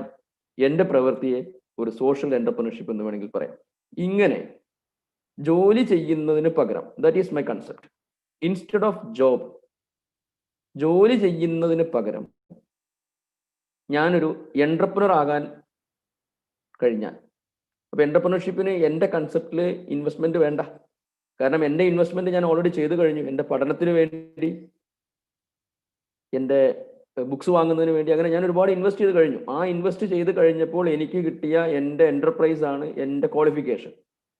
ആ ക്വാളിഫിക്കേഷൻ വെച്ചുകൊണ്ട് എനിക്ക് കിട്ടിയ ജോബ് റോളാണ് എൻ്റെ പ്രൊഫസർഷിപ്പ് അല്ലെങ്കിൽ എൻ്റെ ടീച്ചർ എന്ന് പറയുന്ന ജോലി. അപ്പം ഞാൻ അതിനെ ഒരു എൻ്റർപ്രൈസ് ആയിട്ട് കാണുകയും ഒരു ജോലിയായി കാണാതിരിക്കുകയും എൻ്റെ ടീച്ചിങ് പ്രൊഫഷൻ ഞാനൊരു എൻ്റർപ്രൈസിങ് ആയിട്ട് കാണുകയും ഒരു സോഷ്യൽ എൻ്റർപ്രനർ ആണെന്ന് സ്വയം ഉൾക്കൊള്ളുകയും ആ ക്ലാസ് റൂമിൽ ഞാൻ ചെയ്യുന്ന പ്രവൃത്തി എൻ്റെ വിദ്യാർത്ഥികൾക്ക് പിൽക്കാലത്ത് ഗുണകരമാകണമെന്ന് വിശ്വസിക്കുകയും അതിലൂടെ അവരുടെ ജീവിതം മെച്ചപ്പെടണമെന്ന് ആഗ്രഹിക്കുകയും ചെയ്യുമ്പോൾ അതിന് പറയുന്ന പേരാണ് സോഷ്യൽ എൻ്റർപ്രനർഷിപ്പ്. അപ്പം ഒരു കൊമോഡിറ്റി നമ്മൾ ഹോൾസെയിലായിട്ട് എടുത്ത് അതിന് ഇത്തിരി ലാഭമിട്ട് വിൽക്കുന്നത് മാത്രമല്ല, ഞാൻ ചെയ്യുന്ന ഓരോ പ്രവൃത്തിയും ഒരു ഡിഫറെൻറ്റ് ലെവൽ തിങ്കിങ് ആണ് ഞാൻ എൻ്റർപ്രനർഷിപ്പിനെ കുറിച്ച് ഈ സമയത്ത് പറയാൻ ആഗ്രഹിക്കുന്നത്. ഞാൻ ചെയ്യുന്ന പ്രവൃത്തി പോലും അതൊരു എൻ്റർപ്രൈസിങ് ആയിട്ട് മനസ്സിൽ ഉൾക്കൊണ്ടുകൊണ്ട് ഒരു എൻ്റർപ്രനർ ആണ് ഞാനെന്ന് വിശ്വസിച്ചുകൊണ്ട് ആ പ്രവൃത്തിയെ ഞാൻ അഭിമുഖീകരിക്കുമ്പോൾ ആ പ്രവൃത്തിയിൽ വളരെ അധികം ജോലിയേക്കാൾ ഉപരി അതൊരു സമസ്യയായിട്ട് മാറുകയും അത് ആ സ്ഥാപനത്തിന്, ഞാൻ വർക്ക് ചെയ്യുന്ന സ്ഥാപനത്തിനും എന്നെ ശ്രമിക്കുന്ന വിദ്യാർത്ഥികൾക്കും ആ സൊസൈറ്റിക്കും അത് കൂടുതൽ ഉപകാരപ്രദമാകും. അല്ലെങ്കിൽ എനിക്ക് തോന്നും, എനിക്ക് കിട്ടുന്ന ഈ ശമ്പളത്തിന് ഞാൻ ഇത്രയൊക്കെ പണിയെടുത്താൽ പോരെ, ഞാൻ ഇത്ര മണിക്കൂർ ക്ലാസ് എടുത്താൽ പോരെ, ഞാൻ സിലബസ് കംപ്ലീറ്റ് ചെയ്താൽ മതിയല്ലോ, എൻ്റെ സിലബസ് ഞാൻ കംപ്ലീറ്റ് ചെയ്തു, അപ്പോൾ യൂണിവേഴ്സിറ്റി പറഞ്ഞ സിലബസ് ഞാൻ കംപ്ലീറ്റ് ചെയ്തു, അല്ലെങ്കിൽ അത് പറഞ്ഞ എക്സാമിനേഷൻസ് ഞാൻ നടത്തി, പേപ്പർ നോക്കി കൊടുത്തു, എനിക്ക് കിട്ടുന്ന ശമ്പളത്തിന് ഇത്രയും കാര്യം ഞാൻ ചെയ്താൽ പോരെ എന്ന് ചിന്തിക്കുന്നതിനപ്പുറത്തേക്ക് എൻ്റെ പ്രൊഫഷൻ ഒരു എൻ്റർപ്രനർഷിപ്പ് ആണെന്നും ഇതൊരു സംരംഭമാണെന്നും ഉൾക്കൊണ്ടുകൊണ്ട് ഞാൻ പ്രവർത്തിച്ചാൽ ഞാനും വളരും, എൻ്റെ ക്ലാസ്സുകൾക്ക് കുട്ടികൾ കൂടുതൽ അംഗീകാരം തരും, എനിക്ക് കൂടുതൽ ശ്രോതാക്കൾ ഉണ്ടാകും, എൻ്റെ വിദ്യാർത്ഥികൾ സന്തോഷത്തോടു കൂടിയായിരിക്കും അത് സ്വീകരിക്കുന്നത്, ഞാൻ വർക്ക് ചെയ്യുന്ന സ്ഥാപനത്തിന് അതൊരു മുതൽക്കൂട്ടാവും. ഇതിന് പറയുന്ന പേരാണ് എൻ്റർപ്രനർഷിപ്പ്. ഇപ്പം ഞാൻ ഇന്ന് പറയാൻ ആഗ്രഹിച്ച ഒരു കൺസെപ്റ്റാണ് ഞാൻ ഇന്ന് പറഞ്ഞത്.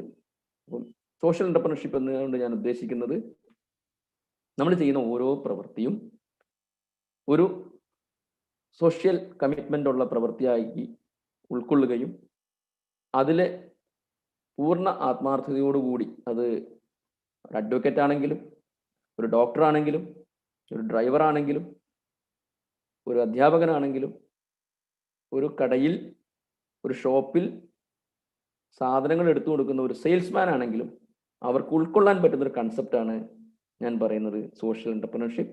നമ്മൾ ചെയ്യുന്ന പ്രവൃത്തി സാമൂഹ്യ നന്മയ്ക്കാക്കി മാറ്റി അതിനെ ഒരു എൻ്റർപ്രൈസിംഗ് ആയി ഉൾക്കൊണ്ടുകൊണ്ട് നമ്മളുടെ പ്രവൃത്തിയെ മുന്നോട്ട് കൊണ്ടുപോകുന്ന കൺസെപ്റ്റിനെയാണ് ഞാൻ സോഷ്യൽ എൻ്റർപ്രനർഷിപ്പ് എന്ന് പറയാൻ ആഗ്രഹിക്കുന്നത്. ഇതൊരു ആശയം മാത്രമാണ്, നിങ്ങൾക്കും ഇതിനെ ഡിഫൈൻ ചെയ്യാം. നിങ്ങളുടെ ഓരോരുത്തരുടെയും ബുദ്ധിക്കും കഴിവുകൾക്കും ഉൾക്കൊണ്ടുകൊണ്ട് പല രീതിയിൽ നമുക്ക് സോഷ്യൽ എൻ്റർപ്രനർഷിപ്പിനെ നമുക്ക് ഡിഫൈൻ ചെയ്യുന്നതിന് ഒരു തെറ്റുമില്ല. ഒറ്റ കാര്യമേ ഉള്ളൂ, ഞാൻ ചെയ്യുന്ന പ്രവൃത്തി അത് ലഭിക്കുന്ന ആൾക്ക് സന്തോഷകരമാകണം, അതിൽ അയാൾക്ക് തൃപ്തിയോടുകൂടി ഉൾക്കൊള്ളാൻ കഴിയണം, അവർ നൽകിയ പ്രതിഫലത്തിന് വെർത്തുള്ളതാണ് അവർക്ക് ഫീൽ ചെയ്യണം, അവർ തന്ന പ്രതിഫലം എനിക്കും സന്തോഷമുണ്ടാകണം.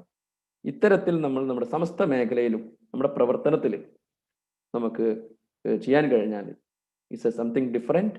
അത്തരത്തിലുള്ള ചിന്തയോടുകൂടിയുള്ള ഓരോ വ്യക്തിയും നയിക്കുന്ന സ്ഥാപനങ്ങൾ വളരെ സക്സസ്ഫുൾ ആയിട്ട് മാറ്റാൻ കഴിയും.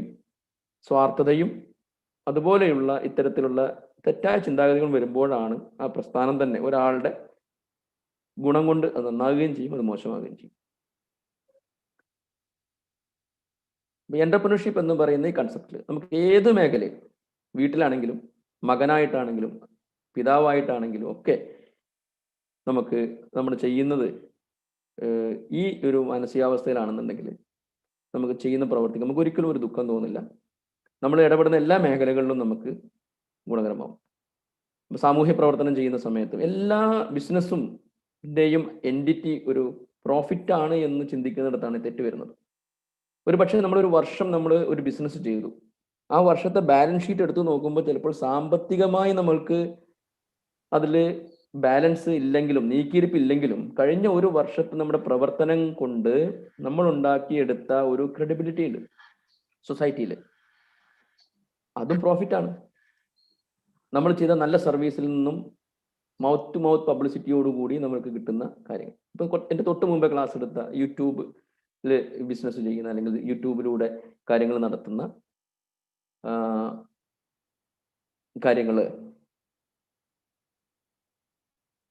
അതുപോലെയാണ്. 1-2 വർഷം നമ്മൾ കൃത്യമായി ചെയ്തു, ആൾക്കാർ അത് ഇഷ്ടപ്പെട്ടു, പിന്നീട് നമുക്ക് അതിന്റെ വരുമാനം വന്നു തുടങ്ങും. Anyway I hope time is over. Social എന്റർപ്രണർഷിപ്പിനെ കുറിച്ച് കൂടുതൽ പറയാനുണ്ട്. തീർച്ചയായിട്ടും തുടർന്നും ഇത്തരത്തിലുള്ള കാര്യങ്ങൾ മനസ്സിലാക്കുന്നതിന് വേണ്ടി നിങ്ങൾക്ക് ഇത്തരത്തിലുള്ള പ്രോഗ്രാമുകൾ ചെയ്യാൻ സന്തോഷമുണ്ട്. സാമൂഹ്യ പ്രവർത്തനത്തിൻ്റെയും എല്ലാം കൃത്യമായ ചിന്തയോടുകൂടി സോഷ്യൽ എന്റർപ്രണേഴ്സ് ആവാൻ എല്ലാവർക്കും കഴിയട്ടെ എന്ന് ഓർമ്മപ്പെടുത്തിക്കൊണ്ട് എല്ലാവർക്കും വേണ്ടി പ്രാർത്ഥിച്ചുകൊണ്ട് നിർത്തുന്നു. നന്ദി, നമസ്കാരം. Thank you so much, sir, for this informative session, and lots of detail you gave us. And yes, we have an e-certificate for you, sir, from 3G School of Applied Entrepreneurship. So please accept it, sir. Thank you. So I request technical team to display the e-certificate. Thank you. Thank you for your support and opportunity. Give us for the wonderful session to address the potential gathering. Thank you. So thank you so much, sir. And yes, now I would like to invite our next MC, Aisha Nicholi. Over to you. Thank you so much, MC Rubali. So now I would like to introduce an eminent corporate consulting and development organization of Kerala and GCC countries, Global Update, which has developed a very good fame in the corporate network by its prompt services. For the past few years were indulged in doing services like corporate management consultancy, HR development, corporate development projects, business promotions, online and offline strategy consultation, etc. We pride ourselves on working closely with our clients in the following areas. 1. Social media strategy. 2. Creating brand awareness through employees. 3. Creating digital awareness within the employees. 4. Business branding and marketing strategy using social media. 5. Guidelines for the betterment of online and offline platforms. Today we have Chairman and founder of Global Update, Advocate Nizam Fallah, and Haris Abubakar, who is social media strategist of Global Update. It's my privilege to introduce Advocate Nizam Fallah, the Director of Kerala Career Development, Legal and Strategy Advisor of 3G IPS IIT Madras Research Park, and founder and chairman of Global Update Group, and also one among the most famous and youngest legal and strategy consultant of India. Dear speakers, we will be hearing a short buzzer prior to 5 minutes of the session ending time and a long buzzer exactly at the end of the session time. Thank you. On to you, sir.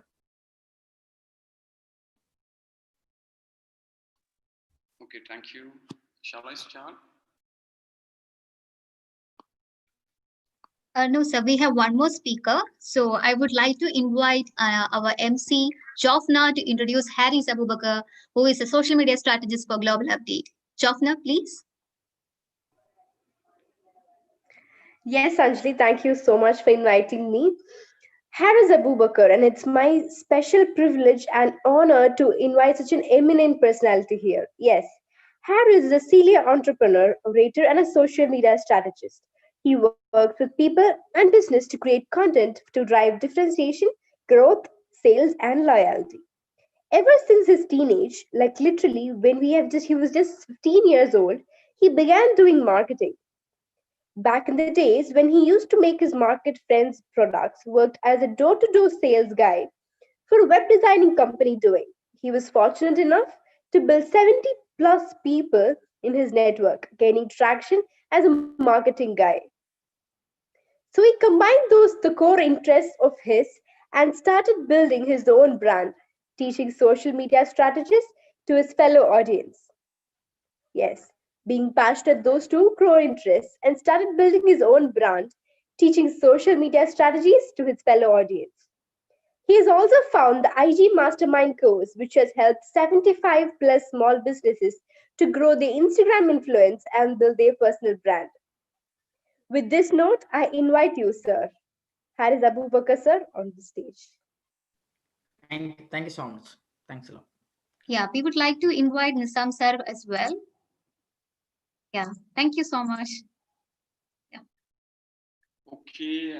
Anyway, thank you for a valuable introduction. Very good afternoon, one and all. നമ്മൾ ഇന്ന് രാവിലെ മുതൽ നല്ല രീതിയിൽ ഓൺട്രപ്രണർഷിപ്പിനെ കുറിച്ച് സംസാരിക്കുകയാണ്. Different ആയിട്ടുള്ള കോൺസെപ്റ്റുകളും point of വ്യൂകളാണ് നമ്മൾ ഡിസ്കസ് ചെയ്തുകൊണ്ടിരിക്കുന്നത്. സോഷ്യൽ ഓൺട്രപ്രണർഷിപ്പ് നമ്മൾ കേട്ടു, അതുപോലെ ഒരുപാട് എമിനന്റ് പേഴ്സണാലിറ്റീസിന്റെ അവരുടെ എക്സ്പീരിയൻസ് നമ്മൾ കേട്ടു. ഇനിയും ഒരുപാട് ഡിഫറെൻ്റ് ആയിട്ടുള്ള ടോക്സ് വരാനുണ്ട്, ഡിഫറെൻ്റ് കൺട്രി ബേസ് ചെയ്തിട്ടുള്ള ടോക്കുകളൊക്കെ വരാനുണ്ട്. അപ്പോൾ എനിവേ ഇപ്പോഴ് നമ്മൾ ഈ ഒരു ഹാഫ് ആൻ അവറിൽ നമ്മൾ സംസാരിക്കാൻ ഉദ്ദേശിക്കുന്നത് സ്ട്രാറ്റജി. നമ്മൾ പലപ്പോഴും കേൾക്കുന്ന ഒരു വേർഡാണ് സ്ട്രാറ്റജി. അപ്പൊ ഈ സ്ട്രാറ്റജിയുമായി ബന്ധപ്പെട്ടും അതുപോലെ സോഷ്യൽ മീഡിയയിൽ എങ്ങനെ സ്ട്രാറ്റജി ഉപയോഗിക്കാം എന്നുള്ളതുമായി ബന്ധപ്പെട്ടിട്ടുള്ള കുറച്ച് കാര്യങ്ങളാണ് ഡിസ്കസ്, ഈ ചുരുങ്ങിയ സമയം കൊണ്ട് കുറച്ച് കാര്യങ്ങൾ ഡിസ്കസ് ചെയ്യാം. ഓക്കെ, ഞാൻ ആദ്യമായി ഒരു ഇന്ററാക്റ്റീവ് സെഷനും കൂടിയാണ് ഉദ്ദേശിക്കുന്നത്. ഓക്കെ, എനിവേ നമ്മൾ ഏതെങ്കിലും ഒരു സെക്ടറിൽ, അല്ലെങ്കിൽ പലപ്പോഴും പല ആളുകൾ പറയും സർവീസ് ആണെന്ന് പറയും, അല്ല പ്യൂർലി ഇതിൽ ബിസിനസ് ഇല്ല എന്ന് പറയും, അല്ലെങ്കിൽ ഏതെങ്കിലും ഇത് സർവീസ് ആണ് അല്ലെങ്കിൽ ബിസിനസ് ഇല്ല എന്ന് പലപ്പോഴും നമുക്ക് പലതരത്തിൽ നമ്മൾ കേൾക്കാറുണ്ട്. എന്റെ ക്വസ്റ്റ്യൻ, ഏതെങ്കിലും ഒരു സെക്ടർ ബിസിനസ് ഇല്ലാത്ത സെക്ടർ ഉണ്ടോ? ബിസിനസ് ഇല്ലാത്ത ഏതെങ്കിലും സെക്ടർ ഉണ്ടോ? ഇപ്പോ എക്സാമ്പിൾ ഹെൽത്ത് സെക്ടർ ആയാലും മറ്റേ എഡ്യൂക്കേഷൻ സെക്ടർ ആയാലും ഏതെങ്കിലും ബിസിനസ് എന്നുള്ള ഒരു കോൺസെപ്റ്റ് അതിന്റെ പിറകിലില്ലാതെ ഒരു സെക്ടർ ഉണ്ടോ? ഏതെങ്കിലും ഒരു ഏരിയ ഉണ്ടോ? എന്റെ ക്വസ്റ്റ്യൻ അതാണ്. നമ്മൾ പലപ്പോഴും സർവീസ് സെക്ടർ എന്ന് പറയും, ബിസിനസ്സിലുള്ള ഒരു സെക്ടർ മാത്രമാണ് സർവീസ് സെക്ടർ, അല്ലെങ്കിൽ എഡ്യൂക്കേഷൻ സെക്ടർ എന്ന് പറയും. അപ്പോൾ എല്ലാ കോൺസെപ്റ്റിന്റെയും എല്ലാ തന്നെ രീതിയുടെ പിറകിൽ ബിസിനസ് ഉണ്ട് എന്നുള്ളതാണ് യാഥാർത്ഥ്യം. പലപ്പോഴും പല രീതികൾ, അഡ്വർടൈസ്മെന്റും മറ്റുള്ള കാര്യങ്ങളും നമ്മൾ അറിയാതെ നമ്മളിലേക്ക് എത്തുന്നു. അത് കൃത്യമായി പറഞ്ഞാൽ അവരുപയോഗിക്കുന്ന സ്ട്രാറ്റജിയുടെ ഫലമാണ്. നമ്മൾ ഒരു ഇൻഡയറക്റ്റ് മാർക്കറ്റിംഗിൽ പല രീതിയിലുള്ള മാർക്കറ്റ് നമ്മൾ ഓൾറെഡി ഡിസ്കസ് ചെയ്തതാണ്. ആർട്ടിഫിഷ്യൽ ഇന്റലിജൻസും കാര്യങ്ങളും ട്രഡീഷണൽ ആയിട്ട് പലരും ഇപ്പോഴും അപ്ഡേറ്റ് ആവാതെ മുമ്പ് എങ്ങനെയാണോ അവർ ചെയ്തത് ആ സെയിം മെത്തേഡിലാണ് ഇപ്പൊ വീണ്ടും മുമ്പോട്ട് പോകുന്നത്. അപ്പോൾ അങ്ങനെ ഒരു പോയിന്റ് ഓഫ് വ്യൂവിൽ അവർ മുമ്പോട്ട് പോകുമ്പോൾ ഒരു ഈ പ്രസൻസിനെ ഇപ്പോ ഇനി കുറച്ചും കൂടെ കഴിഞ്ഞാൽ അവർക്ക് അവരെ ഒരു ആ മാർക്കറ്റിൽ പിടിച്ചു നിൽക്കാൻ പറ്റില്ല എന്നുള്ള യാഥാർത്ഥ്യം. കൃത്യമായി പറഞ്ഞാൽ അവർ മാർക്കറ്റിന് ഔട്ട്ഡേറ്റഡ് ആകും. കാരണം ഡേ ബൈ ഡേ നമ്മുടെ ആക്ടിവിറ്റീസ് മാറിക്കൊണ്ട് വരികയാണ്. ഓക്കെ, കൃത്യമായി പറഞ്ഞാൽ ഓരോ ദിവസങ്ങൾ അല്ലെങ്കിൽ നിമിഷങ്ങൾ കഴിയുന്നോറും നമ്മുടെ ആക്ടിവിറ്റി അല്ലെങ്കിൽ ടെക്നോളജി ഇന്നോവേഷൻസും കാര്യങ്ങളും മാറി വരികയാണ്. അപ്പോൾ എവിടെയാണോ കൃത്യമായി സ്ട്രാറ്റജി ഉപയോഗിക്കുന്നത്, ഒരുപോലുള്ള ബിസിനസ് പല ആളുകൾ ചെയ്യുന്നുണ്ടാവും, പക്ഷെ എവിടെയാണോ കൃത്യമായി മാർക്കറ്റിംഗിലും അവരുടെ ബിസിനസ്സിലും സ്ട്രാറ്റജി ഉപയോഗിക്കുന്നത് അവിടെയാണ് അവർക്ക് കൃത്യമായി സക്സസിലേക്ക് എത്താൻ പറ്റുന്നത്. പലപ്പോഴും നമ്മൾ ഒരു എക്സാമ്പിൾ പറയണം, നമുക്ക് ഒരുപാട് സോഷ്യൽ മീഡിയയിലായാലും അല്ലെങ്കിൽ ഓഫ്ലൈനിലായാലും പലതരത്തിലുള്ള സ്ട്രാറ്റജീസ് ആളുകളിലേക്ക് എത്താൻ വേണ്ടിയിട്ട് ആളുകൾ ഉപയോഗിക്കും. നിങ്ങൾ കണ്ടിട്ടുണ്ടാകും പല വീഡിയോസ്. എക്സാമ്പിൾ നമുക്ക് എടുത്തു നോക്കാം. സർഫ് എക്സൽ എന്ന് പറഞ്ഞൊരു കമ്പനിയുടെ എല്ലാ വീഡിയോ നിങ്ങളൊന്ന് ശ്രദ്ധിച്ചാൽ മതി. അത് ഒരു സോഷ്യൽ കമ്മിറ്റഡ് ആയിട്ടുള്ള അല്ലെങ്കിൽ കൃത്യമായിട്ടൊരു മെസ്സേജ് തരുന്ന ഒരു വീഡിയോകളായിരിക്കും. പല വീഡിയോകളും സർഫ് എക്സലിന്റെ പല വീഡിയോകൾ, അതുപോലെ ടാറ്റ മോട്ടോഴ്സിന്റെ പല വീഡിയോസും ഒരു മെസ്സേജ് തരുന്ന തരത്തിലുള്ള വീഡിയോസുകളായിരിക്കും. അപ്പൊ അത് നമുക്ക് ഒരു സൊസൈറ്റിയിലേക്ക് കാണുമ്പോൾ അത് കൃത്യമായിട്ടൊരു മെസ്സേജ് ഉണ്ട്, കാര്യങ്ങളുണ്ട്. ബട്ട് ഇൻഡയറക്ട്ലി അവർ എന്ത് ചെയ്യാണ്, അവരെ പ്രൊഡക്റ്റിന് ആ ഒരു കോൺസെപ്റ്റിലൂടെ മാർക്കറ്റ് ചെയ്യാണ്, ആളുകളിലേക്ക് എത്തുകയാണ്. അങ്ങനെ ഒരു കോൺസെപ്റ്റ് പ്രകാരമുള്ള ഒരു വീഡിയോ മറ്റുള്ള സംഭവം കാണുമ്പോൾ ഓട്ടോമാറ്റിക്കലി നിങ്ങൾ അത് ഷെയർ ചെയ്യാണ്, നിങ്ങൾ ആ ഒരു കമ്പനിക്ക് വേണ്ടി ഓട്ടോമാറ്റിക്കലി വർക്ക് ചെയ്യാണ്. അതാണ് അത് സ്ട്രാറ്റജി ആയിട്ടാണ് അവർ അവിടെ വർക്ക് ചെയ്യുന്നത്. ഇപ്പോൾ നമുക്ക് പറയാം പല തരത്തിലുള്ള ആളുകൾ നമുക്കിടയിലുണ്ട്, പല രീതിയിൽ സ്ട്രാറ്റജി ഉപയോഗിക്കുന്നുണ്ട്. അപ്പോൾ ഈ ടെക്നോളജി ഉപയോഗിച്ച് ഇന്നോവേറ്റീവ് ആയിട്ട് സ്ട്രാറ്റജികൾ കൊണ്ടുവരുന്നുണ്ട്. അല്ലെങ്കിൽ അവര് ഇപ്പൊ ഉപയോഗിക്കുന്ന ഓഫ്ലൈൻ മാർക്കറ്റുകളിൽ സ്ട്രാറ്റജി ഉപയോഗിക്കുന്ന ആളുകളുണ്ട്. ഓരോ കമ്പനി ഇപ്പൊ നേരത്തെ അറ്റ്ലസ് സാറിന്റെ സെഷനിൽ പല ആളുകളും ചോദിച്ചു, നമുക്ക് ഒരു ബിസിനസ് തുടങ്ങിക്കഴിഞ്ഞാൽ എത്ര സമയം നമുക്ക് വേണ്ടി വരും ഒന്ന് ടേക്ക് ആവാൻ, അല്ലെങ്കിൽ അത് കൃത്യമായിട്ടൊന്ന് എന്താ ഒരു ട്രാക്കിലേക്ക് വരാൻ. നിങ്ങൾ എങ്ങനെയാണോ നിങ്ങളുടെ സ്ട്രാറ്റജി അല്ലെങ്കിൽ നിങ്ങളുടെ പ്ലാനിങ് കൃത്യമായി ചെയ്യുന്നു, അതിനനുസരിച്ചായിരിക്കും ബിസിനസിന്റെ മുമ്പോട്ടുള്ള ഗതി. ഇപ്പൊ കോമൺലി പറഞ്ഞാൽ മുമ്പ് ഒരുപാട് ആപ്ലിക്കേഷനുകളും സോഫ്റ്റ്വെയർസും ഡിഫറെന്റ് ആയിട്ടുള്ള ആംഗിളിലുള്ള സംഭവങ്ങൾ ഉണ്ടായിരുന്നു. പക്ഷെ ഇന്ന് ഓയോ അല്ലെങ്കിൽ ഊബർ ഇങ്ങനെയുള്ള സംഭവങ്ങൾ, ശരിക്കും പറഞ്ഞാൽ ഓയോ അല്ലെങ്കിൽ ഊബർ, ഓയോ എന്നുള്ള ഒരു പ്ലാറ്റ്ഫോമിൽ സ്വന്തമായിട്ട് ഒരു ഹോട്ടൽ പോലും ഇല്ല, നമുക്കറിയുന്നതാണ്. Just A platform. ഇത് നമുക്ക് പച്ച മലയാളത്തിൽ പറഞ്ഞാൽ ഒരു ബ്രോക്കറാണ് ഓയോ എന്ന് പറയുന്ന സോഫ്റ്റ്വെയർ, അല്ലെങ്കിൽ ഊബർ എന്ന് പറയുന്ന സോഫ്റ്റ്വെയർ. രണ്ട് പേര് പരസ്പരം കണക്ട് ചെയ്യാൻ ഉപയോഗിക്കുന്ന ജസ്റ്റ് സോഫ്റ്റ്വെയർ. ആ സോഫ്റ്റ്വെയർ ക്രിയേറ്റ് ചെയ്ത ആൾ, അതിന്റെ ഓണർ, അതൊരു ക്രിയേറ്റീവ് ആയിട്ട് അവർ സ്ട്രാറ്റജി പ്രകാരം അത് ഡെവലപ്പ് ചെയ്തത് കൊണ്ടാണ് അതിന് സക്സസ് ഉണ്ടാവുന്നത്. അല്ലെങ്കിൽ അതിനു മുമ്പും ഒരുപാട് സോഫ്റ്റ്വെയർസ് ഉണ്ട്, അല്ലെങ്കിൽ ഒരുപാട് കമ്പനീസ് ഉണ്ട്, ടാക്സി കമ്പനീസ് ഉണ്ട്. അവര് ആ ടെക്നോളജി എങ്ങനെയാണ് മറ്റുള്ളവരിലേക്ക് കൃത്യമായി കമ്മ്യൂണിക്കേറ്റ് ചെയ്യുക, അല്ലെങ്കിൽ സ്ട്രാറ്റജി ഡെവലപ്പ് ഉപയോഗിക്കുക എന്നുള്ളതാണ് അവരെ തന്ത്രം. അതാണ് അവർ സക്സസ് ആയത്. അങ്ങനെ ഏത് പോയിന്റിൽ നോക്കിക്കഴിഞ്ഞാലും സ്ട്രാറ്റജി ഉപയോഗിച്ച് ഇനി വരുന്ന കോമ്പറ്റേറ്റീവ് മാർക്കറ്റിൽ നമ്മൾ സ്ട്രാറ്റജി ഉപയോഗിച്ചാൽ മാത്രമേ നമുക്ക് സക്സസ് ഉണ്ടാകാൻ പറ്റുള്ളൂ. ഇപ്പോ നമുക്ക് ഇനി നമ്മളെ ട്രോളിനെ കുറിച്ച് പറയുമ്പോൾ ഇപ്പൊ മലയാളികൾക്ക് വളരെ ഫേമസ് ആയിട്ടുള്ള സംഭവമാണ്, അല്ലെങ്കിൽ വളരെ ഇഷ്ടമുള്ള സംഭവമാണ് ട്രോള്. പല ട്രോളുകളും ഇൻഡയറക്ട്ലി മാർക്കറ്റിംഗ് ആണ്. നമ്മൾ അറിയാതെ നമ്മൾ ആ ട്രോളിലൂടെ പല മാർക്കറ്റിംഗിലേക്ക് എത്താണ്. ഇന്നിപ്പോ അതുപോലെ തന്നെ നമ്മൾ ഇനി സംസാരിക്കാൻ വരുന്ന ചെമ്മണ്ണൂർ സാറ് മുമ്പ് പല സെഷനിലും പറഞ്ഞിട്ടുണ്ടായിരുന്നു, എന്നെ ട്രോൾ ചെയ്തോളൂ, അല്ലെങ്കിൽ ട്രോളിക്കോളൂ, അല്ലെങ്കിൽ ഇന്നലെ അടക്കം പുള്ളി സോഷ്യൽ മീഡിയയിൽ പറഞ്ഞു ട്രോൾ ചെയ്തോ. ഒരാളെ ട്രോൾ ചെയ്യുമ്പോൾ അല്ലെങ്കിൽ അയാളെ ട്രോൾ ചെയ്യുമ്പോൾ അയാൾ സെൽഫ് ബ്രാൻഡ്, അയാളുടെ ബ്രാൻഡ് വാല്യൂ കൂടുകയാണ്. ബ്രാൻഡ് വാല്യൂ കൂടുകയാണ്, വീണ്ടും അവർക്ക് പിന്നെ പബ്ലിസിറ്റി കൂടുകയാണ്, അവർ പ്രതിദാനം അല്ലെങ്കിൽ അവർ റെപ്രസെന്റ് ചെയ്യുന്ന കമ്പനി ഓട്ടോമാറ്റിക്കലി ഡെവലപ്പ് ആവുകയാണ്. അല്ലെങ്കിൽ അതിന് ഒരു പൈസ, ശരിക്കും പറഞ്ഞാൽ ഒരു കാശും മുടക്കാതെ അവർക്ക് പബ്ലിസിറ്റി കിട്ടുകയാണ്. അതും ഒരു തരത്തിൽ നമുക്ക് ട്രോളുകൾ സ്ട്രാറ്റജി ഉപയോഗിക്കുക. ഇപ്പൊ ബോബി ചെമ്മണ്ണൂർ പല സെഷനിലും കാര്യങ്ങളും പറഞ്ഞു, നിങ്ങൾ എന്നെ ട്രോളണം. അപ്പൊ ട്രോളുമ്പോഴാണ് ആളുകളിലേക്ക് എത്തുക. അതുപോലെ നമ്മൾ പല ആളുകളെയും ട്രോളുന്ന സമയത്ത് ഓട്ടോമാറ്റിക്കലി അവർക്കൊരു വിസിബിലിറ്റി കിട്ടുകയാണ്. അത് പല രീതിയിൽ ഇങ്ങനെ ബിസിനസ്സിൽ നമ്മൾ തുടങ്ങുന്ന ബിസിനസ്സിൽ, അല്ലെങ്കിൽ നമ്മൾ എക്സിസ്റ്റിംഗ് ആയിട്ടുള്ള ബിസിനസ്സിൽ ട്രഡീഷണൽ ആയിട്ടുള്ള മാർക്കറ്റിംഗ് തന്ത്രങ്ങൾ, സ്ട്രാറ്റജി ഉപയോഗിക്കുന്നതിന് പകരം മോഡേൺ ആയിട്ട് നമുക്ക് എങ്ങനെ ആളുകളിലേക്ക് എത്തിക്കാൻ പറ്റും, അല്ലെങ്കിൽ കൃത്യമായിട്ട് എഡ്യൂക്കേറ്റ് ചെയ്യാം. ഈ സ്ട്രാറ്റജിയിൽ പല തരത്തിലുള്ള മേഖലകൾ അല്ലെങ്കിൽ സെക്ടേഴ്സിൽ നമുക്ക് തിരിക്കാം. ആളുകൾക്ക് ആവശ്യമുള്ള സംഭവങ്ങൾ എഡ്യൂക്കേറ്റ് ചെയ്യാം. നിങ്ങളെ പ്രൊഡക്റ്റിനെ കുറിച്ച് എഡ്യൂക്കേറ്റ് ചെയ്യുന്നതിന് പകരം ആ ഒരു സെക്ടറിനെ കുറിച്ച് എഡ്യൂക്കേറ്റ് ചെയ്യാം. അവർക്ക് നിങ്ങൾ ഒരു പെർട്ടിക്കുലർ പ്രൊഡക്റ്റ് വിൽക്കുന്ന ആളാണെങ്കിൽ നിങ്ങളെ പ്രൊഡക്റ്റ് വാങ്ങണം എന്ന് പറയുന്നതിന് പകരം അതിലുള്ള മറ്റുള്ള പ്രൊഡക്റ്റിനെ കുറിച്ച് റിസർച്ച് നടത്തി മൊത്തമായിട്ട് അത് എന്തൊക്കെയാണ് ഒരു പ്രൊഡക്റ്റ് യൂസ് ചെയ്യുമ്പോൾ ശ്രദ്ധിക്കേണ്ടത്, അല്ലെങ്കിൽ സർവീസ് യൂസ് ചെയ്യുമ്പോൾ ശ്രദ്ധിക്കേണ്ടത് എന്ന് നിങ്ങൾ കൃത്യമായി പ്ലാൻ ചെയ്ത് സ്ട്രാറ്റജി ഉണ്ടാക്കി അതിനുശേഷം നിങ്ങൾ പ്രൊഡക്റ്റിന്റെ ആഡ് കൊടുക്കുകയാണെങ്കിൽ, അത് നിങ്ങൾ വിസിബിലിറ്റി കൊടുക്കുകയാണെങ്കിൽ നിങ്ങൾക്ക് അതിന് കൃത്യമായ റീച്ച് ഉണ്ടാകും. അതേപോലെ ട്രസ്റ്റ് ഉണ്ടാക്കണം. ആളുകൾക്ക് ട്രസ്റ്റ് എന്ന് പറയുന്നത് ഇന്നത്തെ സിനാരിയോയിൽ ഏറ്റവും ഇമ്പോർട്ടൻ്റ് ആയിട്ടുള്ള കാര്യമാണ്. ഇങ്ങനെ ഓരോ തരത്തിൽ നോക്കിക്കഴിഞ്ഞാൽ സ്ട്രാറ്റജീസ്, അത് നമ്മൾ മുമ്പ് അല്ലെങ്കിൽ ഒരു ബിസിനസ് ചെയ്യുന്ന ഒരു 10 വർഷം മുമ്പുള്ള ഒരു രീതിക്കപ്പുറം കൃത്യമായി ഓരോ ബിസിനസ്സിനും പ്ലാൻഡ് ആയിട്ട് എങ്ങനെ നമുക്ക് മുമ്പോട്ട് പോകണം, അല്ലെങ്കിൽ ആളുകളിലേക്ക് എത്തണം. നമ്മൾ ഒരുപാട് ലക്ഷങ്ങൾ ചെലവാക്കുന്നതിനപ്പുറം കുറഞ്ഞ എമൗണ്ട് ചെലവാക്കുക, അതായത് നമ്മുടെ തിങ്കിങ് കപ്പാസിറ്റി, അല്ലെങ്കിൽ നമ്മളെ ബ്രെയിൻ സ്റ്റോം ചെയ്ത്, അല്ലെങ്കിൽ നമുക്ക് എങ്ങനെ പുതിയ തന്ത്രങ്ങൾ ഉണ്ടാക്കാൻ പറ്റുന്ന കൃത്യമായി പ്ലാൻ ചെയ്തുകൊണ്ട് മുമ്പോട്ട് പോയാൽ ചെറിയ സമയത്തിനകത്തും നല്ല സക്സസ് ആയിട്ടുള്ള ഈ ഒരു സിനാരിയോയിൽ ടെക്നോളജി ഉപയോഗിച്ചും മറ്റു സംവിധാനങ്ങൾ ഉപയോഗിച്ചും ഒരുപാട് മുമ്പോട്ട് പോകാൻ പറ്റും. അതിന് ഉദാഹരണം ഒരുപാട് കമ്പനീസ് നമ്മുടെ മുമ്പിലുണ്ട്. ഇപ്പൊ ഏതൊരു പരസ്യം കാണുമ്പോഴും, അല്ലെങ്കിൽ ഏതൊരു കമ്പനിയുടെ പുതിയ പ്രൊഡക്റ്റ് വരുമ്പോൾ അത് നല്ല പ്ലാൻഡ് ആയിട്ടുള്ള കമ്പനി ആണെങ്കിൽ സ്ട്രോങ് ബാക്കപ്പിൽ നല്ല ഒരു സ്ട്രാറ്റജി ടീമും അല്ലെങ്കിൽ പ്ലാനിങ് ടീമും ആ കമ്പനിക്ക് ഉണ്ടാവും. നിങ്ങൾ അറിയാതെ നിങ്ങളിലേക്ക് എത്തുകയാണ്. പല പരസ്യങ്ങളും നിങ്ങൾ റിപ്പീറ്റ് ചെയ്ത് സംസാരിക്കും, അല്ലെങ്കിൽ ആ പരസ്യത്തിനെ കുറിച്ച് നിങ്ങൾ പറയും, പരസ്യത്തെ കുറിച്ച് നിങ്ങൾ ട്രോൾ ചെയ്യും, അല്ലെങ്കിൽ പരസ്യം നിങ്ങൾ ഡിസ്കസ് ചെയ്യും. അതെന്താണ്? അതിൽ ഉള്ള കണ്ടന്റ് ആണ്. ആ കണ്ടന്റിനാണ് വാല്യൂ, അല്ലെങ്കിൽ ആ ഒരു മെസ്സേജിനാണ് അവിടെ വാല്യൂ. അതാണ് സ്ട്രാറ്റജിക്കൽ തിങ്കിങ്ങിൽ വരുന്നത്.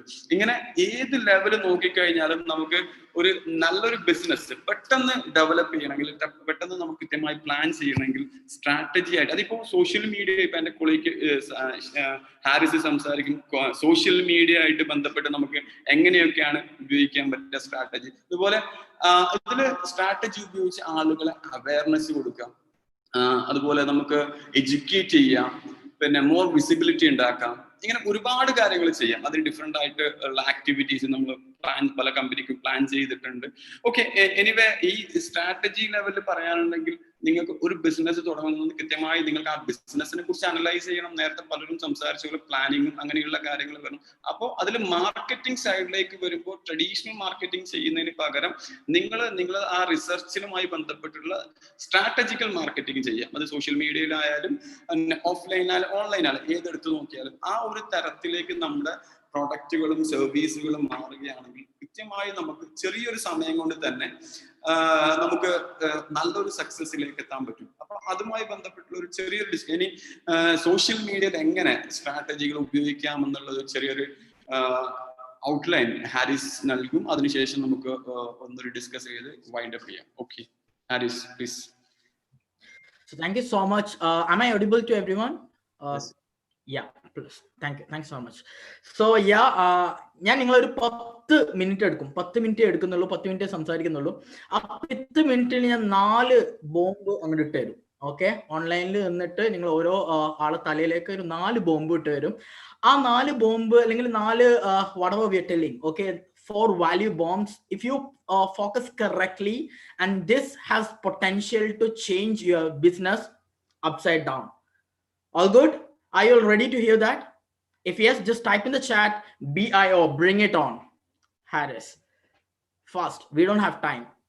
Great, perfect. We have 130 people. I really want that chat box to explode. Great. Perfect. So I'm just gonna give you 4 things that will tell you what strategy marketing is and how you can do it. Okay, so how many people have business? How many people have ideas in your mind? How many people want to scale your business to like 1 lakh, 2 lakh, 3 lakh in a month? Or how many of you want to scale, like get a lot of clients for your business, or you want to do it big? How many of you want that? Just type in the yes. Yes, everyone wants, right? We all want to grab that $1 million rupee, or million rupee or $1 million, or whatever they told. So it's not easy, but there are some kind of system which these people follow. Okay, ഒരു system ഉണ്ട്, ഇവരൊക്കെ follow ചെയ്യുന്ന system ഉണ്ട്. ആ system മാത്രമാണ് ഞാൻ ഇന്നിവിടെ പറയുന്നത്. ഒന്നാമത്തത്, I'm not going to waste a lot of your time. I know you people have been hearing about business, entrepreneurship, how to grow your business, a lot of things from morning, and you have a lot of amazing sessions to come. So I'm not going to waste a lot of your time. Just giving you 4 things, simple, clear to your mind, direct to your mind, and we're going to wind up this. Okay, perfect. One sec. So strategy marketing is not forward thinking. Okay, strategy marketing എന്ന് പറയുമ്പോൾ it's a new word, right? Strategy, new word ആകുമ്പോഴേക്കും നമ്മൾ എപ്പോഴും പറയും, നമ്മൾ വിചാരിക്കും it's like using a lot of tools, using a lot of new things, using the new kind of like tools, AI and all of this stuff, and bringing our business to the top. No, strategy marketing is backward thinking. Now, what do you mean by backward thinking? Now you might be thinking like, okay, what is this guy is telling actually? Like strategy marketing and backward thinking doesn't make sense, right? So I'll tell you, okay, strategy, why people are doing strategy in their business, why people are going near to the strategist. Okay, അതായത് social media strategist ആണെങ്കിലും any kind of marketing strategist-ന്റെ അടുത്ത് എന്തിനാണ് ആൾക്കാർ പോകുന്നത്? Because this is their business, this is their goal, and this is the time taken from their business to reach the goal. And when a strategist come, he shortened that road. That's what they do.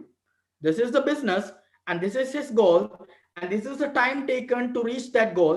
And when a strategist comes in picture, he shortened that goal. So how do you shorten the goal? to reach out to your audience? So how do you shorten the goal to grab that whatever you're thinking of? How? By doing research. So research is as one point in strategy marketing.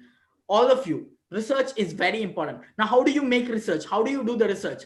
Researching what your business actually is. It starts from your goal. Okay, it starts from your goal. The first thing which you need to do, if you really want to speed up your growth, understand what is your goal. Perfectly. Clarity. You need a clarity. Second thing, what do you need? Understand your business. Then understand your nature of business. The type of business great. What your competitors have already done in this business. Ninga competitors, work in business chain, fail success.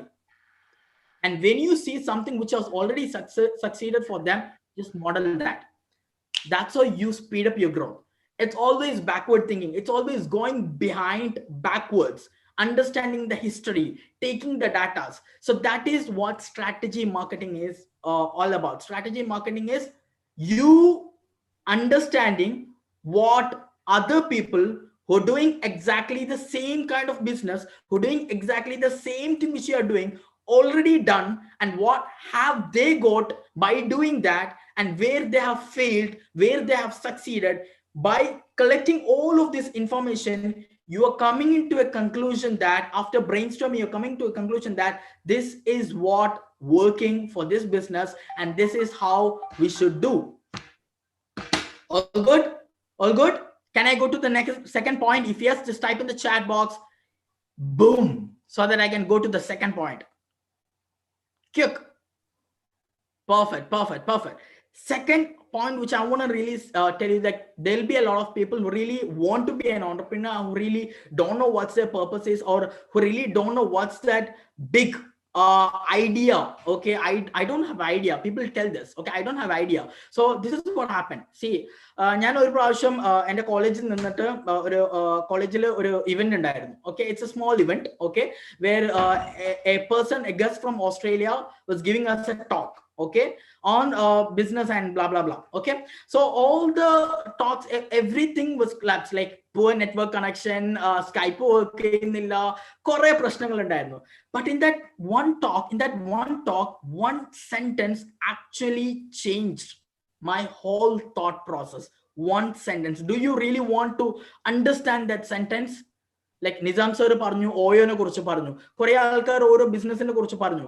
ആ business ഒക്കെ എവിടെ നിന്നാണ് originate ചെയ്തതെന്ന് do you really want to hear that? Do you really want to understand that? Yes, exactly. It all started from a problem. So if I tell Aisha naturally, okay, if I tell Aisha to give me 10 ideas, you might be thinking, I really don't have idea. Now, where will I take idea? I don't have ideas, man. I really don't have ideas to change to business. You have, if I tell you, Adira or Aisha, to give me 10 of your problems. Okay, what is your problem? What are the problems you're facing right now? You might have a lot of problems, right? Convert that problem into a solution. That is your idea. How Oyo became, it was a problem faced by one youngster. He converted that problem into a solution. That was a business model. How Uber became. There was a problem with taxis and a lot of problem. He converted that problem into a solution. Now it is $1 billion idea. So every problem is $1 million idea. Every problem is something you can convert into a business model. So stop thinking about ideas. Start thinking about what problem are you solving. If you're not solving a problem for your community, for your audience, then you're doing something wrong. So that's the golden tip number 2. Are you all enjoying? So we have 2 more. I'm going to make it quick. 3 minutes, 3 to 4 minutes. That's it. Are you all enjoying this? Perfect, perfect. The third tip, which I really want you to especially in social media. Okay, so social media sell doesn't make sense. Okay, nobody, see, you don't open Instagram to buy stuff, right? നമ്മൾ ഒരിക്കലും Instagram ഒരു സാധനം വാങ്ങാൻ വേണ്ടിയിട്ട് open ചെയ്യില്ലല്ലോ. ആമസോണല്ലേ വാങ്ങാൻ വേണ്ടിയിട്ട് open ചെയ്യില്ല. ഇൻസ്റ്റഗ്രാമിലെ why you are there in Instagram? To educate, to entertainment. These are the reason you are. then in Instagram or for any social media. So don't directly sell, but serve. Start serving your audience. Social entrepreneurship audience serve start. Okay, how can you serve? By helping them. Okay, so when you start serving them, money follows you. Okay, so you have to like whenever you start anything with social media, you have to be in a point of view that how can I serve my audience? How can I help my audience? Right? So that's what you need to do. Serve before you sell. That's the third point. And fourth point is data is the new currency. Everything works on data, and that's the biggest super advantage of online marketing from traditional marketing, because we have data. We know that Aisha is now on Zoom. I mean, we can get the data where Aisha is now on Zoom. I'm just calling the names which I'm seeing here. Okay, so I can literally understand this person is on Zoom, this person is sitting from here, this person is sitting from there. So everything is already in the internet. Everyone, like Facebook, Instagram, every social media giants, every people are collecting data, because data is the new currency. When you have data, understanding the interest, it says that Facebook knows more about you than you know about yourself. Okay, Facebook, because Facebook collect everything of mine, everything. Okay, so by using that data, we can scale the business, we can reach out to the exact customers, we can reach out to the exact audience, understand what they want, give them what they want, serve them before we sell, do everything which you are really thinking of. So that's the fourth thing which I really want to put. First thing is, strategy is always backward thinking. You need to understand your business, you need to understand your goal, you need to research what your competitors have done, what other people have done, and come into the conclusion. Don't ever come into the conclusion directly. That's the first point. Second point, start by solving problem. Don't break your head for ideas. Start by solving problem. When you solve the problem also, these are the Ashwan mistake a lot of marketers do these days. See, like broad idea or problem solving. No, solve or specific problem or a solution. Okay, don't give one solution for 5 problems. That's wrong. One solution for one problem. So you start by solving problem of your audience. Slowly you can easily scale. See, if you can solve 100 people's problem, okay, and these 100 people will give you 1,000 rupees every month, you are easily reaching out to 1 lakh rupees every month. Start by thinking like that. Okay, start from low and scale. Okay, third thing is, serve before you sell. Don't directly sell things. Fourth, data is very important, and that's where the whole strategy, marketing, social media strategy comes in. So I hope you've got enough things in this very short span of time, and yeah, that's it. So I welcome Nizam sir to talk about more. Yeah, thank you so much. Okay, Harris, thank you. Anyway, I think you all have got a good idea about social marketing as well, social media marketing as well. Okay. There are 2 kinds of marketing: traditional marketing, social media marketing, offline, different kind of marketing are there. But marketing, social media marketing in the just ഫേസ്ബുക്കിന് അല്ലെങ്കിൽ ഇൻസ്റ്റാഗ്രാമിന് അങ്ങോട്ട് payment കൊടുത്താൽ നിങ്ങൾക്ക് പലതരത്തിലും നിങ്ങളുടെ വാളിലേക്ക് വരുന്ന പല അഡ്വർടൈസ്മെന്റും അങ്ങോട്ട് payment കൊടുത്താൽ റീച്ച് ആക്കാൻ പറ്റുന്ന അല്ലെങ്കിൽ റീച്ച് ചെയ്യിപ്പിക്കാൻ പറ്റുന്ന ഓപ്ഷൻ ഉണ്ട്. ഫേസ്ബുക്കിലുണ്ട്, ഇൻസ്റ്റാഗ്രാമിലുണ്ട്, ഏത് സോഷ്യൽ മീഡിയയിലുണ്ട്. അതായത് നിങ്ങൾ പേജിലൂടെ പ്രൊമോട്ട് ചെയ്യേണ്ട ഓപ്ഷൻസ്. പക്ഷേ അതൊരു സ്ട്രാറ്റജിന്റെ ഭാഗമായിട്ടാണ് പല ആളുകളും നമുക്ക് അറിയുന്നത് പോലെ ഗീവ് അവേ, ടേക്ക് അവേ, ഇങ്ങനെയുള്ള കുറെ സംഭവങ്ങൾ കൊടുക്കുന്നത്. ആ ഒരു പെർട്ടിക്കുലർ പ്രോഡക്റ്റിന് വേണ്ടി നമ്മൾ പലരും നമ്മൾ ഡാറ്റാസും കാര്യങ്ങളും അതിൽ അപ്ലോഡ് ചെയ്യുകയാണ്. അപ്പോൾ അതൊക്കെ ഒരു നോർമൽ ചെയ്യുന്ന സോഷ്യൽ മീഡിയ മാർക്കറ്റിംഗ് എന്നുള്ള ഒരു കോൺസെപ്റ്റ് തന്നെ ഒരു ഔട്ട്ഡേറ്റഡ് ആയിട്ടുള്ളതാണ്. അതിൽ ആളുകൾക്ക് മനസ്സിലാക്കി തുടങ്ങി ഈ സോഷ്യൽ മീഡിയ അത് പേയ്മെന്റ് കൊടുത്തിട്ട് ചെയ്യുന്നതാണ്. ഈ പേയ്മെന്റ് കൊടുക്കാതെ അല്ലെങ്കിൽ നിങ്ങളുടെ ഐഡിയാസ് ഇത് നേരത്തെ പറഞ്ഞ നമ്മളെ പ്രോബ്ലം സൊല്യൂഷൻ കണ്ടെത്തി അതെങ്ങനെ ആളുകളിലേക്ക് എത്തിക്കുക. അതേപോലെ എഡ്യൂക്കേഷൻ മോസ്റ്റ് ഇമ്പോർട്ടൻറ്റ് തിങ്. അതായത് നമ്മൾ എഡ്യൂക്കേഷൻ എന്ന് പറയുന്നത് ഏതൊരു പ്രൊഡക്റ്റിനെയും നമുക്ക് ആദ്യം എഡ്യൂക്കേഷൻ കൊടുത്താൽ ആളുകൾ നിങ്ങളുടെ കൂടെ ഉണ്ടാവും. എഡ്യൂക്കേഷൻ കൊടുക്കണം. എന്താണ് ആ പ്രൊഡക്റ്റ്, ആ പ്രൊഡക്റ്റിനെ ഡയറക്ട്ലി പ്രൊഡക്റ്റിനെ കുറിച്ച് പറയുന്നതിന് പകരം കോമൺലി മാർക്കറ്റിൽ എന്തൊക്കെയാണ് അതിന്റെ യൂസേജ്, അതിന്റെ ഇമ്പോർട്ടൻസ് എന്താണ്, അങ്ങനെയുള്ള ഒരുപാട് കാര്യങ്ങൾ ആളുകൾക്ക് എഡ്യൂക്കേറ്റ് ചെയ്തതിന് ശേഷം നിങ്ങളെ പ്രൊഡക്റ്റ് സെയിൽ ചെയ്യണം. അല്ലാതെ നിങ്ങൾ ഡയറക്ട്ലി നിങ്ങളെ പ്രൊഡക്റ്റ് സെയിൽ ചെയ്യുമ്പോൾ ഒരാൾക്കും അതിന്റെ ആവശ്യം ഉണ്ടാവില്ല. കാരണം സിമിലർ ആയിട്ടുള്ള പ്രോഡക്റ്റുകൾ ഒരുപാടുണ്ട്. അതുപോലെ നമ്മൾ ഉള്ള ഓൾറെഡി എക്സിസ്റ്റിംഗ് ആയിട്ടുള്ള ബിസിനസ് ആയാലും പിന്നെ നമ്മൾ ചെയ്യുന്ന ബിസിനസ് ആയാലും ഒരു സ്റ്റാർട്ടപ്പ് ആയാലും നമ്മൾ അതിൽ ഇന്നോവേറ്റീവ് ആയിട്ടുള്ള കോൺസെപ്റ്റുകൾ കൊണ്ടുവരുമ്പോൾ അല്ലെങ്കിൽ പുതിയ ക്രിയേറ്റിവിറ്റി, ഇന്നോവേഷൻ നമുക്കറിയാം, ക്രിയേറ്റിവിറ്റിയും ടെക്നോളജിയൊക്കെ യൂസ് ചെയ്യുമ്പോൾ ഒരുപാട് നമുക്ക് കൂടുതൽ ഡെപ്തിലേക്കും കൂടുതൽ വിസിബിലിറ്റിയും കിട്ടും. അപ്പോൾ ഇങ്ങനെയുള്ള നിങ്ങൾ പുതുതായിട്ട് ബിസിനസ് തുടങ്ങാൻ പോകുന്ന ബഡ്ഡിംഗ് ഓൺടർപ്രണേഴ്സിനോട് എനിക്ക് പറയാനുള്ളത്, നിങ്ങൾ ഈ പറഞ്ഞതുപോലെ പ്രോബ്ലത്തിൽ നിന്നും തുടങ്ങുക. നിങ്ങൾ പ്രോബ്ലം കണ്ടെത്തുക, അതിനുള്ള സൊല്യൂഷനും പിന്നെ അതിൽ ഇന്നോവേഷൻസ് നിങ്ങൾ കൊണ്ടുവരിക. എക്സിസ്റ്റിംഗ് ആയിട്ടുള്ള ഒരുപാട് എമിനന്റ് ബിസിനസ് പേഴ്സണാലിറ്റി ഇവിടെ ഉണ്ട്. അവർ ഒരുപാട് strategies ഉപയോഗിക്കുന്നുണ്ടാവും.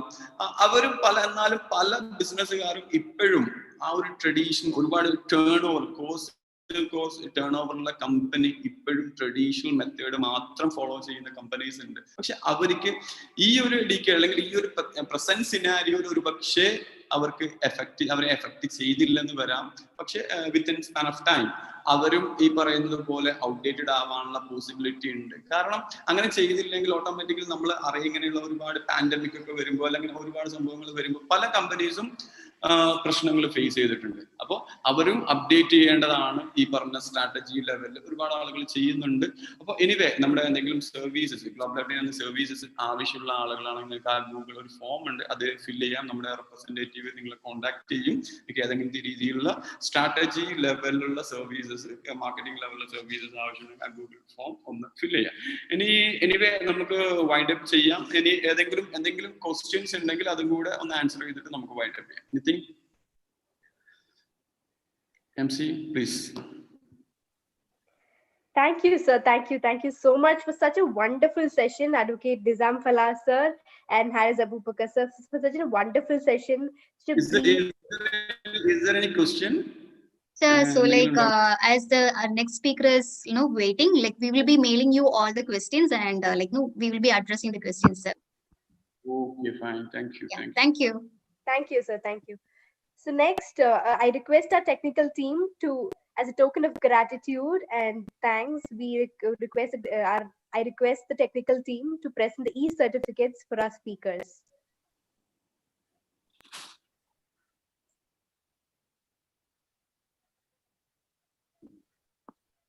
Advocate Nizam Fallah sir, this is your e-certificate. This will be mailed to you, sir, and thank you so much for being here today. Thank you.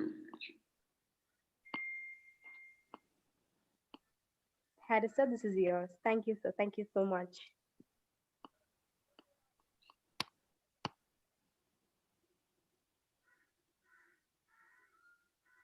Now it's my pleasure to hand over the virtual stage to MC Anjali for the further proceedings.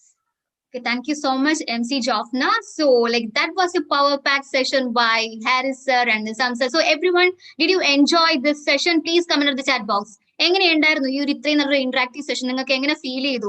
ഒന്ന് comment ചെയ്ത് നിങ്ങളുടെ okay enjoy ചെയ്തു. Anas Muhammad enjoy ചെയ്തു. പൊളി, okay അടിപൊളി. Shahid okay, റെഡ്മി മുഹമ്മദ്, സുഹൈലൊക്കെ okay, super okay, powerful audience, എനിക്ക് ഭയങ്കരമായിട്ട് ഇഷ്ടപ്പെട്ടു. എല്ലാവരും എൻജോയ് ചെയ്യുന്നില്ലേ? So please go and fill our feedback forms. നമ്മൾ ഫീഡ്ബാക്ക് ഫോം ഇവിടെ എപ്പോഴും എല്ലാ സെഷൻ കഴിയുമ്പോഴും പോസ്റ്റ് ചെയ്യുന്നുണ്ട്. സോ നിങ്ങളുടെ ഫീഡ്ബാക്ക് ആണ് നമുക്ക് ഇനിയും ഇതേപോലത്തെ കോൺഫറൻസ് ഓർഗനൈസ് ചെയ്യാനും അതേപോലെ തന്നെ ഇതേപോലത്തെ സ്പീക്കേഴ്സിനെ കൊണ്ടുവരാനുള്ള പ്രചോദനം തരുന്നത്. സോ എല്ലാവരും പ്ലീസ് പോയിട്ട് ആ ഫീഡ്ബാക്ക് ഫോം ഫിൽ ചെയ്യുക. നിങ്ങൾക്ക് ഡൗട്ട്സ് ഉണ്ടെങ്കിൽ അത് രേഖപ്പെടുത്തുക. നിങ്ങൾക്ക് ഇനി വേറെ എന്ത് സെഷൻ വേണം, നിങ്ങളുടെ സജഷൻസ് അവിടെ കൊടുക്കാം. അതേപോലെ ഈ സെഷൻ എങ്ങനെ ഉണ്ടായിരുന്നു അതും റേറ്റ് ചെയ്യാം. So Jasmine Sultana, definitely we will be using bilingual language. Okay, so I request you and all the participants to please fill the feedback forms. If you enjoy the session, just come and just go and fill that feedback form, and whether you can put your suggestions, if you can if you want any other topic you can put that suggestion as well. So please do fill the feedback forms. And this is a World Book of Record event. So നമ്മൾ എല്ലാവർക്കും നമ്മൾ ഈ world book of record ഇവന്റിന്റെ participation certificate വേണമെന്നുണ്ടെങ്കിൽ അതിന്റെ procedure ഞങ്ങൾ ഓരോ വീഡിയോസിൽ പ്ലേ ചെയ്യുന്നതായിരിക്കും. So please wait for that as well. So please go and apply for that. If you haven't registered for this conference, please go and register soon in our website. Our technical team will be posting the link as well in the chat box. So please go and register as yourself as a participant, and you can also be a volunteer. There are many benefits which we'll be explaining in the videos. So without much delay, എല്ലാവരും enjoy ചെയ്തിരിക്കുകയാണ് എനിക്ക് മനസ്സിലായി. So without much delay, let's move on to the next speaker. And this is my privilege to invite an eminent personality, the chairman of a huge business, and at the same time world famous hypnotherapist too. It's his great business acumen that led Chemanur International to grow into an international jewelry chain catering to 19 crore people. The contribution of Bobby Chemanur to the social services sector assumes immense values in today's not so broad-minded world, and his efforts are much acclaimed by international communities.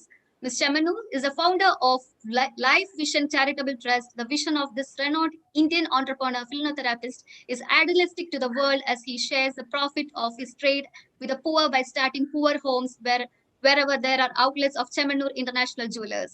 He has run a marathon and had created a ripple of awareness across the state and the country, and an estimate of 14 lakh donated blood for this noble cause. Some of the records set by the event led by Bobby Chemanur are the Kerala Book of Records, the Indian Book of Records, Asian Book of Records, and World Record Breaker. As an entrepreneur, he knew very well that the changing trends through the stream is the mantra of success. To fortify this belief, he started a manufacturing unit at Trichy with the finest infrastructure.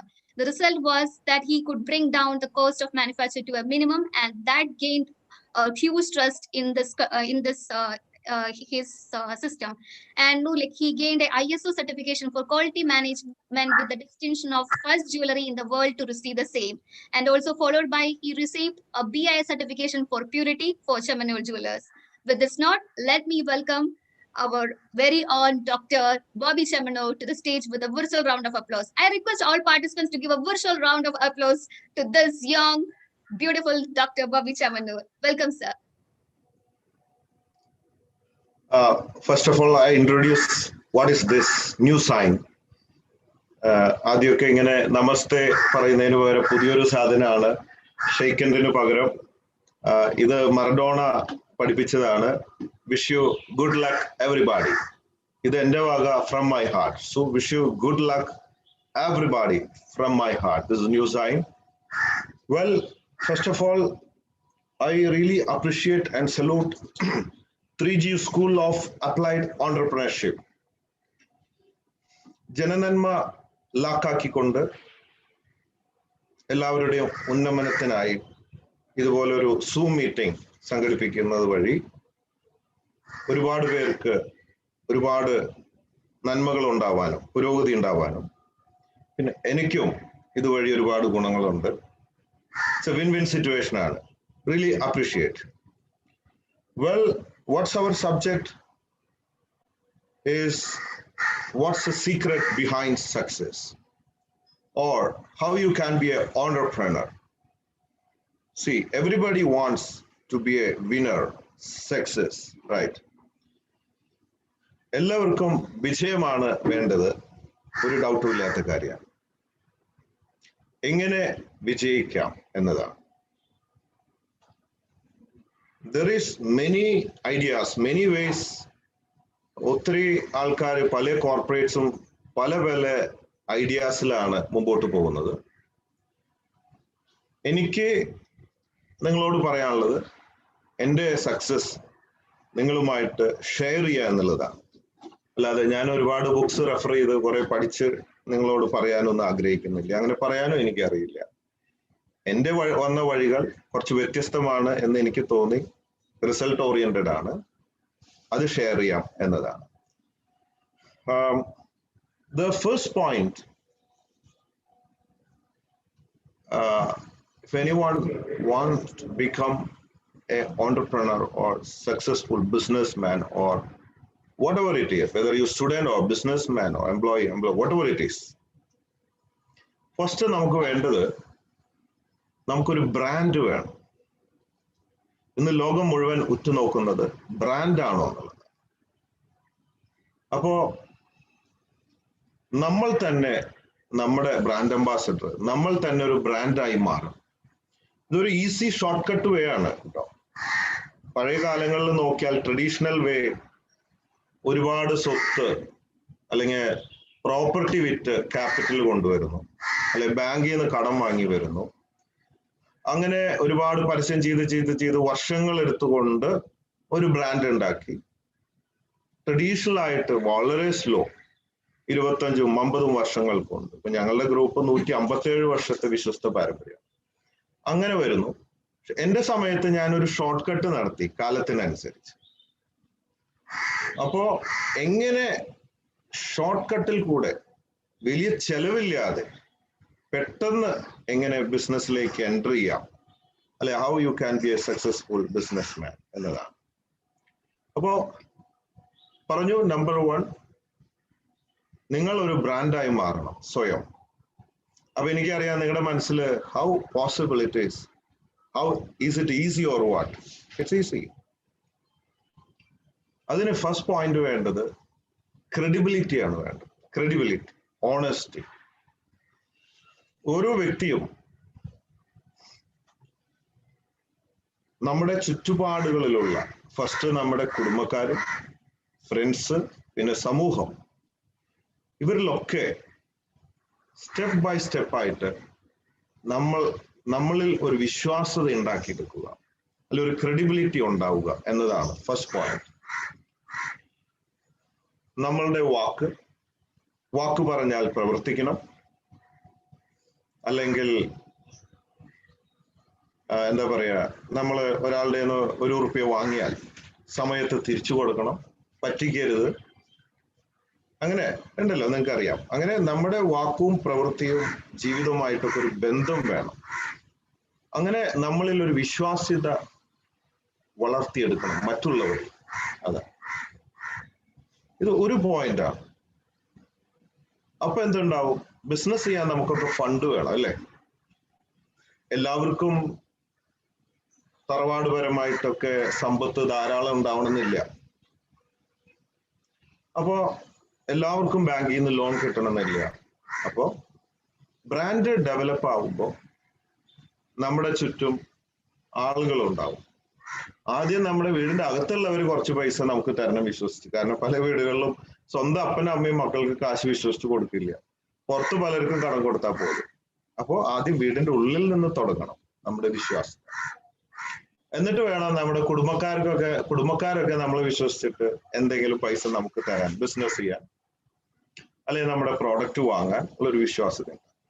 എന്നിട്ട് വേണം, അങ്ങനെ വരുമ്പോൾ automatically word of mouth ഇത് spread ചെയ്യും.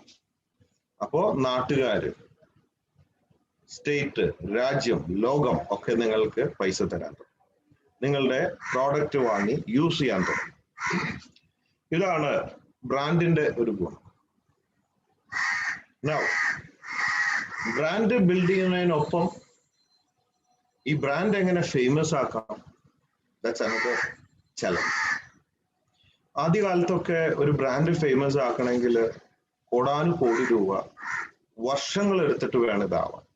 ഇപ്പൊ ഞങ്ങളുടെ ഈ 157 വർഷത്തെ പാരമ്പര്യം എടുത്താൽ ആദ്യകാലത്തൊന്നും വലിയ പരസ്യമൊന്നുമില്ല. ഈവൻ എൻ്റെ ഈ ഒരു 30-35 വർഷത്തിനുള്ളിലുള്ള എൻ്റെ ഈ സമയത്ത് ഏകദേശം ഒരു 500 കോടി രൂപയെങ്കിലും ബ്രാൻഡ് ബിൽഡ് ചെയ്യാൻ പരസ്യം അത് ഇത് പല സംഭവങ്ങളായിട്ട് സ്പെൻഡ് ചെയ്തിട്ടുണ്ട്. ദൈവം അനുഗ്രഹിച്ച് ഇപ്പോഴുള്ള ന്യൂ ജനൊക്കെ വലിയ ഭാഗ്യവാന്മാരാണ്, ഭാഗ്യവതികളാണ്. ഈ 500 കോടിയൊന്നും വേണ്ട, ഈവൻ 5 കോടിയും വേണ്ട, ഷോർട്ട് കട്ട് അടിക്കാൻ അറിഞ്ഞാൽ മതി. ഇപ്പൊ ഞാൻ ആ ഷോർട്ട് കട്ടിലൂടെയാണ് പോണത്.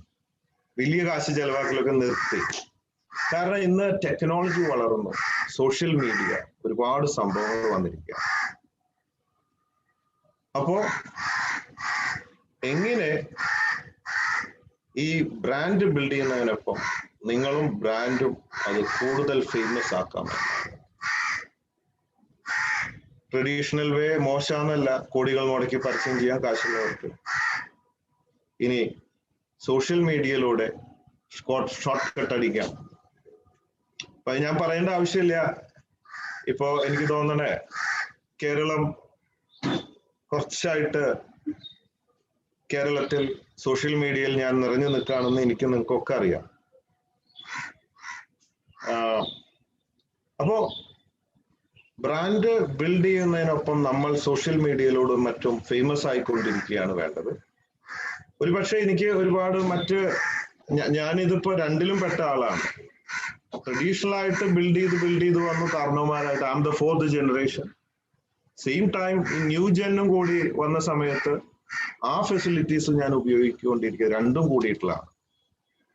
പിന്നെ ഇപ്പൊ ഒരു ചിന്ത നിങ്ങൾക്ക് ഉണ്ടാവും, സോഷ്യൽ മീഡിയയിൽ കയറി ഞാൻ എൻ്റെ പേര് പറഞ്ഞ് വെറുതെ എന്തെങ്കിലുമൊക്കെ ഇട്ടാൽ ഫേമസ് ആവോ? ഇല്ല.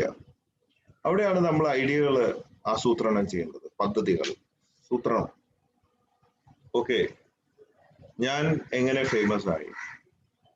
പല പല കാരണങ്ങളാണ്. ഓൾറെഡി ബിസിനസ്മാൻ ആണ്, പാരമ്പര്യമുണ്ട്. ഈ ചെമ്മണ്ണൂർ ഒരു ബ്രാൻഡാണ്. അപ്പൊ അത് വിട്ടിട്ട് ഇപ്പോഴത്തെ ഒരു ട്രെൻഡില് ഞാൻ കേരളം മുഴുവൻ ഓടി. കാസർഗോഡ് നിന്ന് തിരുവനന്തപുരം വരെ 812 കിലോമീറ്റർ ഓടി. യുണീക് വേൾഡ് റെക്കോർഡ് ഹോൾഡറാണ്. Guinness record for world peace. അങ്ങനെ ഒരു 10-200 റെക്കഗ്നേഷൻസ് ഉണ്ട് പല സമയങ്ങളായി. അപ്പോൾ ശ്രദ്ധിക്കപ്പെടുന്ന ഒരു കാര്യം എന്തെങ്കിലും ചെയ്യുക. മിമിക്രി ആവാം, ഫൈറ്റ് ആവാം, സ്പോർട്സ് ആവാം. പലതരത്തില് പലർക്കും ദൈവം പലതരത്തിലുള്ള കഴിവുകൾ തന്നിട്ടുണ്ട്. അപ്പോ പല രീതിയിലും നമ്മൾ അത് അവതരിപ്പിക്കാൻ നോക്കിക്കൊണ്ടിരിക്കുക, ഫോളോ അപ്പ് ചെയ്തുകൊണ്ടിരിക്കുക, സക്സസ് വരുന്നത് വരെ. അല്ലാതെ സ്വന്തം ഫോട്ടോ എടുത്തിട്ട് വെറുതെ ഇങ്ങനെ ഇടുകയും തിരിഞ്ഞു നിൽക്കുകയോ മറഞ്ഞു നിൽക്കുകയോ ഒക്കെ ചെയ്തുകൊണ്ടൊന്നും ഫേമസ് ആവണമെന്നില്ല. കോടിക്കണക്കിന് ജനങ്ങളാണ് ഇന്ത്യയിലുള്ളത്, ശ്രദ്ധിക്കപ്പെടണമെന്നില്ല. അതുകൊണ്ട് വ്യത്യസ്തമായ നമ്മുടെ ഭാവനകൾക്കനുസരിച്ച് പലതും കോപ്പി അടിക്കാം, പലതും ഇൻബോൺ ടാലന്റ് ഉണ്ടാവാം, ഒക്കെ എടുത്തുകൊണ്ട് വ്യത്യസ്തമായ രീതിയിൽ നമ്മൾ സോഷ്യൽ മീഡിയയിൽ കൂടെ പ്രത്യക്ഷപ്പെട്ടുകൊണ്ടിരിക്കണം. ഇതാണ് വളരെ ഈസി ആയിട്ടുള്ള ഒരു മെത്തേഡാണ്. ഇപ്പൊ എന്നെ തന്നെ ഇപ്പോഴത്തെ ഒരു കാലഘട്ടത്തിൽ ഞാൻ ചെയ്തുകൊണ്ടിരിക്കുന്നത് നോക്കാം. ഓടി ഫേമസ് ആയി, മറഡോണയെ കേരള മണ്ണിൽ എത്തിച്ചു. അപ്പോൾ മറഡോണ ഫാൻസ് എന്നോടൊരു സ്നേഹമൊക്കെ കാണിച്ചു. ഒരു വലിയ ഇഷ്ടമായി. കാരണം ഇത്രയും കാലമായിട്ട് മറഡോണയെ ഇവിടെ എത്തിക്കാൻ സാധിച്ചിട്ടില്ല. അപ്പോ ആ ഒരു സ്നേഹവും മറഡോണ ഫാൻസ് ആ സ്നേഹത്തിന്റെ പേരിൽ ഈ ഓട്ടത്തിൽ ഒരുപാട് പേര് എൻ്റെ കൂടെ ഓടി, കുറച്ച് ദൂരം. അതിനുശേഷം ഈ മറഡോണ ഫാൻസ് ബോബി ഫാൻസ് എന്ന ഒരു ക്ലബ്ബ് തുടങ്ങി. 9 ജില്ലകളിലുണ്ട്. അപ്പൊ എന്തായി, ഒന്നും കൂടെ ഫേമസ് ആയി. അത് ഞാൻ തന്നെ പ്രതീക്ഷിച്ചു. ചിലതൊക്കെ നമ്മൾ പ്ലാൻ ചെയ്യും, ചിലതൊക്കെ അവിചാരിതമായിട്ട് ലോട്ടറി ഉണ്ടായിട്ടുള്ളതാണ്. ഇന്ത്യയിൽ എനിക്ക് തോന്നുന്നില്ല ഒരു ബിസിനസ്മാനും ഒരു ഫാൻസ് ക്ലബ്ബ് ഉണ്ടെന്നുള്ളത്. അപ്പൊ ഇതൊക്കെ വലിയ ഭാഗ്യമായിട്ട് സംഭവിച്ചു പോയത്. അപ്പൊ ഒന്നുകൂടെ ഫേമസ് ആയി, ഫാൻസ് ക്ലബ്ബ് ഉണ്ടായി. ഇതിനിടയ്ക്ക് ഇതൊക്കെ മുമ്പോട്ട് പോകുമ്പോൾ, ഞാൻ സംസാരിക്കുമ്പോൾ, ഇന്റർവ്യൂ എടുക്കുമ്പോൾ പല സംസാരങ്ങളിലും അറിയാതെ ചില അബദ്ധങ്ങൾ പുറത്തേക്ക് വരും. ചിലപ്പോൾ അറിഞ്ഞുകൊണ്ട് ചിലത് നമ്മൾ ഇടും. എന്തിന്? ട്രോളാൻ വേണ്ടിയിട്ടുള്ള ചില പോയിന്റുകൾ. ഇതൊരു ആർട്ടാണ് സോഷ്യൽ മീഡിയ, അല്ലെങ്കിൽ ട്രോള്, തമാശ, ഇതൊക്കെ ഒരു ഭാഗമാണ്. അപ്പോ അങ്ങനെ വരുമ്പോ എന്തുണ്ടാവും? ട്രോളന്മാര് അതിൽ നിന്നെടുത്ത് ട്രോളും. അപ്പൊ വീണ്ടും ഫേമസ് ആണ്, വീണ്ടും ലൈവ് ആണ്. ഞാനിവിടെ സംസാരിച്ചു കൊണ്ടിരിക്കുകയാണ്. ഒരു പക്ഷെ ഈ ടോക്ക് കഴിയുമ്പോഴേക്കും ഈ ടോക്കിൽ നിന്ന് തന്നെ ഭാവനാശേഷിയുള്ള ട്രോളന്മാർ ചില പഴുതുകൾ കണ്ടുപിടിച്ച് കുറച്ച് യാഥാർത്ഥ്യങ്ങളും യാഥാർത്ഥ്യമല്ലാത്ത കുറച്ച് മസാലയൊക്കെ കൂട്ടി ഇത് കഴിയുമ്പോഴേക്കും ചിലപ്പോൾ കാണാം എൻ്റെ ട്രോൾ വരുന്നത്. ഞാൻ ഇനിയിപ്പോ ഒന്നും ചെയ്യേണ്ട ആവശ്യമില്ല. വെറുതെ എന്തെങ്കിലും ഇന്റർവ്യൂയോ വെറുതെ നടക്ക എന്ത് ചെയ്താലും അത് ട്രോളായി മാറുന്നൊരവസ്ഥ. കുറെയൊക്കെ അബ്ദങ്ങളിൽ കൂടെ സംഭവിച്ചതും കുറെയൊക്കെ നമ്മൾ അതിനു വേണ്ടി കുറച്ച് എന്താ പറയാ ഇട്ടുകൊടുക്കുകയാണ്, കുറച്ച് ഫീഡ് ഇട്ട് കൊടുക്കുകയാണ്. വ്യത്യസ്തമായ രീതിയിലുള്ള സംസാരം രീതികൾ, ഭാവങ്ങൾ. അപ്പോ ഇതൊക്കെ എനിക്ക് മാത്രമല്ല, ഞാനും കുറെയൊക്കെ കണ്ടുപഠിച്ചു, കോപ്പി അടിച്ചു, കുറെയൊക്കെ ഇൻബോൺ ടാലന്റുകൾ ഒക്കെ വെച്ചിട്ടാണ് മുമ്പോട്ട് പോകുന്നത്. അപ്പോ ഞാൻ കണക്കാക്കിയത് ഈ 1-2 വർഷങ്ങൾക്കുള്ളിൽ എനിക്ക് കിട്ടിയ പബ്ലിസിറ്റി, ഇമ്പോർട്ടൻസ്, പരസ്യം എന്നല്ല പറയാം, പരസ്യം നമ്മൾ എത്ര കോടി കൊടുത്താലും പരസ്യം ആരും കാണില്ല, ക്ലിക്ക് ആവില്ല, ഇറ്റ്സ് നോട്ട് ഈസി. നമ്മൾ നിറഞ്ഞു നിൽക്കുക സമൂഹത്തിൽ, അത് ഏത് റോളും ആവാം, സീരിയസ് റോളാവാം, തമാശയാവാം, സ്പോർട്സ് ആവാം, ഫൈറ്റ് ആവാം, ബിസിനസ് ആവാം, വാട്ട് എവർ ഇറ്റ് ഈസ്, എല്ലാ റോളിലും നമുക്ക് ആക്ട് ചെയ്യാം. അങ്ങനെ ഒരു 100 കോടി രൂപയുടെ പരസ്യമെങ്കിലും അല്ലെങ്കിൽ ഒരു ഇമ്പോർട്ടൻസ് എങ്കിലും എനിക്ക് കിട്ടിയിട്ടുണ്ട് സോഷ്യൽ മീഡിയയിൽ, ഫ്രീ ആയിട്ട്. ഇപ്പൊ തന്നെ എന്തിനാ ഇതിൽ എന്നെ വിളിച്ചത്? ബോബി ചെമ്മണ്ണൂരിനുള്ള സ്നേഹം കൊണ്ടല്ലല്ലോ. ഇങ്ങനെ ആവുമ്പോൾ, ഫേമസ് ആവുമ്പോൾ പലരും വിളിച്ചുകൊണ്ടിരിക്കും. പല ദിവസങ്ങളിൽ ഉദ്ഘാടനങ്ങളുണ്ട്, ക്ലാസ് എടുക്കാൻ കോളേജ് സ്കൂളുകളിൽ പോകാറുണ്ട്. ഇങ്ങനെ വരുമ്പോൾ വീണ്ടും ഞാൻ ലൈവ് ആയിക്കൊണ്ടിരിക്കുക. സോ വിൻ വിൻ സിറ്റുവേഷൻ ആണ്. അപ്പോ ഇതുപോലെയുള്ള പല ടെക്നിക്കുകളിൽ കൂടെ easily you can enter in to the world. ഇത് വൺ ഓഫ് ദ ഐഡിയ. എൻ്റെ അനുഭവമാണ്. ഒരുപാട് പേർക്കും പല പല ഐഡിയകളായിരിക്കും. ഇതിൽ തന്നെ ഒരുപാട് പേര് നിങ്ങളുമായി ഇന്ററാക്ട് ചെയ്യുന്നുണ്ട്. പലർക്കും ഞാൻ പറഞ്ഞത് തന്നെ എടുക്കണമെന്നൊന്നുമില്ല. യു സ്റ്റഡി ഏതാണ് ഈസി ഷോർട്ട് കട്ട്, വലിയ ചെലവില്ലാതെ നിങ്ങൾക്ക് എങ്ങനെ എൻട്രി ചെയ്യാം മാർക്കറ്റിൽ, അതാണ്. അപ്പോ സെൽഫ് മാർക്കറ്റിംഗ് ഒരു ഭാഗമാണ്. നമ്മളെ തന്നെ സെൽഫ് മാർക്കറ്റ് ചെയ്തുകൊണ്ടിരിക്കുന്നു. അപ്പൊ പലരും നിങ്ങളെ കളിയാക്കും, ചിരിക്കും, പൊട്ടൻ എന്ന് വിളിക്കും, മണ്ടൻ എന്ന് വിളിക്കും, കോമാളി എന്നൊക്കെ വിളിക്കും. പക്ഷെ നിങ്ങളുടെ മനസ്സാക്ഷിയോട് ചോദിക്കുമ്പോൾ നിങ്ങൾക്കൊരു ഉത്തരം ഉണ്ടാവണം. ആ ഉത്തരം മാത്രമേ നിങ്ങൾ ശ്രദ്ധിക്കാൻ പാടുള്ളൂ. ആ ഉത്തരം എന്തായിരിക്കണം? ഞാൻ വളരെ സ്ട്രേറ്റ് ഫോർവേഡാണ്. എനിക്ക് ക്രെഡിബിലിറ്റി ഉണ്ട്, സത്യസന്ധനാണ്. അല്ലെ, ഞാൻ ഇന്ന് വരെ ഒരു രൂപ ആരും പറ്റിച്ചിട്ടില്ല, കൊടുത്തിട്ടേ ഉള്ളൂ. അല്ലെങ്കിൽ ഞാൻ സമൂഹത്തിന് നിരക്കാത്ത തെറ്റുകളൊന്നും ചെയ്തിട്ടില്ല, കൊലപാതകം ചെയ്തിട്ടില്ല, വഞ്ചന, കളവ്, തട്ടിപ്പ്, വെട്ടിപ്പ്, ഭീകരപ്രവർത്തനം, ബലാത്സംഗം, ഇതുപോലെ യാതൊരു വക തെറ്റുകളും നമ്മൾ ചെയ്തിട്ടില്ല. നമ്മുടേതായ പേഴ്സണൽ കാര്യങ്ങൾ ഉണ്ടാവാം. ഇച്ചിരി കള്ളു കുടിക്കോ, അല്ലെങ്കിൽ നിങ്ങൾക്ക് ഗേൾ ഫ്രണ്ട് ഉണ്ടോ, അല്ലെങ്കിൽ ഇതൊക്കെ പേഴ്സണൽ കാര്യങ്ങൾ പലരും നിങ്ങളുടെ ബാക്കിൽ നിന്ന് ഫേമസ് ആവുമ്പോഴുള്ളൂ. അല്ലെങ്കിൽ ആര് വഴിയിൽ നിന്ന് മൂത്രമൊഴിച്ചാലും ആരും ശ്രദ്ധിക്കില്ല. ഇപ്പൊ എനിക്കൊക്കെ വഴിയിൽ നിന്ന് മൂത്രമൊഴിക്കാൻ വയ്യ. ഇന്നലെ അടക്കം അബദ്ധം ഉണ്ടായി, ഇടവഴി കയറിയിട്ട് മൂത്രമൊഴിക്കും. ഈ പച്ചവെള്ളം കണ്ടമാനം കുടിക്കുന്നതുകൊണ്ട് ആരെങ്കിലും വന്ന് ഫോട്ടോ എടുക്കും, അതാണ്. അപ്പൊ അതുപോലെയുള്ള കുറച്ച് പ്രശ്നങ്ങൾ ഉണ്ടാവും, പേഴ്സണൽ കാര്യങ്ങൾ കുത്തിപ്പൊക്കി കൊണ്ടുവരാനുണ്ടാവും. പക്ഷേ നിങ്ങളുടെ മനസാക്ഷിയോട് ചോദിക്കുമ്പോൾ നിങ്ങൾക്ക് ശരിയായ ഉത്തരം കിട്ടുന്നുണ്ടെങ്കിൽ, അല്ലെങ്കിൽ നിങ്ങൾ അടുത്തറിയുന്ന സത്യസന്ധരൻ നിങ്ങളോട് പറയുന്ന കാര്യങ്ങൾ നിങ്ങൾ വളരെ കറക്റ്റാണ് ആണെങ്കിൽ നിങ്ങൾ നാണിക്കേണ്ട. നത്തിങ് ടു വറി അബൌട്ട്, അതാണ്. അപ്പോ ചിലർ പറയുന്നത് ഭയങ്കര തൊലിക്കെട്ടിയാണെന്ന്. അങ്ങനെ വേണമെങ്കിൽ അങ്ങനെ പറഞ്ഞോട്ടെ. പക്ഷെ ഞാൻ ചെയ്യുന്നത് എന്താണെന്ന് എനിക്കറിയാം. എൻ്റെ കർമ്മങ്ങൾ, എൻ്റെ ഉദ്ദേശം, എൻ്റെ ഉദ്ദേശശുദ്ധി, എൻ്റെ നന്മ എന്താണെന്ന് എനിക്കറിയാം. അറിയുന്നവർക്കൊക്കെ അതറിയാം. അപ്പൊ ട്രോൾ ചെയ്തുകൊണ്ടോ ഒരു വ്യക്തി നമ്മളെ കുറിച്ച് മോശമായി പറഞ്ഞത് കൊണ്ടോ നമ്മൾ അങ്ങനെ ആവുന്നില്ല എന്ന് നമുക്ക് പൂർണ്ണ ബോധ്യം ഉണ്ടാവണം. നമ്മൾ എന്ത് വിചാരിക്കുന്നു എന്നതാണ് മോസ്റ്റ് ഇമ്പോർട്ടൻറ്റ്. മറ്റുള്ളവർ എന്ത് വിചാരിക്കുന്നു എന്നുള്ളതല്ല പ്രധാനം. Very important. അപ്പോ ആ ഒരു കോൺഫിഡൻസിൽ വേണം നമ്മൾ പോകാൻ. So brand, credibility. What is number 3? എൻ്റെ ജീവിതത്തിലെ എന്നെ ഞാനാക്കിയ എൻ്റെ ഒരു ടേണിംഗ് പോയിന്റ് ഞാൻ നിങ്ങളുമായിട്ട് ഷെയർ ചെയ്യാം. ഒരു 5 മിനിറ്റ്.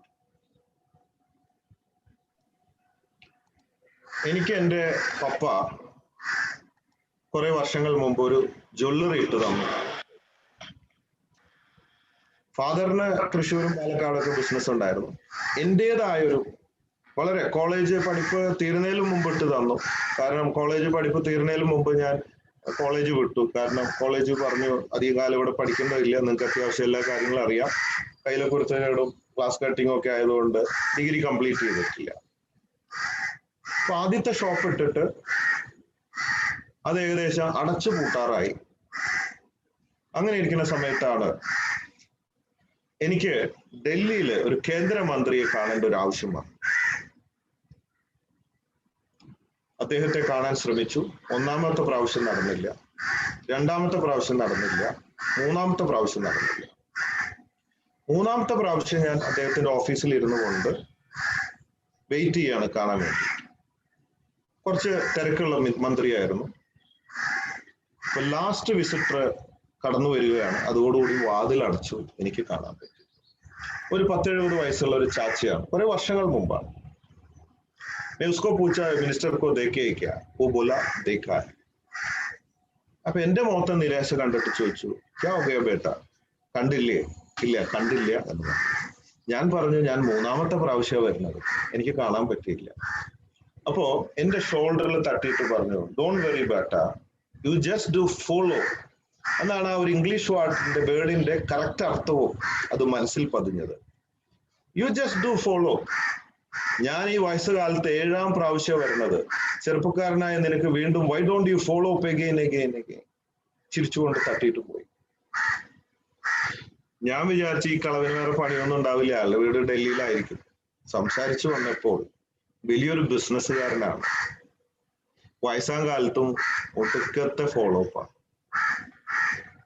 ഞാൻ ലോഡ്ജിൽ പോയി എൻ്റെ ബാഗും ഒക്കെ പാക്ക് ചെയ്തു. പിറ്റേ ദിവസം രാവിലെ വണ്ടി പിടിക്കുകയാണ് കേരളത്തിലേക്ക്. പക്ഷേ അതിരാവിലെ കിടക്കയിൽ ഒരു പാതി മയക്കത്തിൽ ഒരു സ്വപ്നം പോലെ ഈ ചാച്ചയുടെ രൂപം ഞാൻ വീണ്ടും കാണുകയാണ്. എൻ്റെ മുമ്പിൽ മനസ്സിൽ കാണുക. ഇവിടെ തട്ടിയിട്ട് പറയുന്നു വീണ്ടും, don't worry Beta, do follow എന്ന്.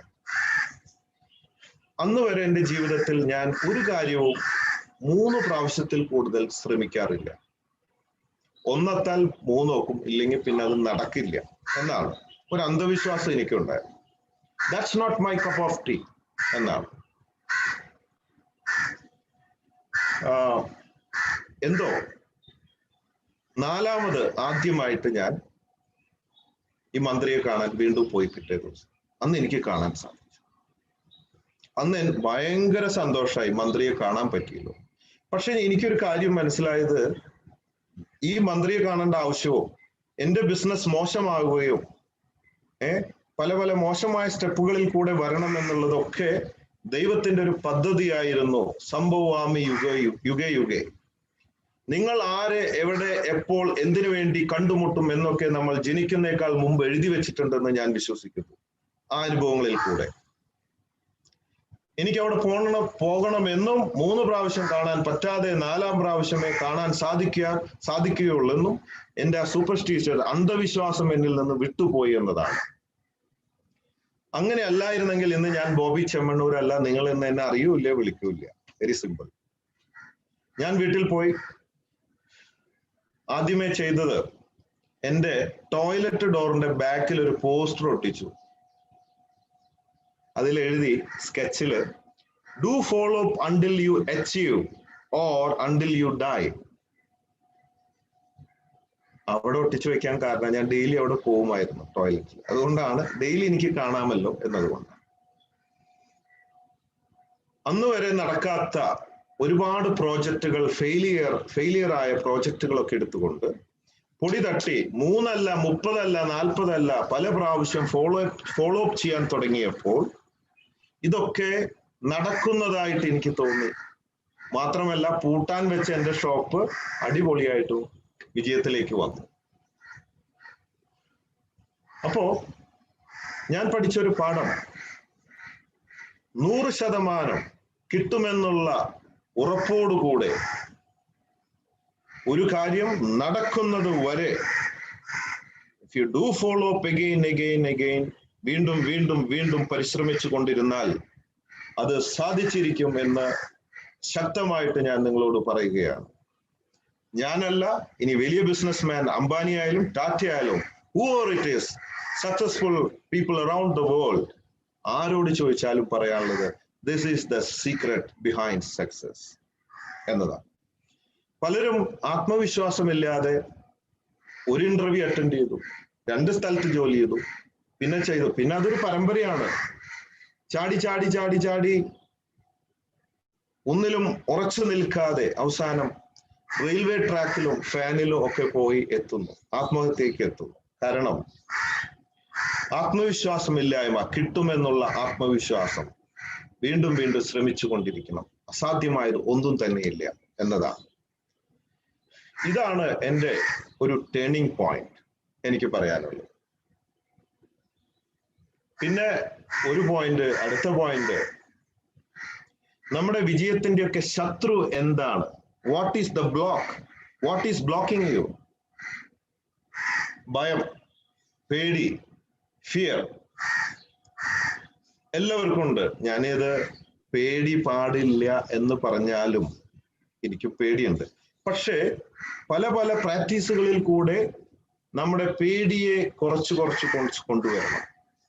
പേടിയും ജയവും ഒരുമിച്ച് പോവുകയില്ല. റിസ്ക് എടുക്കണം. പേടിയുണ്ട്, റിസ്ക് എടുക്കാൻ പറ്റില്ല, എന്നാൽ വിജയിക്കണം. രണ്ടും കൂടെ പറ്റില്ല, ഏതെങ്കിലും ഒന്നേ പറ്റുള്ളൂ. Sorry to interrupt. Excuse me, sir. Yeah, we are running short of time, sir. Could you wind up? Okay, how many minutes now? Already we have overshot of time. Okay. Okay, so അത് പേടിയില്ലാതിരിക്കാൻ വേണ്ടി ചെയ്യണത്, you just know that you just born to die. നമ്മളൊക്കെ ചാവാൻ വേണ്ടി ജനിച്ചവരാണ്, എത്ര വലിയവരും ചെറിയവരൊക്കെ. അതുകൊണ്ട് സമയത്ത് അതൊക്കെ സംഭവിച്ചോളും, പേടിക്കേണ്ട ആവശ്യമില്ല. ഇതാണ് പേടിയിൽ നിന്ന് രക്ഷപ്പെടാൻ. സോ എനിക്ക് സബ്ജക്റ്റ് ഒരുപാടുണ്ടെങ്കിലും ഷോർട്ടായിട്ട് ഞാൻ ഇവിടെ അവസാനിപ്പിക്കുകയാണ്. So conquer the world with love. I love you everybody. ഇതാണ് ഇപ്പൊ എന്റെ പുതിയ ലോഗോ. ഗരുഡനാണ് ഇത് മാറ്റിപ്പിതാക്കി കണ്ട. ഇവിടെയും ഞാൻ മാർക്കറ്റ് ചെയ്യാണ്, കണ്ടുപിടിച്ചോളൂ. എന്റെ പുതിയ ലോഗോ ഫ്രീ ആയിട്ട് ഞാൻ കയറ്റുകയാണ്. ഗരുഡനെ മാറ്റിയിട്ട് ഇതാണ് ഇപ്പൊ എന്റെ പുതിയ logo. Thank you very much.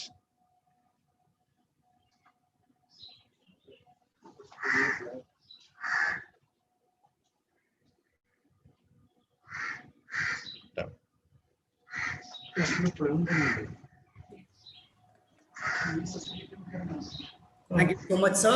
Thank you for your patience in explaining us so very well. And as a gratitude for love, we would like to give an e-certificate for you. So I request my technical team to display the e-certificate for Mr. Bobby. Thank you, sir. Please accept this, and also we'll be emailing the same certificate to you as well. Thank you once again. And as a concluding note, if you'd like to say anything to our lovely audience, yes, you can take a minute and we can conclude if you want to say anything to the audience. That's all. Be in love. സ്നേഹം വിജയത്തിന്റെ ആധാരമാണ്. അതുകൊണ്ടാണ് ഞാൻ conquer the world with love എന്ന് പറഞ്ഞത്. സ്നേഹം, ഭയമില്ലാതാവുമ്പോൾ സ്നേഹം ഉള്ളിൽ നിറയും, ഭയത്തിന് സ്ഥാനം ഉണ്ടാവില്ല. അപ്പോൾ സ്നേഹിക്കുക, നല്ലത് ചെയ്യുക, സ്നേഹിക്കപ്പെടുക. When you have full of love in your heart, you won't have any problem. That is the strongest point. So love everybody, conquer the world with love. Thank you. Thank you so much, sir. All right, with that, I would like to invite our next MC to take it forward to introduce the next speaker. Hadi, you can unmute yourself and you can talk. Sorry, sir. Thank you, MC Tamerson, sir. So it's my pleasure and honor to invite an eminent personality who is none other than Dr. Saji Kudiakos, who will give us an insight on making the transition from a student to an entrepreneur. He is currently working as professor and director of Farouk Institute of Management Studies, run by the prestigious Farouk College, established in 1948. He is an MBA graduate with specialization in marketing. He is a PG diploma holder in international trade, acquired MPhil in management and PhD in the area of marketing from Kannur University. He has also received the status of accredited management teacher from the prestigious All India Management Association, New Delhi. Dr. Saji has been involved in management education training, research, and consulting for the past 20 years. He has carried out several MDPs for the public and private sector organization in Gujarat, Tamil Nadu, and Kerala. He has a strong passion for research, especially on consumer behavioral dimensions. He has so far published 32 papers and articles in leading Indian and international management journals, magazines, and dailies, including The Hindu. Presented 25 research papers in national and international conferences. He has developed 2 case studies in the area of women entrepreneurship and marketing. Dear speaker, we will be hearing a short buzzer prior to 5 minutes of the session ending time and a long buzzer exactly at the end of the session time. Thank you. And on this note, let me invite Dr. Sahid Kudiakos onto the dais with a virtual round of applause. Over to you, sir. Hello. Hello. Hello, sir. You're audible, sir. I'm audible. Okay. So thank you so much for inviting me to this program. This is really a nice program with the intention of inculcating entrepreneurial spirit among students, which is a need of the hour. So I'm very happy to be part of this. So I'll be making a presentation of just a minute.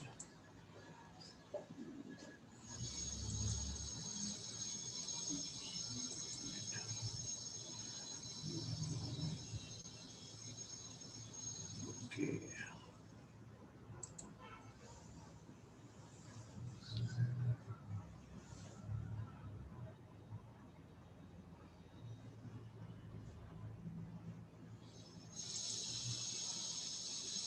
Is my slide visible?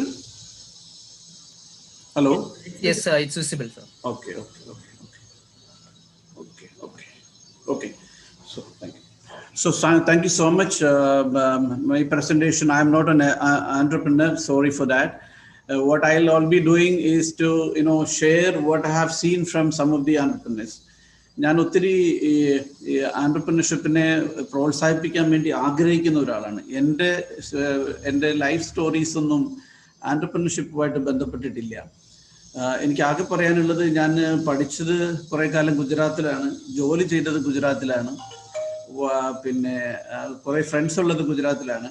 ഈ ഗുജറാത്ത്, മഹാരാഷ്ട്ര, അവിടെയാണ് ഞാൻ 2 സ്ഥലങ്ങളിലാണ് എൻ്റെ ജീവിതം most of the time ഉണ്ടായിരുന്നത്. അപ്പോൾ നമ്മുടെ ഇന്ത്യയിൽ നിന്ന് ഏറ്റവും അധികം ആൻട്രപ്രനേഴ്സ് ഉള്ള, നമ്മൾ നോക്കിക്കഴിഞ്ഞാൽ ഗുജറാത്തീസ് ലോകത്തിൻ്റെ എല്ലാ ഭാഗത്തും ബിസിനസ് ചെയ്യുന്നത് കാണാം. നല്ല ആൻട്രപ്രനേഴ്സ് ഗുജറാത്തിൽ നിന്നുണ്ട്, മാർവാഡീസ് ഉണ്ട്. ഓക്കെ, അപ്പോൾ ഞാനെന്നും അവരുടെ ഒത്തിരി കാര്യങ്ങൾ കണ്ടിട്ടുണ്ട്. അവരുടെ ഒരു ബിഗ് ഡ്രീം, ഒരു ബിഗ് പിക്ചർ, ബിഗ് തിങ്കിങ് ഒക്കെ ഞാൻ കണ്ടിട്ടുണ്ട്. അത് നമ്മുടെ കേരളത്തിൽ വളരെ ചുരുക്കം പേരിലേ കാണുന്നുള്ളൂ. നമ്മളുടെ ഇന്നത്തെ സ്റ്റുഡൻസാണ് നാളെ ആ ഒരു തരത്തിലേക്ക് നമ്മുടെ ലോകത്തെ മാറ്റാനായിട്ട് ശ്രമിക്കാനുള്ളത്. അപ്പം പിന്നെ നമ്മുടെ ഷാഹിദ് സാറൊക്കെ ചെയ്യുന്ന കാര്യങ്ങൾ വലിയ കാര്യങ്ങളാണ്.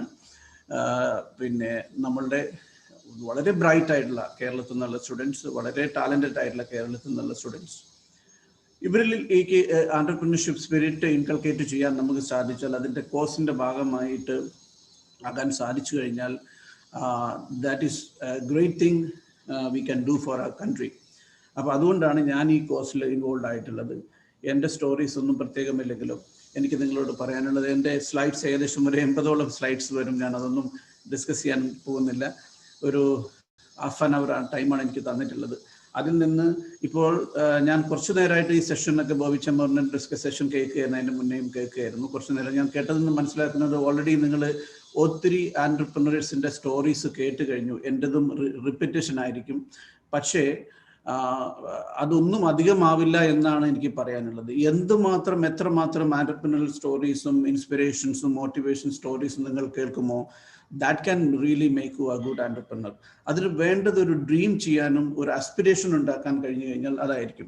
അപ്പോൾ ഇന്ന് ഞാൻ നിങ്ങളോട് സംസാരിക്കാൻ പോകുന്നത്, ചുരുങ്ങിയ സമയത്തിനുള്ളിൽ സംസാരിക്കാൻ പോകുന്നത്, ഒന്ന് the need for inculcating entrepreneurial spirit among സ്റ്റുഡൻസും, അതുപോലെ ഞാൻ കണ്ട നല്ല ആൻട്രപ്രനേഴ്സ്, ഞാൻ കൂടെ വർക്ക് ചെയ്ത ചില ആൻട്രപ്രനേഴ്സ്. ഞാൻ എൻ്റെ MBAക്ക് ശേഷം 10-12 വർഷത്തോളം ഡിഫറെൻറ്റ് ഓർഗനൈസേഷൻസിൽ വർക്ക് ചെയ്തു.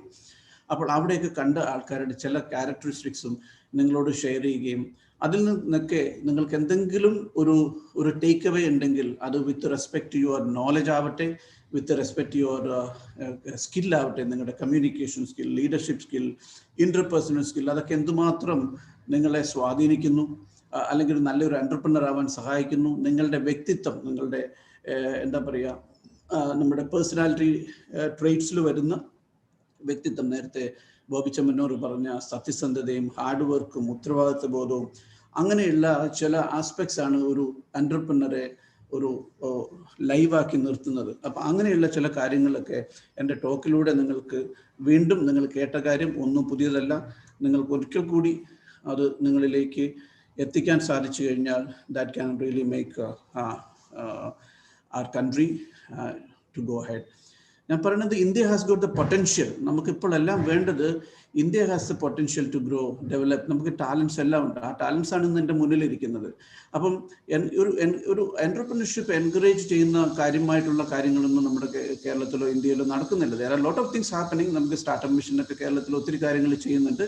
അതുപോലെ EDI പോലെയുള്ള എന്റർപ്രണർഷിപ്പ് ഇൻസ്റ്റിറ്റ്യൂട്ട് ഒക്കെ പലതും ചെയ്യുന്നുണ്ട്. പക്ഷെ അതൊന്നും പോരാ എന്നുള്ള അഭിപ്രായക്കാരനാണ്. അപ്പോൾ ആ സാഹചര്യത്തിൽ ഇന്ന് ഈ നടക്കുന്ന സംഗതികൾ, ഈ തരത്തിലുള്ള വെബിനാറുകൾ നമ്മളിൽ കുറേ പേരെങ്കിലും നമ്മൾ ഉദ്ദേശിക്കുന്ന എന്റർപ്രണർഷിപ്പിലേക്ക് കൊണ്ടുവരാൻ സാധിക്കുമെന്ന് ഞാൻ വിശ്വസിക്കട്ടെ. ഞാൻ പലപ്പോഴും ഈ എന്റർപ്രണർഷിപ്പിനെ കുറിച്ച് കുട്ടികളുമായിട്ട് സംവദിക്കുമ്പോൾ, സ്റ്റുഡൻസുമായിട്ട് സംവദിക്കുമ്പോൾ, എന്തിനാണ് ഇതൊക്കെ, നിങ്ങൾ കേട്ട കാര്യങ്ങളാണ്, എന്നും കൂടി ആലോചിക്കുക. പിന്നെ സംവദിക്കുമ്പോൾ എന്തിനാണ് വൈ എന്റർപ്രണർഷിപ്പ് എന്ന് ചോദിക്കുമ്പോൾ ചിലർ പറയും I want to be creative, I want to be innovative, എനിക്ക് എൻ്റെതായ എൻ്റെ ആരുടെയും കീഴിൽ ജോലി ചെയ്യാൻ ആഗ്രഹിക്കുന്നില്ല, എനിക്ക് എൻ്റെ പാഷൻ ഫോളോ ചെയ്യണം, ഓക്കെ, ആരും ട്രാവൽ ചെയ്യാത്ത വഴികളിലൂടെ നടക്കണം. പിന്നെ വളരെ ഇൻട്രസ്റ്റിംഗ് ആയിട്ട് ചില ആൻസേഴ്സ് എനിക്ക് തോന്നിയിട്ടുള്ളത് to make a difference in the life of others. അതെന്നെ ഒത്തിരി ഇഷ്ടപ്പെടുത്തിയിട്ടുള്ള ഒരു ആൻസറാണ് പല കുട്ടികളിൽ നിന്ന്. ഞാനിപ്പം സമയമില്ലാത്തതുകൊണ്ട് ചാറ്റ് ബോക്സിൽ നിങ്ങളോട് ഈ ആൻസേഴ്സ് പറയാൻ സമയമില്ലാത്തതുകൊണ്ട് ചോദിക്കുന്നില്ല. എങ്കിലും ഈ ആൻസറാണ് ഞാൻ ആഗ്രഹിക്കുന്നത്. പിന്നെ ചിലർ പറയും ടു ക്രിയേറ്റ് വെൽത്ത്, ഓക്കെ. പിന്നെ പലരെ അപ്പം എനിക്ക് ഏറ്റവും ഇഷ്ടപ്പെട്ട ഒരു സംഗതി, ഓക്കെ, ക്രിയേറ്റിംഗ് വെൽത്ത് നല്ലതാണ്. നമ്മളെല്ലാം എന്റർപ്രണർഷിപ്പിലേക്ക് ഇറങ്ങുന്ന സമയത്ത് നമ്മൾക്ക് ധനികരാകണം, റിച്ച് ആവണം, മറ്റുള്ളവർ സഞ്ചരിക്കാത്ത വഴികളിൽ നടക്കണം, ഡിഫറെൻ്റ് ആവണം, ഇന്നോവേറ്റീവ് ആവണം. അതിനോടൊപ്പം തന്നെ വെൽത്ത് ക്രിയേറ്റ് ചെയ്യുന്നതിനോടൊപ്പം തന്നെ മറ്റുള്ളവരുടെ ലൈഫിൽ ഒരു ഡിഫറൻസ് ഉണ്ടാക്കാൻ നമുക്ക് സാധിച്ചു കഴിഞ്ഞാൽ, അതെങ്ങനെ? ബൈ പ്രൊവൈഡിങ് ജോബ്, ഓക്കെ, അല്ലെങ്കിൽ മറ്റുള്ള പല രീതിയിലും സോഷ്യലായിട്ട് പല കാര്യങ്ങളും ചെയ്തുമൊക്കെ ഒരു ഡിഫറൻസ് ഉണ്ടാക്കാൻ സാധിച്ചു കഴിഞ്ഞാൽ that can really make your life meaningful. അപ്പോൾ എനിക്കൊന്ന് നിങ്ങളോട് ചോദിക്കാനുള്ളത്, how many of you want to be known as successful? Success എന്ന് പറയുന്നത് പലർക്കും ആപേക്ഷികമാണ്. ഒരാൾ സന്തോഷമായിട്ട് ജീവിക്കുകയാണെങ്കിൽ തന്നെ സക്സസ് ആണ്. ചിലർ ഒത്തിരി റിച്ച് ആയാൽ സക്സസ് ആണ്, വലിയ കമ്പനി ഉണ്ടാക്കിയാൽ സക്സസ്ഫുൾ ആണ്. അത് ആപേക്ഷികമാണ് ഓരോരുത്തരെ സംബന്ധിച്ച്. പക്ഷേ സക്സസ്ഫുൾ ആയി അറിയപ്പെടാൻ ആഗ്രഹിക്കാത്ത ആരുമില്ല. How many of you want to be wealthy? ആരെങ്കിലും പാവപ്പെട്ടവനായിട്ട് ജീവിക്കണമെന്ന് ആഗ്രഹിക്കുന്നുണ്ടോ? ഇല്ല. എല്ലാവരും they want to make some wealth, okay. And how many of you want to be independent? അതും എല്ലാവരും ആഗ്രഹിക്കുന്നു. ആരുടെയും കീഴിൽ വർക്ക് ചെയ്യേണ്ട, സ്വന്തമായിട്ട് I want to be my own boss എന്നുള്ളൊരു concept. How many of you want to follow your passion? അതും വലിയ കാര്യമാണ്. ഒരാളുടെ പാഷൻ ഫോളോ ചെയ്യാൻ പറ്റിക്കഴിഞ്ഞാൽ അതും വലിയ കാര്യമാണ്. അപ്പോൾ ഈ പറഞ്ഞ കാര്യങ്ങളെല്ലാം അതിൻ്റെ കൂടെ തന്നെ, അതായത് നമ്മൾ സക്സസ്ഫുൾ ആവുന്നു, നമ്മൾ ആൾക്കാർ ഓർക്കുന്നു, നമ്മൾ ഇൻഡിപെൻഡൻ്റ് ആവുന്നു, നമ്മൾ പാഷൻ ഫോളോ ചെയ്യുന്നു, അതിനോടൊപ്പം തന്നെ ഇങ്ങനെയൊക്കെ ചെയ്യുന്നത് വഴി നമ്മളുടെ മരണത്തിന് ശേഷം നമ്മളെ, അല്ലെങ്കിൽ നമ്മൾ ജീവിച്ചിരിക്കുമ്പോഴോ മരണശേഷമോ നമ്മളെ ലോകം ഓർക്കാൻ സാധിക്കുന്നുണ്ടെങ്കിൽ, നമ്മളെ ഓർക്കാൻ സാധിക്കുന്നുണ്ടെങ്കിൽ, then our life become meaningful to this world. ഇപ്പം നമ്മൾ ഹെൻറി ഫോർഡിനെ, പിക്ചറിൽ കാണുന്ന ഹെൻറി ഫോർഡിനെ ഓർക്കുന്നു, അല്ലെങ്കിൽ തോമസ് എഡിസനെ ഓർക്കുന്നു, അല്ലെങ്കിൽ സ്റ്റീവ് ജോബ്സിനെ ഫോട്ടോ കാണുമ്പോൾ നമ്മൾ ഓർക്കുന്നു. അവർക്കെല്ലാം അവരുടെ പാഷനോടൊപ്പം തന്നെ വലിയ കാര്യങ്ങൾ ചെയ്യാൻ സാധിച്ചു. അപ്പം നമ്മളുടെ ലൈഫ് അങ്ങനെ ഒരു ആംഗിളിലേക്ക് കൊണ്ടുവന്നു കഴിഞ്ഞാൽ നമ്മുടെ എന്റർപ്രണർഷിപ്പ് കുറച്ചും കൂടെ മീനിങ്ഫുൾ ആവും. ഇപ്പം നമ്മുടെ ഇന്ത്യയിൽ ഒത്തിരി പ്രശ്നങ്ങളുണ്ട്, ഒത്തിരി എഫേർട്ടുകൾ സ്കിൽ ഡെവലപ്മെന്റിന് വേണ്ടി നടക്കുന്നുണ്ട്. പക്ഷെ അതൊന്നും ഇനഫ് അല്ല. നമുക്കറിയാം നമ്മൾ ഇന്ത്യ ഫേസ് ചെയ്യുന്ന ഏറ്റവും വലിയ പ്രോബ്ലം എന്ന് പറയുന്നത് എന്താണ്? വാട്ട് ഡസ് ദാറ്റ് പിന്നെ pull back India from becoming A developed country? Okay, അത് പ്രധാന കാരണം നിങ്ങൾക്കറിയാം, പോവർട്ടിയും അൺഎംപ്ലോയ്മെന്റ് ആണ് ഇന്ത്യയിലുള്ള പ്രശ്നം. ഈ രണ്ട് സംഗതിയും, ഡു യു തിങ്ക് ദാറ്റ് നമുക്ക് കുറെ സ്കില്ല് കിട്ടിയത് കൊണ്ട് കാര്യമുണ്ടെന്ന്? Unemployment issue still ഉണ്ട്. No government can do anything to beyond a limit. But entrepreneurship ആണ് അതിൻ്റെ only solution എന്നാണ് എൻ്റെ ഒരു അഭിപ്രായം. നമുക്ക് ജോബ് കൊടുക്കാൻ കഴിഞ്ഞാൽ, കുറേ പേർക്കെങ്കിലും ജോബ് കൊടുക്കാൻ കഴിഞ്ഞാൽ, അപ്പോൾ അങ്ങനെ പോവർട്ടിയും അൺഎംപ്ലോയ്മെൻറ്റും ഇറാഡിക്കേറ്റ് ചെയ്യാൻ ആൻറ്റർപ്രനേഴ്സിന് സാധിക്കും. അപ്പോൾ പലരും നമുക്ക് ധാരാളം മാനേജേഴ്സ് ഉണ്ട്, ഒത്തിരി ലീഡേഴ്സ് ഉണ്ട്, പക്ഷേ ആൻറ്റർപ്രനേഴ്സിൻ്റെ കുറവ് നമ്മുടെ രാജ്യത്ത് വളരെയുണ്ട്. അപ്പോൾ എങ്ങനെ how can we think differently, how nice it is money മേക്കിങ്ങും നാഷൻ ബിൽഡിങ്ങും ഒരുമിച്ച് പോകാൻ സാധിച്ചു കഴിഞ്ഞാൽ നമ്മളുടെ ആൻറ്റർപ്രനർഷിപ്പ് സ്പിരിറ്റിലൂടെ നമ്മൾ ഉണ്ടാക്കുന്ന പ്രസ്ഥാനത്തിലൂടെ നമ്മൾ റിച്ച് ആകുന്നു, അല്ലെങ്കിൽ മണി മേക്കിംഗ് സംഭവിക്കുന്നു, നമ്മളുടെ പാഷൻ ഫോളോ ചെയ്യുന്നു. അതോടൊപ്പം തന്നെ നാഷൻ ബിൽഡിങ്ങിൻ്റെ ആ പ്രോസസ്സിലും കൂടി ഒരു വ്യക്തിക്ക് ഭാഗമാകാൻ കഴിഞ്ഞു കഴിഞ്ഞാൽ അതിൽ പരം എന്താണ് ഒരു വ്യക്തിക്ക് ലോകത്ത് വേണ്ടെന്നുള്ളതാണ്. അപ്പോൾ ഈ രണ്ട് ഇഷ്യൂവും, പോവർട്ടിയും അൺഎംപ്ലോയ്മെൻറ്റും അഡ്രസ്സ് ചെയ്യാൻ എൻ്റർപ്രനർഷിപ്പിന് മാത്രമേ സാധിക്കുകയുള്ളൂ എന്ന് ഞാൻ വിശ്വസിക്കുന്ന ഒരാളാണ്. അപ്പോൾ നമുക്ക് നമ്മുടെ ഇതെല്ലാം ഫോളോ ചെയ്തുകൊണ്ട് തന്നെ നമ്മുടെ രാജ്യത്തിനും കൂടി വേണ്ടി എന്തെങ്കിലും ചെയ്യാൻ സാധിക്കണം. ഈ എൻ്റർപ്രനർ ഇത് are they born or made എന്നുള്ളൊരു ചോദ്യത്തിനും കൂടി എനിക്ക് ഉത്തരം ഉണ്ട്. ഞാൻ വിശ്വസിക്കുന്നു ആരും എൻ്റർപ്രനർ ആയിട്ട് ജനിക്കുന്നില്ല, പക്ഷേ do you have the willingness to and potential to dream big? Okay, ഞാൻ നേരത്തെ ഗുജറാത്തിൽ നിന്ന് സ്റ്റോറീസ് പറയാൻ കാരണം എപ്പോഴും അവർ they dream big. Okay, except a few in Kerala and South India, I haven't seen many people who want to grow beyond a limit. And I've been conducting a training program for the businessmen here. അപ്പോൾ ഒരു 10 crore turn over ചെയ്യുന്ന ആൾക്ക്, sir ഞങ്ങൾ മടുത്തു, എന്തിനാണ് പുതിയ ജനറേഷന് വേണ്ടിയിട്ടാണ്, എന്തിനാണ് ഞങ്ങൾ ചെയ്യുന്നത്, it's already we are tired. അപ്പോൾ ഞാൻ അവരോട് ചോദിച്ചു, was your dream limited to making 10 crores rupees turnover? Okay, can you, when you have the potential to dream big and become the number one in India, number one in the world, ആ തരത്തിലുള്ള dream ഇല്ലാതെ നിങ്ങൾക്ക് ഒരു നല്ല എൻ്റർപ്രനർഷിപ്പിലേക്ക് വരാൻ സാധിക്കില്ല. അപ്പം എന്താണ് what made എൻ്റർപ്രനേഴ്സ് okay successful? Okay, ഞാനെപ്പോഴും ഒത്തിരി എൻ്റർപ്രനർഷിപ്പിനെ കുറിച്ച് ഇവിടെ തന്നെ പല സ്പീക്കേഴ്സും റെഫർ ചെയ്തിട്ടുള്ള ആളായിരിക്കും വില്യം ഡി ബൈഗ്രേവ്. ഓക്കെ, അദ്ദേഹത്തിൻ്റെ 10 Ds ഓഫ് എൻ്റർപ്രനർഷിപ്പിനെ കുറിച്ച് പറയുന്നുണ്ട്. അത് വലിയ ആലോചിച്ച് നോക്കുമ്പോൾ ഇദ്ദേഹം പറയുന്ന 10 Ds ആണ് നമ്മൾ: dream, big dream, timely decision, doers, കാര്യങ്ങൾ ചെയ്യുന്നത്, ഡിറ്റർമൈൻഡ് ആയിട്ടുള്ള ഒരു പേഴ്സണാലിറ്റി, ഡിസിഷൻ എടുക്കാനുള്ളത്, അങ്ങനെ ഡീറ്റെയിലിംഗ്, ഡെസ്റ്റിനി ചേഞ്ച് ചെയ്യാനുള്ളൊരു കഴിവ്, ഡോളേഴ്സ്, മണി മേക്കിംഗ്. അങ്ങനെ ഈ 10 Ds കുറിച്ച് അദ്ദേഹം പറയാറുണ്ട്. അതിലൊരു ഡ്രീമാണ്, ഒരു ഫസ്റ്റ് ഡി ആണ് ഡ്രീം എന്ന് പറയുന്നത്. അപ്പം നമുക്കെല്ലാവരും ഇവിടെ തന്നെ ടോക്കിൽ ഞാൻ നേരത്തെ ധീരുഭായ് അംബാനിയെ റെഫർ ചെയ്യുന്നത് കേട്ടു. ഞാനിന്ന് പറയാൻ പോകുന്ന പലരുടെ സ്റ്റോറി നമ്മൾ റെഫർ ചെയ്യും. അതുകൊണ്ടാണ് ഞാൻ പറഞ്ഞത്, അത് എത്ര കേട്ടാലും നമ്മൾക്ക് മതി വരാത്ത സ്റ്റോറീസാണ്, അത്രയും ഇൻട്രസ്റ്റിംഗ് ആണ് അവരുടെ story. So can a petrol bunk attendant make a role? നമ്മളൊരു പെട്രോൾ ബങ്കിൽ അറ്റൻഡ് ചെയ്യുന്ന ഒരു ജോലിക്കാരനാണെങ്കിൽ വാട്ട് വുഡ് ബി അവർ പിന്നെ നമ്മുടെ ഡ്രീമിൻ്റെ പിന്നെ ലിമിറ്റ് എവിടം വരെ ആയിരിക്കും? Maximum to own a petrol bunk. ഒരു പെട്രോൾ ബങ്കിലെ ജോലിക്കാരൻ്റെ ഡ്രീം ഒരു മാക്സിമം ഒരു പെട്രോൾ ബങ്ക് ഓൺ ചെയ്യാന്നുള്ളതാണ്. പക്ഷേ this man made he was dreaming about making a refinery. Okay, അപ്പോൾ നമുക്കറിയാം ഇന്ന് ലോകത്തെ തന്നെ വൺ ഓഫ് ദി ബിഗ്ഗസ്റ്റ് റിഫൈനറിയാണ് ജാംനഗറിലാണ്. ഞാൻ ഇവിടെയാണ് പഠിച്ചത്, എൻ്റെ +1 +2 പഠിച്ചൊരു സ്ഥലം. അന്ന് ആ റിഫൈനറിയില്ല, ഇന്ന് ലോകത്തെ തന്നെ one of the biggest refineries ആണ്. ഓക്കെ, നമുക്കറിയാം മറ്റു രാജ്യങ്ങളിലൊക്കെ, സൗദി അറേബ്യയിലൊക്കെ ഉണ്ട്, പക്ഷേ ഇത്രയും വലിയൊരു റിഫൈനറി ഇല്ല. അപ്പോൾ അദ്ദേഹം ആ ഒരു ലെവലിൽ നിന്ന് ചിന്തിച്ചത്, he said think big, think fast, think ahead, ideas are no one's monopoly. അപ്പോൾ ആ തരത്തിൽ ചിന്തിച്ചിരിക്കുന്ന, ഞാൻ ഈയിടെ ഞങ്ങളുടെ കാലിക്കറ്റ് മാനേജ്മെൻറ്റ് അസോസിയേഷൻ്റെ പാസ്റ്റ് പ്രസിഡൻ്റാണ് ഞാൻ. അപ്പം കഴിഞ്ഞ ആഴ്ചത്തെ ഞങ്ങളുടെ ഒരു സ്പീക്കർ വാസ്, നിങ്ങൾക്ക് എല്ലാവരും കേട്ട മാത്യൂസ്, നമ്മുടെ ഫ്രഷ് ടു ഹോം എന്നുള്ള ആ കമ്പനിയുടെ പുതിയ ഒത്തിരി ഇൻവെസ്റ്റ്മെൻ്റ് ഒക്കെ കിട്ടിയ മാത്യൂസ് പറയായിരുന്നു, പിന്നെ അദ്ദേഹം ഗുജറാത്തിലേക്ക് പോയി, ജൂനഗഡിൽ പോയി, അവിടെ ഈ പാവപ്പെട്ടെന്ന് പറഞ്ഞ വണ്ടിയിൽ കയറിയിട്ട് ധീരുഭായ് അംബാനിയുടെ വീട്ടിൽ പോയി കാണാൻ വേണ്ടി പോയി. അദ്ദേഹം അവിടെ ഇല്ല, അദ്ദേഹം ബോംബെയിലാണ്. ഞാൻ പറയാം, ഒരു പയ്യന്റെ ആഗ്രഹം, അവന്റെ മനസ്സിലുള്ള ഒരു സംഗതി, ഈ മനുഷ്യനെ ഗുജറാത്തിൽ അത്രയും ദൂരം പോയി കാണാൻ കേരളത്തിൽ നിന്ന് അദ്ദേഹം പോയി എത്രയോ വർഷങ്ങൾക്ക് മുന്നേ. ഇന്ന് അദ്ദേഹം അംബാനിയല്ല, ഈ മാത്യൂസ് എന്ന് പിന്നെ വലിയൊരു കമ്പനിയുടെ പിന്നെ വലിയൊരു എന്റർപ്രനർഷിപ്പ് നിങ്ങൾക്കറിയാം, ഫ്രഷ് ഹോം.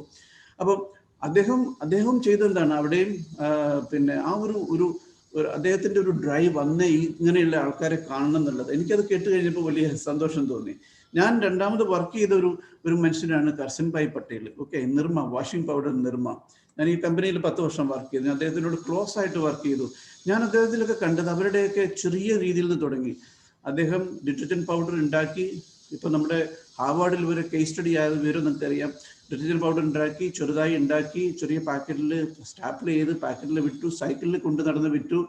അങ്ങനെ ഒരു 10,000 റുപ്പീസ് ടേൺ ഓവറിൽ നിന്ന് 10,000-ൽ നിന്ന് 10 ലക്ഷത്തിലേക്ക് 10 ലക്ഷത്തിൽ നിന്ന് 10 കോടിയിലേക്ക്, 10 കോടിയിൽ നിന്ന് 100 കോടിയിലേക്ക്, 100 കോടിയിൽ നിന്ന് 1000 കോടിയിലേക്ക്, 1000 കോടിയിൽ നിന്ന് 5000 കോടിയിലേക്ക്.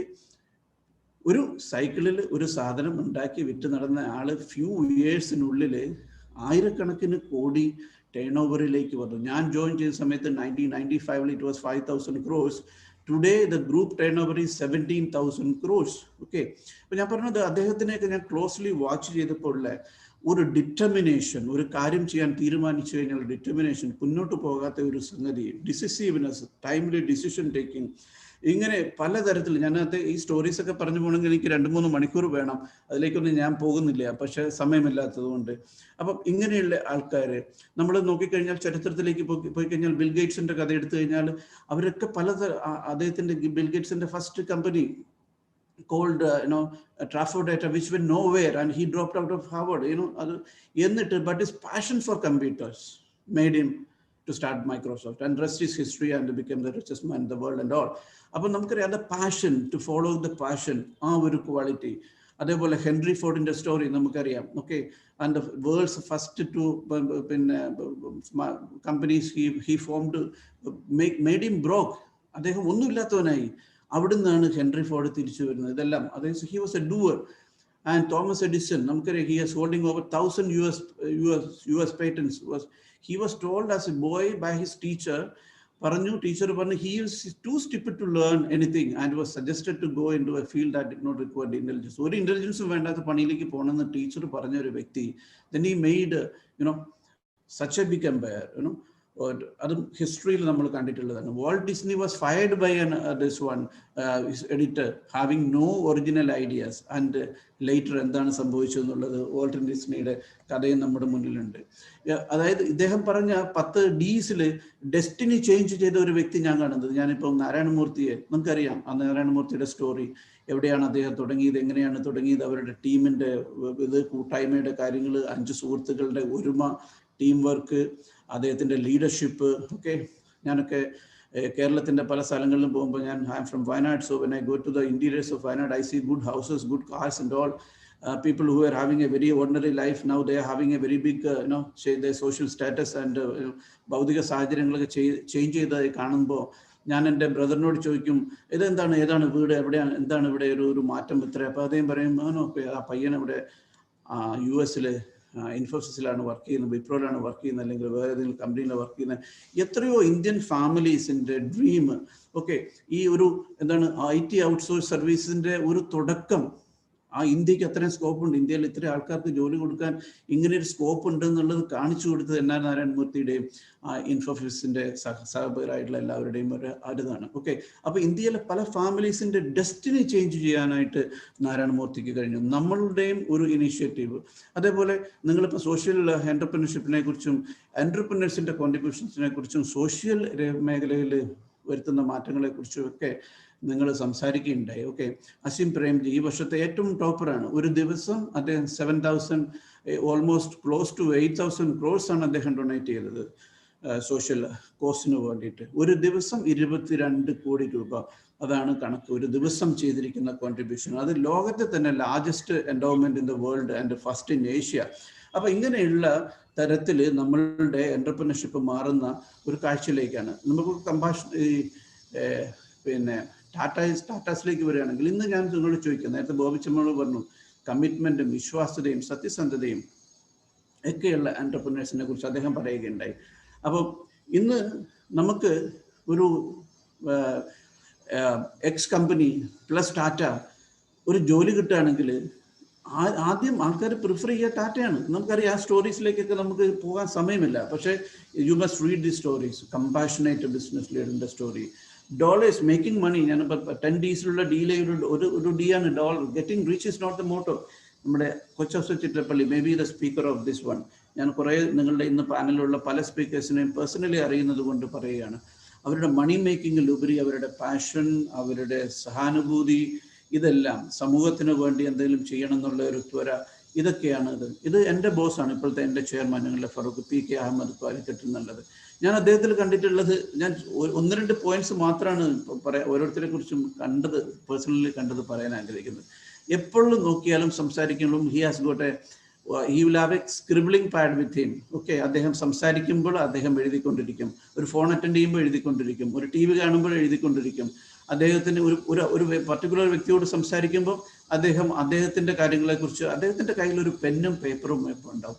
അപ്പോൾ ഞാനിപ്പോൾ എൻ്റെ മുന്നിൽ ഇന്ന് ക്ലാസ് അറ്റൻഡ് ചെയ്യുന്ന ഒത്തിരി സ്റ്റുഡൻസിനോട് ചോദിക്കുകയാണ്, നിങ്ങളുടെ കയ്യിലൊരു പെന്നും പേപ്പറും ഉണ്ടോ? Okay, do you have the habit of taking down the notes? Okay, ഇദ്ദേഹം ഒരു ട്രേഡിംഗ് ഇതിൽ നിന്ന് തുടങ്ങിയ പശ്ചാത്തലത്തിൽ തുടങ്ങിയുകൊണ്ടായിരിക്കണം. വളരെ സിസ്റ്റമാറ്റിക്, വളരെ ഫോളോ അപ്പ്, വളരെ സോഷ്യൽ കമ്മിറ്റ്മെൻറ്റ്. എത്രയോ ക്രോർസ് റുപ്പീസാണ് അദ്ദേഹം ഇപ്പം പല സ്ഥാപനങ്ങൾക്ക് വേണ്ടി മുടക്കി അത് കോമൺ മെന്നിന് ബെനിഫിറ്റഡ് ആയി വരുന്നത്. അതേപോലെ അദ്ദേഹത്തിൻ്റെ പുത്രനായിട്ടുള്ള ഫൈസൽ പൊട്ടിക്കോളൻ, ഞാൻ അദ്ദേഹത്തിൻ്റെ Shabana Faisal foundation, how so much of rupees money they have spend for social cause. Is a business man based out of Dubai and now having operations in India too. But നമ്മുടെ കാലിക്കറ്റിലുള്ള Nadakkavu girls high school, നമ്മുടെ Pradeep Kumar MLA ഒക്കെ തുടങ്ങിയ prism പദ്ധതിയുടെ ഭാഗമായി വളരെ മോശമായി കിടന്ന, അല്ലെങ്കിൽ വളരെ ഓർഡിനറി സിറ്റുവേഷൻ ഉണ്ടായിരുന്ന ഒരു ഗവൺമെൻറ് സ്കൂളിനെ ഇന്ന് ഇന്ത്യയിലെ ഏറ്റവും അറിയപ്പെടുന്ന, ഏറ്റവും സ്റ്റാൻഡേർഡ് ഉള്ള, ഏറ്റവും നല്ലൊരു സ്കൂളാക്കി മാറ്റാൻ അദ്ദേഹത്തിൻ്റെ ഒരു പാഷൻ, ഒരു എന്താ പറയുക, സൊസൈറ്റൽ കമ്മിറ്റ്മെൻറ്റ്. അദ്ദേഹം ബിസിനസ്സിൽ റിച്ചായി, ബിസിനസ്സിൽ നന്നായി, വളരെ സക്സസ്ഫുള്ളായി. അതിൻ്റെ ഒരു ബെനഫിറ്റ് കാലിക്കറ്റിലെ വളരെ സാധാരണക്കാരായിട്ടുള്ള വിദ്യാർത്ഥികൾ പഠിക്കുന്ന ഒരു സ്കൂളിലേക്ക് കൺവേർട്ട് ചെയ്യാൻ അദ്ദേഹത്തിന് സാധിച്ചു. വൺസ് ഒരു AR റഹ്മാൻ്റെ ട്രൂപ്പാണ് അവിടുത്തെ കുട്ടികൾക്ക് സംഗീതം വരെ പഠിപ്പിക്കാനായിട്ട് അറേഞ്ച്മെൻറ്റ്സ് ചെയ്തു. ഇതിൻ്റെ ഇനാഗുറേഷൻ പരിപാടിയിൽ എനിക്കും പങ്കെടുക്കാൻ സാധിച്ചു. അത് പിന്നീട് കണ്ടിന്യൂ ചെയ്യുന്നുണ്ടെന്നാണ് എൻ്റെ വിശ്വാസം. അപ്പോൾ അങ്ങനെ വളരെ ഓർഡിനറി സ്റ്റുഡൻസിന് ഏറ്റവും നല്ല ഭൗതിക സാഹചര്യങ്ങൾ, ഏറ്റവും നല്ല സാഹചര്യങ്ങൾ അവിടുത്തെ സ്റ്റുഡൻസ് ഈയിടെ പിന്നെ വലിയ വലിയ വിജയങ്ങൾ നേടുകയും അമേരിക്കയിൽ വരെ പോയിട്ട് അവരുടെ ഐഡിയാസ് പ്രസൻറ്റ് ചെയ്യാനുള്ള സംവിധാനം ഒക്കെ സാഹചര്യമൊക്കെ ഉണ്ടായി. അപ്പം MA യൂസഫലി, ഞാൻ ഇദ്ദേഹത്തെ കാണുന്നത് നിങ്ങൾക്കെല്ലാം അറിയുന്നതാണ്. High level of interpersonal skills. അദ്ദേഹത്തിന് നമുക്കൊരു എൻ്റർപ്രനർക്ക് വേണ്ട ആവശ്യമായിട്ടുള്ള സംഗതി, ഒരു എൻ്റർപ്രനർക്ക് നോളജ് വേണം, ജനറൽ അവയർനെസ് വേണം, സ്കില്ല് വേണം. ഏറ്റവും അധികമായിട്ട് വേണ്ട ഇന്റർപേഴ്സണൽ സ്കിൽസ്. നമ്മൾ ഇടപെടുന്ന ഓരോ വ്യക്തിയെയും പോസിറ്റീവായിട്ട് സ്വാധീനിക്കാനുള്ള കഴിവ്. അത് ഏത് രാജ്യക്കാരനാവട്ടെ, ഏത് മതത്തിൽപ്പെട്ട ആളാവട്ടെ, ഏത് വിഭാഗത്തിൽപ്പെട്ട ആളാവട്ടെ, എത്രയോ പേർക്ക് തൊഴിൽ കൊടുക്കാൻ സാധിച്ചു. ഇന്ന് അദ്ദേഹം ഓരോ സ്ഥലത്തു നിന്ന് ഓരോ സ്ഥലത്തേക്ക് ഓരോ കാര്യത്തിനായിട്ട് പോകുമ്പോഴൊക്കെ ഏത് പരിപാടിക്ക് വിളിച്ചാലും he will donate something to that organization for the social cause. And so many educational institutions, several other institutions are benefited out of his one. ഞാൻ പറയുന്നത് ദുബായിലൊക്കെ അദ്ദേഹത്തിൻ്റെ ബിസിനസ്, ഏതെങ്കിലും വിദേശികൾ ബിസിനസ് നടത്തി മറ്റു രാജ്യങ്ങളിലേക്ക് കൊണ്ടുപോകാമായിരുന്ന പ്രോഫിറ്റ്, അതിൻ്റെ ബെനിഫിറ്റ് കേരളത്തിൽ മാത്രമല്ല മറ്റു പല സ്ഥലങ്ങളിലും, പ്രധാനമായിട്ടും കേരളത്തിൽ എത്തിക്കാനും അതുവഴി നമ്മൾ ഓരോരുത്തരും ഇന്ന് കാണുന്ന നല്ല എഡ്യൂക്കേഷൻ സ്ഥാപനങ്ങൾ, നല്ല ഓഡിറ്റോറിയങ്ങൾ ഒക്കെ ഇതൊക്കെ ഉണ്ടാക്കാനായിട്ട് സാധിക്കുന്ന ഒരു സംവിധാനത്തിലേക്ക് വന്നു. എഡ്യൂക്കേഷൻ രംഗത്ത് ഇപ്പം എൻ്റെ മോളിപ്പം ആർക്കിടെക്ചറിന് അഹമ്മദാബാദിൽ പഠിക്കുന്നുണ്ട്, Anant national university. University is promoted by some of the philanthropic ആയിട്ടുള്ള ബിസിനസ്മാൻമാരാണ്. The best facilities they are giving they. നല്ല ഫുഡ്, നല്ല ഹോസ്റ്റൽ സൗകര്യങ്ങൾ, best faculty available in India. Okay, and university only men for architecture and design. Okay, അവിടെ പഠിക്കാനായിട്ട് my daughter got an opportunity there, and the fees is very, very less, only very, very meager amount. Okay, അത് ഒരു സാധാരണ ഒരു എത്രയോ കുട്ടികൾക്കാണ് അതിൻ്റെ benefit കിട്ടുന്നത്. ഓക്കെ, അപ്പോൾ ഞാൻ പറഞ്ഞു വരുന്നത് സൊസൈറ്റിയിൽ ഇമ്പാക്ട്സ് കൊടുക്കാൻ, മറ്റുള്ളവരുടെ ജീവിതത്തിലേക്ക് സം കൈൻഡ് ഓഫ് ഇൻഫ്ലുവൻസ് ചെലുത്താൻ സാധിക്കുന്ന entrepreneursനെ കുറിച്ചാണ്. He is also my boss. I'm not referring only about my boss, because I have seen hard working. How many hours? I don't know. He must be hardly sleeping for 4 or 5 hours a day. Early morning he gets up and he is into business, he is into philanthropic activities, he is into social programs. and the kind of contribution along an entrepreneur is doing, CP Kunju Mohammed. Like this, I've got a number of hundreds of stories to tell you. Okay. Point, being rich or being following your passion, following your dream, walking in a different, നമ്മൾ ആയിരിക്കുന്ന നമ്മുടെ രാജ്യത്ത് ഒരു change കൊണ്ടുവരാൻ, നമ്മുടെ ചുറ്റുപാടിൽ ഒരു change കൊണ്ടുവരാൻ, നമ്മളുടെ എൻ്റർപ്രനർഷിപ്പിന് സാധിക്കണം, തൊഴിൽ കൊടുക്കാൻ സാധിക്കണം, പോവർട്ടി ഇറാഡിക്കേറ്റ് ചെയ്യാൻ സാധിക്കണം എന്നുള്ള ഒരു കാഴ്ചപ്പാടിലൂടെ നമ്മൾ ചിന്തിക്കുമ്പോൾ ആൻറ്റർപ്രനർഷിപ്പിലേക്ക് വരാനുള്ള നമ്മളെടുക്കുന്ന പെയിനിന് സമൂഹത്തിന് ബെനിഫിറ്റ് ആവുന്ന രീതിയിൽ ഗുണം ചെയ്യും എന്നുള്ളൊരു തിരിച്ചറിവ് നമ്മൾക്കുണ്ടാവുമ്പോൾ നമ്മളുടെ ഒരു ആൻറ്റർപ്രനർ ആവാനുള്ള സ്പിരിറ്റ് 10 മടങ്ങ് വർദ്ധിക്കുമെന്നാണ് എനിക്ക് തോന്നുന്നത്. പിന്നെ ഒരു പറയാനുള്ളത്, നമ്മളിപ്പോൾ ഞാൻ പറഞ്ഞു ഞാനൊരു ആൻറ്റർപ്രനർ അല്ല, ഞാൻ അക്കാഡമിഷ്യൻ ആവും. പക്ഷെ ഞാൻ എൻ്റെ 12th സ്റ്റാൻഡേർഡ് എഡ്യൂക്കേഷൻ, അതായത് ഒരു 17-18 വയസ്സിൽ അഹമ്മദാബാദിൽ ഒരു ബിസിനസ് തുടങ്ങിയ ഒരാളാണ്. ഓക്കെ, അന്ന് എനിക്കുണ്ടായ ആ ഒരു സ്പിരിറ്റ്, യങ് ആയതിൻ്റെ ഒരു സ്പിരിറ്റ്, റിസ്ക് എടുക്കാനുള്ള ഒരു ത്വര പിന്നീട് ഉണ്ടായിട്ടില്ല എന്ന് ഞാൻ പറയണത്. So why wait till 40? നമുക്കുള്ള ഈ സ്ലൈഡ് ഒത്തിരി പേര് നിങ്ങളോട് ഷെയർ ചെയ്ത സംഗതിയായിരിക്കും. ഓക്കെ, സോണി എന്ന് പറഞ്ഞ ഒരു company was invented by Akio at the age of 25. Okay, HP at the age of 25, Larry Page, Google 25, ingane Walt Disney at the age of 22. Okay, ingane Steve Jobs at the age of 21. Okay, Mark Zuckerberg, Facebook at the age of 19. ingane idu ningalodu ottri aalkar share ചെയ്തിട്ടുള്ള ഒരു slide ആയിരിക്കാം. Okay, so it's the right time for youngsters to get into, to think about doing things differently. ഈ stories എല്ലാം ഞാനൊന്നും പറയുന്നില്ല, ഈ സ്റ്റോറീസിലേക്കൊന്നും ഞാൻ പോകുന്നില്ല. ഇപ്പോൾ എൻ്റെ മുന്നത്തെ സ്പീക്കർ സംസാരിച്ചപ്പോഴും ഓയെ കുറിച്ച് പറയുകയുണ്ടായി, ആ സാഹചര്യങ്ങൾ പറയുകയുണ്ടായി. ഇനി ഞാൻ ഷെയർ ചെയ്യുന്ന 5-6 സ്ലൈഡ്സ് എല്ലാം നിങ്ങൾക്ക് അറിയുന്ന സ്റ്റോറീസാണ്. ഇതെല്ലാം വളരെ ഇൻസ്പിറേഷനാണ്. I recommend you, most of you know their stories, but I recommend you to go again and read. Okay, ഇതിനകത്ത് എനിക്കൊരു പോയിന്റ് പറയാനുള്ളത്, Airbnb was the biggest source of inspiration for ദേശ് എന്ന് പറയുന്നത്. എവിടെ നിന്നാണ് ഇൻസ്പിറേഷൻ നമുക്ക് വരികയെന്നറിയില്ല. അപ്പോൾ ബോബി ചെമ്മണ്ണൂരിനെ കേൾക്കുമ്പോൾ നമുക്ക് എത്ര പേർക്ക് ഇവിടെ ഇരിക്കുന്നവർക്ക് ഡിഫറെൻ്റ് ആയിട്ടൊരു ഇൻസ്പിറേഷൻ വരാം. ഓരോ ആൻറ്റർപ്രനറുടെ സ്റ്റോറിയും നമ്മൾക്കൊരു ഇൻസ്പിറേഷനാണ്. ഓക്കെ, പേടിഎം, നിങ്ങൾ ഇദ്ദേഹത്തിൻ്റെ സ്റ്റോറി വായിക്കണം. He was struggling, so even 10 രൂപ കയ്യിലെടുക്കാനില്ലാത്ത സമയം വന്നു. അദ്ദേഹത്തിന് ഇംഗ്ലീഷ് അറിയില്ല. He had so lot of trouble. He was from A very ordinary family situations. Okay, and he was put down many times. Okay, but he didn't give it up. Okay, ഇത് വളരെ വായിക്കേണ്ട സ്റ്റോറിയാണ് നമ്മുടെ വിജയ് ശേഖർ ശർമ്മ പേടിഎമ്മിൻ്റെ. അതേപോലെ Sachin Bansal, Binny Bansal, Flipkart, later Walmart took over, all those story, ഈ എൻ്റർപ്രനർ story നമുക്ക്. അതേപോലെ food ടെക്കിൽ നമ്മളുടെ നന്ദൻ റെഡ്ഡിയുടെയും സ്വിഗ്ഗിയുടെ സ്റ്റാർട്ടിങ് സ്റ്റോറി. ഓക്കെ, അപ്പോൾ ഇങ്ങനെയുള്ള സംഗതികൾ, നമ്മുടെ ഓല ക്യാബ്സ്. ഇപ്പം നേരത്തെ തന്നെ ഇപ്പോൾ തന്നെ ഒരു സ്പീക്കർ നിങ്ങളോട് സംസാരിക്കുമ്പോൾ പറഞ്ഞു ഒരു നീഡിൽ നിന്നാണ്. ഓക്കെ, ഓല ഉണ്ടാവുന്നത്, idea of Ola cab came from Bhavish terrible experience. അദ്ദേഹത്തിന് ഒരു ഒരു taxi driver, he was traveling from Bangalore to Bandipur, where the driver of his cab stranded him in the middle of nowhere over a failed negotiation deal. ആ ഒരു സിറ്റുവേഷനിൽ നിന്ന് വന്ന ഒരു സൊല്യൂഷനാണ് നമ്മൾ കാണുന്ന ഓലയും അതേ സമാനമായിട്ടുള്ള ഊബറും എല്ലാം. ഓക്കെ, അതേപോലെ ബുക്ക് മൈ ഷോ ആയിട്ട് സ്റ്റോറി നിങ്ങൾ വായിക്കണം. എങ്ങനെയാണ് ഐഡിയ വന്നത്, എവിടെ നിന്നാണ് ഐഡിയ വന്നത്? He was travelling to South Africa and അവിടെ മറ്റ് കളികൾ മാർക്കറ്റ് ചെയ്യുന്ന രീതികളൊക്കെ കണ്ടതിൻ്റെ. അപ്പോൾ ഈ ഹൗസ്ഫുൾ എന്നുള്ള സംഗതി നമ്മളെല്ലായ്പ്പോഴും സിനിമയ്ക്ക് പോയിട്ടുള്ളവരൊക്കെ മടങ്ങി വന്നിട്ടുണ്ട് അല്ലേ. ഹൗസ്ഫുള്ളാണ്, പുതിയ ഷോ ആണ്, അല്ല പുതിയ ഫിലിമാണ്, ഹൗസ്ഫുള്ളാണ്, തിരിച്ചു വന്ന് ആ ടിക്കറ്റ് എടുക്കാൻ ക്യൂ നിൽക്കുന്ന ബുദ്ധിമുട്ട്, ടിക്കറ്റ് കിട്ടുമോ എന്നുള്ളതാണ് ഒരു സിനിമ കാണുന്നവൻ്റെ ആദ്യത്തെ ടെൻഷൻ. ടിക്കറ്റ് കിട്ടും. If it's A hit movie then it's out of question getting ticket. So that was book my show was a solution. ഇതെല്ലാം സ്റ്റോറീസ്. അതേപോലെ നമ്മുടെ ദീപ് കാർലയുടെ മേക്ക് മൈ ട്രിപ്പ്, ഇതെല്ലാം നമ്മൾ ദിവസവും യൂസ് ചെയ്യുന്ന സംഗതികളാണ്.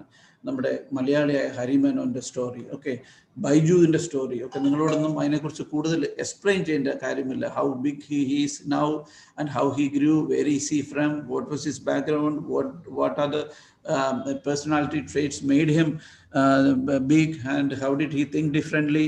All these things are known to you. Angane ee story is a never ending story, never ending. There are ample of examples before us in our India, especially from the startup point of view, which has made them very big in their own field and made some difference to the mankind by giving solution കൊടുക്കുന്ന വഴി ലോകത്തിന് inspiration ഉണ്ടാക്കാൻ സാധിച്ചു. അതേപോലെ മണി മേക്കിങ്ങിൽ, social കോൺട്രിബ്യൂഷനിൽ, ഇങ്ങനെയുള്ള കാര്യങ്ങളിലെല്ലാം വളരെയധികം contributions ഉണ്ടാക്കാൻ സാധിച്ചു. ഇനി എനിക്ക് തോന്നുന്നത്, I think I am almost getting my time getting over. I also wanted to talk about the personality traits of entrepreneurs, but due to lack of thing, I'll just go. You must have a vision. You must have the vision to change the world. That is what is going to make you different. Lot of stories ഉണ്ട്, ഞാൻ time കൊണ്ട് പറയുന്നില്ല. നല്ല communication സ്കില്ലിൻ്റെ ഇത്, നല്ല integrity ഉണ്ടാവണം. നേരത്തെ ബോബിച്ചമ്മനോട് നിങ്ങളോട് പറഞ്ഞു, നല്ല ബിസിനസ്മാന് നല്ല ഇൻറ്റഗ്രിറ്റി ഉണ്ടാവണം, നല്ല അക്കൗണ്ടബിലിറ്റി ഉണ്ടാവണം, എംപതി ഉണ്ടാവണം, ഒരു റെസിലിയൻസ് എന്നുള്ള വേർഡ് നമ്മൾ ഏറ്റവും അധികം കൊറോണ ടൈമിൽ കേട്ടതാണ്.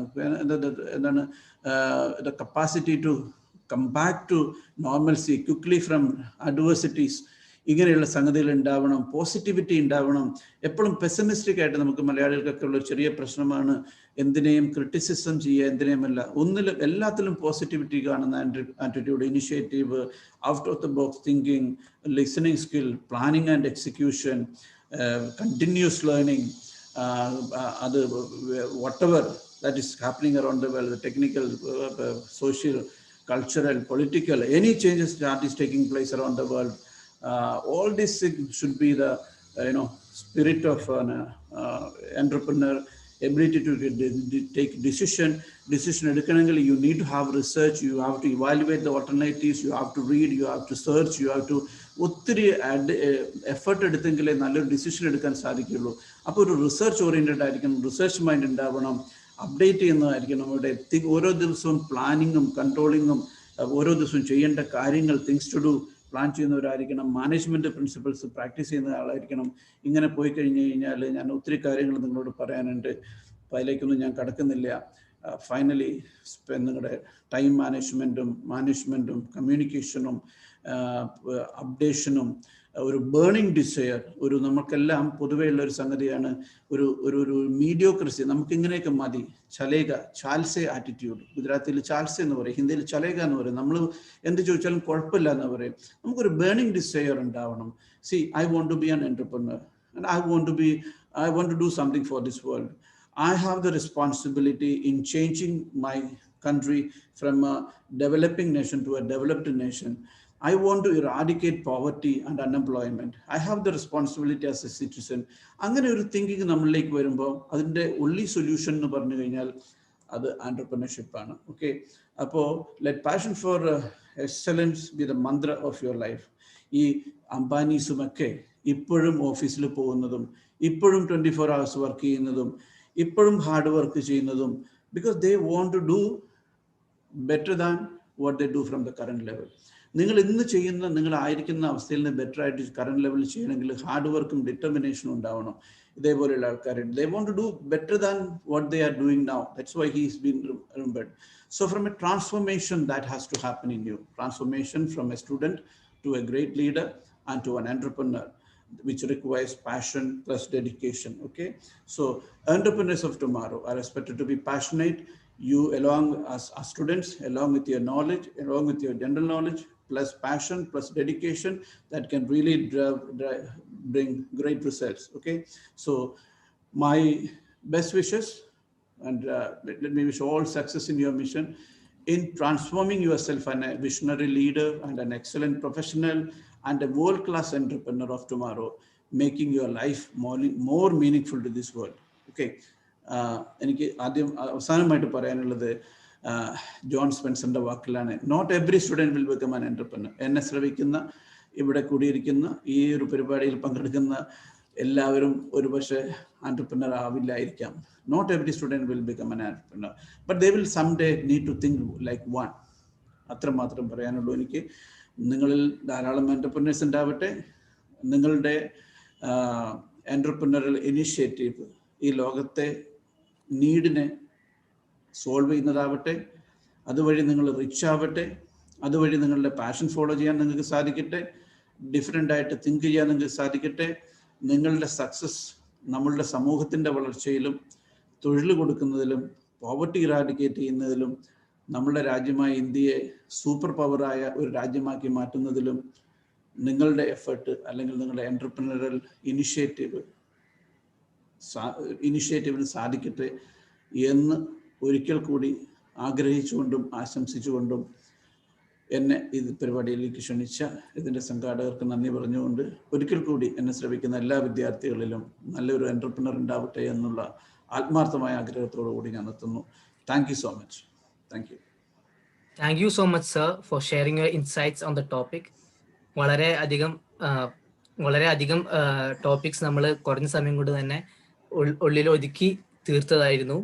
We are really humbled to have you here. Thank you so much. We have a small token of love in the form of an e-certificate from 3G School of Applied Entrepreneurship to honor your presence and time. So please accept it, and we would mail the same to you. So I would request the technical team to present the certificates.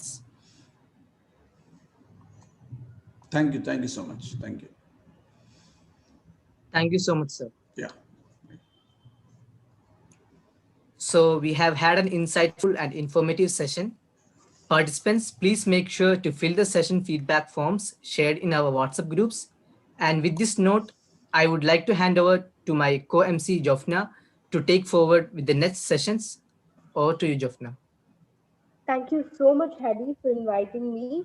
It's my privilege and honor to welcome another very highlighted person of today's event. That's none other than Jabir Angilat, the Director of Business Operations at School of Business London. He is a very risk taker, the ability to be innovative, an optimistic natured person, the ability to take action. He has a very controlled emotional personality, his inclusion in decision making, and ability to trust others.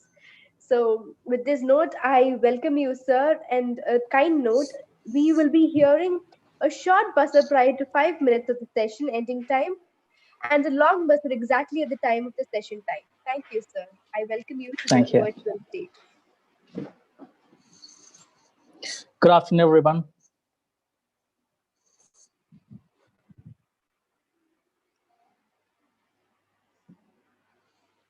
I hope everyone is listening to me. Since I'm traveling, I couldn't prepare slides as prepared by other previous speakers.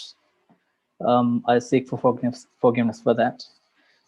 Today, I would like to shed lights on the opportunities of United Kingdom after Brexit, and the new rules on student visa and other entrepreneurial activities and opportunities. Let me introduce myself, and I'm Jabir Angilat. I'm the Director of Business Operations and CEO of School of Business London, serving and catering various management leaderships and business MBA, BA programs in the United Kingdom.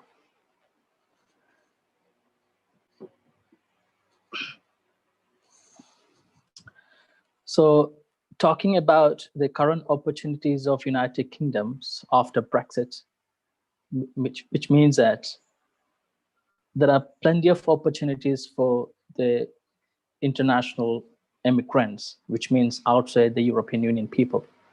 Because as of 1st of January 2021, so every relationship between you and the United Kingdom will be cut, and the transition period will be ended. And which means that after January 2021, even the people from European Unions, and if they want to come and work in the UK, is as though like the people from India going there and work. So all the formalities and procedures are same. So they'll have to get the work permit, or if they want to go and study, they have to get the student visa. If they want to go and work, and they have to get work permit or relevant, whatever the visa status, except the United Kingdom. So every country is the same. Even the people coming from USA, Australia, US, UK, European Union, and India, all same formalities. There are various, as part of this Brexit, and to target the labor market, the United Kingdom has introduced various policies in relation to student visas and the international work permits. Let me initially discuss about the new changes in relation to the student visas, and to target to boost the local labor market. Because when it comes to after Brexit, there will be many job cuts and job opportunities in the UK, and then the people from the European Union, they won't be able to freely come to the UK and work, which means that the opportunities are booming up. So in September 2020, they have introduced 2 years post-study work visa for the students who are coming for the bachelor's and master's programs, any degree programs indeed. So upon completing, it's a student who enrolled from September 2020 onwards, on completing their degree program, they will be able to get 2 years post-study work, which means it's like a free visa. They can work anywhere with no restrictions. That's one of the best opportunity they have, laid out for the students coming into the UK. And especially, that's just one step. The second opportunity is that, as of October 2020, there was a rule that, international people, so even, going to a company and, on work permit, there is an annual cap, a limited cap, which means only 20,000 people can apply. So the United Kingdom's government has removed that cap and reduced the minimum salary from 35,000 to just 21,000, which means that, it will be very easy for the people like from India to go into the UK for work permit. Work permit means, even if you are a chef or accountants or anything in hospitality, it'll be very easy to get into the United Kingdoms. Apart from student, student visa is a different route, and work permit is a different route. So these relaxed rules will boost international, will provide and enhance the opportunities of people like, India and the other Asian countries.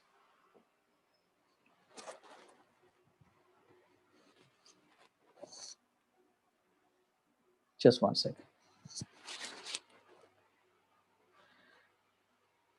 So coming back to the students' opportunities, so those people who have successfully completed the degree programs, thereby achieving the 2 years post-study work status.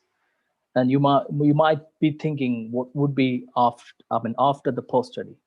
That's where the tier 2, the work permit comes in effect. So any peoples who are securing a work permit during their post-study, then they can easily switch into a tier 2 work permit, which means that, having stayed in the tier 2 work permit for 5 years, and they will be able to secure the indefinite settled status in the United Kingdom. So which means the opportunities are abundant to settle in the United Kingdom. So that's one way route. And everybody, when they go to United Kingdom, the first thing is they just want to settle down there. So according to the current scenario, and during the pandemic and post-pandemic, UK is the only country that open for the international people, like international, regardless of students or immigrants. The UK is the only country. So any other country, you look at Canada, Australia, or America, they are tightening the procedures, and they are tightening in a one way or the around. For example, if you're going with your partner as a dependent, they won't be able to work, and there will be some restrictions being put forward. But as looking at the United Kingdom, they're relaxing as many rules possibly to target, the international labor market. So when you go to United Kingdom as a student, so the easiest ways to settle the United Kingdom is just either, as I mentioned earlier, during the post-study work, you have to get any work permit, which will be easy or simplified, which will be simplified under the current rule. And it's not a Herculean task, it's not an impossible thing. It's going to be an easy thing to get a work permit. And having stayed in, as I said earlier, having stayed in 5 years under Tier 2, a work permit, you would be able to get that. The second thing is that, for example, you think that you are not able to get into, a Tier 2 that you still can study another more. I mean, as a student, you can study 2 masters in the United Kingdom and followed by a PhD programs. If you are able to complete successfully 10 years of legal stay in the United Kingdom for anyway, then you should be able to get the indefinite status through long stay. That's called long stay route. So that's, I mean, if I tell you my story on it, I went to United Kingdom as a student in 2009 for an MBA programs, and I have successfully completed MBA, and thereby I got 2 years post-study work. But at the time, there was a post-study work visa like they have introduced now, and I've achieved that 2 years post-study work. Upon completing that post-study work, and I was having some opportunities. Either I was about to go for the Tier 2 or the entrepreneur. There was a visa, kind of a visa called entrepreneur visa. So I applied for the entrepreneur visa with my business plans and things, and I got the 5 years entrepreneur visa. Then I set up a company as an entrepreneur in where 2-3 companies have set up. Then upon completing the 5 years stay in the entrepreneur visa, I got settled status. That's how I achieved. These are the opportunities in terms of visa and settlement. So as I mentioned earlier, that it's clear and easy route.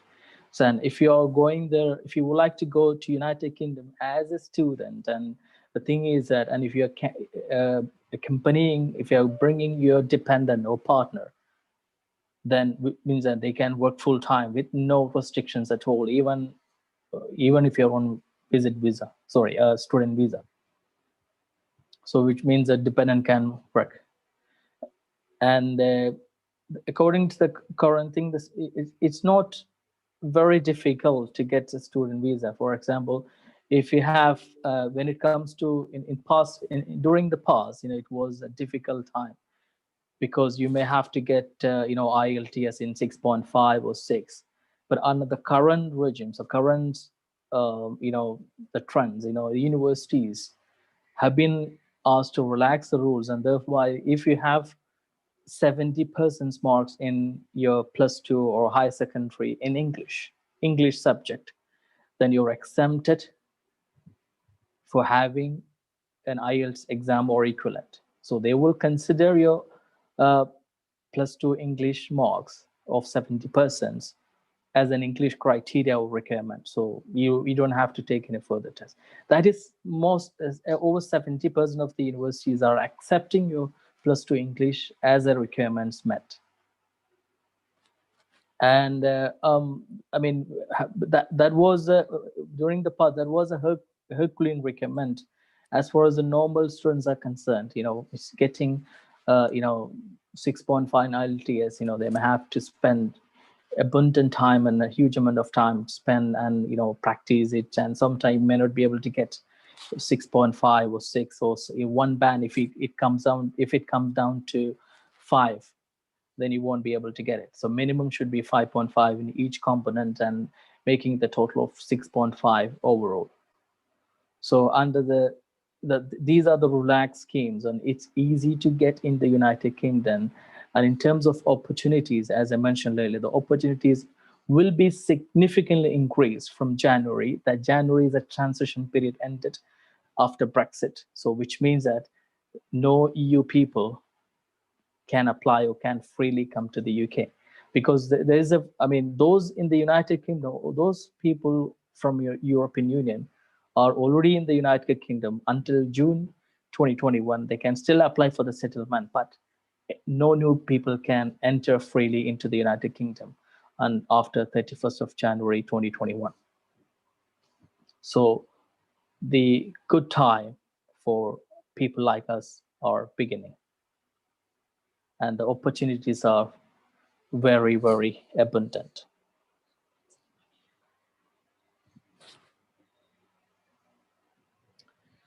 So talking about the universities, there are some people, they would like to know about the quality of educations in the United Kingdom. So if you go analyze the universities in the UK, and the most of 90% of the UK universities are coming under most 500 ranked university in the world. And especially if you look at the top 100 universities in the world, about 25% of the university will come from the United Kingdom, including Harvard, Cardiff, Oxford, etc. So including Harvard, including Cambridge, Oxford, Cardiff, Coventry, etc.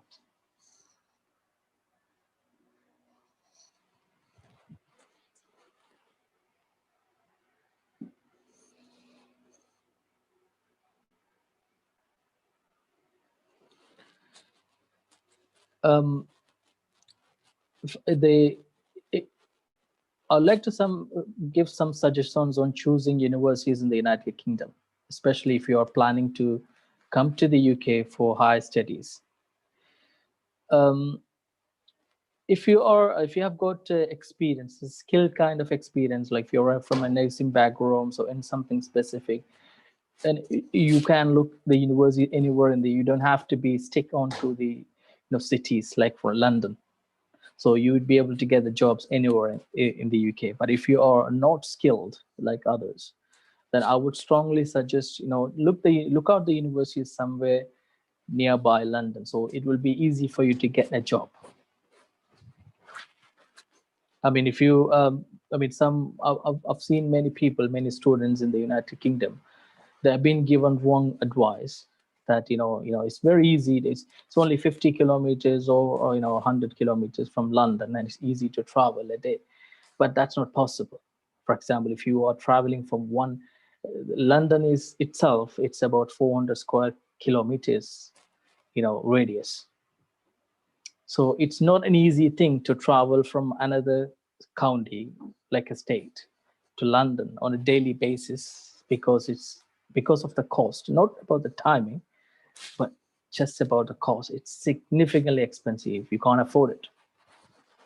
So if you just be planned when you choose a university, and just to tap those students who would prefer to learn in London itself. Many universities have started a micro campus in London. Various universities have a micro campus in London. But if micro campus means they're just in the building, so somewhere in central London. So it will be much better for you to look out the universities that have campuses in London. So looking at you might have a perception that the living expense in London might be expensive and things. Yes, it might be slightly expensive in terms of room rent, but when it comes to the food and travel, it is cheaper compared to outer London, because the food in terms of food, it is cheaper. London is cheaper than outer London. When it comes to transportations, it is cheaper than outer London, because the network, very good transportation network, are making London, very cost effective in terms of that. But when it comes to the room rent, it's slightly expensive. Not much in, I mean, if you look at the very, outskirts, far, I mean, like near to Scotland and, things, you might be finding very cheaper in terms of room rent. But when it comes to other neighboring counties of London, then it's more or less similar to London. You won't find much difference. But when it comes to finding jobs, you're gonna find much difficulty in it. So just be wise when you choose university and when you choose, and always, if you are contacting some consultancies and things to find the university, but there might refer some university for which they have a good partnerships and things. But always be wise yourself to choose a university, and indeed, you have to have some research being done on it, in terms of the proximity to London or inside London or it's somewhere. So, which means that you should be able to. You won't be able to find it difficult when it comes to job market. Anywhere in London, you should be able to find jobs. But as I mentioned, if you're something like skill like nursing and healthcare workers, then you have opportunities, very good opportunities in outside London as well. And also, if you're not, but some people have found it like they're not comfortable living in London because of it's too busy. I know it's too busy. I accept that. But then in that case, look out other, top cities like Birmingham, Cardiff, or any other cities.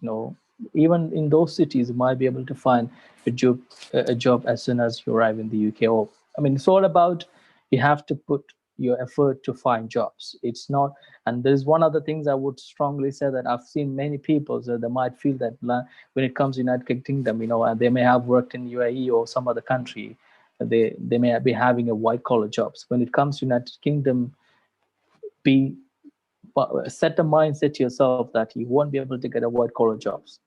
You should have set a mindset that you should be able to get any job, do any jobs. And you can't be feel ashamed yourself that doing a kind of jobs, you can only do white collar jobs. You won't be able to do that. But you should be able to get it in a later stage, but be prepared yourself to do any kind of job, to have to meet your expenses in the UK. And also, if you are coming on a student visa, do not just think that just having paid the initial fees and can pay the balance or outstanding fees upon working in the UK. But if you are coming with a dependent, you should be able to do that possibly. But if you're doing alone, then it will be hard for you to earn those money during your studies. And you should be able to get money for your expenses, not like paying fees, outstanding fees. But that just misconceptions. Many people are giving this kind of wrong informations by the consultancy and education consultancy and things. You should be able to get earn £1,000 or £1,500 during the study itself. When it comes to a student visa, and being on a student visa means that you can only work 20 hours a week, and during term time or a term break time. So you will be able to get 4 term break time. During those times, you're able to work 40 hours, which means full times a week. But if you are working full time during your term time, which means, and if your university find out or home office finds out that you're going to be in trouble, then it will be more than enough for the home office to curtail your visa. So you have to be well assured that you're not crossing your limit in terms of working hours. So these are the tips in terms of the opportunity of the United Kingdom. After Brexit, and also being as a student. So if you would like to come as a student to the United Kingdom. Also, I just missed a point. This seminar is or this summit is all about entrepreneur. So being an entrepreneur, I just started my own business in the UK, and now it's like a multi-million-pound business. So if you're coming to the United Kingdom as a student, then while you're on post-study work visa, you can do anything you want as long as you pay taxes. So which means that if you want to start your own business during the post-study work visa, you can. There's no restrictions on it. Absolutely, you can do anything while you're on post-study work visa. Then being on post-study work visa, there is another kind of, it was called entrepreneur visa. Now it's called innovator visa. So if you have a unique business plan, then if you submit your business plan to Home Office with all the relevant documentation, then you should be able to get 3 years, initial 3 years innovator visa, followed by 2 years extension. So upon completing this 5 years, you should be able to get settlement status. So for that, you need to have a very unique business idea. But bear in mind that it's a very unique business idea. There is also one other route called, which is, if you are submitting a unique business idea to university, they should be able to, support for the entrepreneur. So that's I forgot that name in specific for that entrepreneur visa route. But there is also, it's through venture capital. So you'll be provided the capital through a venture capitalist. So even for that, you should have a very unique business plan. So these are the good opportunities out there in the UK. Now, I can 100% honestly say that if you compare with any other country current visa route, I say that UK is one of the best out there now. Canada is there for, in terms of getting PR is fine.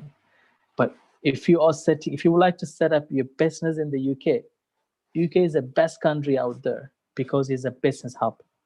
But if you compare to another, country like Australia, Canada, or any other Ireland or any other country, you're not a business hub. You can work and earn money.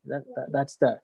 But when you run a business, when you set up a business, then you can't, generate that kind of money, in other countries if you compare with London, or sorry, in the United Kingdom.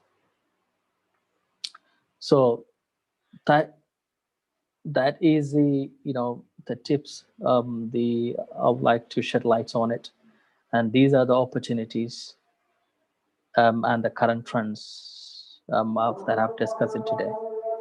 So here I would like to thank the 3G IRP people for giving this outstanding opportunity to have some tips or some, to shed lights on these opportunities of the United Kingdom. Thank you. Thank you very much.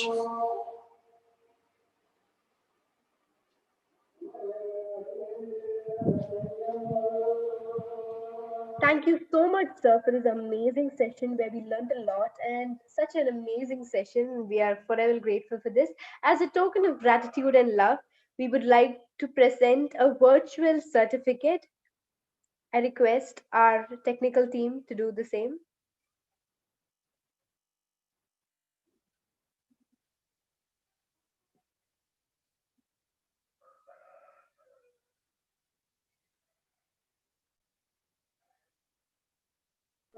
Thank you.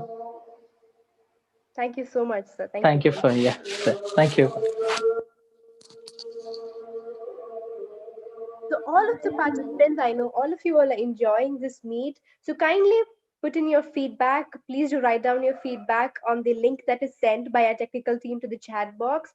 This is Kerala's largest entrepreneurship global e-summit 2020. This is a World Book of Record event. Those who haven't registered yet, please register soon. You will be getting 2 free certificates, India CEO Forum Participant Certificate and Artificial Intelligence Certificate. And you will be also getting World Book of Records certificate at a normal fee. I request all the participants to fill the feedback form for all the speakers. Thank you. Thank you so much. Now, I request my fellow MC, Aisha, to take over. Thank you so much, Jofna. It will be my great, I'll be really happy to introduce our next speaker, Mehroof Manalodi. He is the chairman and managing director of GTech Group of Institutions. Mehroof Manalodi heads the largest network of IT training institutes in the country. GTech Group of Institutions having over 500 plus franchises in India and abroad. GTech Group of Institutions is an ISO 9001:2015 certified IT training and education provider controlling the international operations from the corporate office at Singapore. Have and eminent associations with several international bodies, including central or state governments and universities, to provide their courses and certificates to the students as an add-on value for making up their future career that made GTech a worthy and valuable organization known to the educational world. Now, I invite Mehroof Manalodi to take up the session. On to you, sir. Thank you very much, Aisha, for the introduction. Very good evening to all of you. First of all, let me thank Mr. Sahid Cholayil for inviting me to this session. And I think yesterday only he just called me up and said, there is a webinar going on. And what would be the subject you would prefer to speak about? Because since he said, it's a webinar related with the, entrepreneurship. One second.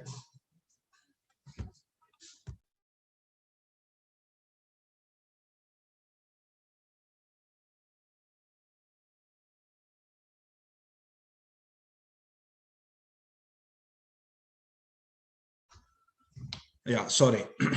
So when Shahid called me yesterday, I said, right now the trend is onto the corona and COVID. And you see, it is, you can't say it's a new normal. And there are so many new terminologies like lockdown, containment zone, things like that. So I said, maybe you can keep a topic like never lock down your dreams, because നമുക്കറിയാം സ്വപ്നങ്ങൾ എന്ന് പറയുന്നതിന് ഒരു ലോക്ക്ഡൌണും ഒരു containment സോണും ഒന്നുമില്ല.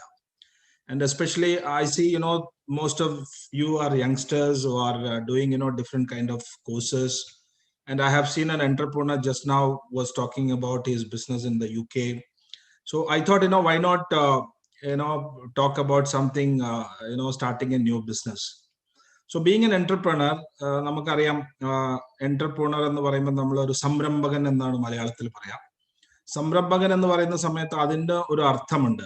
അതായത് നമ്മളിപ്പോ സാധാരണ രീതിയിൽ ഒരു സ്ഥലത്ത് ജോലി ചെയ്യുന്നതും സ്വന്തമായിട്ട് പിന്നെ ഒരു ബിസിനസ് ചെയ്യുന്നതും തമ്മിലുള്ള വ്യത്യാസമാണല്ലോ നമ്മൾ എന്റർപ്രണർ എന്ന് പറയുന്നത്. അപ്പോൾ ഒരു എന്റർപ്രണർ എന്ന് പറയുന്ന സമയത്ത് എന്താണ് എന്റർപ്രണർഷിപ്പ് എന്നുള്ളത് അറിഞ്ഞിരിക്കേണ്ടത് വളരെ നിർബന്ധമുള്ള ഒരു സംഭവമാണ്. അതിന്റെ ഒരു അർത്ഥം എന്റർപ്രണർഷിപ്പ് അല്ലെങ്കിൽ എന്റർപ്രണർ ആരാണ് എന്ന് ചോദിച്ചു കഴിഞ്ഞാൽ അതിന്റെ ഒരു അർത്ഥം പറയേണ്ടത് നിർബന്ധമാണ്. അതായത് എന്റർപ്രണർ ഈസ് എ പേഴ്സൺ, അതായത് ഒരു സംരംഭകൻ എന്ന് പറയുന്നത് നമ്മള് നഷ്ടം മുന്നിൽ കണ്ടുകൊണ്ട്, അതാണ് ശരിക്കും അതില് ഇമ്പോർട്ടന്റ് ആയിട്ടുള്ള ഒരു സംഭവം. കാരണം എല്ലാവരും ബിസിനസ് തുടങ്ങി എല്ലാവരും വിജയിക്കുകയാണ് എന്നുണ്ടെങ്കിൽ പിന്നെ എല്ലാവരും അതിനുള്ള മെനക്കെടുക, പിന്നെ നമുക്ക് ജോലി ചെയ്യാനൊന്നും ആൾക്കാരെ കിട്ടൂല. അപ്പൊ അതുകൊണ്ട് ഈ എന്റർപ്രണർഷിപ്പ് നമ്മൾ പറയുന്ന സമയത്ത് എപ്പോഴും ആദ്യം നമ്മൾ മുന്നിൽ വെക്കേണ്ടത് നഷ്ടമാണ്. അതായത് നഷ്ടം മുന്നിൽ കണ്ടുകൊണ്ട് ലാഭത്തിന് വേണ്ടി പ്രവർത്തിക്കുന്ന ആൾക്കാരാണ് എന്റർപ്രണേഴ്സ്. അപ്പൊ ഇതാണ് നമ്മളൊരു എന്റർപ്രണർഷിപ്പിന്റെ ഒരു ഘടന എന്ന് പറയുന്നത്. അപ്പൊ നമ്മള് എന്റർപ്രണർഷിപ്പിലേക്ക് വരുന്ന സമയത്ത് നമുക്ക് ശ്രദ്ധിക്കേണ്ട കുറെ കാര്യങ്ങളുണ്ട്. അതിലുള്ള കുറച്ച് പോയിന്റ്സ് ഞാൻ എൻ്റെ ഒരു എക്സ്പീരിയൻസ് വെച്ചിട്ട് പറയാനാണ് ഉദ്ദേശിക്കുന്നത്. എന്നെ ചെറിയ ഒരു പരിചയപ്പെടുത്തൽ ആയിഷ അവിടെ ചെയ്തു കഴിഞ്ഞു. ഞാൻ ഒന്നുകൂടി പരിചയപ്പെടുത്താം. എൻ്റെ പേര് മെഹറൂഫ് മണലൊടി. ഞാൻ കേരളത്തിലെ കോഴിക്കോടാണ് സ്വദേശം. And I run an institute called G-Tec education എന്ന് പറഞ്ഞിട്ടുള്ള ഇൻസ്റ്റിറ്റ്യൂട്ടാണ് റൺ ചെയ്യുന്നത്. ഞാൻ ഈ ഒരു ഫീൽഡിലേക്ക് വരാൻ ഉണ്ടായിട്ടുള്ള ഒരു സാഹചര്യം തന്നെ ആദ്യം ഒന്ന് പറയാം. ഞാൻ കോഴിക്കോടാണ് സ്വദേശം, ഞാൻ പറഞ്ഞല്ലോ. അപ്പൊ ഞാനിവിടെ കോഴിക്കോട് ഫറൂഖ് കോളേജിൽ പ്രീ ഡിഗ്രി പഠിച്ചു. ഒരുപാട് വർഷങ്ങൾക്ക് മുന്നുള്ള കാര്യമാണ് പറയട്ടോ. അത് കഴിഞ്ഞിട്ട് അന്നൊക്കെ നമ്മളുടെ ഒക്കെ ഇവിടെ സാധാരണ നമ്മളെ മലബാറിലുള്ള ആൾക്കാരുടെ ഒക്കെ വലിയ സ്വപ്നം എന്ന് പറയുന്നത് ഗൾഫിലേക്ക് പോവുക എന്നുള്ളതായിരുന്നു. അപ്പൊ പ്രീ ഡിഗ്രി കഴിഞ്ഞ സമയത്ത് എൻ്റെ ഒരു ബ്രദർ സൗദി അറേബ്യയിൽ ഉണ്ടായിരുന്നു. അപ്പൊ അദ്ദേഹം പറഞ്ഞു, നീ ഒരു കാര്യം ചെയ്യ്, കമ്പ്യൂട്ടറൊക്കെ പഠിച്ചോ, ഇപ്പൊ അതിനൊക്കെ നല്ല സ്കോപ്പാണ്. അപ്പം എന്നിട്ട് നീ ഗൾഫിലേക്ക് വന്നു. ഞാൻ എൻ്റെ ഒരു ലൈഫ് ഹിസ്റ്ററിയാണ് കേട്ടോ പറയുന്നത്, ആരും ബോറടിക്കുന്നുണ്ടെങ്കിൽ പറഞ്ഞാൽ മതി. അങ്ങനെ ഞാൻ കമ്പ്യൂട്ടർ ഇൻസ്റ്റിറ്റ്യൂട്ട് അന്വേഷിച്ച് നടന്നു. അപ്പം പുള്ളി എന്നോട് പറഞ്ഞു, കമ്പ്യൂട്ടർ മാത്രം പഠിച്ചുകൊണ്ട് കാര്യമില്ല, അപ്പൊ പ്രീ ഡിഗ്രി കഴിഞ്ഞിട്ടുള്ളൂ, ഡിഗ്രി നിർബന്ധമാണ്, അതായത് ഒരു ബേസ് ക്വാളിഫിക്കേഷൻ ഉണ്ടാവണം, അതിന്റെ കൂടെ കമ്പ്യൂട്ടറും കൂടി പഠിച്ചിട്ട് ഗൾഫിലേക്കൊക്കെ വന്നു കഴിഞ്ഞിട്ട്, പ്രത്യേകിച്ച് സൗദിയിലേക്ക് ഞാൻ വിസ ഒക്കെ അയച്ചുതരാം, നീ ഇങ്ങോട്ട് വന്നു എന്ന് പറഞ്ഞു. അങ്ങനെ ഞാൻ ഡിഗ്രി പഠിക്കാൻ വേണ്ടിയിട്ട് ഞാൻ ചെന്നൈയിലേക്ക് പോയി. അന്ന് കോഴിക്കോട് കമ്പ്യൂട്ടർ ഇൻസ്റ്റിറ്റ്യൂട്ട് ഒരു 2 എണ്ണറ്റേ ഉണ്ടായിരുന്നുള്ളൂ. അപ്പൊ ഞാൻ വിചാരിച്ച ഡിഗ്രിയും അവിടെ നിന്ന് ചെയ്യാം, മാത്രമല്ല നമുക്ക് വേണ്ട ഒരു എക്സ്പോഷർ കാര്യങ്ങളൊക്കെ ചെന്നൈയിൽ നിന്ന് കിട്ടും. വലിയൊരു സിറ്റി, അന്ന് വലിയൊരു മെട്രോ സിറ്റിയാണ്. അങ്ങനെ ഞാൻ ഇവിടുന്ന് ആ ഒരു ഏജിൽ, അറ്റ് ദ ഏജ് ഓഫ് നമുക്കറിയാലോ പ്രീ ഡിഗ്രി ഒക്കെ കഴിയുന്ന ഏജ് എന്ന് പറയുന്നത് it's around 17. So at the age of 17 I have moved my education to Chennai. ചെന്നൈയിൽ പോയ സമയത്ത് ഞാൻ അവിടെ ന്യൂ കോളേജിൽ ഡിഗ്രി ജോയിൻ ചെയ്തു. അതോടൊപ്പം തന്നെ ഞാൻ ബ്രദർ പറഞ്ഞതുപോലെ തന്നെ ഞാൻ കമ്പ്യൂട്ടറും പഠിച്ചു. കമ്പ്യൂട്ടറൊക്കെ പഠിച്ച് ഡിഗ്രി ഒക്കെ കഴിഞ്ഞ് ഗൾഫിലേക്ക് വിസയൊക്കെ വരാൻ നിൽക്കുന്ന സമയത്താണ് ബ്രദർ വിളിച്ചു പറഞ്ഞത്, ഒരു ഒറാക്കിൾ എന്ന് പറഞ്ഞിട്ട് ഒരു സോഫ്റ്റ്വെയർ ഉണ്ട്, അത് ഇപ്പൊ ഭയങ്കര ഡിമാൻഡാണ്, നീ അതും കൂടി പഠിച്ചിട്ട് വന്നാൽ മതി എന്നുള്ളത്. അപ്പം ഈ ഒറാക്കിൾ എന്ന് പറഞ്ഞ ഒരു ടേം ആണ് എൻ്റെ ലൈഫിൽ വലിയൊരു ചേഞ്ച് വരുത്തിയിട്ടുള്ള ഒരു സാധനം. അതുകൊണ്ടാണ് ഞാൻ പ്രത്യേകം പറഞ്ഞിട്ടുള്ളത്. അങ്ങനെ ഞാനൊരു 4-5 വർഷമായിട്ട് ചെന്നൈയിൽ ഹോസ്റ്റലിലൊക്കെ നിന്ന് പഠിച്ചതല്ല. അപ്പൊ അവിടെ ഐ വാസ് ആ ഒരു ഒറാക്കിൾ കോഴ്സ് പഠിക്കാനുള്ള ഫീസിന്റെ ഒക്കെ ഞാൻ ഒരു ഇൻസ്റ്റിറ്റ്യൂട്ടിൽ പോയി ചോദിച്ചു. സോ 3 മാസത്തെ കോഴ്സാണ് ഒറാക്കിൾ എന്ന് പറയുന്നത്. അതിന് ചെന്നൈയിലുള്ള fees is around just 18,000 rupees. അതേസമയം പിന്നെ ഞാൻ വേറൊരു കാര്യം കൂടി ചിന്തിച്ചു, ഇപ്പൊ എന്തുകൊണ്ട് വൈ നോട്ട് കോഴിക്കോട്? ഇപ്പൊ ഇത്രയും 4-5 കൊല്ലം ഹോസ്റ്റലിലൊക്കെ നിന്ന് ചെന്നൈയിൽ പഠിച്ചല്ലോ, കോഴിക്കോട് പോയിട്ട് തന്നെ പഠിക്കാലോ എന്ന് വിചാരിച്ചു. അങ്ങനെ I came down to Calicut and was asking as an enquiry in a institute in Calicut the same course. ആ ഒരു 3 months ഒറാക്കിൾ 18,000 ചെന്നൈയിലുള്ള ആ same course in Calicut they were charging around 45,000. ഒരേ കോഴ്സാണ്, വേറെ വ്യത്യാസങ്ങളൊന്നുമില്ല, പഠിക്കുന്നത് ഒരേ കാര്യമാണ്. അപ്പൊ അതിൽ വലിയൊരു മാറ്റം കണ്ടപ്പോഴാണ് ഞാൻ അതിനെപ്പറ്റി ചിന്തിച്ചത്, എന്തുകൊണ്ടാണ് 18,000 ചെന്നൈയിലും കാലിക്കറ്റില് പിന്നെ 45,000 എന്നുള്ളത്. അപ്പൊ അതിന്ന് മനസ്സിലായ ഒരു കാര്യം എന്ന് വെച്ചാൽ, കാലിക്കറ്റില് ആ സമയത്ത് 2-3 ഇൻസ്റ്റിറ്റ്യൂട്ടുകളെ ഉണ്ടായിരുന്നുള്ളൂ, പഠിക്കാനുള്ള സൗകര്യങ്ങളില്ല. ഈ 2-3 ഇൻസ്റ്റിറ്റ്യൂട്ടുകളൊന്നും ഒരു കേരള ബേസ് ഒന്നും ഉള്ളതല്ല, അത് ബോംബെ നിന്നും ഡൽഹിയിൽ നിന്നൊക്കെ ഉള്ള വലിയ കമ്പനികളുടെ ഇൻസ്റ്റിറ്റ്യൂട്ടാണ്. And they were charging pretty high. പക്ഷെ അന്നത്തെ ഒരു സമയം എന്നൊക്കെ പറഞ്ഞിട്ടുണ്ടെങ്കിൽ ടെക്നോളജിയും IT ഒക്കെ ഇങ്ങനെ വന്നുകൊണ്ടിരിക്കുന്ന സമയമാണ്. And these people were charging so much for each and every course. അപ്പൊ അതിന്ന് എനിക്ക് ഇങ്ങനെ ഉണ്ടായ ഒരു തോന്നലാണ്, ഞാൻ കോഴിക്കോട് തന്നെ ആ ഇൻസ്റ്റിറ്റ്യൂട്ട്, കോഴിക്കോടുള്ള ഒരു ഇൻസ്റ്റിറ്റ്യൂട്ടിൽ തന്നെ ഒറാക്കിൾ പഠിച്ചു. അതോടൊപ്പം തന്നെ എനിക്ക് മനസ്സിലായി, കാരണം വലിയൊരു എന്താ പറയാ, ഒരു പോസിബിലിറ്റി, ഒരു ചാൻസ് ഈ ഒരു ടെക്നോളജി ഫീൽഡിൽ ഉണ്ട് എന്നുള്ളത്. അതിന്നാണ് ഞാൻ എൻ്റെ ഗൾഫ് പോക്കൊക്കെ മാറ്റിവെച്ച് ഞാൻ കോഴിക്കോട് 1994 ആദ്യത്തെ ഒരു ചെറിയ ഇൻസ്റ്റിറ്റ്യൂട്ട് തുടങ്ങിയിട്ടുള്ളത്. അങ്ങനെ 94 കാലിക്കറ്റിൽ സ്റ്റാർട്ട് ചെയ്തു. അത് നല്ല സക്സസ് ആയിരുന്നു. വിത്തിൻ 1 year തന്നെ, വിത്തിൻ 2 years, സെക്കൻഡ് ഇയറിൽ ഞാൻ I started in Manjeri, third year I started in Perinthalmanna, fourth year I started in Tirur, 5ാമത്തെ വർഷം ഐ സ്റ്റാർട്ടഡ് ഇൻ വടകര. അങ്ങനെ ഈ ഒരു മലബാർ പ്രദേശങ്ങളിലൊക്കെ ഇൻസ്റ്റിറ്റ്യൂട്ടുകൾ വന്നു. ബിക്കോസ് ആ ഒരു സമയത്ത് നല്ല ഇൻസ്റ്റിറ്റ്യൂട്ടും നല്ല ക്വാളിറ്റി എഡ്യൂക്കേഷനും ഒക്കെ വളരെ കുറവായിരുന്നു. People were depending more on to outside കേരളത്തിലുള്ള കമ്പനികളൊക്കെ ആയിരുന്നു ഇവിടെ ചെയ്തുകൊണ്ടിരുന്നത്. അങ്ങനെ ഇൻസ്റ്റിറ്റ്യൂട്ടുകളൊക്കെ കൂടുതലായിട്ട് ഇങ്ങനെ വന്നു. 2000 ആയി ഈ എല്ലാ ഇൻസ്റ്റിറ്റ്യൂട്ടുകളും ചേർന്നിട്ട് ഞാൻ അതിന് ജിടെക് എന്നുള്ള ഒരു പേരിട്ടു. 2001 ഞാൻ അത് നല്ലൊരു ലോഞ്ചിങ് ഇവിടെ നടത്തി. അങ്ങനെ ജിടെക് എന്നുള്ള ഒരു ബ്രാൻഡ് കേരളത്തിൽ നമ്മൾ എസ്റ്റാബ്ലിഷ് ചെയ്തു. And by the grace of almighty അതിനുശേഷം it was a huge expansion. അപ്പോൾ അതിൽ നമ്മൾ കേരളം മുഴുവനും ഇപ്പം ഇന്ന് today we have almost 248 training centres in Kerala.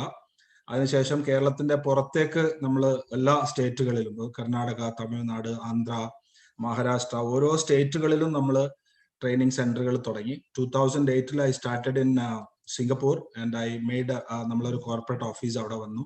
അതോടൊപ്പം തന്നെ international, we became an MNC and we started international training centres. We have moved in to middle east. Middle ഈസ്റ്റിലുള്ള എല്ലാ സ്ഥലങ്ങളിലും നമ്മൾ ഇൻസ്റ്റിറ്റ്യൂട്ട് വന്നു. അതിനുശേഷം ഫാർ ഈസ്റ്റ് പോയി, അതിനുശേഷം ആഫ്രിക്ക പോയി, and then we moved to US and UK.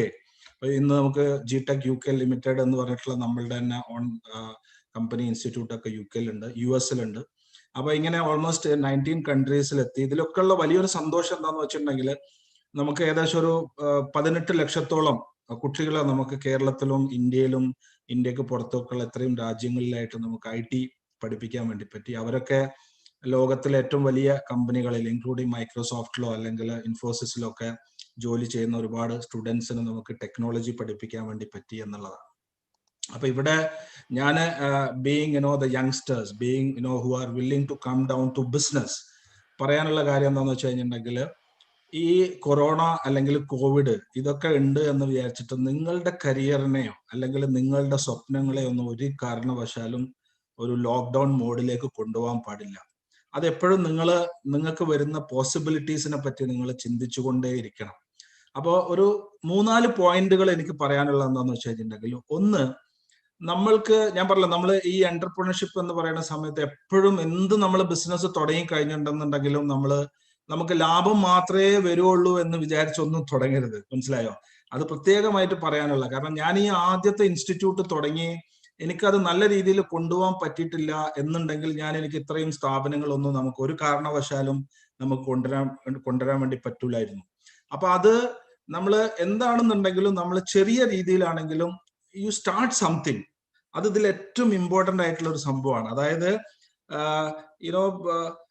ചെറുതായിക്കോട്ടെ, ചെറുതാണെങ്കിലും ശരി, you start small but start ചെയ്യുക എന്നുള്ളതാണ്, എന്തെങ്കിലും ഒരു ബിസിനസ് സ്റ്റാർട്ട് ചെയ്യുക എന്നുള്ളതാണ് ആദ്യത്തെ നമ്മൾ ചിന്തിക്കേണ്ട ഒരു സംഭവം. കാരണം നമ്മൾ നഷ്ടം വരും എന്ന് വിചാരിച്ച് തുടങ്ങാതിരിക്കരുത്. ഇപ്പൊ ഒരുപാട്, ഇപ്പൊ പ്രത്യേകിച്ച് നമുക്കറിയാലോ, ഇപ്പം ടെക്നോളജി എറയിലൊക്കെ നമുക്ക് ഒരുപാട് ഓപ്പർച്യൂണിറ്റി ഉണ്ട്, ഇഷ്ടം പോലെ ഓപ്പർച്യൂണിറ്റി. ഇപ്പൊ എനിക്കറിയാം, ഇവിടെ നമ്മളെ കോഴിക്കോടും അല്ലെങ്കിൽ മലബാറിലൊക്കെ തന്നെ ഗേൾസ് ഇഷ്ടം പോലെ ഓൺലൈനായിട്ട് പല തരത്തിലുള്ള ബിസിനസ്സുകളും ചെയ്യുന്നുണ്ട്, ഇഷ്ടം പോലെ ബിസിനസ്സുകൾ ചെയ്യുന്നുണ്ട്. അപ്പൊ എന്തെങ്കിലും ചെറിയ രീതിയിലുള്ള ഒരു പ്രൊഡക്റ്റോ അല്ലെങ്കിൽ ചെറിയ രീതിയിലുള്ള എന്തെങ്കിലും ഒരു സാധനം വെച്ചിട്ട് നമ്മൾ ഒരു ബിസിനസ്സിലേക്ക് തുടങ്ങാൻ. ഇപ്പൊ നമുക്കറിയാം, ഇപ്പൊ ഈ ലോക്ക്ഡൌൺ വന്ന സമയത്ത് ഒരുപാട് കുട്ടികൾ മാസ്ക് ഉണ്ടാക്കിയിട്ട് ചെയ്തിട്ടുണ്ടായിരുന്നു. എന്റെ മോളൊക്കെ ചെയ്തിട്ടുണ്ടായിരുന്നു, മാസ്ക് ഉണ്ടാക്കിയിട്ട് ഇൻസ്റ്റാഗ്രാമിൽ അത് പോസ്റ്റ് ചെയ്ത്. That is also business. അത് ബിസിനസിന്റെ തുടക്കമാണ്. അങ്ങനെ ഒരു ബിസിനസ് നമ്മൾ ചെയ്ത് നമുക്ക് കുറച്ച് ഓർഡേഴ്സോ കാര്യങ്ങളൊക്കെ വന്നു കഴിഞ്ഞിട്ടുണ്ടെങ്കിൽ definitely you can move in to the അടുത്തൊരു ലെവലിലേക്ക് നമുക്ക് ശരിക്കും അതിനെ കൊണ്ടുപോകാൻ വേണ്ടി പറ്റും. പക്ഷെ ഇവിടെ നമ്മൾ ഇമ്പോർട്ടന്റ് ആയിട്ട് ചിന്തിക്കേണ്ട കാര്യം വെച്ചിട്ടുണ്ടെങ്കിൽ you have to start small. മനസ്സിലായില്ല? But you have to start. ആ തുടങ്ങുക എന്നുള്ളതാണ് പലരും ചിന്തിക്കുന്നത്. അപ്പൊ നമുക്കറിയാം, ഒരുപാട് ആൾക്കാരൊക്കെ ചിന്തിക്കുന്നത് വെച്ചിട്ടുണ്ടെങ്കിൽ എന്താ തുടങ്ങുക, എങ്ങനെയാ തുടങ്ങുക എന്നുള്ളതാണ്. എന്താണെങ്കിലും ശരി, എങ്ങനെയാണെങ്കിലും ശരി, നിങ്ങൾ എന്തെങ്കിലും ഒരു തുടക്കം, ഒരു ബിസിനസ്സിലേക്കുള്ള ഒരു കാൽവെപ്പ് ഏത് സമയത്താണ് എന്തുണ്ടെങ്കിലും നമ്മൾ ചെയ്യണം എന്നുള്ളതാണ്. ഇതിൽ രണ്ടാമത്തെ ഒരു കാര്യം വെച്ചിട്ടുണ്ടെങ്കിൽ, ബിസിനസ് എന്ന് പറയുന്നത് you have to take risk. നമ്മൾ റിസ്ക് എടുത്താലും മാത്രമേ നമുക്ക് എന്നും വിജയിക്കാൻ വേണ്ടി പറ്റുള്ളൂ. ഇപ്പൊ നമ്മൾ കാണുന്ന ഒരുപാട് ബിസിനസ് ലീഡേഴ്സ് ഉണ്ട്. ഇപ്പൊ നമ്മള് പ്രിയപ്പെട്ട യൂസുഫ് അലിക്ക ആവട്ടെ, അല്ല ഇനിയിപ്പോ നമുക്ക് കേരളത്തിന്റെ അഭിമാനമായിട്ടുള്ള നമ്മളെ ബൈജൂസ് ആവട്ടെ, ഇവരൊക്കെ ഒരുപാട് റിസ്കുകളും ഒക്കെ എടുത്തിട്ടാണ് ഈ ഒരു ലെവലിലേക്കൊക്കെ എത്തിയിട്ടുള്ളത്. റിസ്ക് എടുക്കാതെ ഒരു ലെവലിലുള്ള ഒരു കാര്യങ്ങളും നമുക്ക് നടക്കൂല. അപ്പൊ ചെറിയ റിസ്ക് നമ്മൾ എടുത്തേ പറ്റൂ. ഇതിലുള്ള മെയിൻ ആയിട്ടുള്ള, when you become an entrepreneur, when you start your own business, നിങ്ങൾക്ക് ഒരു സ്ഥാപനത്തിൽ ജോലി ചെയ്യുന്നതിനേക്കാളും കൂടുതലായിട്ടുള്ള ഒരു റെസ്പെക്ട് കിട്ടും എന്നുള്ളത് 100% ഉറപ്പാണ്. ഇപ്പൊ നമുക്ക് ജോലി ചെയ്യുന്നതും ഒരു സ്വന്തം ബിസിനസ് ചെയ്യുന്നതും തമ്മിലുള്ള വ്യത്യാസം എന്താ? ജോലി ചെയ്യുന്ന ആൾക്കാരാവുന്ന സമയത്ത് 1-ാം തീയതി കൃത്യമായിട്ട് നമുക്ക് സാലറി കിട്ടും. ഒരു ബിസിനസ് ചെയ്യുന്ന സമയത്ത് 1-ാം തീയതി നമുക്ക് സാലറി കിട്ടാനുള്ള ചാൻസ് കുറവാണ്. മനസ്സിലായില്ലേ? നമുക്ക് സാലറി അങ്ങോട്ട് ചിലപ്പോൾ കൊടുക്കാനുണ്ടാവും. പക്ഷെ ഈ സാലറി എന്ന് പറയുന്നത് എപ്പോഴും ഒരു ലിമിറ്റഡ് ആണ്. ഒരു പെർട്ടിക്കുലർ എമൗണ്ട് ആയിരിക്കും നമുക്ക് ഈ മാസം അടുത്ത മാസം കിട്ടുക. പക്ഷെ നമ്മൾ ബിസിനസ്സിലേക്ക് വന്ന് അത് ക്ലിക്കായി കഴിഞ്ഞിട്ടുണ്ടെങ്കിൽ നമ്മൾക്ക് കിട്ടാനുള്ളത് അൺലിമിറ്റഡ് ആണ്. അതാണ് ഇതിൽ തമ്മിലുള്ള വ്യത്യാസം. മനസ്സിലായില്ലേ? അങ്ങനെ ഒരു ബിസിനസ് തുടങ്ങാൻ വേണ്ടി ചെറുതാണെങ്കിലും നല്ലൊരു ബിസിനസ് തുടങ്ങാനുള്ള ഒരു പ്ലാനും മനസ്സിലുണ്ടാക്കുക. ഒരു കാരണവശാലും ഞാൻ അഗെയിൻ ഐ എം റിപ്പീറ്റിംഗ് ഇപ്പൊ ഈ കൊറോണയാണ്, കോവിഡ് ആണ് എന്ന് വിചാരിച്ചിട്ട് ആരും UK പഠിക്കാൻ പോവാതിരിക്കുന്നില്ല, ആരും US പഠിക്കാൻ പോവാതിരിക്കൂല. നിങ്ങൾക്ക് തീർച്ചയായിട്ടും ഇവിടെയൊക്കെ തന്നെ ജോയിൻ ചെയ്യാം. For the time being you can start your classes online. നേരത്തെ നമ്മളുടെ എന്റർപ്രണർ ഒക്കെ പറഞ്ഞ വളരെ ക്ലിയർ ആണ്. C when you get exposure, ഇപ്പൊ എനിക്കൊക്കെ ലൈഫിൽ കിട്ടിയിട്ടുള്ളതെന്ന് വെച്ചാൽ ഇപ്പൊ ചെന്നൈയിലുള്ള ഒരു എഡ്യൂക്കേഷൻ, അതിൽ നമുക്ക് ആ ഒരു സിറ്റിന്റെ കൾച്ചറും അത്രയും കാലം മുന്നേ ആയിട്ടോ ഞാൻ പറയുന്നത്. എന്ന് വിചാരിച്ചാൽ എനിക്ക് ഒരുപാട് വയസ്സുണ്ടെന്നൊന്നും വിചാരിക്കേണ്ട. എന്തായാലും I am talking about the 90s. ഞാൻ I have done my graduation during 90 to 94. ആ സമയത്താണ് ഞാൻ ഡിഗ്രി ചെയ്യിച്ചത്. അതിന്റെ കൂടെ തന്നെയാണ് ഞാൻ IT സ്പെഷ്യലൈസ് ചെയ്ത് പഠിച്ചിട്ടുള്ളത്. അപ്പോൾ ഏകദേശം ഒരു 10-30 വർഷം മുന്നേ, അന്ന് കമ്പ്യൂട്ടർ പഠിക്കുന്ന സമയത്ത് അന്ന് ആ കമ്പ്യൂട്ടറിന്റെ സൈസും അല്ലെങ്കിൽ ഇതൊക്കെ നമ്മൾ ചിന്തിച്ചാൽ മതി. അപ്പോ എല്ലാം പഴയ കാര്യങ്ങളായിരുന്നു. പക്ഷെ നമ്മള് ആ ഒരു ടെക്നോളജി ആയതുകൊണ്ട് അത് അങ്ങനെ തന്നെ അപ്ഡേറ്റ് ചെയ്ത് കൊണ്ടുവന്നിട്ടാണ് ഇന്നത്തെ ഒരു കാലഘട്ടത്തിലെ ടെക്നോളജിയിലേക്ക് വന്നിട്ടുള്ളത്. അപ്പൊ എന്തായാലും എന്തെങ്കിലും ചെറിയൊരു കാര്യങ്ങൾ തുടങ്ങാനുള്ള ഒരു initiative I would suggest each one of you who are attending this webinar. എന്തെങ്കിലും ഒരു ചെറിയ ബിസിനസ്. ഞാൻ പറഞ്ഞപ്പോൾ നമുക്ക് ഇൻസ്റ്റാഗ്രാം, ഇപ്പൊ സോഷ്യൽ മീഡിയ ഒക്കെ നല്ല പവർഫുൾ ആണ്. നമ്മളെ ഇൻസ്റ്റാഗ്രാം, നമ്മൾ എന്ത് പ്രൊഡക്റ്റ്, എന്ത് ഐഡിയ നമ്മളെ മനസ്സിലുണ്ടെങ്കിലും അത് പ്രോപ്പറായിട്ട് ഇംപ്ലിമെന്റ് ചെയ്യാനും എക്സിക്യൂട്ട് ചെയ്യാനും അല്ലെങ്കിൽ മാർക്കറ്റിലേക്ക് എത്തിക്കാനൊക്കെ ഉള്ള പോസിബിലിറ്റി നമ്മളെ കയ്യിലുണ്ട്. അപ്പൊ എപ്പോഴും നമ്മൾ വലുതായിട്ട് ചിന്തിക്കുക. നമ്മളുടെ സ്വപ്നങ്ങളെയും നമ്മളുടെ ഡ്രീംസിനെയും ഒന്നും ലോക്ക്ഡൌൺ ചെയ്തിട്ട് ക്വാറന്റൈൻ ചെയ്തിട്ട് അല്ലെങ്കിൽ ഒരു കണ്ടെയ്ൻമെന്റ് സോണിലേക്ക് ആക്കേണ്ട ഒരു ആവശ്യമില്ല. തീർച്ചയായിട്ടും നമ്മൾ എന്ത് തുടങ്ങി കഴിഞ്ഞിട്ടുണ്ടെങ്കിലും അത് വിജയിക്കും എന്നുള്ള രീതിയിൽ തന്നെ നമ്മൾ ആക്കുക. പിന്നെ എന്താ പറയുക, നമ്മള് ഒരു എന്റർപ്രണർ എന്നുള്ള നിലക്ക് നമ്മൾ ഏറ്റവും കൂടുതൽ ആക്കേണ്ട ഒരു സംഭവം വെച്ചാൽ നമുക്ക് പോസിറ്റീവ് ആയിട്ടുള്ള രീതിയിൽ തന്നെ നമ്മൾ ചിന്തിക്കണം. പോസിറ്റീവായിട്ട് ചിന്തിക്കണം. We should accept and adapt. പുതിയ കാലഘട്ടത്തിനനുസരിച്ചുള്ള മാറ്റങ്ങൾ കാര്യങ്ങളൊക്കെ തന്നെ നമ്മൾ ഇതില് നമ്മൾ ചിന്തിച്ചാൽ മാത്രമേ നമുക്കത് കസ്റ്റമേഴ്സിലേക്ക് എത്തിക്കാൻ വേണ്ടി പറ്റുള്ളൂ. അതേപോലെ you have to think as a customer.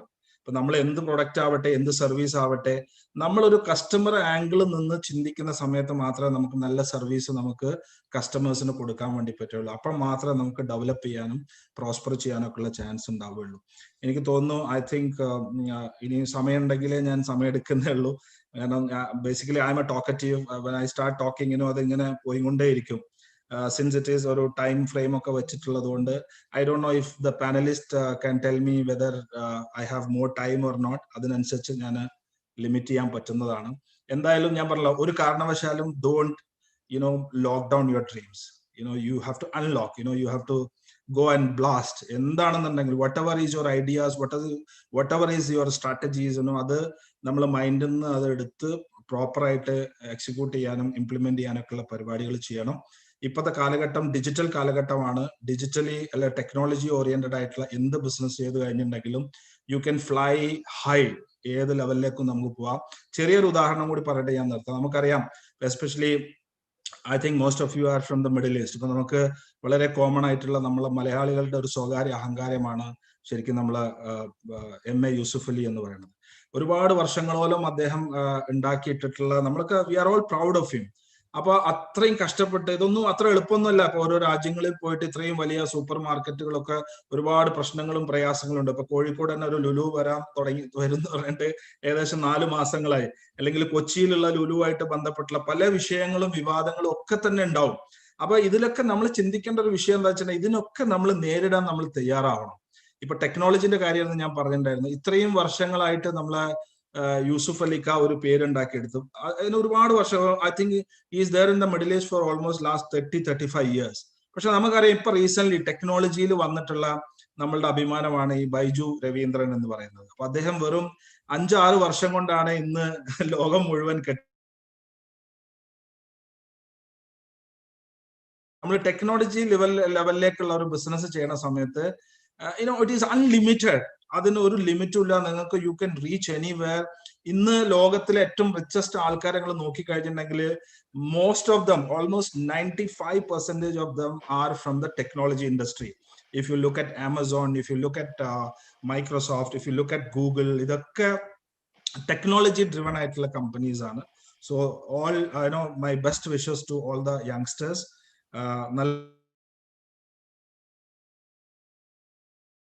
വിചാരിച്ചിട്ട് നമ്മൾ നമ്മളെ സ്വപ്നങ്ങളെ നമ്മളെ സങ്കല്പങ്ങളെ ഇതിനൊന്നും ലോക്ക്ഡൗൺ ചെയ്യാൻ വേണ്ടി പാടില്ല എന്ന് മാത്രമേ ഞാൻ പറയുന്നുള്ളൂ. Thank you very much. Once again, I would like to thank 3G Institute for giving me this opportunity. It was wonderful speaking to you all. And my special thanks to Mr. Sahid. Sahid has been a very nice friend, good friend of mine for long time. He is an innovator.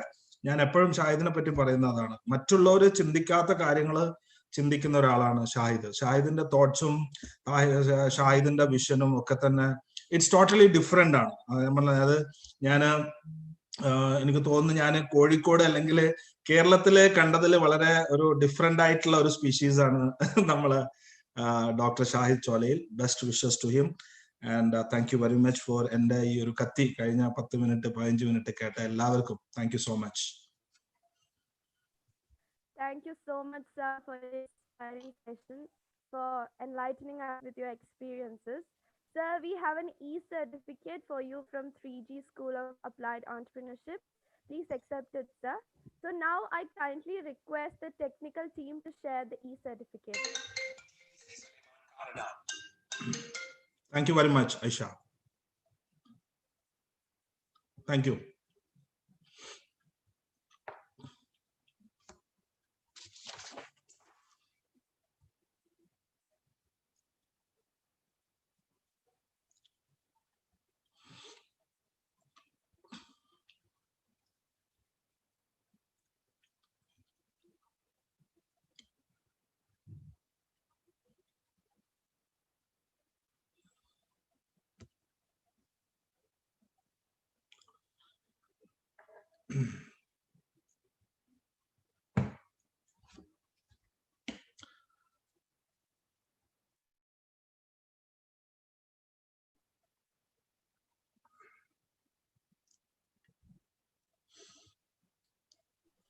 Yeah, thank you so much. Thank you. Thank you very much and all the very best. Now I invite MC Kishore to continue with the session. Thank you. Thank you so much, Aisha. So, dear speakers, we have kind information from our side. We'll be hearing a short buzzer prior to 5 minutes of the session ending time and a long buzzer exactly at the session time overs. Thank you. So now moving forward, we have a panel discussion on the topic of job market to entrepreneurship market and mental labor to innovation labor. So I like to invite the speaker, Mr. Maruf CM.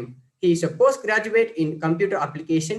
He started his career as the main trainer of crime and criminal network tracking system by Indian police, worked with Malayalam film industry to reduce piracy and cyber crimes, and he also an outstanding IT professional, certified in ethical hacking, and also he is a professionalist in blogging and blogging.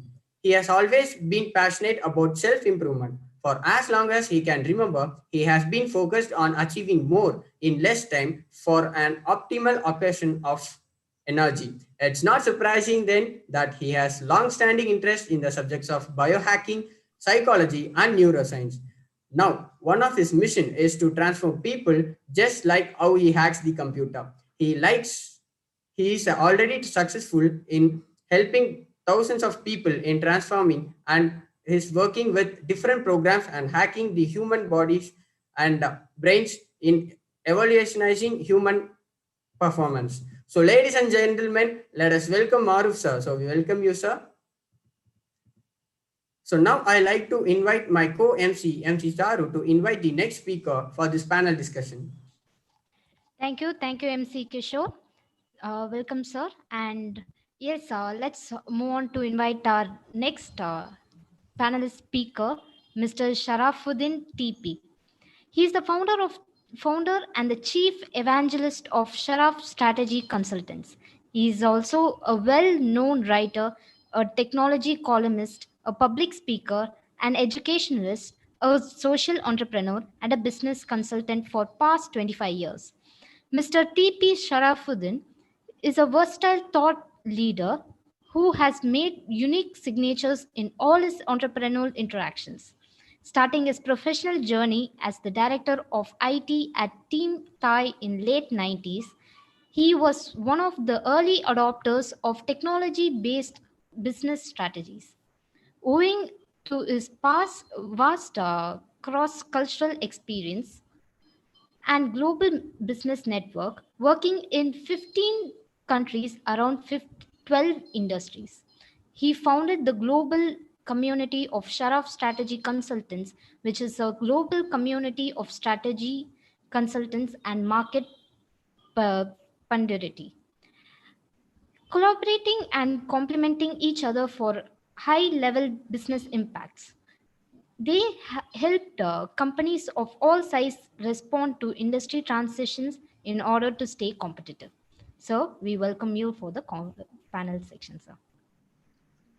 So to invite our next panel speaker, I'd like to hand over the session to MC Kishore. Thank you, MC Charu. And next, we like to welcome Dr.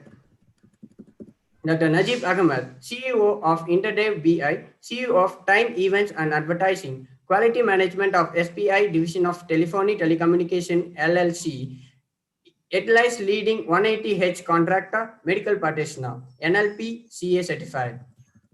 A medical practitioner by profession with post-graduation in business management, he has huge accolades of diplomas and certificates in deserved areas like advanced NLP, TA psychology, HR management, internal auditing, ISO 9001, IOSHMS, etc. Over 25 years of professional experience, mainly in telecommunication, healthcare, learning, and development industries across various countries like UAE, Quads, KSA, India, etc. He has extensively delivered talk and presentation in UAE, radio and television on various topics. So we welcome you all, sir. Over to you.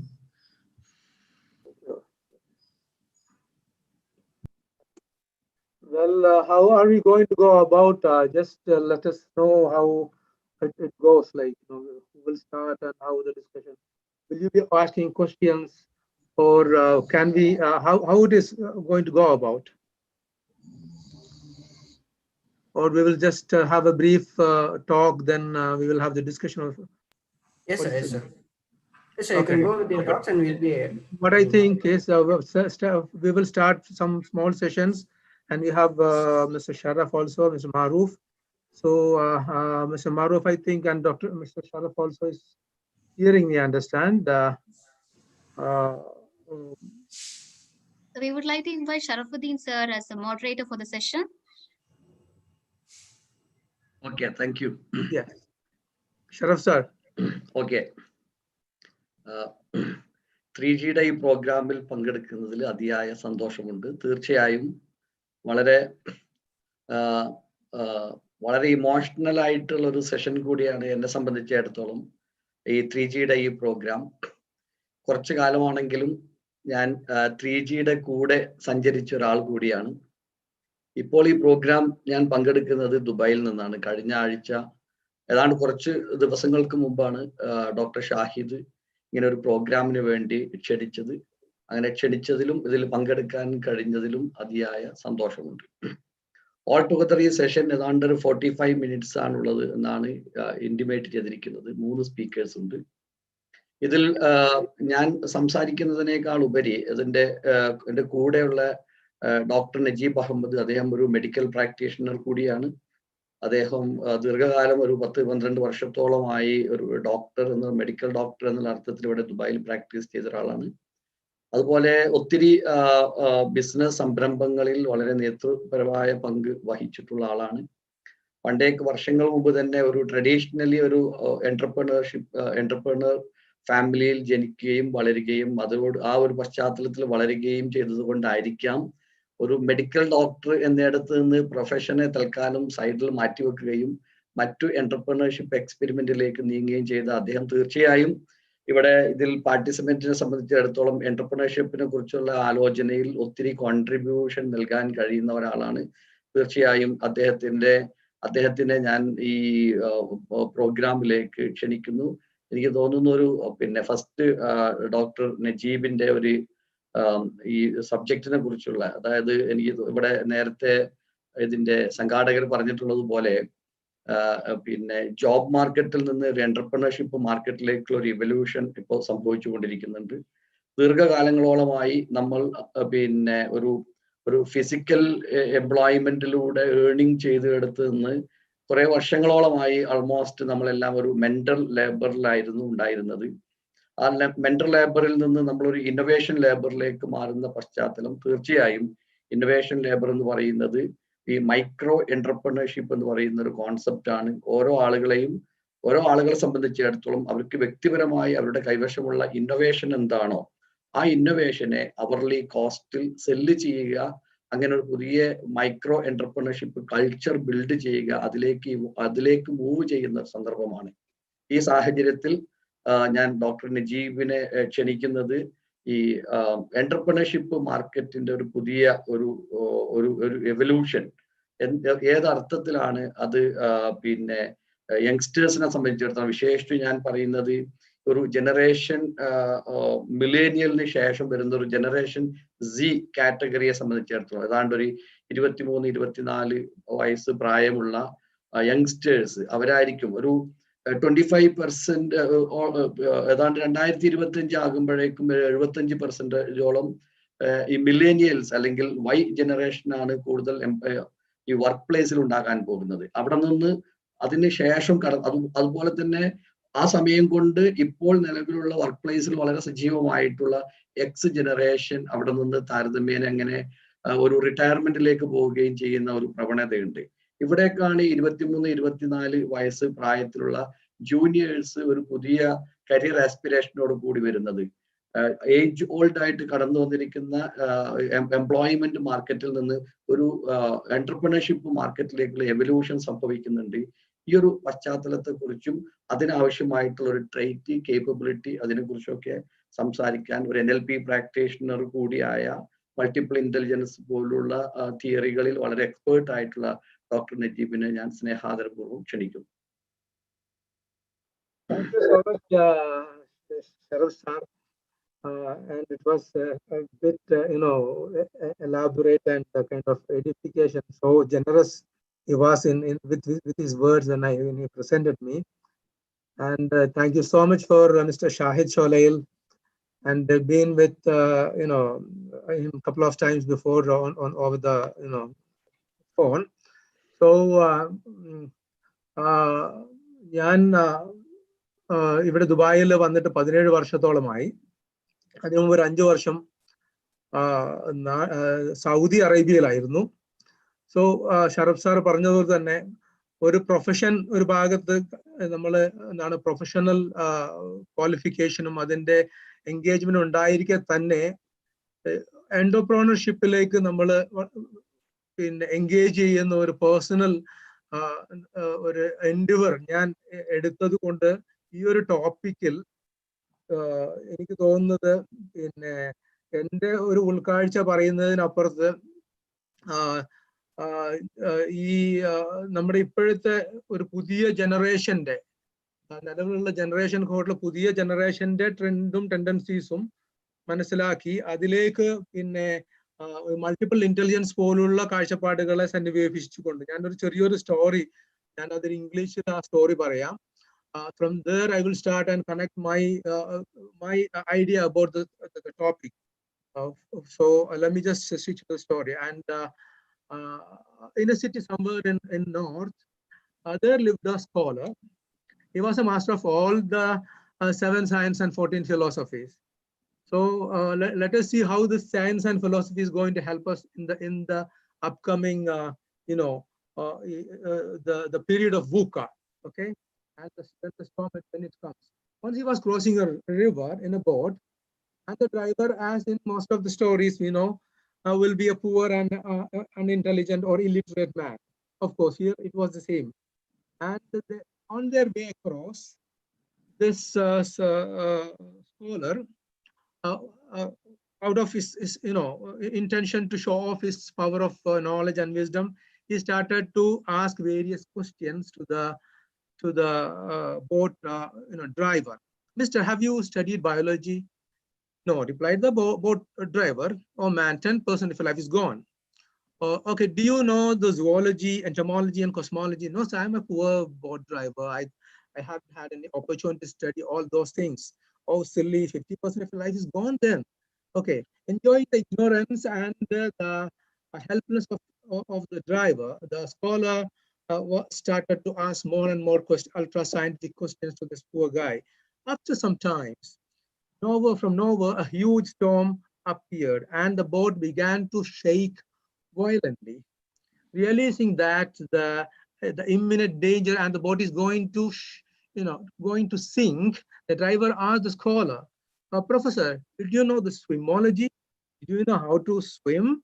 Oh no, I don't know. Oh my God. So the moral of the story is our certification. Let that be medical, let that be engineering, let that be all big thing. If it is not helping you in a period like VUCA, in a period like turmoil and COVID, you need to rethink about shifting your own what mindset to find now we are going to approach and enter into an era where artificial intelligence is growing and into a level like technological singularity, and people are going to, according to Noel Harari, or sort of big futurologists and think tanks, that we are going to be one of the useless class. We were having so many classes in the past. So now we are going to leave almost 80% of the generation in the future, in the upcoming future, which is not so far, are going to lose their job, lose their relevance, unless they find out their space in the world. For that we need innovation. For that we need what do you call that, disruptive thinking. We need to change our track. We need to be agile and resilient. These are the the big way of thinking about what the world is going to happen, how we are going to go about with that. So to find about the resilience for the innovative part of our personality, for our own capabilities, we need to understand what we are for the first and foremost.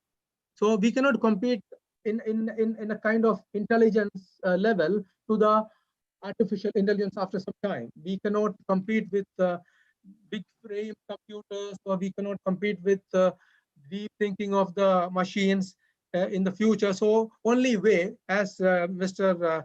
Sharaf sir said, this innovative thinking. That is the only way that we can think of. So in that, what we need to understand is how we can be innovative.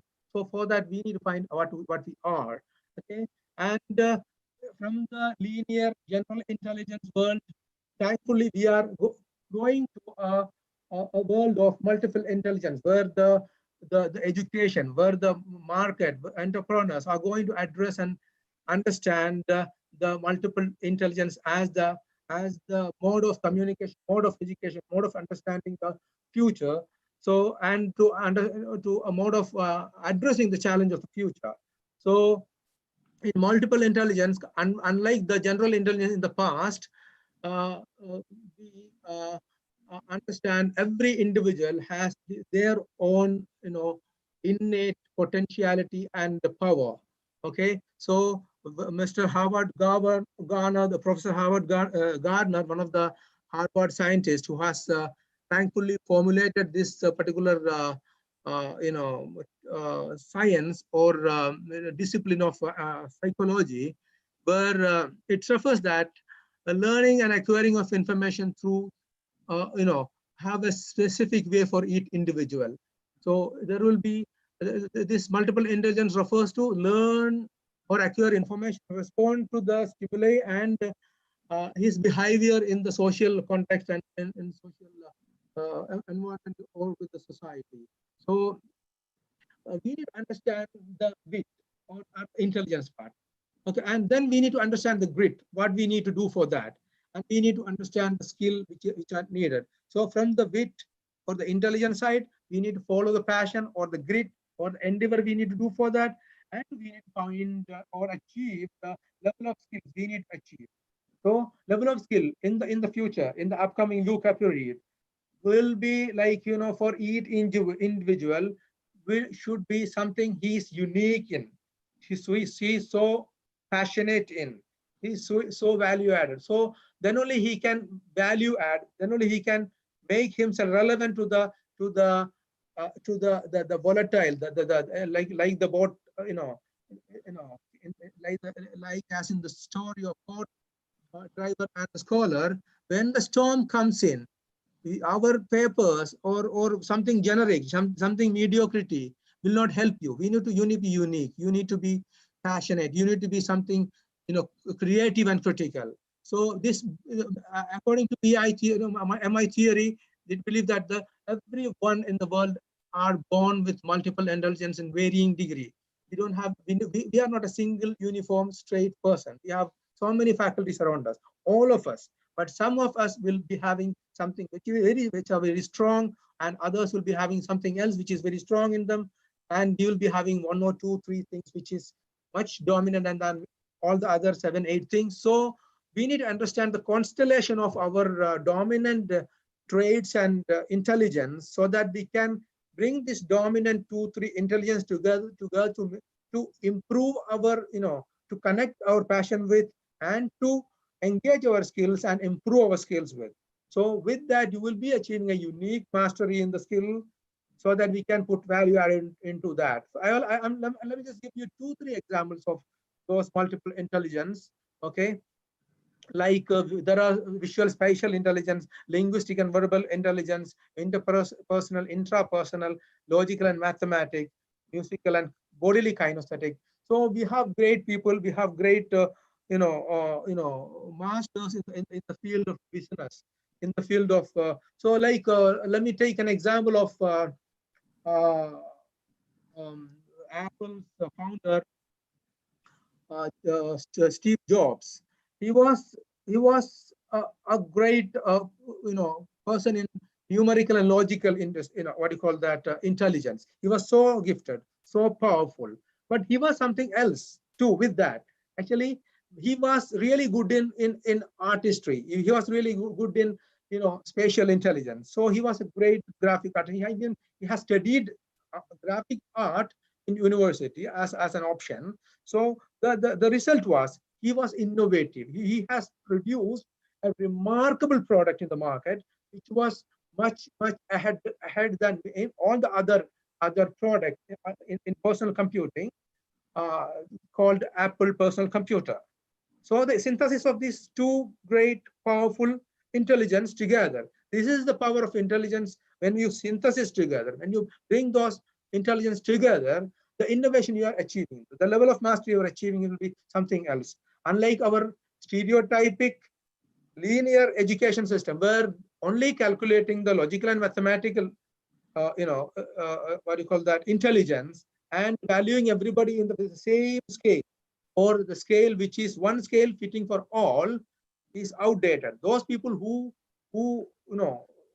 defute that or refute that have tried their power of synthesis, as in the case of Steve Jobs. So that is the logical and numerical words. There are people who are, most of the logical and mathematical are good in computing, counting, and they are good in work systematically, step by step, one step at a time, and they are really good in making things structured and systematic, and they do not believe something without doing it and testing it. Okay, so that is the logical and rational mind that they are they have with them.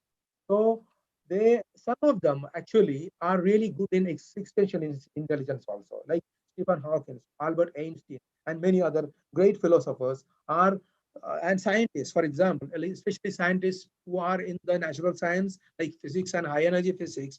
Those are all having a very strong predominance and predilection in line with mathematical and logical intelligence. They have a very strong existential intelligence. That is why they have explored beyond the skies, beyond the galaxies, and they have tried to find out the answer for big questions. So coming to the other intelligence, we have great we have picture smart or visual spatial intelligence.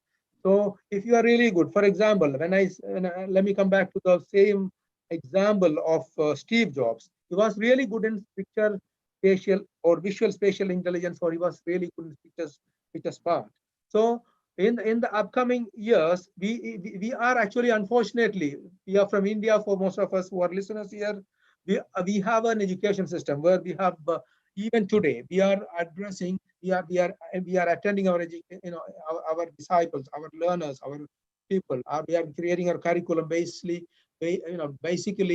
based on linear intelligence or general intelligence. So if you are not ready to change, if you are ready to explore, and thankfully the things are changing even in India, and the education and entrepreneurial understanding is available in YouTube across the world, and we can learn so many things from the MOOC on platforms. So we need to go to the MOOC platforms to understand the power of this new synthesis and of various what do you call that intelligences, and we need to primarily to understand our own intelligences and to synthesis these intelligence together to find out a novel, innovative, what do you call that, entrepreneurial, initiative for us. And coming to other intelligence like linguistic intelligence or verbal intelligence. Now we are in a world of content, industry or knowledge industry. Okay, knowledge is and the content is the biggest thing happening in the digital world or in the virtual world, where if you are really good in making in programs and creating what do you call creating various contents and modules for generating ideas and transforming ideas. And as I know, we have great examples, great stalwarts who are doing wonders in knowledge industry, like Mr. Sharaf is there with our today panel.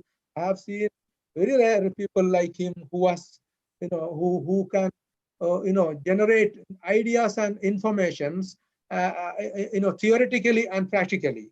So this is one area, linguistic and verbal intelligence is playing its role, and it will help us to understand the ability. It is an intelligence where we understand and express our ideas through words, through writing and reading and speaking. So in the world of virtual world, in the world of digital world and online platforms, this is going to be a big thing. And whoever who are good in verbal and linguistic intelligence, you need to work on it and you need to sharpen it. You need to find there is a great scope in working on it and find out your niche and find out your passion in that. So that is another area where you can work. Unlike conventional doctor, medical and engineer paradigm, there are so many great opportunities are coming, and especially in YouTube. Let me just conclude this with another one or two things. So there are people who are really good in presenting their ideas through words, through visual charts, and you can see anybody can in a fine morning be a celebrity, can initiate their business, can earn their revenue, and spread their ideas through a mere simple YouTube channel. So this is what the potential of innovative what you call the platforms like YouTube are providing us. So Dr. Najib, I think this session they allotted maximum time. It is 3:30. So great. if you please that is. Let me just conclude with one thing. Yeah.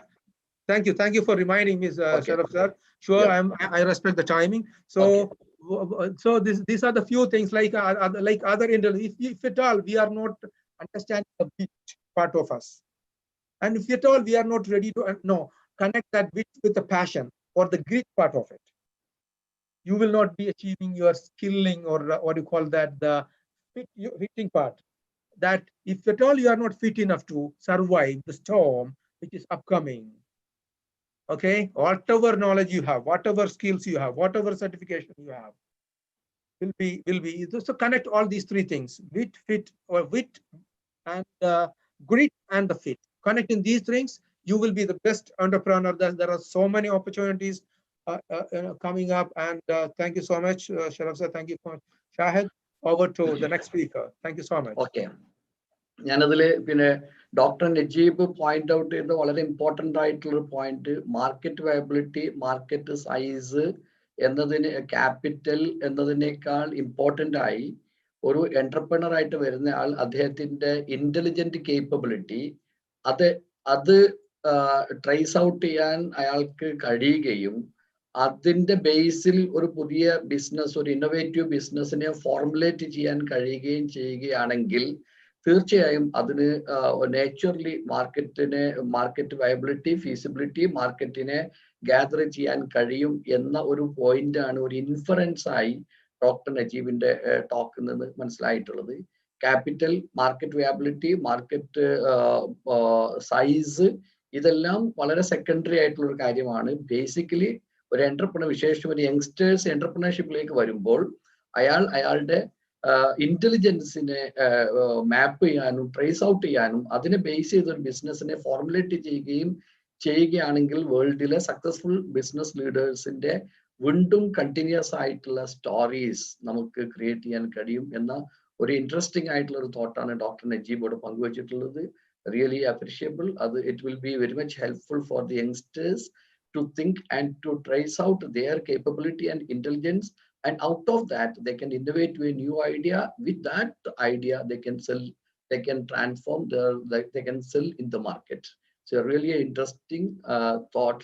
I think the youngsters can follow and utilize this idea in their future career aspiration. Now we have Mr. Maruf തീർച്ചയായും അദ്ദേഹം ഒരു post graduate ആണ് computer സയൻസിൽ.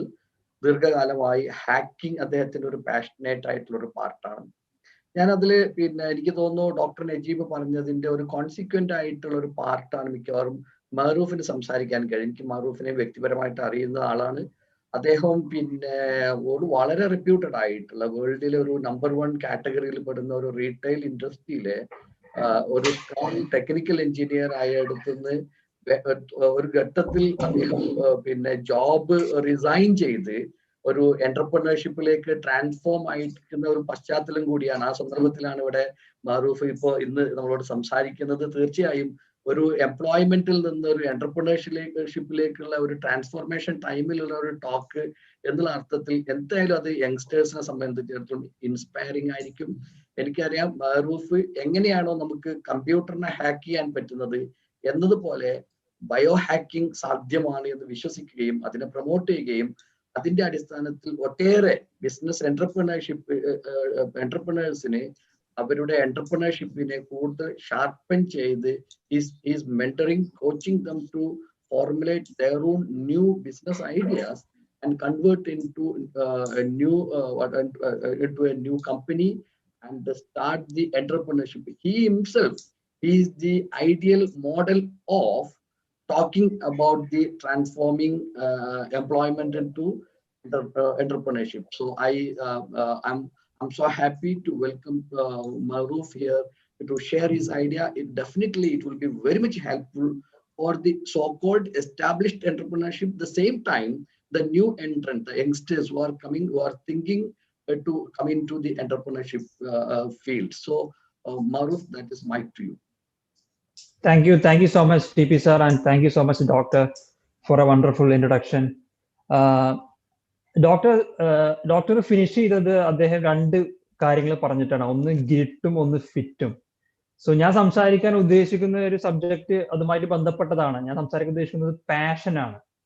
അപ്പൊ grit എന്താണെന്നൊരു പക്ഷേ നിങ്ങൾ എത്ര പേർക്ക് അറിയുമെന്ന് എനിക്കറിയില്ല. ആരെങ്കിലും കമന്റ് ചെയ്യാൻ പറ്റുമോ എന്താണ് ഗ്രിറ്റ്? അല്ലെങ്കിൽ ആ വേർഡ് നിങ്ങൾ കേട്ടിട്ടുണ്ടോ? എനിക്കൊരു പുതിയ വേർഡ് ആയിരുന്നു അത് കുറച്ചു കാലം മുമ്പേ. ആഞ്ചലീന ലീ ഡോക്മറ്റ് എന്ന് പറയുന്ന ഒരു ഫേമസ് സൈക്കോളജിസ്റ്റ്, അവരാണ് ഈ ഗ്രിറ്റ് എന്ന് പറയുന്ന ഒരു കൺസെപ്റ്റ് കൂടുതൽ ഫേമസ് ആക്കിയത്. ഗ്രിറ്റിനെ അവർ ഡിഫൈൻ ചെയ്യുന്നത് പാഷൻ പ്ലസ് പെർസിവിയറൻസ് ആണ്. അതായത് നമ്മൾക്ക് ഇഷ്ടമുള്ള ഒരു കാര്യം ചെയ്യുകയും ആ ചെയ്യുന്നതിന് ഒരു കൺസിസ്റ്റന്റ് ആയിട്ട് ഇന്ന് ചെയ്ത സംഭവം നാളെ വീണ്ടും മറ്റന്നാൾ വീണ്ടും അതല്ലെങ്കിൽ 1 വർഷം 2 വർഷം 3 വർഷം കൺസിസ്റ്റന്റ് ആയിട്ട് ചെയ്യുന്ന ഒരു സംഗതിയാണ് ഗ്രിറ്റ് എന്ന് വിളിക്കുന്നത്. അപ്പൊ ആ ലേഡി പറയുന്നത് തന്നെ നമ്മുടെ കുട്ടികൾക്കും പാരന്റ്സിനും ഒക്കെ ഇതിനെ കുറിച്ചിട്ടുള്ള നല്ലൊരു അവയർനെസ് ഉണ്ടായി കൊടുക്കണം എന്നുള്ളതാണ്.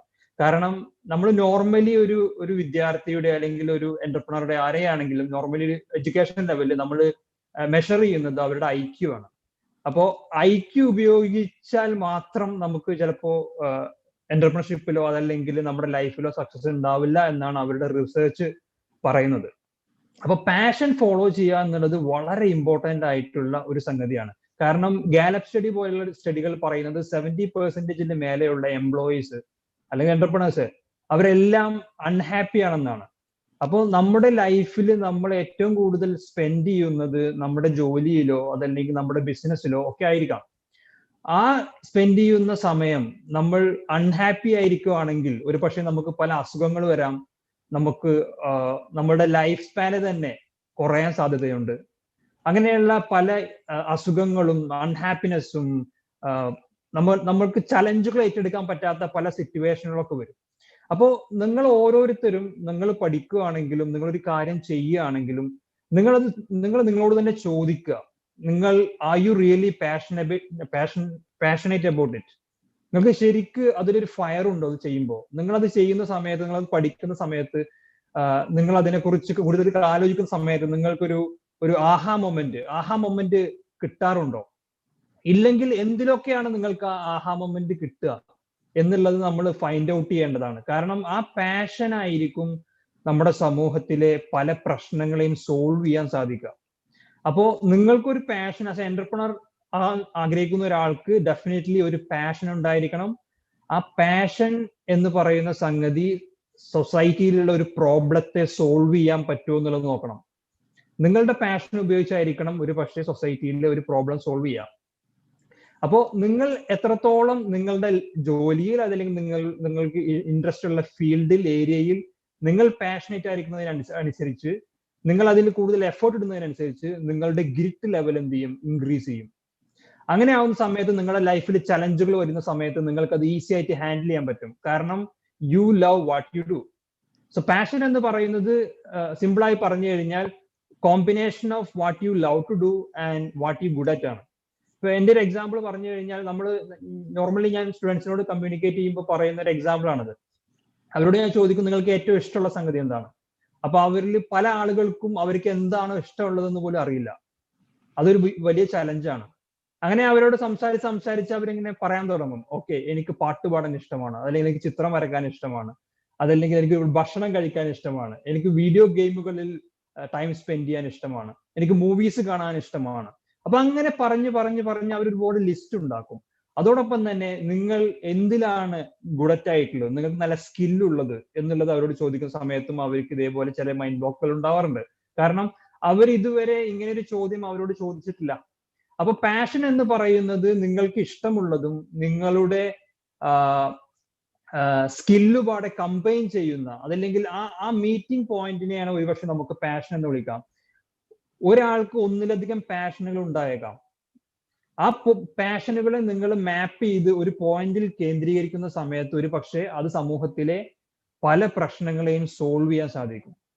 അങ്ങനെ നമ്മൾ സോൾവ് ചെയ്യുന്ന സമയത്ത് ഒരു പക്ഷേ നമുക്ക് ഒരു വലിയ എന്റർപ്രണർ ആവാനും അതല്ലെങ്കിൽ ഒരു ബിസിനസ് കെട്ടിപ്പടുക്കാനൊക്കെ സാധിക്കും. കാരണം നമ്മൾ ചെയ്യുന്ന കാര്യത്തിൽ നമ്മൾ വളരെ ഹാപ്പിയാണ്.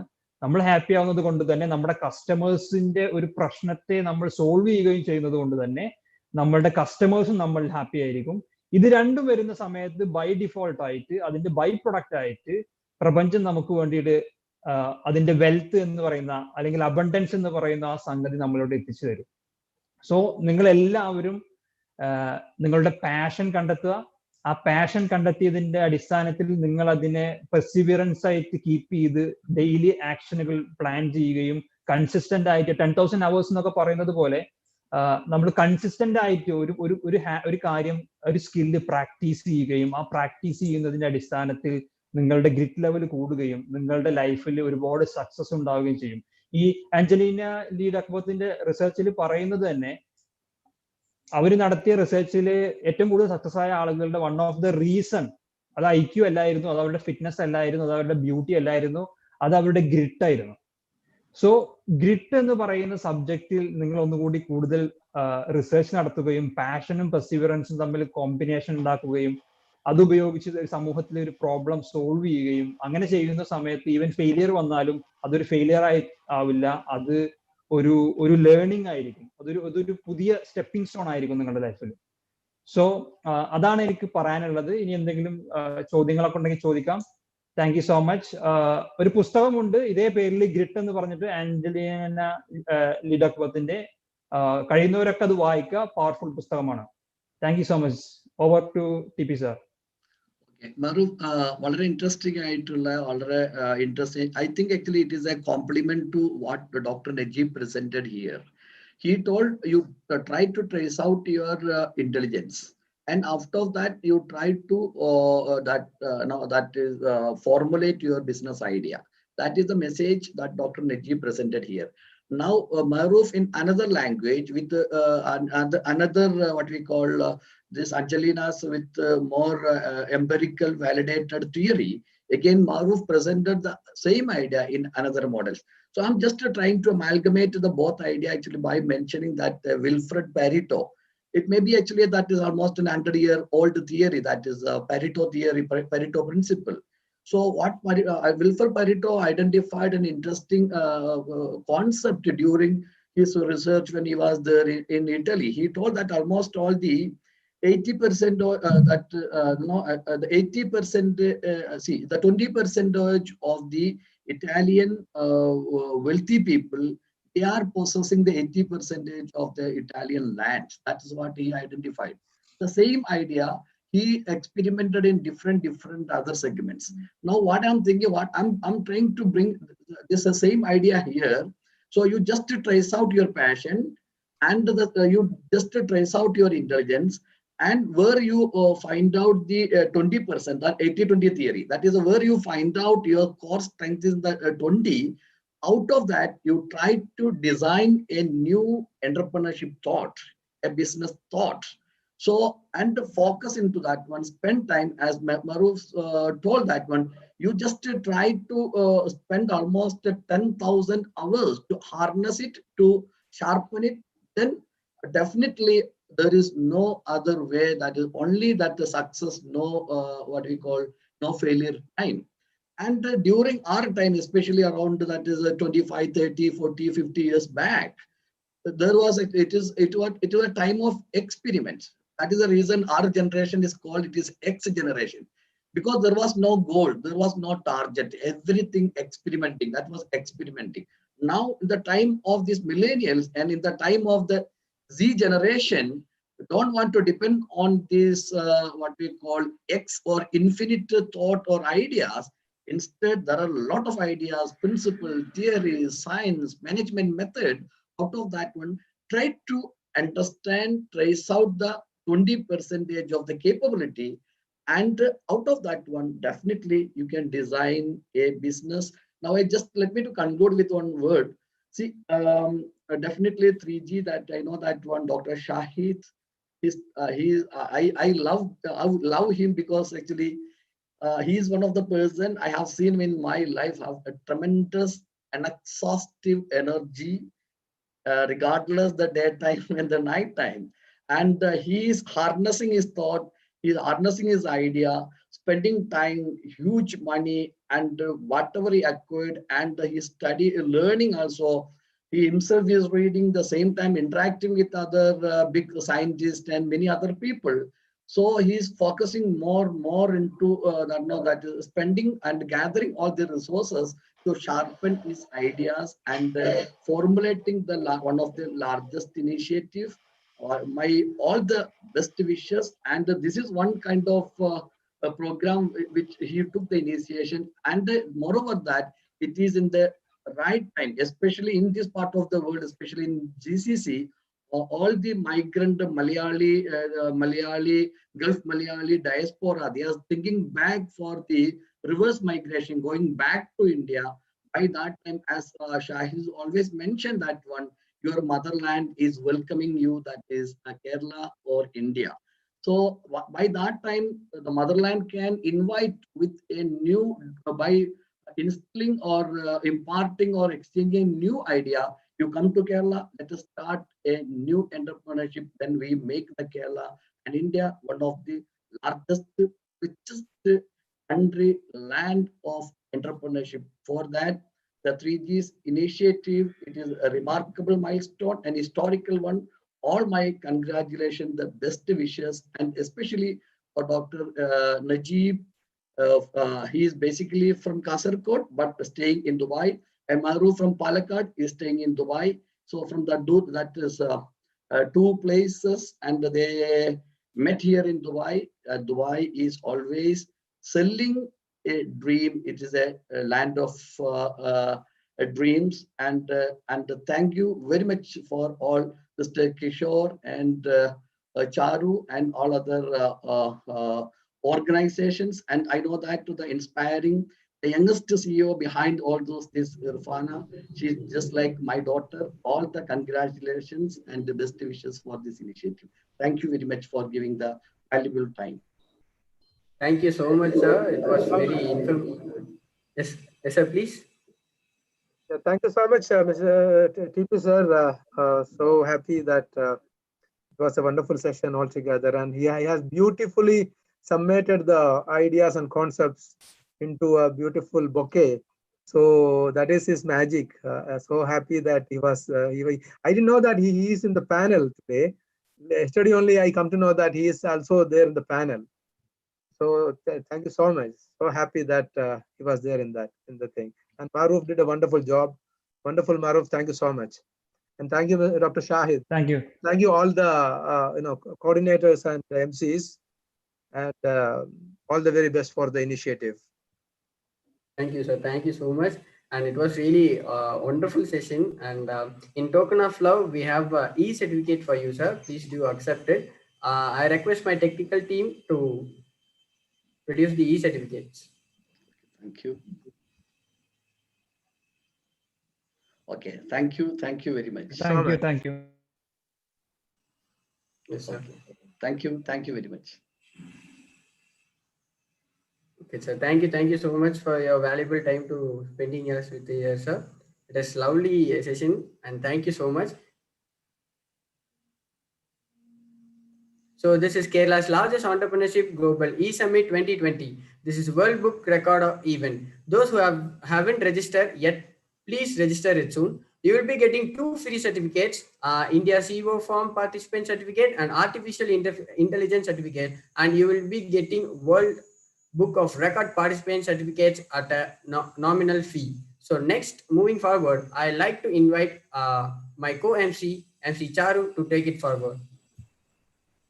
Thank you, Kishore. Thank you, MC Kishore. Thank you so much. So now we would like to invite our inspiring speaker, Ms. Rabia Ruby, an English teacher at International Indian School in Dammam and the member of Teachers of Youth Children Association. She had conducted various workshops on English language, journalism, and other topics like positive parenting, excavate yourself, good versus inspirational teacher. She had attended seminars on mass media and women empowerment and FDI in print media, which was conducted in Bangalore. She conducted symposium on Karnataka Right to Information Act 2002 on 2000. Sorry. Her new story in Saudi Gazette is based on expatriates which are in Saudi for more than 30 years. She published reports in Metro Today and Evening Daily in Bangalore. She published one of her poems, Peace in Saudi Gazette. She interviewed Mr. Sangliana, a city police commissioner in Bangalore, on 2003. A gold medal winner in state level athlete meet in the batch of 1993 to 1994 and high jump winner also. A member of OISCA International during her school days. She was the president of Rotary Club for the year of 2002 to 2003 and the award recipient for active involvement in the club. So today she is here to enlighten us on the topic, the importance of English language. Ma'am, we are very much happy with your presence. Welcome to the conference. Thank you, dear Charu. That was a wonderful introduction and I enjoyed it listening. Okay, good evening, one and all. Good evening to the session. And I'm sure you have attended so many sessions on building up a better and successful entrepreneurship. And here the topic is a little different. The importance of English language. Let me share my screen.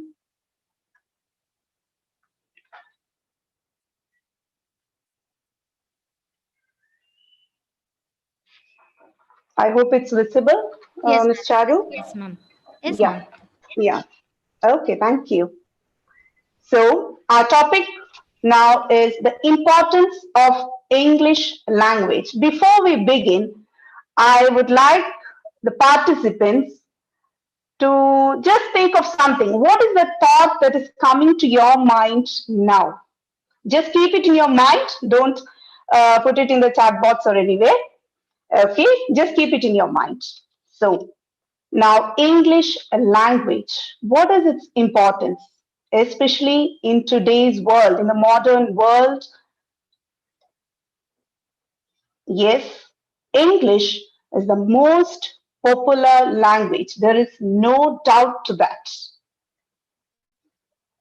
English is the essential language for communication.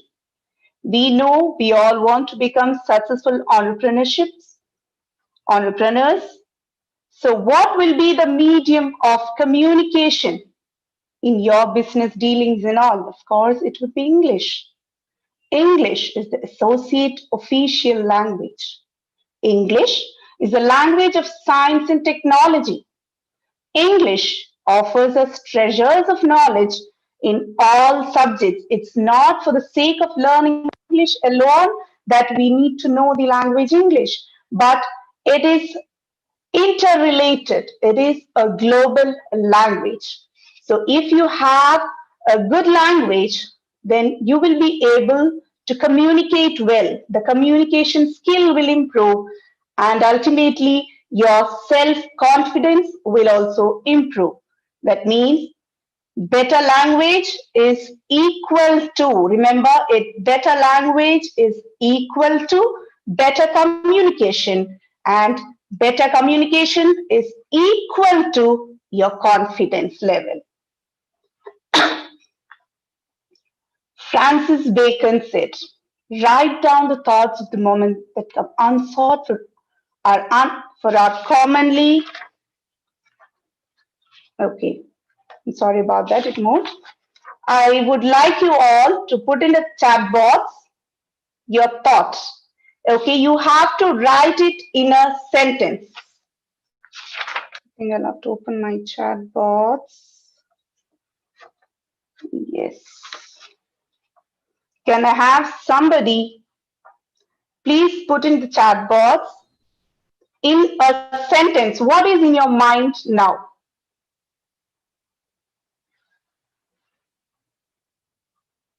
I'm not getting any sentence. No, I don't want a word. I want a sentence. Okay, somebody has given, I'm so proud of myself. Okay, 2 sentences I'll read. You have a beautiful voice. Okay, thank you. I'm so proud of myself. Okay, good. These 2 sentences are really good. So now here, what is a sentence?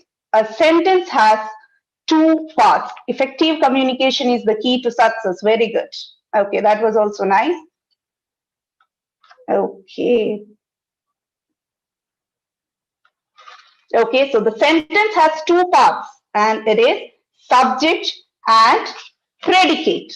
Yes, I know you all will be aware of what is subject and what is predicate. But without these, the sentence is not complete. Now, when I asked you to write a sentence, I was getting the answers in words.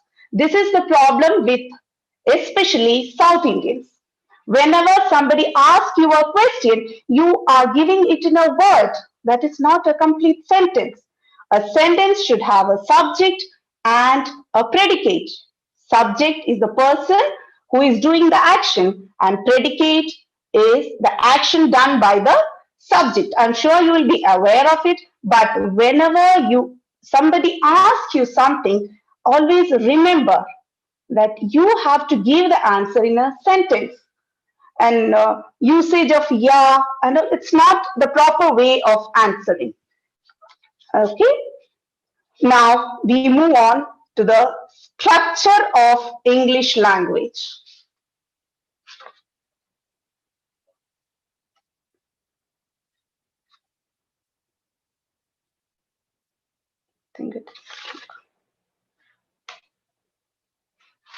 Why is it not moving? Yes, this I already told you. That is, a complete sentence needs a subject and a predicate. Without that, the sentence is never complete. Okay, the sentence structure in English, be very careful about this. A sentence structure in English is SVO. That is the structure, that is subject, verb, and object. Okay, now just go through these examples. I love weekends. You can see there subject, verb, object. The next example is you learn English. Subject, verb, object. She rides a bike. Subject, verb, object. Now, where do we make mistakes? Especially Keralites. We try to translate the Malayalam as it is into English. So, what is the mistake that we do? Why do we make that mistake? Okay, this is the problem. In English, the sentence structure is subject, verb, object. Whereas in Malayalam, the sentence structure is subject, object, verb. Now go to the previous example. Just see, you learn English. When you say it in Malayalam, the object will come in the middle and the verb will come at the end. So at times what happens, I have personally read some of the essays and all. You can easily make out whether it is written by an Indian. Because what happens is they just translate it word by word to English. So it goes wrong. Always remember there is something very important, and that is grammar. There is a structure for everything. There are rules and regulations for everything, and we should follow it. So unless we learn the language, it will be difficult. So let us always remember the sentence structure in our vernacular language. Even Tamil and Kannada, everywhere, it is subject, object, verb. But in English, it is subject, verb, object. A sentence can have just the subject and verb. Object is not necessary always. So that also we should keep in mind. But always remember, whenever you are answering someone, please make sure that you give a complete sentence to that person. Then only it is impressive. A successful entrepreneur should try to impress also, is it not? Your clients, your business dealings, everyone should be impressed by the way you take yourself, how you present yourself. That is very important for an entrepreneur. Okay, now I need answer for this. Why do we study English? Why do we study English? Can anyone? Why do you study English? That's enough. It's the need of an hour.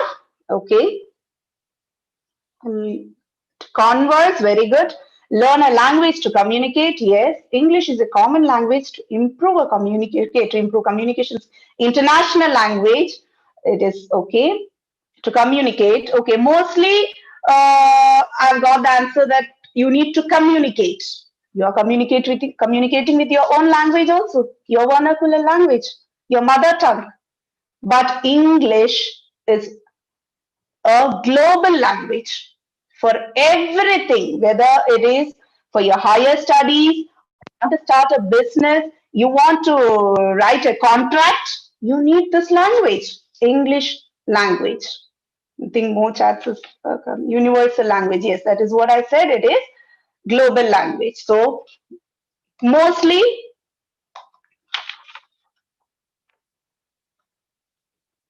okay, maybe to get a better job, to travel around the world. You know, you ask a small student, the first answer that child will say is, I need to pass the exam. That's why I'm studying English. Because that English is needed for all the other subjects too. This was told to me by a class 5 student. Ma'am, if I don't learn English well, how will I write properly in science and social? But the child is correct. So that is the importance of English language, even in coming up generation, how you will deal the people around you, the entrepreneurships. This language should not be a barrier, whereas you should be overcoming all your hurdles with your communication skills and your presentation skills. These are some of the reasons usually we get. The first one is it's part of the curriculum, so I have to learn it. I need to chat with my friends, so I should have better English. And to find a job abroad, to get a well-paid job, to read English books. There are people who really love to read because of their because they feel that they will not understand, they don't read it. But always remember, if you read, your vocabulary will improve. You will learn new things, you will learn new words, you will be able to frame sentences also in a better way as you read more. Not only books, even newspapers, especially English newspapers. In India, I would tell, the Hindu has a beautiful language. It's a very good newspaper. It has a beautiful language. You will just, once you start reading it, you will not stop. That's the language, beauty of language. Then, if you want to study in an English speaking country, you need to surf the net. As soon as you open the internet, the first thing is it comes in English. So it is a global language, worldwide accepted language to travel to other countries. Even if you don't know the language of that country, English will help you. That is the power of the language. Of course, nowadays, more into English songs, you need to understand the song. You should listen more. Listen more to, you can even listen to news. Then to understand the computer software, even that is taught in English. So all these make a difference. So I would say students around the world want to learn in English because they believe it to be the most effective way to work in a global economy and participate in a global culture. Of course, English is a very important language. It is the language of the great literature. We would just love to read literature. If anybody doesn't have that habit of reading, start now. You will discover so many things. Also, half of the world's scientific literature is in English. Anything related to science is in English. It is the language of computer technology too. Whatever related to tech, you can check anywhere. You can Google it. Yes, still you need the language English. So learning English is also important in business matters. There we are. We are now into a business world. Yes, the upcoming entrepreneurs. Yes, I'm sure with all these sessions which you have attended now, you would have got so many ideas, so many ways how to start how to do a startup, how to invest, capital investment, all these things. Even I had listened to most of the sessions, so I know. But this is equally important. That is, the language English is equally important. It is the primary language of business throughout the world. throughout the world, wherever you go. I know there are so many entrepreneurs sitting here. They would have traveled in so many places around the world. Just ask them, just ask the successful entrepreneurs, what is the medium they use for their transactions, for their communications? It will be only English. That is the world now. English, maybe English will be the only language after some time. That is the route now. So most international business transactions, including email, would you write a letter in any other language? Just think. No. A memo, you have to type the memo, of course, in English. You have to write a report, of course, in English. Even a contract, all these are written in English language. So it is the universal language. Wherever you go, whatever business you want to start up with, English language is a must, but the proper language with full grammar. Now, when I asked you all, please write a sentence, the first thing I got was hope. So that's a good word, but it was not a sentence. So hopefully, I don't know who had written that, but hopefully I'm sure now next time that person will surely give the answer in a sentence. That is how you impress others. That is how you impress others. You present yourself to others. Let it not be in, cut and paste language. No. You have to give a proper reply. So their proper English, usage of English language is very important. Business English. Where is it that we don't use English? Everywhere the language English is there. I'm sure if your communication skill, that is your English communication skill, it has 4 things: writing, reading, listening, speaking. It includes all these 4 things: reading, writing, speaking, listening. All these involves this communication skill. If you are able to listen well, yes, you can produce it out very well. If you are able to speak well, you can present yourself really well. If you can read well, of course, you will have more knowledge. So reading, writing of course is needed. As I said, now reports. How will you write in English? So reading, writing, speaking, listening. These 4 things matter.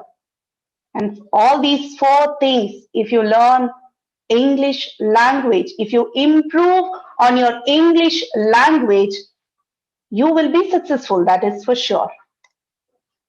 It is the language of commerce and commissions. All trades, be it anything. You can ask so many entrepreneurs who are into trading business. Everything is carried out through English language.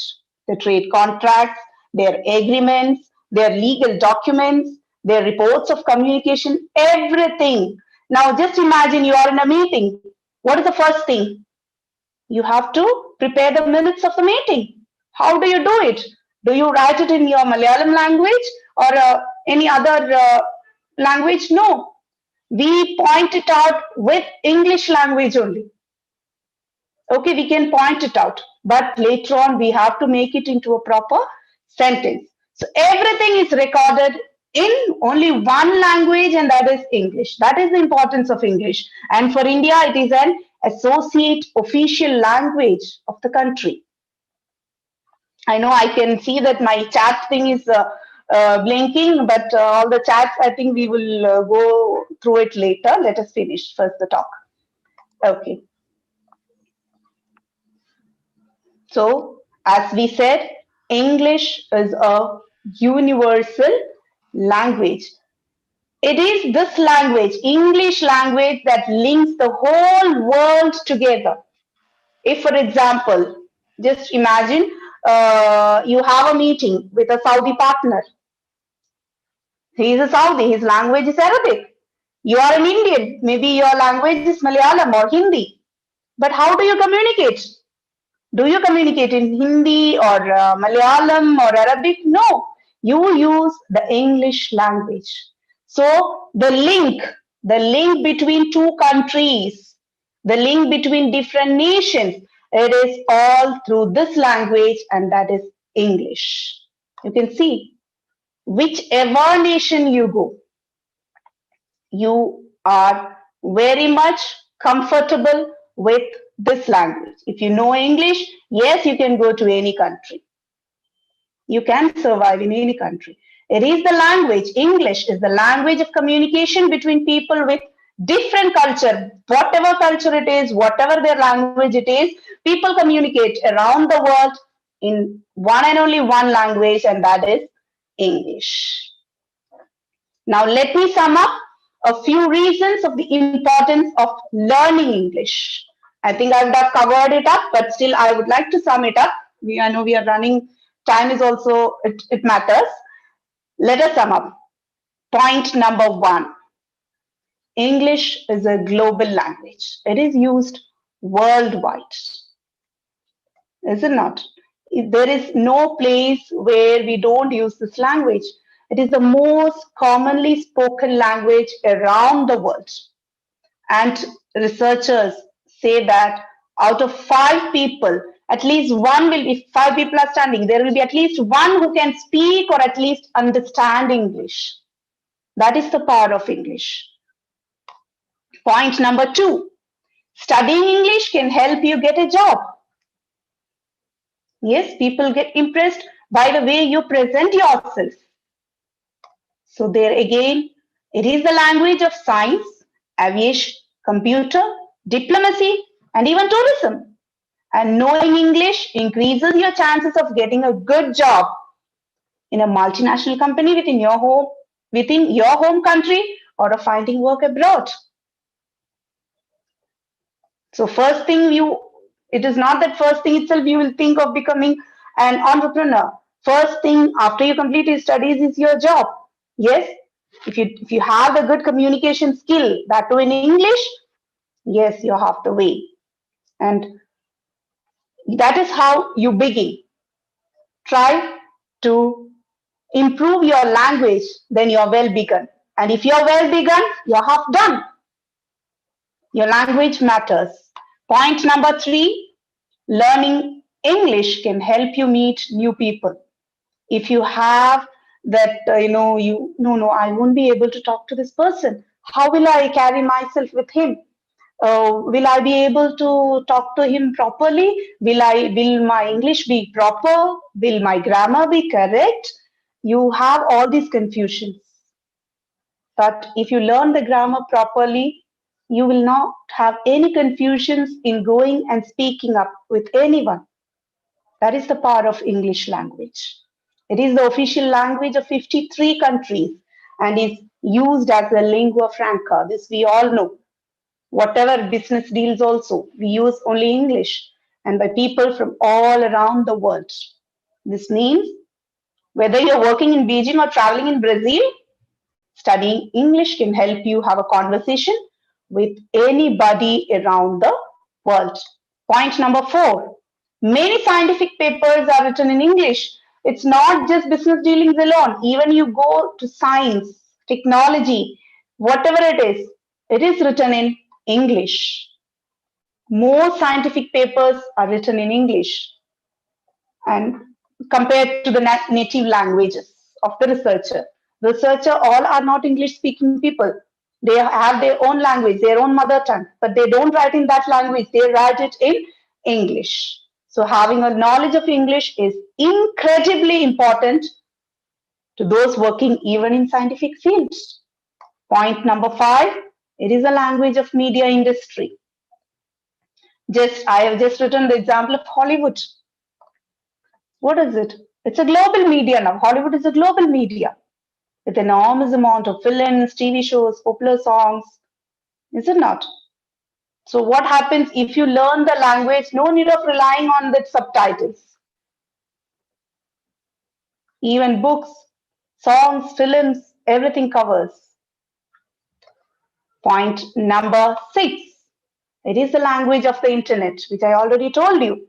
Whenever you want to Google something, whenever you want to surf on the net, what do you use? Which language do you type on? You ask any question on the Google in English only. We don't type in any other language. It is English, whatever. Even if we don't know the proper sentence structure, we will surely try to form the sentence because we want to find more about whatever we want to know. So half the content on internet is in English. And remember, it is the world's largest companies. Most of the tech companies are based in English speaking countries. I don't say that it's not there in India, but still somewhere they are related to English speaking countries also. Traveling, point number 7. Traveling is a lot easier with a good knowledge in English. If you know English well, you can travel to any country. For example, if you just imagine you are a Spanish and you are in Thailand. Okay, you have checked into a hotel where the receptionist doesn't know your language. You cannot ask in Spanish, but they will surely be able to answer you in English. That is the power of English. Number 8, it is one of the most important languages for business. I'm again and again and again and again saying, because the modern world has accepted it as a universal language of business. Whether you're a business owner, a student, or an employee, English is incredibly important in the business world. It is considered to be one of the most important business languages due to being the de facto language of the United States and the official language of the UK, Canada, India, and South Africa. Even I have heard that even Japan has decided to make English as their official language. Point number 9, with English, you can study all over the world. That is also important. Education also plays an important role. Since English is spoken in so many different countries, there are thousands of schools and universities around the world that offer programs in English that you all know. So if you want to try abroad for your studies, English is a must. Point number 10, English gives you access to multiple cultures. Whatever culture you want to know, whatever new things you want to know, whatever new experiences you want to learn, everything is possible through this language. And more important, fluency in English is very important. How you read, if you don't know a particular word, try to find out about that word, its meaning, how it is pronounced. All these things we have to work out by ourselves. That is how we improve our skill, our communication skill. Okay, here I have a poem with me. MC, somebody, if whoever is willing to read it, Yes, I would be happy to hear from somebody. Ma'am, actually, we are running out of time. So. Okay, this is the last thing. Yeah. Okay, so dear participants, anyone? Yeah. Yes, ma'am. If at least the first para. Okay, so participants, anyone wants to join up and read the ma'am's wonderful poem? Anyone? So I think people have. Because this is a game on words actually. The spellings will look similar, but the pronunciation is not similar. That is the beauty of English language, and people get confused with that. For that, you need to learn English. Is there anybody? So or you want me only to read? Can I read it? Yes. Yes, please continue. Yes, ma'am. If you can The first paragraph correctly every no, word. from the poem, not that part, from dearest, the poem part, Yes, the first ma'am. paragraph. Sure, ma'am. Dearest creature in creation, study English pronunciation. I will teach you if my verse sounds like crops, horse, and horse. I will keep you, Susie, busy. Make your head with a head grow dizzy. Tear in eye, your dress will be tear. So shall I. Oh, hear my prayer. Just Okay, compare thank you. beer. Thank you. We are running out of time. Now I will read it out for you. Please listen carefully and find out your mistake, okay? Dearest creature in creation, study English pronunciation. I will teach you in my words. Sounds like corpse, corpse, horse, and verse. I will keep you, Susie, busy. Make your head with heat grow dizzy. Tear in eye, your dress will tear. So shall I, oh, hear my prayer. So it's not creature. That is a wrong English. Okay, it's creature and creation. I hope it's clear to you. Yes, ma'am. Okay, so that is how it should go. English language, we should try to read more so that we will improve on our pronunciation also. Just to give the importance of pronunciation, I just put up a poem there. Okay, and it's never poem, it is poem. Okay, so I conclude here by saying English is important in all aspects, be it history, social, technical, and specifically in business. Because we are living in a globalized world where all kinds of negotiations with foreign countries need to have effective English language skill. And the future of English as a language is very secure. And as I said, the day is not far when this language will become the single language of the world. Thank you for listening to my talk, and I hope all of you have enjoyed this session. And I didn't go through the chat and all. If anybody else in the panel has gone through, I don't know if there were any questions. And I'm sure you all will try to improve your language skill and be very successful entrepreneurs. Thank you. Thank you, ma'am. Thank you so much. All the participants have really enjoyed your session. Thank you for your Thank you. wonderful session, ma'am. Thank you. Thank you so Thank much. you. Thank you. Thanks to you too. Thanks to Dr. Sahid and thanks to Fatima too. Thank you, ma'am. Thank you. Thank you all. So, ma'am, as a token of love, we would like to present your e-certificate. Please accept it from our side, ma'am. So, technical Most team. welcome. So, thank you.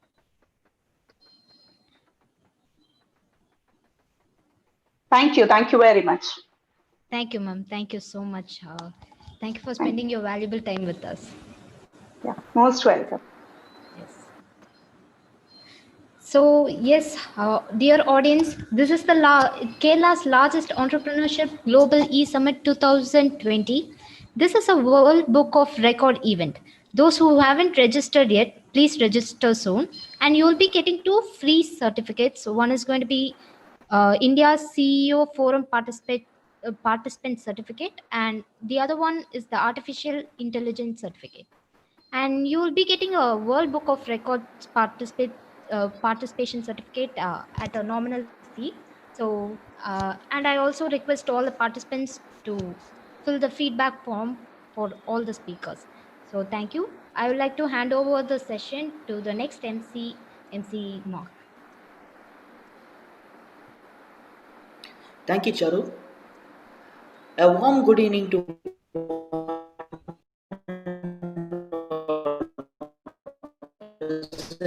the dais. Today, I'm going to invite an amazing personality and an excellent role model, Mr. Sajid Arattupula, who is a journey excellent orator. Born in Arattupula, Alappuzha,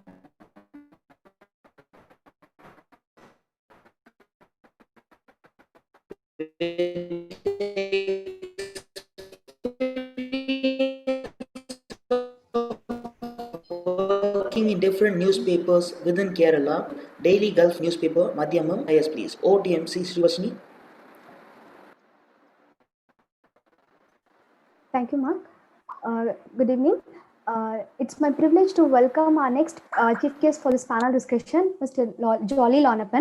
Mr. Cholayil is a mechanical engineer by profession, but he's an entrepreneur in various fields like trading, manufacturing, and contracting. He is living in Saudi for the last 30 years, the managing director of Saudi Abrasives. He is also a film producer, and he won the state and national awards for his first film, Aloricum, Mr. Jolly is conducting training sessions in the Blastline Institute and also editor of a bi-monthly engineer coaching magazine. I'm glad to invite you for the dice, sir. And now I would like to welcome my co-MC, MC Charu, to invite the next guest speaker. Thank you so much. So I would like to introduce our moderator for the panel discussion, Mr. Abubakar A. Rahman. He is a business development manager in AI Jedani Enterprises and the CIGI Sage Coordinator. He is also the chairman of Gerard Speaker Forum. He is the past Division H Director in D104 Toastmasters Intel. He has finished his schooling in FM High School, and he has finished his college in MSE College MGT. So we would like to welcome all the speakers. So dear speakers, we will be hearing a short buzzer prior to 5 minutes of the session, ending time, and a long buzzer exactly at the end of this session time. Thank you. And excuse me, I'm Sahid. Can you open my video because this host is closed? Yes, we will be giving that access.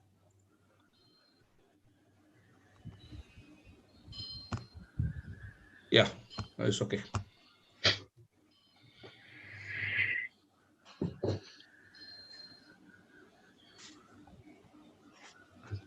Hello, sir.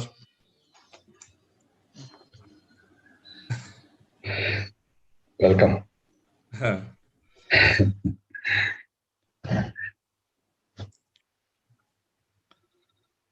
Hi, Sajid. Nice. സാറേ നാട്ടിലായിരുന്നല്ലേ എത്തി? നാട്ടിലാണ്. ഇപ്പോഴാണ് ഈ call വന്നത്. I see. Okay. ഞാൻ വിളിച്ചിട്ട് കിട്ടാൻ. Okay. Okay. Now we are talking about entrepreneurship. So I like to say a few words. Then you want to start first, or where is our moderator? I think so. Mr. Abubakar is joined already. Yes, sir. Abubakar, sir. Like we are searching. He's already joined. Sir, like we would like you to unmute yourself, sir. Abubakar. Yeah. Abubakar, sir.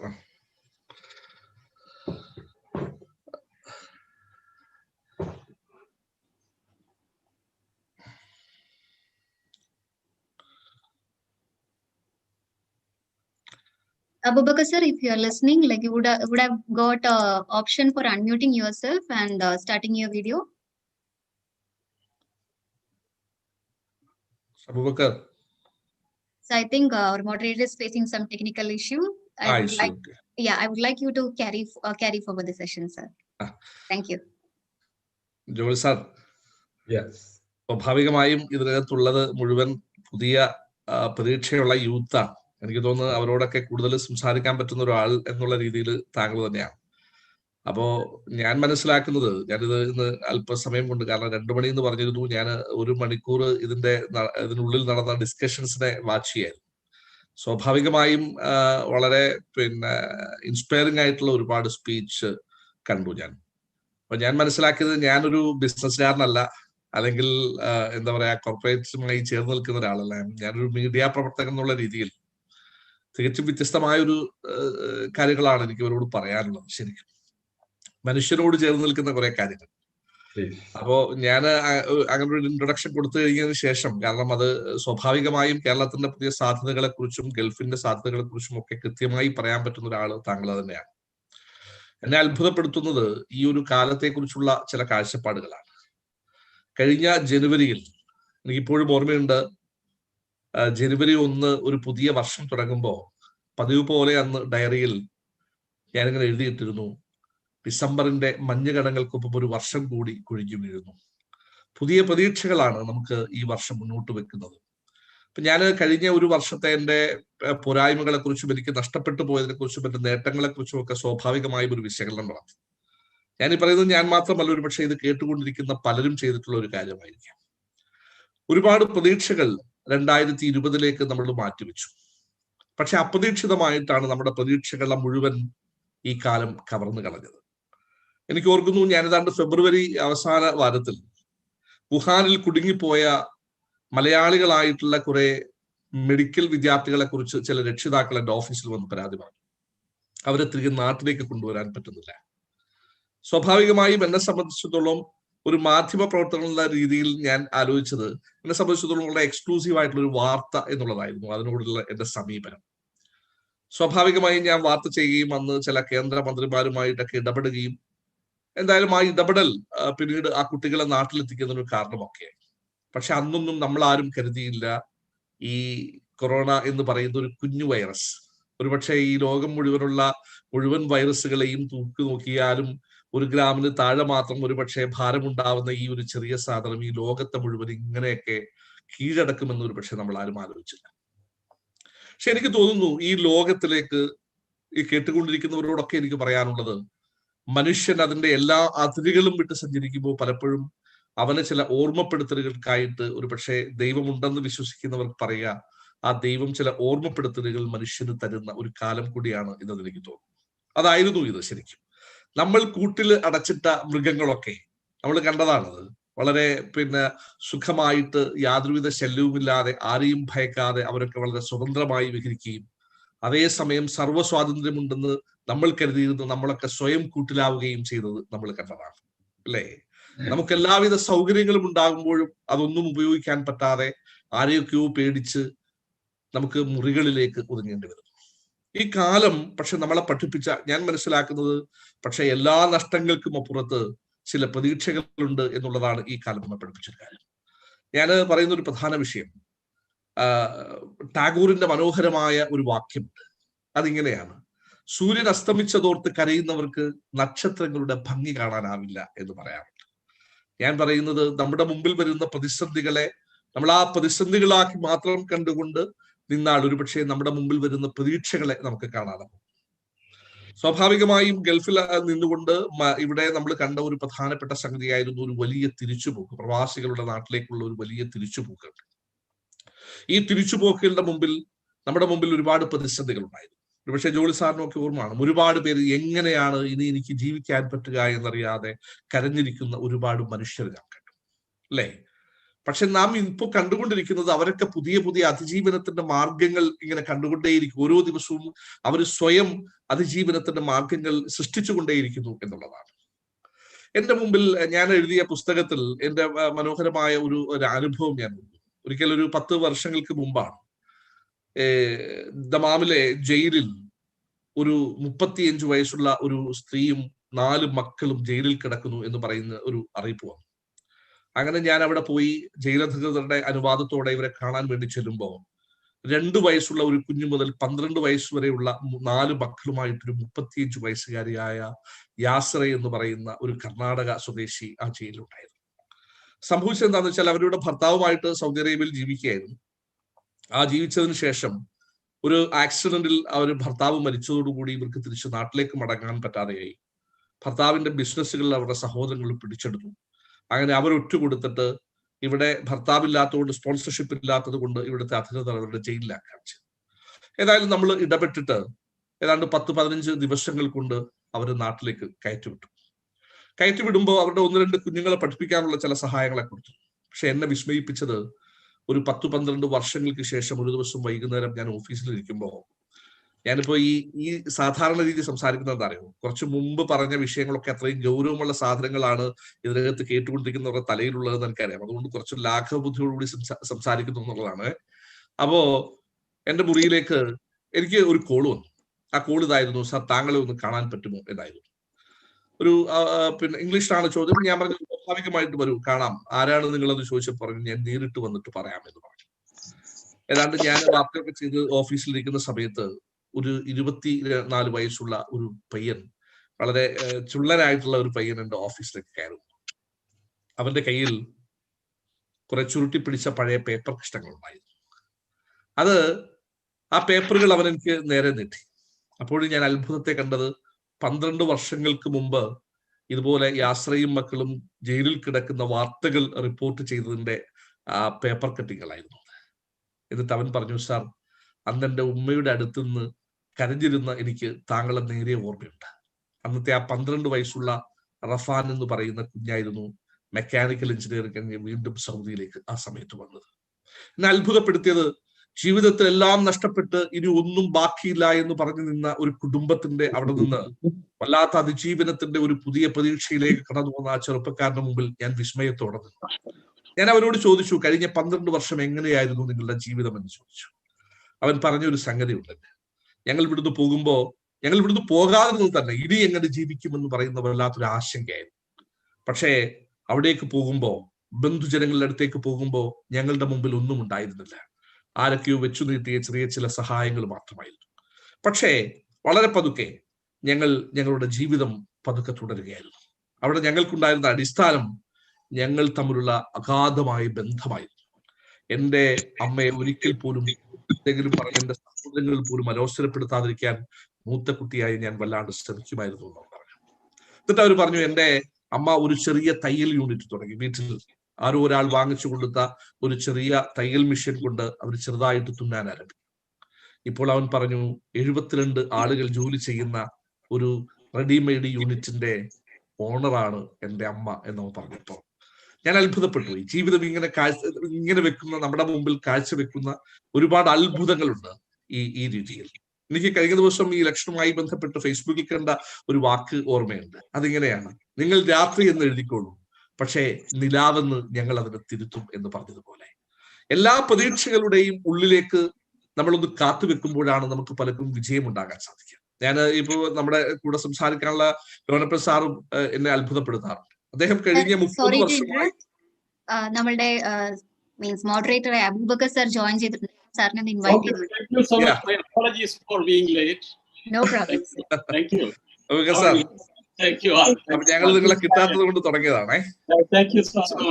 Okay, ഞാൻ പറയുന്നത് നമുക്ക് ഏറ്റവും ഇഷ്ടപ്പെട്ട, എനിക്ക് ഇതിനു മുമ്പ് നടന്ന മഹറൂഫിന്റെ ഒരു ആ വാക്യം ഞാൻ കടമെടുത്ത് പറഞ്ഞാൽ, ഒരു മനുഷ്യന്റെ ഏറ്റവും സന്തോഷമുള്ള സംഗതികളെ കുറിച്ച് 6 സംഗതികൾ ഈ ചില ഗ്രന്ഥങ്ങളിൽ പറയുന്നുണ്ട്. അതിലൊന്ന് ഏറ്റവും പ്രധാനപ്പെട്ട ഒന്ന് ഏറ്റവും ഇഷ്ടപ്പെട്ട ജോലി ചെയ്യാൻ പറ്റുക എന്നുള്ളതാണ്. മറ്റൊന്ന് ബന്ധുക്കളെ അകന്ന് ഇരിക്കാൻ പറ്റാതിരിക്കുക എന്നുള്ളതാണ്. നമ്മൾ എത്ര പേര് ഇഷ്ടമുള്ള ജോലി ചെയ്യുന്നുണ്ട് എന്നുള്ളത് ഒരു വലിയ ചോദ്യം. ഇതിൽ പുതിയ സംരംഭകരുള്ളതുകൊണ്ട് എനിക്ക് അവരോട് പറയാനുള്ളത്, നമുക്ക് ഏറ്റവും ഇഷ്ടപ്പെട്ട ജോലി അതേതാണോ അത് ചെയ്യാൻ പറ്റുക എന്നുള്ളതായിരിക്കണം ജീവിതത്തിലെ ഏറ്റവും വലിയ ലക്ഷ്യം. ഇപ്പോ പേരറിയാ ജോളി ലോനപ്പനെ നിങ്ങൾ പരിചയപ്പെടുത്തുമ്പോൾ അത് പറഞ്ഞു എന്ന് എനിക്കറിയില്ല. ഇന്ദ്രൻസിന് ദേശീയ അവാർഡ് നേടിക്കൊടുത്ത ഒരു ഫിലിമിന്റെ പ്രൊഡ്യൂസർ കൂടിയാണ് ജോളി ലോനപ്പൻ. ഞാൻ അദ്ദേഹത്തോട് ഒരു മാധ്യമ പ്രവർത്തകൻ എന്നുള്ളൊരു വലിയ കൗതുകപൂർവ്വം ചോദിച്ചു, താങ്കളെ പോലെ ഒരു എഞ്ചിനീയർ, ഒരു ബിസിനസ് കാരൻ എന്തിനാണ് ഇങ്ങനെ ഒരു സിനിമാ മേഖലയിലേക്ക് വന്നത് എന്താണെന്ന് ചോദിച്ചപ്പോൾ അദ്ദേഹം പറഞ്ഞൊരു സംഗതിയുണ്ട്. ഞാൻ ഈ കച്ചവടം ചെയ്യുമ്പോഴൊക്കെ എൻ്റെ മനസ്സിൽ ചില സ്വപ്നങ്ങൾ ഉണ്ടായിരുന്നു. അത് മനുഷ്യൻ സൂക്ഷിക്കുന്ന ചില സ്വപ്നങ്ങളുണ്ടല്ലോ മനസ്സിൽ. ആ സ്വപ്നങ്ങളിലൂടെ ഒരുപക്ഷെ നമുക്ക് സഞ്ചരിക്കാൻ പറ്റില്ല. പക്ഷെ നമ്മൾ എവിടെയെങ്കിലും എത്തിക്കഴിയുമ്പോഴെങ്കിലും നമ്മുടെ സ്വപ്നങ്ങളെ എത്തിപ്പിടിക്കാൻ നമുക്ക് സാധിക്കുക എന്ന് പറയുന്ന ഒരു വലിയ സംഗതിയാണ്. അപ്പൊ അദ്ദേഹത്തിന്റെ 2ാമത്തെ സിനിമ അദ്ദേഹം പുറത്തിറക്കാനുള്ള ശ്രമത്തിലാണ്. അവിടെയും അദ്ദേഹത്തിന്റെ ആ കൃത്യമായ കച്ചവട കണക്കുകൂട്ടലുകൾ അദ്ദേഹത്തെ വിജയിയാക്കി എന്നുള്ളതും ഏറ്റവും സന്തോഷകരമായ. അപ്പൊ ഞാൻ പറയുന്നത്, ഇങ്ങനെയുള്ള പ്രതീക്ഷകളെ നമ്മുടെ കൂട്ടത്തിൽ കൊണ്ടു നടക്കുക എന്നുള്ളതാണ് ഏറ്റവും പ്രധാനപ്പെട്ട ഒരു സംഗതി. ഞാൻ ആമുഖമായിട്ട് ഇത് പറഞ്ഞെന്താന്ന് വെച്ചാൽ, ഈ കാലം നമ്മളെ പഠിപ്പിക്കുന്ന ഇത്തരം ചില അനുഭവങ്ങളുണ്ട്.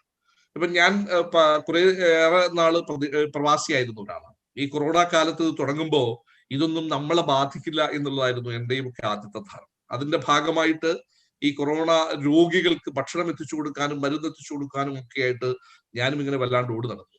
പക്ഷെ ഒരു ദിവസം രാത്രിയിൽ എൻ്റെ മുറിയിലെത്തുമ്പോ വല്ലാതെ കിടുങ്ങി വിറച്ചപ്പോ എനിക്ക് മനസ്സിലായി ഈ കൊറോണ എന്നെയും ഒന്ന് തൊട്ടിരിക്കുന്നു. പക്ഷെ പിന്നീട് സംഭവിച്ചത്, ശ്വാസം കിട്ടാതെ 6-7 ദിവസം ഗുരുതരാവസ്ഥയിൽ നിൽക്കുമ്പോൾ എനിക്ക് തോന്നിയത് എന്റെ ജീവിതം ഇങ്ങനെ ആ മരണത്തിലേക്ക് വലിച്ചു കൊണ്ടുപോയിട്ട് ഒരു മുനമ്പിൽ നിർത്തിയിട്ട് നമ്മളുടെ മുഖത്തേക്ക് വിരൽ ചൂണ്ടി ചോദിക്കുന്ന ചില ചോദ്യങ്ങളുണ്ട്. എന്തായിരുന്നു നീ എന്ന ചോദ്യം. ഞാൻ പറയുന്നത്, ഈ ചോദ്യം എപ്പോഴെങ്കിലും ഒക്കെ നമ്മൾ അഭിമുഖീകരിക്കേണ്ടി വരുമെന്ന ഒരു ബോധ്യം ഏത് കച്ചവടത്തിലേക്ക് ഇറങ്ങുമ്പോഴും നമ്മളൊക്കെ മനസ്സിൽ സൂക്ഷിക്കേണ്ടതുണ്ട് എന്ന് പറയാനാണ് എനിക്ക് ആഗ്രഹം.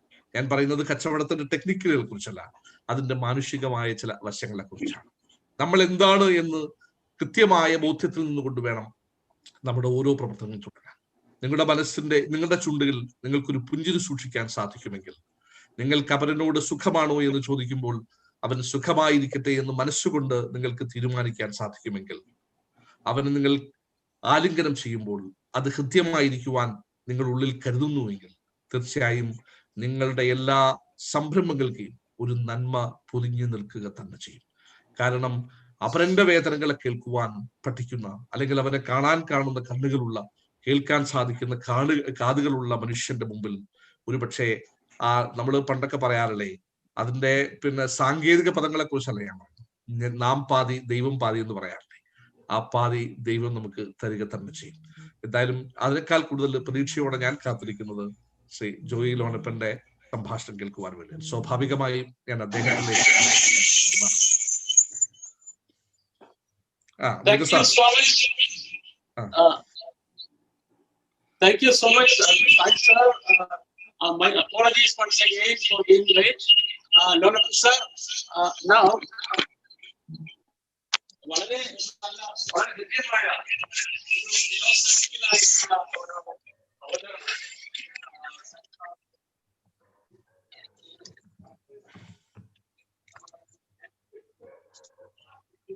Excuse me, sir. Sorry for the interruption. Your audio is a bit less, so could you please increase it?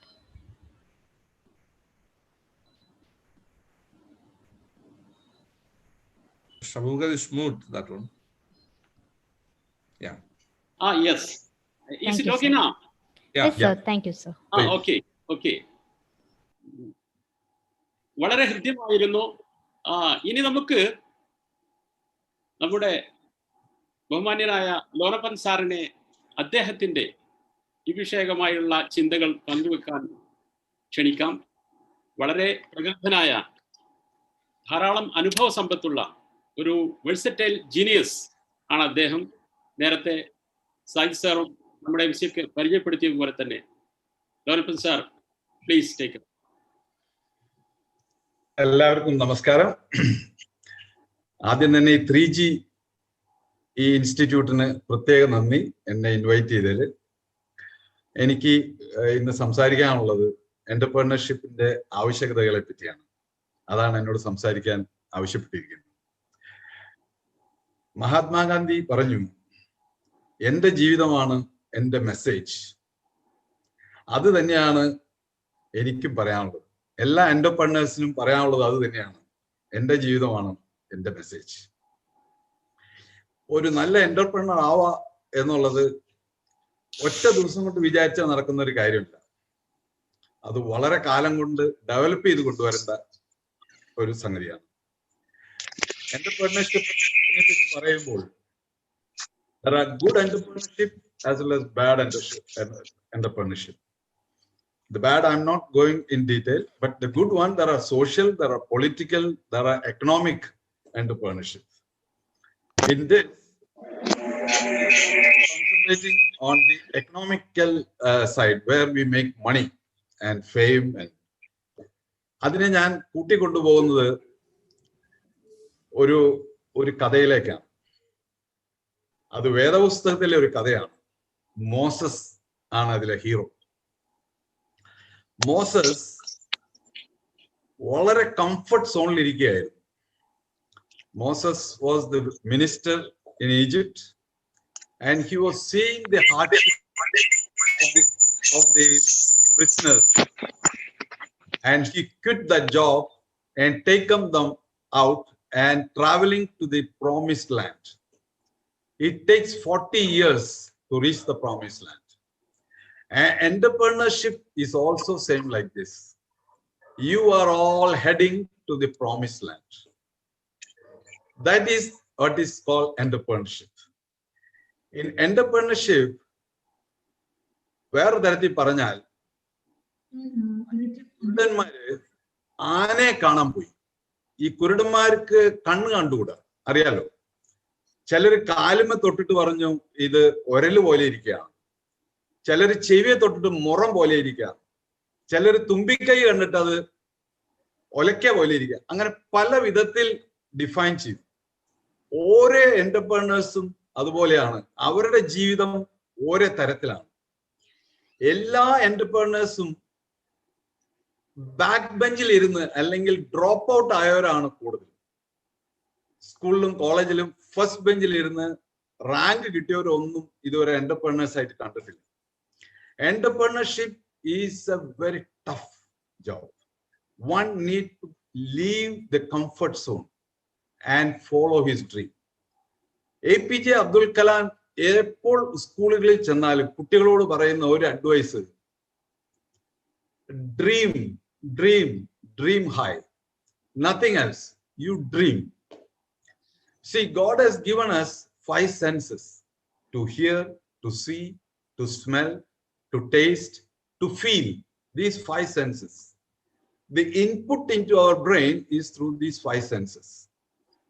And we analyze with this input and come to a conclusion. This entrepreneurship should start from the younger age. From the younger age.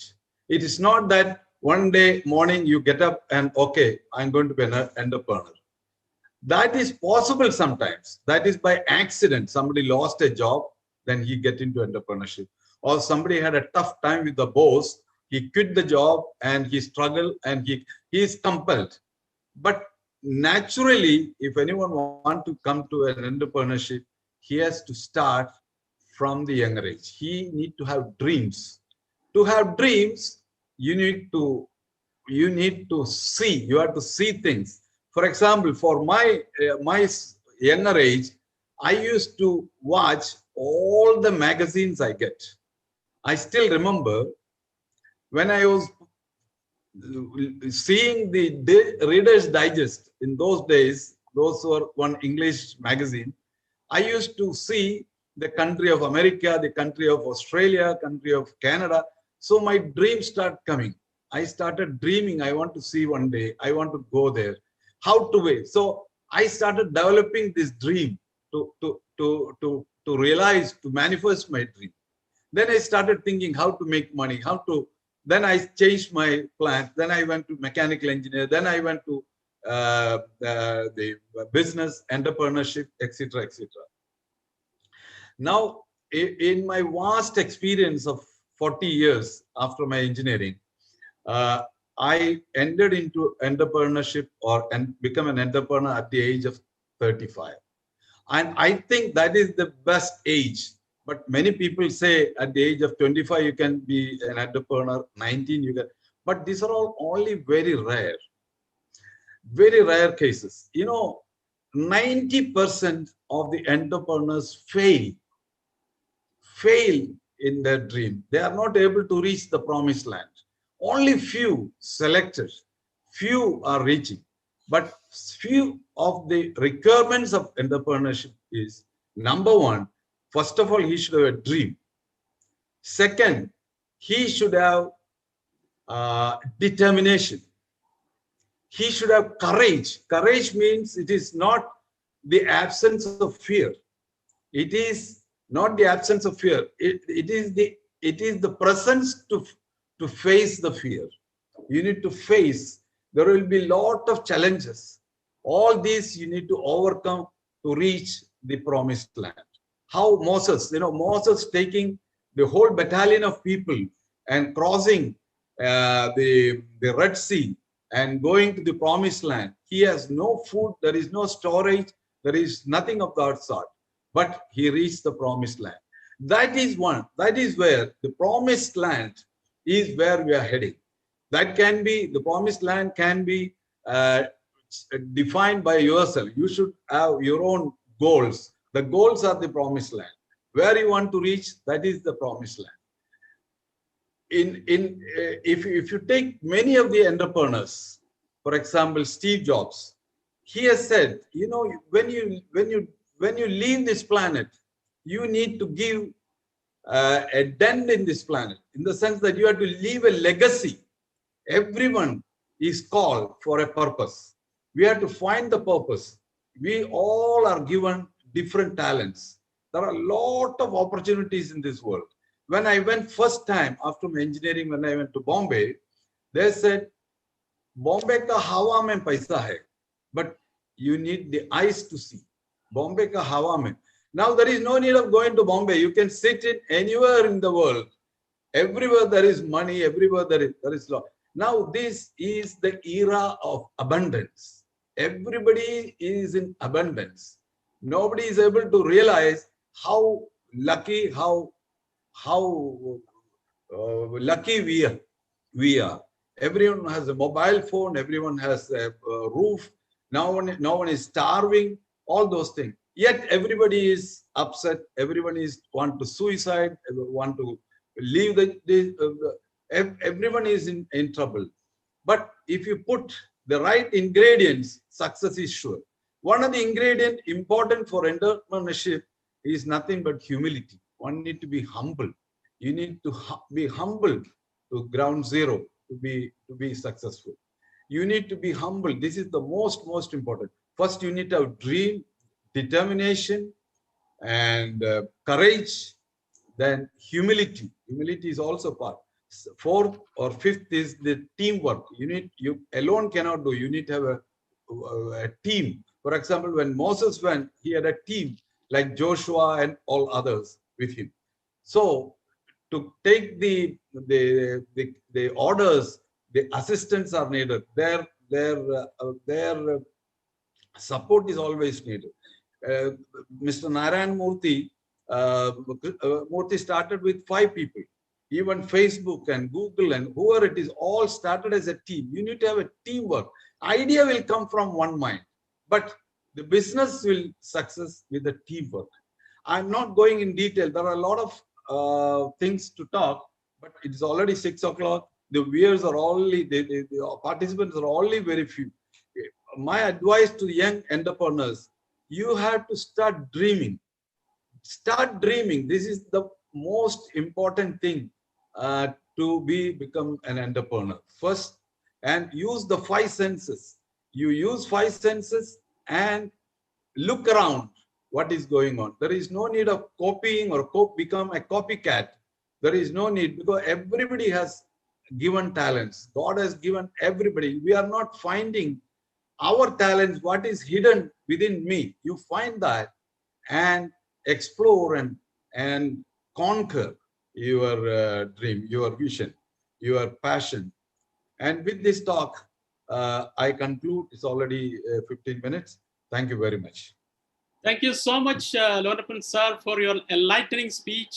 നമ്മുടെ യങ്സ്റ്റേഴ്സിന് വളരെ നല്ല ഒരു insight ബഹുമാന്യരായ ലോനപ്പൻ സാറിൻ്റെയും അതുപോലെ സാഹിദ് സാറിൻ്റെയും ഒക്കെ സ്പീച്ചുകളിൽ നിന്ന് കിട്ടിയിട്ടുണ്ടാവും. പറഞ്ഞതുപോലെ തന്നെ നമ്മളെ ഈ കമ്മിങ് ജനറേഷനെ സംബന്ധിച്ചിടത്തോളം വളരെ പ്രധാനമായ ഒരു കാര്യം നിങ്ങളൊക്കെ വായിച്ചിട്ടുണ്ടാവും ഒരു പക്ഷേ, ആൽവിൻ ടോഫ്ലർ എന്ന് പറയുന്ന ഒരു US റൈറ്റർ, ഒരു ഫ്യൂച്ചറിസ്റ്റ്. 1970 അദ്ദേഹം എഴുതിയ ഒരു ബെസ്റ്റ് സെല്ലർ ഫ്യൂച്ചർ ഷോക്ക് എന്ന് പറയുന്ന ഒരു പുസ്തകം വായിച്ചിട്ടുണ്ടാവും. അതിൽ അദ്ദേഹം പ്രെഡിക്റ്റ് ചെയ്യുന്ന കാര്യങ്ങൾ പിന്നീട് വന്നപ്പോൾ 50 വർഷം മുമ്പത്തെ കഥയാണ് ഈ പറയുന്നത്. ഞാൻ വായിച്ചിട്ടുണ്ട് കുറേ ആ പുസ്തകത്തിൻ്റെ സമ്മറി. അതിൽ പറയുന്ന പ്രധാനപ്പെട്ട ചില കാര്യങ്ങൾ ഈ കഴിഞ്ഞ 50 വർഷത്തിൻ്റെ ഉള്ളിൽ യാഥാർത്ഥ്യമായി എന്നുള്ള ആ ഒരു സത്യം. അതിൽ പറയുന്ന പ്രധാനപ്പെട്ട കാര്യങ്ങൾ, ഇന്റർനെറ്റിന്റെ കാര്യം അദ്ദേഹം വളരെ വ്യക്തമായി പറയുന്നത്, ഒരു നോളേജ്, വളരെ വാസ്റ്റ് ആയിട്ട് നോളേജ് ഷെയർ ചെയ്യപ്പെടുന്ന ഒരു ഇക്കോണമി, അതായത് നോളേജ് ഇക്കോണമിയാണ് ഇനി എമർജിങ് ഇക്കോണമി ലോകത്തെ ഭരിക്കാൻ പോകുന്നതെന്ന്. അത് ശരിയായി. അതുപോലെ തന്നെ ഷെയറിങ് ഇക്കോണമികളായിരിക്കും. ഷെയറിങ്, ഒരാൾ കൂട്ടിൽ അച്ചിട്ടിരുന്നിട്ട് എനിക്ക് ഞാനും എൻ്റെ ലോകവും മാത്രം മതി ജീവിക്കാൻ എന്നുള്ള ഇതിൽ നിന്ന് വിട്ട് വളരെ യാഥാർത്ഥ്യബോധത്തോടു കൂടി കൊളാബറേറ്റീവായിട്ട് വളരെ നല്ല കോപ്പറേഷനോട് കൂടിയിട്ട് പരസ്പരം സഹകരിച്ചുകൊണ്ടും സ്നേഹിച്ചുകൊണ്ടും ഇന്ററാക്ട് ചെയ്യുന്ന, അത് ബിസിനസ് ആകട്ടെ മറ്റുള്ള നമ്മളെ സോഷ്യൽ ലൈഫിലാകട്ടെ, ആ അർത്ഥത്തിലുള്ള ഒരു കൾച്ചറിലേക്ക് ലോകം മാറി എന്നുള്ളതാണ്. പിന്നെ പറയുന്നത് ടെലികമ്മ്യൂട്ടിംഗ് എന്ന് പറയുന്നത് യാഥാർത്ഥ്യം. അതായത് നമ്മളിപ്പോൾ ഈ പറയലില്ല, ഈ നമ്മുടെ COVID-19 ഈ പശ്ചാത്തലത്തിൽ ഫോർ ആൾമോസ്റ്റ് 1 year അധികം ജോബുകളും വർക്ക് ഫ്രം ഹോം എന്നുള്ള കൺസെപ്റ്റിലായിരുന്നു. അത് നമ്മൾ ഡിവൈസസ് അല്ലെങ്കിൽ ഗാഡ്ജറ്റുകൾ ഉപയോഗിച്ചുകൊണ്ട് നമ്മളെ ഓഫീസുകളെ നിയന്ത്രിക്കുക, അല്ലെങ്കിൽ ജോബ് നമ്മൾ ചെയ്യുക, അല്ലെങ്കിൽ ഈവൻ മാനേജ്മെന്റ് ആണെങ്കിൽ പോലും ഇപ്പോൾ പോലും കുറെ ആളുകൾ ആ രീതിയിലാണ് നമ്മൾ പ്രവർത്തിച്ചുകൊണ്ടിരിക്കുന്നത്. അപ്പൊ ഇതൊക്കെ പ്രെഡിക്റ്റ് ചെയ്യുന്ന ആളുകൾ യഥാർത്ഥത്തിൽ they were not prophets or someone. they were actually കാലത്തിന്റെ ഓരോ പോക്കും അതുപോലെ ഈ മാറ്റങ്ങൾ ശരിക്കും മനസ്സിലാക്കിക്കൊണ്ട് അതിനനുസരിച്ചിട്ടുള്ള ചില പ്രഡിക്ഷൻസ് ആയിരുന്നു. ഒരു സയന്റിഫിക്കൽ അല്ലെങ്കിൽ ലോജിക്കൽ തിങ്കിങ്ങിന്റെ ഒരു പ്രോഡക്റ്റ് ആയിരുന്നു അത്. അപ്പോൾ ഇനി വരാൻ പോകുന്ന നമ്മളെ ബഹുമാന്യരായ ഇതിലെ എക്സ്പെർട്ടുകളായ 3G സ്കൂൾ ഓഫ് ആന്റർപ്രീനർഷിപ്പിന്റെ CEO ഡോക്ടർ ഷാഹിദ് സാറിന്റെ പ്രഭാഷണം ഞാൻ കേട്ടു. അതുപോലെ ഇതിന്റെ മറ്റൊരു പ്രഗത്ഭനാണ് നമ്മുടെ TP ഷറഫുദ്ദീൻ സാർ. ഇവരൊക്കെ പ്രഭാഷണങ്ങളിൽ നിന്ന് നമുക്ക് മനസ്സിലായത് ഈ ഇന്റർനെറ്റ് ഓഫ് തിങ്സ് അല്ലെങ്കിൽ ഇനി പറയുന്ന നിലവിലുള്ള ആർട്ടിഫിഷ്യൽ ഇന്റലിജൻസ് അത് കൊണ്ടുവരാൻ പോകുന്ന മാറ്റങ്ങൾ തികച്ചും പ്രവചനാതീതമാണ്. പക്ഷെ അവർ പ്രവചിക്കുന്നുണ്ട്. എന്തുകൊണ്ട്? മുന്നിൽ ലോജിക്കലായിട്ടുള്ള തോട്ട്സ് അതുപോലെ ഡാറ്റ അനലൈസ് ചെയ്തുകൊണ്ടുള്ള സയന്റിഫിക് ആയിട്ടുള്ള ഒരു അപ്രോച്ചോട് കൂടിയിട്ട്, അല്ലാതെ എന്തെങ്കിലും ഒരു നോസ്ട്രഡാമസിന്റെ അല്ലെങ്കിൽ അങ്ങനെ പലരെ വെയ്ഗായിട്ടുള്ള ഒരു ലാംഗ്വേജിൽ എന്തെങ്കിലും സംസാരിച്ച് അതിനെ ഇന്റർപ്രറ്റ് ചെയ്യല്ല. അപ്പോൾ ഇതൊരു യാഥാർത്ഥ്യമാണ്. അടുത്ത 2030 ആകുമ്പോഴേക്കും നമ്മുടെ ജോബ് മാർക്കറ്റിൽ വളരെ വിപ്ലവകരമായ മാറ്റങ്ങൾ ഉണ്ടാവും. ആൾമോസ്റ്റ് 75 to 80% ജോബുകൾ ഡിസപ്പിയർ ചെയ്യും എന്ന് പറഞ്ഞാൽ ലിറ്ററലി ഒരു പക്ഷേ അതിൽ കുറച്ചൊക്കെ അങ്ങോട്ടും ഇങ്ങോട്ടൊക്കെ ഉണ്ടെങ്കിൽ പോലും it is going to happen. അപ്പൊ അതിന് നമ്മൾ സ്വയം സജ്ജരാകുക, നമ്മുടെ സ്കില്ലുകൾ അതായത് അപ്സ്കിൽ ചെയ്യുക, അതുപോലെ നമ്മളെ മറ്റുള്ള പുതിയ സ്കില്ലുകൾ ആർജിച്ചെടുക്കുക, പുതിയ ചാലഞ്ചസിനെ പോസിറ്റീവായി നേരിടുക, അതിന് ആർജവത്തോട് കൂടിയിട്ട്. ഈ ലോകം എന്ന് പറയുന്നത് എല്ലാവർക്കും സർവൈവൽ ഓഫ് ദി ഫിറ്റസ്റ്റ് എന്നുള്ളതാണ്. അർഹതയുള്ളത് മാത്രമേ അതിജീവിക്കുള്ളൂ. പക്ഷെ അതിജീവനത്തിലുള്ള അർഹത നമുക്കുണ്ട് എന്നുള്ളത് തെളിയിക്കാനുള്ള ആ ഒരു ബാധ്യത നമുക്കാണ്, പ്രത്യേകിച്ചും നമ്മുടെ ഈ ജനറേഷൻ, ഇന്ന് കമ്മിങ് ജനറേഷൻ. കാരണം ഇന്ത്യ പോലെയുള്ള ഒരു മഹാരാജ്യത്തിന്റെ സിറ്റിസൺസ് എന്ന നിലയ്ക്ക് ഇന്ത്യ മഹാരാജ്യം ഇന്ന് വേൾഡ് ഗ്ലോബൽ ഇക്കോണമിയിൽ അതിന്റെ പൊസിഷനിങ്ങിൽ 6th ആണ് അല്ലേ? ആരായിരുന്നു ഈ ജർമ്മനി ജപ്പാനൊക്കെ? സെക്കൻഡ് വേൾഡ് വാറിൽ തകർന്ന് തരിപ്പണമായ 2 രാജ്യങ്ങൾ, അതായത് ലിറ്ററലി ആഷസിൽ നിന്ന്, ചാരത്തിൽ നിന്ന് ഉയർത്തെഴുന്നേറ്റ ഫിനിക്സ് പക്ഷികളെ പോലെ എന്നൊക്കെ നമ്മൾ പറയാറില്ലേ, അതുപോലെ ഉയർന്നെഴുന്നേറ്റ് ലോകത്തെ 3ാമത്തെയും 4ാമത്തെയൊക്കെ ഇക്കോണമികളായി മാറിയ ഒരു കാലത്ത് ഇവർ 2ാമത്തെയും 3ാമത്തെ ഇക്കോണമികളായിരുന്നു. പിന്നെ ചൈന വന്നതോട് കൂടിയിട്ട് ചൈനയുടെ കാര്യം നമ്മൾ എടുക്കാം. അവർ ആ ഡെങ് സിയാവോപിങ്ങിന്റെ കാലത്ത്, മാവോന്റെ കാലശേഷം അദ്ദേഹം നടപ്പാക്കിയ ആ ഒരു ഇക്കണോമിക് ലിബറലൈസേഷൻ ആണല്ലോ ചൈനയെ ഇങ്ങോട്ട് എത്തിച്ചത്. അതില്ലായിരുന്നെങ്കിൽ ചൈന ഇന്നും ആ ഒരു തേർഡ് വേൾഡ് കണ്ടിട്ട് ആ ഒരു സ്ഥാനത്ത് തന്നെ ആയിരിക്കും. അപ്പൊ ആർജവത്തോടു കൂടി കാലത്തിന്റെ മാറ്റങ്ങൾ ഉൾക്കൊണ്ടുകൊണ്ട് നമ്മൾ സ്വയം വളരുക മീൻസ് ടെക്നോളജിയിൽ സംഭവിക്കുന്ന മാറ്റങ്ങൾ, അതിനനുസരിച്ച് ഡിസ്റപ്ഷനും മറ്റുള്ള കാര്യങ്ങളൊക്കെ നടക്കുമ്പോൾ ഇന്നോവേഷനും അതുപോലെ നമ്മുടെ ആ ക്രിയേറ്റീവ് മൈൻഡ് ഉപയോഗിച്ച് ക്രിയേറ്റീവ് ആൻഡ് ഇന്നോവേറ്റീവ് മൈൻഡ് സെറ്റോട് കൂടിയിട്ട് പോസിറ്റീവ് ആറ്റിറ്റ്യൂഡോട് കൂടി കാര്യങ്ങൾ കാണാനുള്ള ശ്രമങ്ങൾ നമ്മൾ നടത്തുകയാണെങ്കിൽ ഡെഫിനറ്റ്ലി ഇന്ത്യ പോലുള്ള ഹ്യൂമൻ റിസോഴ്സസിന്റെ കാര്യത്തിൽ നോബഡി ക്യാൻ ബീറ്റ് us. നമ്മളൊരു വണ്ടർ തന്നെയാണ്. അപ്പൊ അങ്ങനത്തെ ഒരു രാജ്യത്തിന്റെ ഒരു ഭാവി, വളരെ ശോഭനമായ ഭാവി, ധാരാളം opportunities, plenty means immense potential ആണ് നമുക്കുള്ളത്.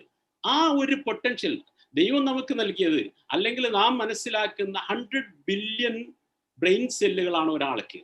അത് അമേരിക്കക്കാരനും ഇന്ത്യക്കാരനും ആഫ്രിക്കക്കാരനും അതുപോലെ ജാപ്പാനീസിനും ഒക്കെ ഒരുപോലെ തന്നെ കൊടുത്തിട്ടുള്ളത്. പക്ഷെ എന്താണ് ചിലരേക്കാൾ പിന്നിലായത്? അത് ഉപയോഗിക്കുന്നിടത്താണ്. വളരെ നല്ല ആറ്റിറ്റ്യൂഡ്. അപ്പൊ നമ്മൾ അങ്ങനത്തെ ഒരു ആറ്റിറ്റ്യൂഡാണ് ആദ്യം. We have to rethink ourselves, we have to introspect and adopt a positive attitude to absorb the positive changes taking place in the world. അതാണ് നമുക്ക് ആവശ്യം. എന്റർപ്രൈനേഴ്സിനെ സംബന്ധിച്ചിടത്തോളം ആ അർത്ഥത്തിൽ നേരത്തെ ലോനപ്പ സാറും സാഹിദ് സാറും ഒക്കെ പറഞ്ഞതുപോലെ കാലം മാറി വരും, ലോകം മാറും, ടെക്നോളജി മാറും, but we are going to stay here. But how can we stay? In order to be fit ആണെങ്കിൽ മാത്രമേ സ്റ്റേ ചെയ്യാൻ സാധിക്കുള്ളൂ. ഫിറ്റ് അല്ലാത്തവരൊക്കെ ചരിത്രത്തിന്റെ ചവറ്റുകൊട്ടയിൽ എറിയപ്പെടുന്നുള്ളതാണ്. ഭയപ്പെടാനൊന്നുമില്ല. നമ്മുടെ ഫിറ്റ്നസ് തെളിയിക്കേണ്ട, നമ്മൾ എന്തിനാ എക്സർസൈസ് എടുക്കുന്നത് എന്നതുപോലെ തന്നെ നമ്മുടെ ഫിറ്റ്നസ് തെളിയിക്കേണ്ട ബാധ്യത നമുക്കാണ്. അപ്പോൾ നേരത്തെ പറഞ്ഞതുപോലെ തന്നെ ഇന്ന് നമ്മുടെ മുമ്പിൽ ഒരു ഡിവൈസ്, അല്ലെങ്കിൽ ഒരു മൊബൈൽ ഫോൺ ആകാം, അല്ലെങ്കിൽ ഒരു ഒരു PC ആകാം, നമ്മുടെ മുമ്പിലുണ്ടെങ്കിൽ അത് ഉപയോഗിച്ച് തന്നെ നമുക്ക് ലോകത്തെ കൈപ്പിടിയിൽ ഒതുക്കാൻ സാധിക്കും. പക്ഷെ അതിനുള്ള ഇച്ഛാശക്തി നമുക്ക് വേണം. ആ ഹിസ്റ്ററി ആണല്ലോ ഇൻഫോസിസിന്റെ ആണെങ്കിലും വിപ്രോ ആണെങ്കിലും മൈക്രോസോഫ്റ്റ് ആണെങ്കിലും അതുപോലെ തന്നെ നമ്മളെ ഇദ്ദേഹത്തിന്റെ ആപ്പിളിന്റെ ഇതിന്റെയൊക്കെ സ്റ്റോറി, ധാരാളം സക്സസ് സ്റ്റോറികൾ. അപ്പൊ ഇന്ത്യ എന്ന് പറയുന്നത്, ഇന്ത്യയുടെ പൊട്ടൻഷ്യൽ പ്രത്യേകിച്ച് കേരളത്തെ സംബന്ധിച്ചിടത്തോളം നമ്മൾ സാക്ഷരതയിൽ മുന്നിൽ നിൽക്കുന്ന ഒരു സ്റ്റേറ്റ് എന്നുള്ള നിലയ്ക്ക് നമ്മൾ ഈ സാക്ഷരതയുടെ ഗുണം യഥാർത്ഥത്തിൽ ആർക്കാണ് കിട്ടിയിട്ടുള്ളത്? കുറെ ഗൾഫ് രാജ്യങ്ങൾക്കും അതുപോലെ മറ്റുള്ള സ്റ്റേറ്റുകൾക്കും, കർണാടക, ഗുജറാത്ത് ഇതുപോലത്തെ സ്റ്റേറ്റുകൾക്കൊക്കെ.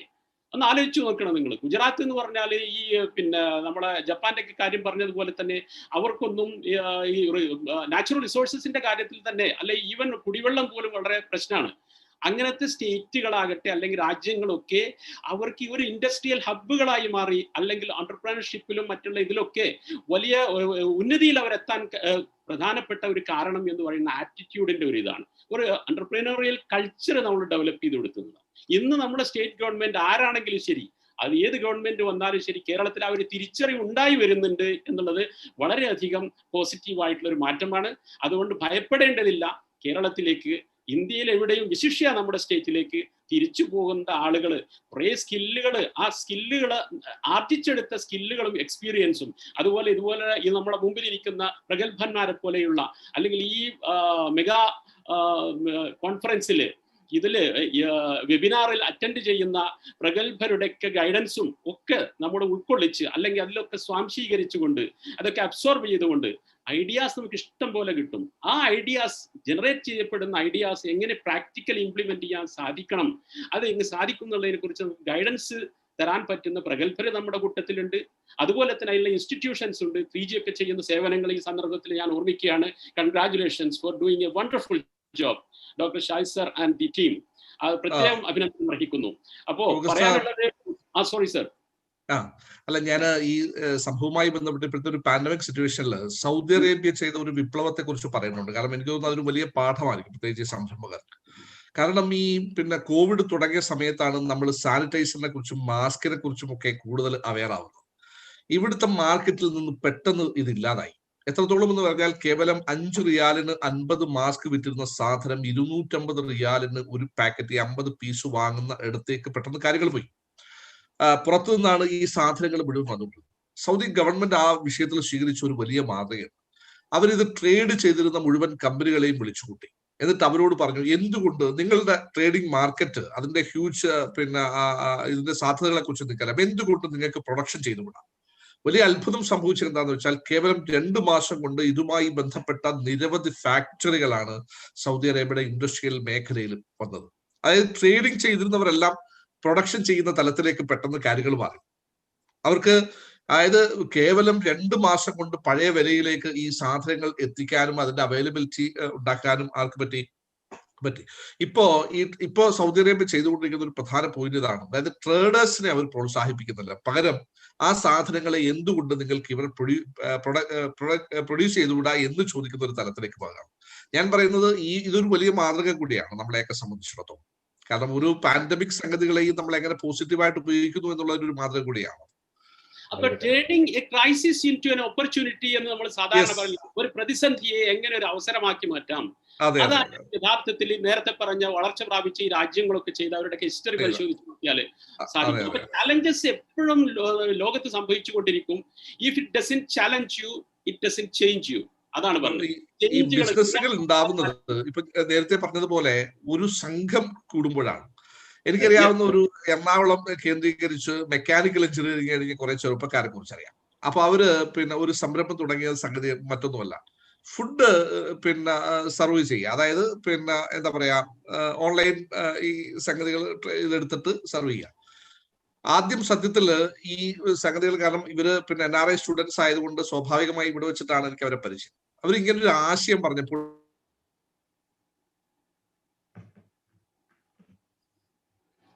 something went wrong. Sai sir, അദ്ദേഹത്തിന്റെ നെറ്റിന് എന്തോ കേൾക്കുന്നില്ലേ? അദ്ദേഹത്തിന്റെ നെറ്റ് കണക്ഷൻ പോയി തോന്നുന്നു. അപ്പോ ലോറപ്പൻ sir, I would like you to add something.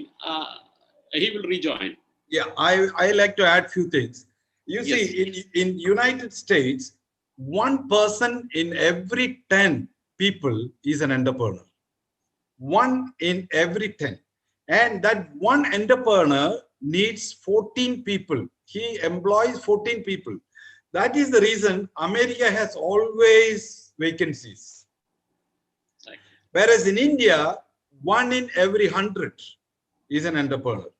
And he needs hardly 14 or 15 people. So we have always unemployment problem. This is the problem. അതെ, ലോർബൻ sir പറഞ്ഞത് വളരെ ശരിയാണ്. കാരണം ഇൻഡസ്ട്രിയലൈസ്ഡ് കൺട്രീസ് നമ്മൾ അവരുടെ ഹിസ്റ്ററി പരിശോധിച്ച് നോക്കുകയാണെങ്കിൽ നമുക്ക് മനസ്സിലാക്കാൻ കഴിയുന്ന ഒരു കാര്യം, ഇപ്പൊ കമ്പയർ ചെയ്ത് നമുക്ക് ഇന്ത്യയെ തന്നെ, നമ്മുടെ രാജ്യത്തിന്റെ GDPക്ക് ഓൺലി ഒരു അഗ്രേറിയൻ സൊസൈറ്റി ആണല്ലോ ഇന്ത്യൻ സൊസൈറ്റി എന്ന് പറഞ്ഞാൽ.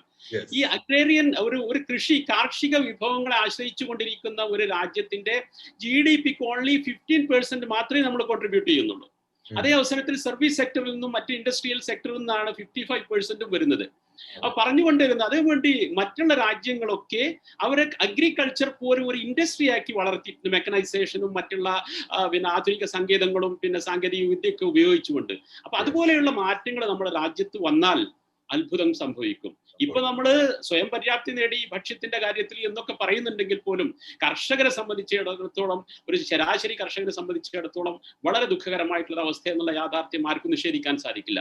അപ്പൊ അതിനൊക്കെ മാറ്റം വരണമെങ്കിൽ ഇതുപോലെയുള്ള അഡ്വാൻസ് ടെക്നോളജി, അതുപോലെ മെക്കനൈസേഷൻ, മറ്റുള്ള സങ്കേതങ്ങളൊക്കെ ഉപയോഗപ്പെടുത്തി മറ്റുള്ള രാജ്യങ്ങളൊക്കെ ചെയ്യുന്ന അതേപോലെ നമ്മൾ ആ ഒരു സംവിധാനങ്ങൾ ഏർപ്പെടുത്തുകയാണെങ്കിൽ വളരെയധികം അത്ഭുതങ്ങൾ അത് ഇൻഡസ്ട്രി ആയിട്ട് നമ്മൾ വളർത്തിയെടുത്താൽ തന്നെ നമുക്ക് വലിയ മാറ്റങ്ങൾ വരുത്താൻ സാധിക്കുന്നത് മാത്രമല്ല, അത് രാജ്യത്തിന്റെ ഇക്കോണമിയെ ശക്തിപ്പെടുത്തുകയും അതേ അവസരത്തിൽ പൗരന്മാരുടെ അടിസ്ഥാനപരമായിട്ട് ഈ കാർഷിക വൃത്തിയിൽ ഏർപ്പെടുന്ന ഓരോ ഫാർമറിന്റെയും ജീവിതത്തിൽ ഗുണപരമായിട്ടുള്ള മാറ്റം ഉണ്ടാക്കാൻ സാധിക്കും. അപ്പൊ പറഞ്ഞു വരുന്നത് എന്താണെന്ന് വെച്ചാൽ, കമ്മിങ് ജനറേഷനെ സംബന്ധിച്ചിടത്തോളം ഇമ്മൻസ് പൊട്ടൻഷ്യൽ ആണുള്ളത്. അതായത് കൗണ്ട്ലെസ് ഓപ്പർച്യൂണിറ്റീസ് ആണ് വരുന്നത്. പക്ഷെ അതൊക്കെ എന്ത് വേണം, നമ്മൾ സ്വയം തിരിച്ചറിഞ്ഞുകൊണ്ടും ആ മാറ്റങ്ങൾ ഉൾക്കൊള്ളാൻ, അതായത് സ്വയം അപ്സ്കെയിൽ ചെയ്യുവാനുള്ള ഒരു നിശ്ചയദാർഢ്യത്തോടു കൂടി നമ്മൾ മുന്നോട്ട് പോകേണ്ടതുണ്ട്. അതുപോലെ എക്സിസ്റ്റിംഗ് ഓൺടർപ്രീനേഴ്സിന്റെ കാര്യം പറയുകയാണെങ്കിൽ ഈ പറഞ്ഞ ഡിസ്ട്രപ്ഷന്റെയും ഒക്കെ ഈ കാലഘട്ടത്തിൽ നമ്മൾ തീർച്ചയായിട്ടും കാലത്തിന്റെ വെല്ലുവിളികളെ ശരിക്കും ഉൾക്കൊണ്ടുകൊണ്ട് തന്നെ, നമുക്കറിയാം ബ്ലാക്ക്ബെറിക്ക് എന്ത് സംഭവിച്ചു, നോക്കിയക്ക് എന്ത് സംഭവിച്ചു, ഇതുപോലെയുള്ള ഇന്റർനാഷണൽ വലിയ വലിയ ഹ്യൂജ് ബ്രാൻഡുകൾ ഒരു കാലത്ത് മൊണോപ്പൊളികളായിരുന്നു, അവർക്കൊക്കെ എന്ത് സംഭവിച്ചു. പക്ഷെ പിന്നീട് ആരാണ് പ്ലേയേഴ്സ് ആയിട്ട് വന്നത്, ആരാണ് പിന്നീട് ഇന്ന് ലോകത്ത് പിന്നെ നേടിയെടുത്ത് എന്നുള്ളത്. അതിന്റെ കാരണം എന്താണ് വെച്ചാൽ ടെക്നോളജിയുടെ കൂടെ പോകാൻ തയ്യാറില്ലാത്തവർ they are going to perish. അപ്പൊ അതുകൊണ്ട് തന്നെ മാറ്റം അനിവാര്യമാണ്. ആ മാറ്റത്തിന് അതിൻ്റെതായ ചില പിന്നെ നെഗറ്റീവ് വശം ഒക്കെ ഉണ്ടായെന്ന് വരും. അത് തീർച്ചയായിട്ടും ഏതൊരു മാറ്റത്തിനും അതുണ്ടാകും. പക്ഷേ ആ നെഗറ്റീവ് വശം മിനിമൈസ് ചെയ്യാനുള്ള ഒരു ഇച്ഛാശക്തിയാണ് നമുക്ക് വേണ്ടത് എന്ന് മാത്രം ഞാൻ ഓർപ്പിക്കാൻ ആഗ്രഹിക്കുകയാണ്. Sajid saab, you are back now, you can continue please. I think we are going to. അല്ല, ഞാൻ പറഞ്ഞു വന്നത് എന്താണെന്ന് വെച്ചാല്, സ്വാഭാവികമായും ഈ പിന്നെ ഇപ്പൊ നാട്ടിലെ സംരംഭത്തെ കുറിച്ച് പറയുമ്പോൾ എനിക്ക് പലപ്പോഴും തോന്നിയിട്ടുള്ള ഒരു സംഗതി, ഈ പിന്നെ പ്രവാസ ഭൂമിക ഇതിന്റെ ഒരു വലിയ സർവകലാശാലയാണ്, ജീവിതത്തെ പഠിപ്പിക്കുന്നതിന്റെ ഒരു സർവകലാശാലയാണ്. എനിക്കൊരു അനുഭവമുള്ള എന്താണെന്ന് വെച്ചാൽ, നാട്ടില് PW എഞ്ചിനീയർ ആയിരുന്ന ഒരു മനുഷ്യനുണ്ട്. അപ്പൊ ഇയാള് സാധാരണ 10 മണിക്ക് ഇയാളുടെ ഓഫീസ് ടൈം തുടങ്ങും. പക്ഷെ ഇദ്ദേഹം കായംകുളത്തുകാരനാണ്, കൊല്ലത്താണ് ഇദ്ദേഹത്തിന്റെ ഓഫീസ്. ഇദ്ദേഹം ഇവിടുന്ന് 9:30 ട്രെയിനിന് കയറിയാൽ ഒരു 11 മണിയാവും അവിടെ എത്തുമ്പോൾ. അവിടെ എത്തി ഓൾറെഡി പിന്നെ ഓഫീസിലെത്തുമ്പോഴത്തേക്ക് 11 മണിക്ക് ചായ കുടിക്കാനുള്ള സമയമാവും. ഒന്ന് പുറത്തു പോയിട്ട് വന്ന് ഒരു മുറുക്കി കഴിയുമ്പോഴത്തേക്ക് ലഞ്ചാവും. 4 മണിക്ക് ഇദ്ദേഹത്തിന് 3:50 ഇദ്ദേഹത്തിന് ട്രെയിൻ ഉണ്ട്. അതുകൊണ്ട് 4 മണിയുടെ ഓഫീസിന് 3:30 ഓഫീസിൽ നിന്ന് ഇറങ്ങും. അങ്ങനെ ജീവിതം ആസ്വദിച്ചിരുന്ന ഒരു മനുഷ്യൻ അവസാനം ഇയാൾക്ക് കടം പെരുകിയിട്ട് ഇതൊന്ന് പരിഹരിക്കാൻ വേണ്ടിയിട്ട് ഇയാൾ ഗൾഫിൽ വന്നു. ഇപ്പോ അയാളെ ഞാൻ കാണുന്നത് ഒരു വലിയ കൺസ്ട്രക്ഷൻ കമ്പനിയുടെ സൂപ്പർവൈസർ ആയിട്ടാണ്. അദ്ദേഹം എന്നോട് പറഞ്ഞു, എന്നെ ജീവിതം പഠിപ്പിച്ചൊരു സംഗതിയുണ്ട്. ഞാനിപ്പോ കൃത്യം 7 മണിക്ക് വന്ന് വിരല് പഞ്ച് ചെയ്തിട്ട്, തമ്പ് പഞ്ച് ചെയ്തിട്ടാണ് ജോലിക്ക് കയറുക. കാരണം 7:05 പോയാൽ അത് 1 മണിക്കൂറായിട്ട് എന്റെ ശമ്പളത്തിൽ നിന്ന് കട്ട് ചെയ്യും എന്ന് എനിക്കറിയാം. 4 മണിക്ക് എന്റെ ഓഫീസ് വിട്ടാൽ ഞാൻ 5 മണിയെങ്കിലും ആകാതെ ഇപ്പൊ ഓഫീസിൽ നിന്ന് ഇറങ്ങാറില്ല. അദ്ദേഹം പറഞ്ഞു, എന്നെ ജീവിതം പഠിപ്പിച്ചത് പ്രവാസമാണെന്ന് പറഞ്ഞു.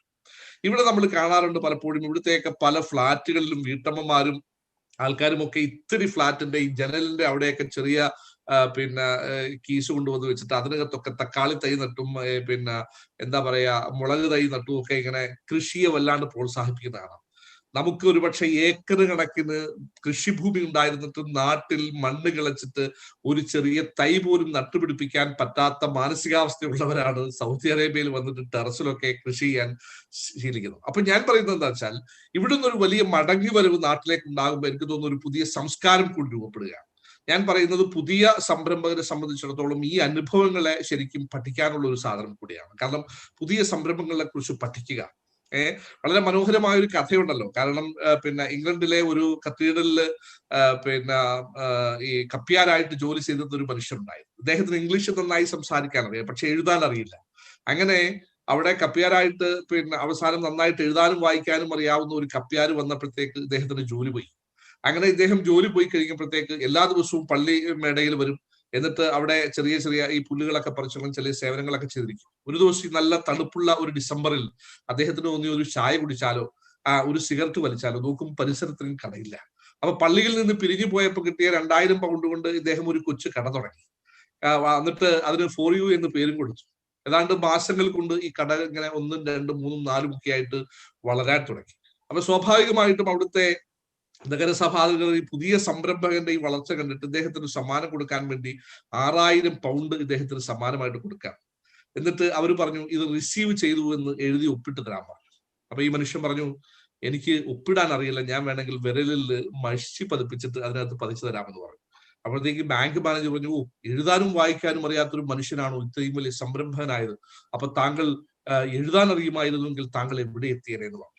അപ്പോഴത്തേക്ക് ഇദ്ദേഹം പറയുന്നൊരു മറുപടി ഉണ്ട്, എഴുതാൻ അറിയുമായിരുന്നുവെങ്കിൽ ഞാൻ ഇപ്പോഴും ആ പള്ളിയിലെ കേവലം കപ്പ്യാരായി മാറിയേനെ. ഞാനിത് പറയാൻ കാരണം എന്റെ മനസ്സിലേക്ക് ഓർമ്മ വന്നത് പിന്നെ ജോളി സാർ പറഞ്ഞതുപോലെ ബാക്ക് ബെഞ്ചേഴ്സ് ആണ് പലപ്പോഴും അത്ഭുതങ്ങൾ സൃഷ്ടിക്കാറ്. ഞാൻ പറയുന്നത് അതല്ല. ഇവിടെ ഞാൻ കണ്ട ഒരുപാട് സംരംഭങ്ങളുണ്ട്. ഞാൻ കോളേജിൽ പഠിക്കുന്ന സമയത്ത് അവിടുത്തെ അതിസമർത്ഥനായ കോളേജ് ചെയർമാനായ ഒരു മനുഷ്യൻ ഒരു ദിവസം എനിക്കൊരു കോള് തരുന്നു, സൗദി അറേബ്യയിൽ ഒന്ന് കാണാൻ സാധിക്കുമോ എന്ന് ചോദിച്ചിട്ട് ഓഫീസിലേക്ക് വരുന്നു. അദ്ദേഹം പോസ്റ്റ് ഗ്രാജുവേഷൻ കഴിഞ്ഞിട്ട് എന്റെ മുമ്പിൽ വന്നിരിക്കുകയാണ്. ഞാൻ ചോദിച്ചു എന്തു പറ്റി എന്ന് ചോദിച്ചപ്പോൾ അദ്ദേഹം പറഞ്ഞു എനിക്കൊരു ജോലി വേണം, ഞാൻ കഴിഞ്ഞ 6 മാസമായിട്ട് ജോലി അന്വേഷിച്ച് അലയുകയാണ്. അപ്പൊ ഞാൻ അദ്ദേഹത്തിന്റെ വിദ്യാഭ്യാസ പോസ്റ്റ് ഗ്രാജുവേഷൻ കഴിഞ്ഞ ഒരാൾക്ക് ഇവിടെ ഒരു ജോലിയില്ല. അപ്പൊ ഞാൻ എന്റെ മുമ്പിൽ അപ്പോഴത്തേക്ക് സ്വാഭാവികമായിട്ട് പത്രം ഓഫീസ് ആയതുകൊണ്ട് ചില ജോലികളുണ്ട്. 1000-2000 റിയാൽ ശമ്പളമുള്ള ചില ജോലികളെ പറഞ്ഞപ്പോൾ അദ്ദേഹം വളരെ ആർത്തിയോടെ എന്നാൽ അത് എന്നെ ഒന്ന് പരിചയപ്പെടുത്തുമോ എന്ന് ചോദിച്ചപ്പോൾ ഞാൻ അത്ഭുതപ്പെട്ടു പോയി. ഞാൻ ചോദിച്ചു നിങ്ങൾക്ക് ആ ജോലി അല്ലല്ലോ വേണ്ടത്, 2000 റിയാലിന്റെ ഒരു ജോലിക്ക് നിങ്ങളെ കേട്ടാൽ എന്റെ മനസ്സനുവദിക്കുന്നില്ല എന്ന് പറഞ്ഞപ്പോ അദ്ദേഹം പറഞ്ഞു ഇല്ല എനിക്ക് ആ ജോലിയെങ്കിലും കിട്ടിയാൽ മതി. നമ്മള് പിന്നെ ഈ അറബിക്കഥ എന്ന് പറയുന്ന സിനിമയിൽ കാണുന്ന ഒരു അനുഭവം ഉണ്ടല്ലോ. അവിടെ ജഗദീഷ് ശ്രീകുമാർ എന്ന് പറയുന്ന പിന്നെ ഒന്നും അറിയാത്ത ഒരാൾ വലിയ മുതലാളിയാവുന്നു. ഗൾഫ് ഇങ്ങനെയുള്ള അത്ഭുതങ്ങൾ ഒളിപ്പിച്ചു. പക്ഷെ ഞാൻ പറയുന്നത് അത്ഭുതങ്ങളല്ല. കഴിഞ്ഞ ദിവസം ഞാൻ ഇവിടുത്തെ ഒരു മലയാളിയായിട്ട് സംരംഭകന്റെ യാത്രയായിട്ട് പോയി. അപ്പൊ അദ്ദേഹത്തിന്റെ സ്പോൺസർ പറഞ്ഞ ഒരു അനുഭവം ഞാൻ ഓർക്കുന്നു. അതെനിക്ക് തോന്നുന്നു ഈ പുതിയ സംരംഭകർ ഒരു പാഠമായി സ്വീകരിക്കേണ്ട ഒരു സംഗതിയാണ്. അദ്ദേഹം പറഞ്ഞു ഞാൻ ഏറ്റവും പ്രഭാതത്തിൽ നമസ്കാരത്തിന്, കാരണം ഇവിടെ 4 മണി ചിലപ്പോൾ 4:30-ക്കോ 5 മണിക്കോ ഒക്കെ ആണ് നല്ല തണുപ്പുണ്ടാവാം. ആ തണുപ്പിലും ഞാൻ പള്ളിയിൽ എത്തുമ്പോൾ ഈ മനുഷ്യൻ ഇദ്ദേഹം അവിടെ പ്രഭാത നമസ്കാരത്തിനുണ്ടാവും. രാത്രിയിൽ 10 മണി കഴിഞ്ഞാൽ ഞാൻ ഇദ്ദേഹത്തെ വിളിച്ചാൽ എനിക്ക് ഫോണിൽ കിട്ടില്ല, കാരണം അദ്ദേഹം ഉറങ്ങിയിട്ടുണ്ടാവും. എന്നിട്ട് പറഞ്ഞു ഈ പ്രഭാതത്തിലെ ഈ ഉണരലാണ് ഇയാളെ ഇവിടുത്തെ ഏറ്റവും വലിയ എന്റെ കമ്പനിയെ ഇത്രത്തോളം ഉയർത്തിയത് എന്ന് അദ്ദേഹം പറഞ്ഞു. 10 വർഷങ്ങൾക്ക് മുമ്പ് പൂട്ടിപ്പോകാൻ പോകുന്ന ഒരു കമ്പനിയെ ഞാനൊന്ന് ഒന്ന് പരീക്ഷിച്ചു നോക്കട്ടെ എന്ന് പറഞ്ഞ ആ കമ്പനി ഏറ്റുവാങ്ങുമ്പോ 26 വയസ്സുണ്ടായിരുന്ന ഈ ചെറുപ്പക്കാരൻ ഇന്ന് ആ കമ്പനിയെ 5000 ജോലിക്കാരുടെ ഒരു കമ്പനിയാക്കി വളർത്തിയെടുത്തതിന്റെ പിന്നില് അയാളുടെ സ്പോൺസർ പറഞ്ഞ ഒരൊറ്റ സാധനം ഇതായിരുന്നു, ഇയാളുടെ ഈ പഞ്ച്വാലിറ്റി ആയിരുന്നു. ഈ സാധനം നമ്മൾ മനസ്സിൽ സൂക്ഷിക്കേണ്ട ഒരു പ്രധാന ഘടകമാണ്. എനിക്ക് എന്തെങ്കിലും ചെയ്യാനുണ്ടോ ഇല്ല എന്നുള്ളതല്ല, ഏറ്റവും പ്രഭാതത്തിൽ ഉണർന്നെഴുന്നേൽക്കാൻ പറ്റുക എന്നുള്ളത് നമ്മുടെ ജീവിതത്തിലെ ആദ്യത്തെ ഒരു പ്രതിജ്ഞയായിക്കൊണ്ട് നടന്നാൽ നമുക്ക് വിജയത്തിന്റെ ആദ്യ സ്റ്റെപ്പ് നമ്മൾ പിന്നിട്ടു എന്ന് പറയാൻ പറ്റും. Thank you so much. വളരെ വളരെ യഥാർത്ഥത്തിൽ ഇൻസ്പയറിംഗ് ആയിട്ടുള്ള ചില ടിപ്സാണ് നമ്മളെ പ്രിയപ്പെട്ട സാജിദ് സാബും അതുപോലെ ലോണപ്പൻ സാറിനും ഒക്കെ കിട്ടിയിട്ടുള്ളത്. കാരണം പങ്ക്ച്വാലിറ്റിയെ കുറിച്ച് പറയുമ്പോൾ സെൽഫ് ഡിസിപ്ലിനോട് ബന്ധപ്പെട്ട ഒരു സംഗതിയാണ്. ഒരു എന്റർപ്രൈനറെ സംബന്ധിച്ചിടത്തോളം നമ്മൾ സെൽഫ് ഡിസിപ്ലിൻ സ്വയം നിയന്ത്രിക്കുവാനും പ്രയോറിറ്റൈസ് ചെയ്യാനുള്ള ഒരു കഴിവ് എന്ന് പറയുന്നത്, സമയം കൊല്ലിയായിട്ടുള്ള ധാരാളം കാര്യങ്ങൾ നമ്മുടെ ജീവിതത്തിൽ ഉണ്ടാവും. പ്രത്യേകിച്ച് ഈ ഫേസ്ബുക്ക് അതുപോലത്തെ ഇതുകളൊക്കെ ഉണ്ടല്ലോ, സോഷ്യൽ മീഡിയ ഇങ്ങനത്തൊക്കെ. അപ്പൊ നമ്മൾ ഓരോ ദിവസവും നാം ചെയ്യുന്ന programme things to do today എന്ന് പറഞ്ഞ് നമ്മളൊരു ലിസ്റ്റ് ഉണ്ടാക്കിയാൽ തന്നെ അതിൽ നിന്നൊക്കെ നമ്മളെ ഡിസ്ട്രാക്ട് ചെയ്യുന്ന ധാരാളം കാര്യങ്ങൾ പലരെയും ഇങ്ങനെ അവരുടെ ലക്ഷ്യം നേടുന്നതിൽ നിന്ന് പിന്തിരിപ്പിക്കുന്നുണ്ട്. അക്കാര്യം വളരെയധികം ഗൗരവത്തോട് കൂടിയിട്ട് പ്രത്യേകിച്ച് യങ്സ്റ്റേഴ്സ് സെൽഫ് ഡിസിപ്ലിൻ്റെ കാര്യത്തിലും പ്രോപ്പർ പ്രയോറിറ്റൈസേഷൻ്റെ കാര്യത്തിലൊക്കെ വളരെയധികം ശ്രദ്ധിക്കണം. പ്രത്യേകിച്ച് അസ്പയറിംഗ് എന്റർപ്രനേഴ്സിനെ സംബന്ധിച്ചിടത്തോളം വളരെ പ്രധാനമാണ്. മറ്റുള്ളവരെ സംബന്ധിച്ചിടത്തോളം തീർച്ചയായിട്ടും അത് ജീവിതത്തിൻ്റെ ഒരു കൾച്ചറിൻ്റെ ഭാഗമായി എന്നുള്ളതാണ്. നേരത്തെ പറഞ്ഞു നമ്മളെ ലോനപ്പൻ സാർ ഒരു 3-4 കാര്യങ്ങൾ, പിന്നെ ഓരോരുത്തരുടെയും ഡിറ്റർമിനേഷന്, അതുപോലെ ഡ്രീം തുടങ്ങി ഡിറ്റർമിനേഷൻ, അതുപോലെ ടീം വർക്ക് അല്ലെങ്കിൽ ടീം സ്പിരിറ്റ്, അതുപോലെ ഹ്യൂമിലിറ്റി. നേരത്തെ പറഞ്ഞു നമുക്കൊക്കെ ഉണ്ടാകുന്നുണ്ടല്ലോ, എന്തെങ്കിലും ഒരു വിജയം നേടിക്കഴിഞ്ഞാൽ നമുക്ക് ആ ഒരു സെൽഫ് ആക്ച്വലൈസേഷന്റെ സ്റ്റേജിലേക്ക് എന്ന് കരുതി നമ്മൾ ആ ഒരു എന്താ പറയാ വളരെ പ്രിമേച്ചർ ആയിട്ട് തന്നെ ഒരു ആഹ്ലാദം സ്വയം ഒന്ന് ഇങ്ങനെയൊക്കെ മതി, വളരെ ഹാപ്പിയാണെന്ന് സെലിബ്രേറ്റ് ചെയ്യണ്ട എന്നല്ല പറയുന്നത്. തീർച്ചയായിട്ടും നമ്മളൊന്ന് സെലിബ്രേറ്റ്, ഒരു മിനിമം ലെവലിൽ സെലിബ്രേറ്റ് ചെയ്യുന്നതിന് ഒരു തെറ്റുമില്ല. അതേ അവസരത്തിൽ അതിൻ്റെ തന്നെ നമ്മൾ ഡെല്ല് ചെയ്യുക, അതിൽ തന്നെ ഇങ്ങനെ കിടക്ക് കുറേ ദിവസം ഒന്നും ചെയ്യാതിരിക്കുന്ന ഒരു അവസ്ഥയിൽ ചില ആളുകൾ കാണാറുണ്ട്. ഇതൊക്കെ നമ്മുടെ സ്വന്തം ജീവിതത്തിൽ ചില അനുഭവങ്ങളും കൂട്ടിയിട്ടാണ് പറയുന്നത്. അപ്പോൾ ആ ഒരു കൾച്ചർ മാറ്റണം. ഇന്ന് നമ്മൾ സെലിബ്രേറ്റ് ചെയ്ത് കഴിഞ്ഞാൽ നെക്സ്റ്റ് ടാസ്കിലേക്ക് പോവുക. കാരണം നമ്മുടെ ജീവിതം വളരെ ഹ്രസ്വമാണ്.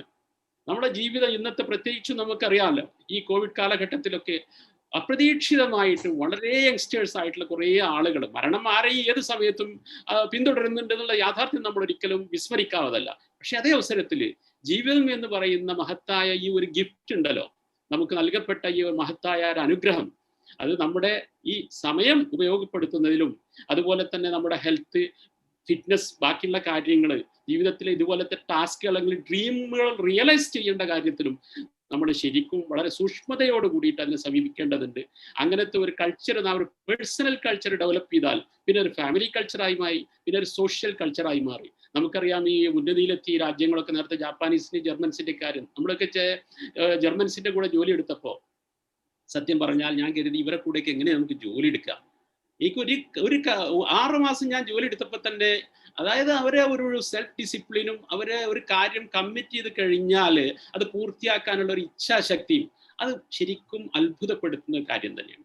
കാരണം നമ്മൾ ഒരു ജനവിഭാഗത്തിന്റെ അവർക്ക് അവരുടേതായ ചില ന്യൂനതകളൊക്കെ ഉണ്ടാവും, എല്ലാവർക്കും ഉണ്ടാവുമല്ലോ. പക്ഷെ നമ്മൾ എപ്പോഴും ആ അർത്ഥത്തിലുള്ള ഒരു ബേസിക് ആയിട്ടുള്ള ഒരു പേഴ്സണൽ കൾച്ചർ വ്യക്തികളിൽ തന്നെ തുടങ്ങണം. ആ ഒരു അർത്ഥത്തിലുള്ള ഒരു സെൽഫ് ഡിസിപ്ലിന് അധിഷ്ഠിതമായ ഒരു കൾച്ചർ നമ്മൾ ഡെവലപ്പ് ചെയ്തെടുക്കുകയാണെങ്കിൽ നമ്മുടെ സ്വയം വളർച്ചയ്ക്കും അതുപോലെ നമ്മൾ ഡ്രീംസ് ഫുൾഫിൽ ചെയ്യുന്നതിലും സമൂഹത്തിൽ ഗുണപരമായ മാറ്റങ്ങൾ ഉണ്ടാക്കുന്നതിനൊക്കെ ഉപകരിക്കും. പ്രത്യേകിച്ച് ഇന്ത്യയെ പോലുള്ള 2% ആളുകൾക്ക് മാത്രമേ നമ്മുടെ രാജ്യത്തിന് ഗവൺമെന്റ് സെക്ടറിൽ ജോലി എടുക്കാൻ സാധിക്കുള്ളൂ. ബാക്കിയുള്ള ആളുകൾക്കൊക്കെ ഒരു ദിവസം ഇറങ്ങി വരുന്ന എത്ര ആയിരം ഗ്രാജുവേറ്റുകളും പോസ്റ്റ് ഗ്രാജുവേറ്റുകളും നമ്മുടെ രാജ്യത്തിന്.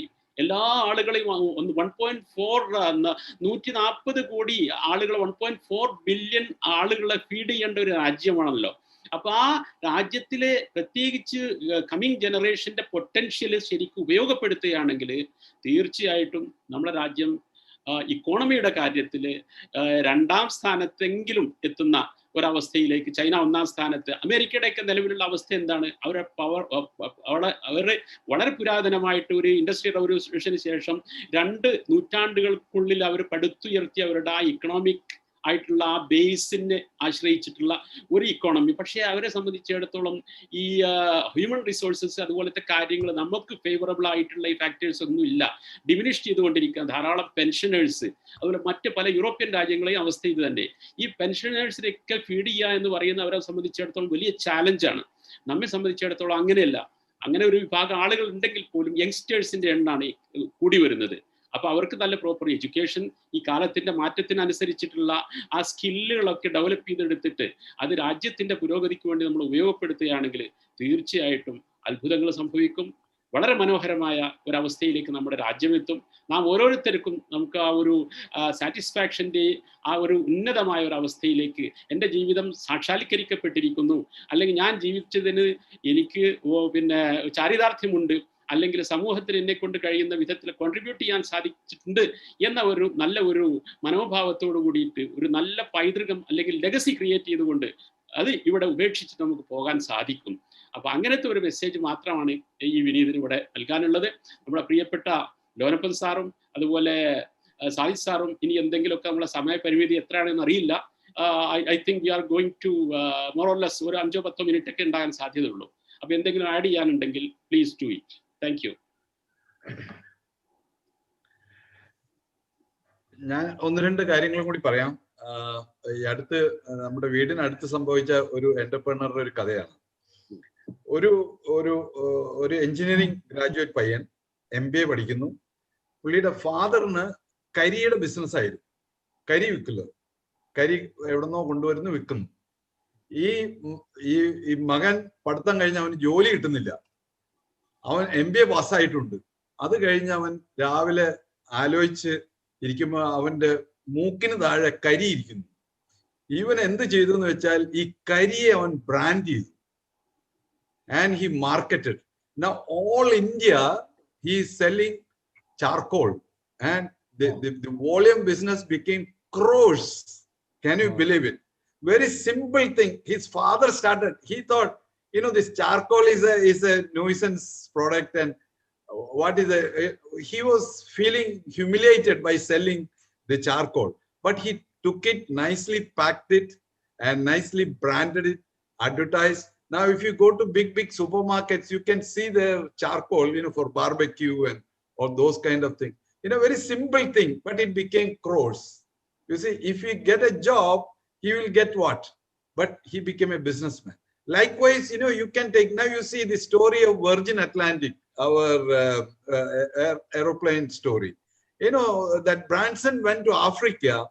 He was not getting a flight to return back to UK. So, he and some of the passengers stuck in that airport. So he got an idea. He will charter one flight, and he taken the fare from all the people, and they chartered a flight and went back to UK. And in that, he made 10,000 pounds as a bonus for him, and he reached UK. Immediately, he thought, this is an opportunity. Why not I start? And he started Virgin Atlantic.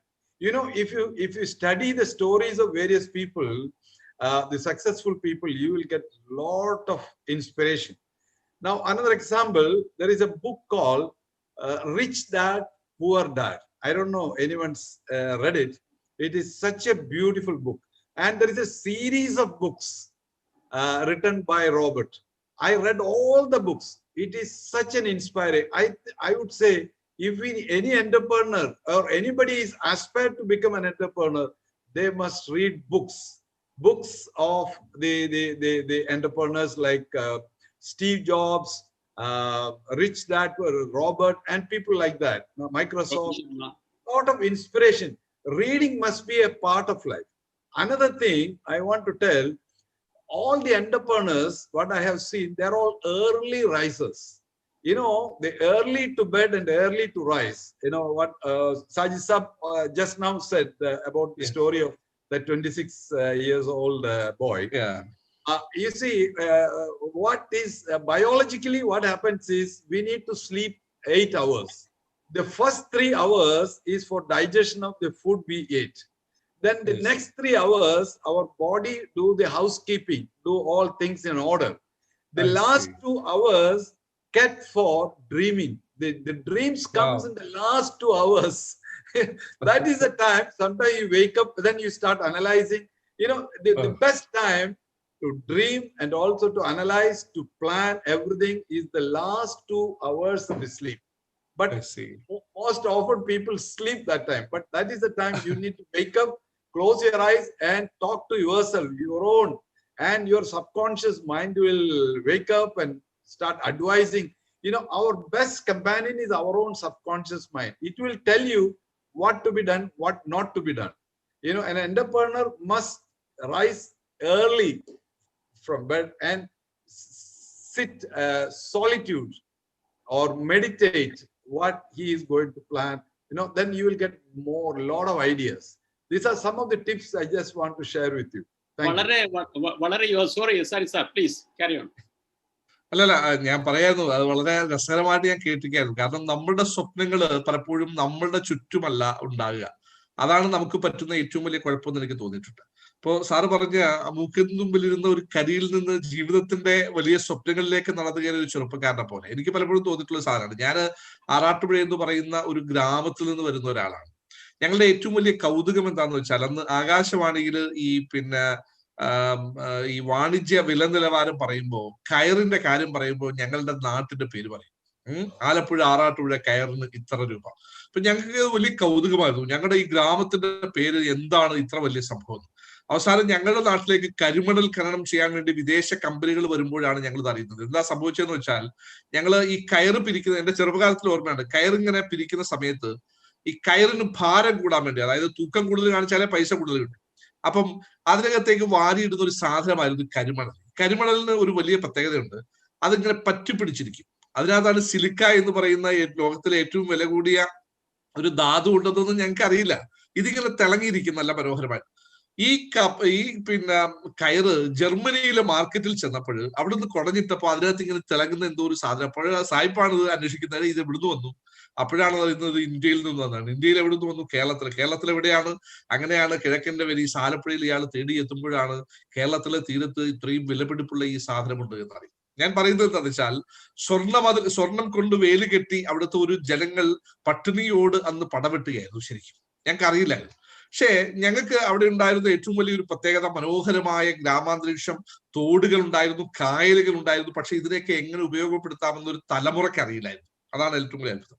ഞങ്ങളൊക്കെ ഗൾഫിൽ വന്നതിന് ശേഷം നമ്മൾ അവിടുത്തെ ഭരണകർത്താക്കളോട് പറഞ്ഞു തുടങ്ങി പലപ്പോഴും, നിങ്ങൾ നിങ്ങളുടെ ചുറ്റുപാടുകളെ കൊണ്ട് ജീവിതത്തെ കരുപ്പിടിപ്പിക്കാൻ അറിയണം. ഇപ്പോ എനിക്കറിയാവുന്ന ഒരു അത്ഭുതമുണ്ട്. അവിടെ കൃത്യമായി ചെമ്മീൻ കയറ്റി അയക്കുന്ന, അതായത് ചെമ്മീൻ പിന്നെ വളർത്തി വലിയ ലാഭം കൊയ്യുന്ന എത്രയോ ചെറുപ്പക്കാരും ബിസിനസ് സംരംഭങ്ങളുണ്ട്. അതുപോലെ തന്നെ ലോകത്തില് ഏറ്റവും എനിക്ക് മലയാളികൾക്കിടയിൽ ഏറ്റവും ടേസ്റ്റിയുള്ള പിന്നെ മീനാണ് കരിമീൻ. കരിമീൻ പിന്നെ അവിടുത്തെ ഉപ്പ് കായലിൽ വളർത്തുന്ന കരിമീന് പ്രത്യേക ടേസ്റ്റ് കൂടുതലാണ്. അപ്പോ സ്വന്തം വീട്ടിന്റെ മുമ്പിൽ ഒരു തോടുണ്ടായിരുന്നു, ഇത് എങ്ങനെ നികത്താം എന്ന് ആലോചിച്ചു കൊണ്ടിരുന്ന ഒരു തലമുറ അവിടെ അതിനേക്കാൾ വില കൂടിയ പലതും ചെയ്യാൻ പറ്റുമെന്ന് പഠിച്ചിരിക്കുന്നു എന്നുള്ളതാണ് ഒരു പുതിയ കാലത്തിന്റെ തിരിച്ചറിവ്. നേരത്തെ ഞാൻ പറഞ്ഞ പോലെ നമ്മുടെ ചുറ്റുവട്ടങ്ങളിൽ നിന്ന് സ്വപ്നങ്ങളിലൂടെ നമുക്ക് നടന്നു കയറാൻ കഴിയുമ്പോഴാണ് നമ്മൾ വലിയ ആളാകുക. ഇപ്പൊ കയറിന്റെ മനോഹരമായ ഫാക്ടറികൾ ഞങ്ങളുടെ നാട്ടിലുണ്ട്. കാരണം നിങ്ങളുടെ ഒരുപക്ഷെ പിന്നെ എന്താ പറയാ, യൂറോപ്പിലെ പല കൊട്ടാരങ്ങളെയും അലങ്കരിക്കുന്ന പരവതാനികൾ ഉണ്ടാക്കുന്നത് ഞങ്ങളുടെ ഗ്രാമത്തിലാണ് എന്ന് പറഞ്ഞാൽ അത് അത്ഭുതമാവില്ല. ഇതാണ് സ്വപ്നങ്ങളിലേക്കുള്ള നടന്നുകയറ്റം. നമുക്കപ്പുറത്തുള്ള ഒരു കാഴ്ചകളിലേക്ക് പോകുന്നതിന് മുമ്പ് നമ്മളിലേക്ക്, നമ്മുടെ ചുറ്റുപാടുകളിലേക്ക് നമുക്കൊന്ന് നോക്കാൻ കഴിയുന്നിടത്തു നിന്നാണ് നമ്മുടെ വിജയം ആദ്യം ആരംഭിക്കുക. അതാണ് ഞാൻ പറഞ്ഞത്, നമുക്ക് നമ്മുടെ സ്വപ്നങ്ങളെയും നമ്മുടെ മനസ്സുകളെയും തൃപ്തിപ്പെടുത്തി എന്ത് ചെയ്യാൻ സാധിക്കുമോ അവിടെയായിരിക്കും സ്വാഭാവികമായും നമ്മുടെ വിജയം ബാക്കിയാവുന്നത്.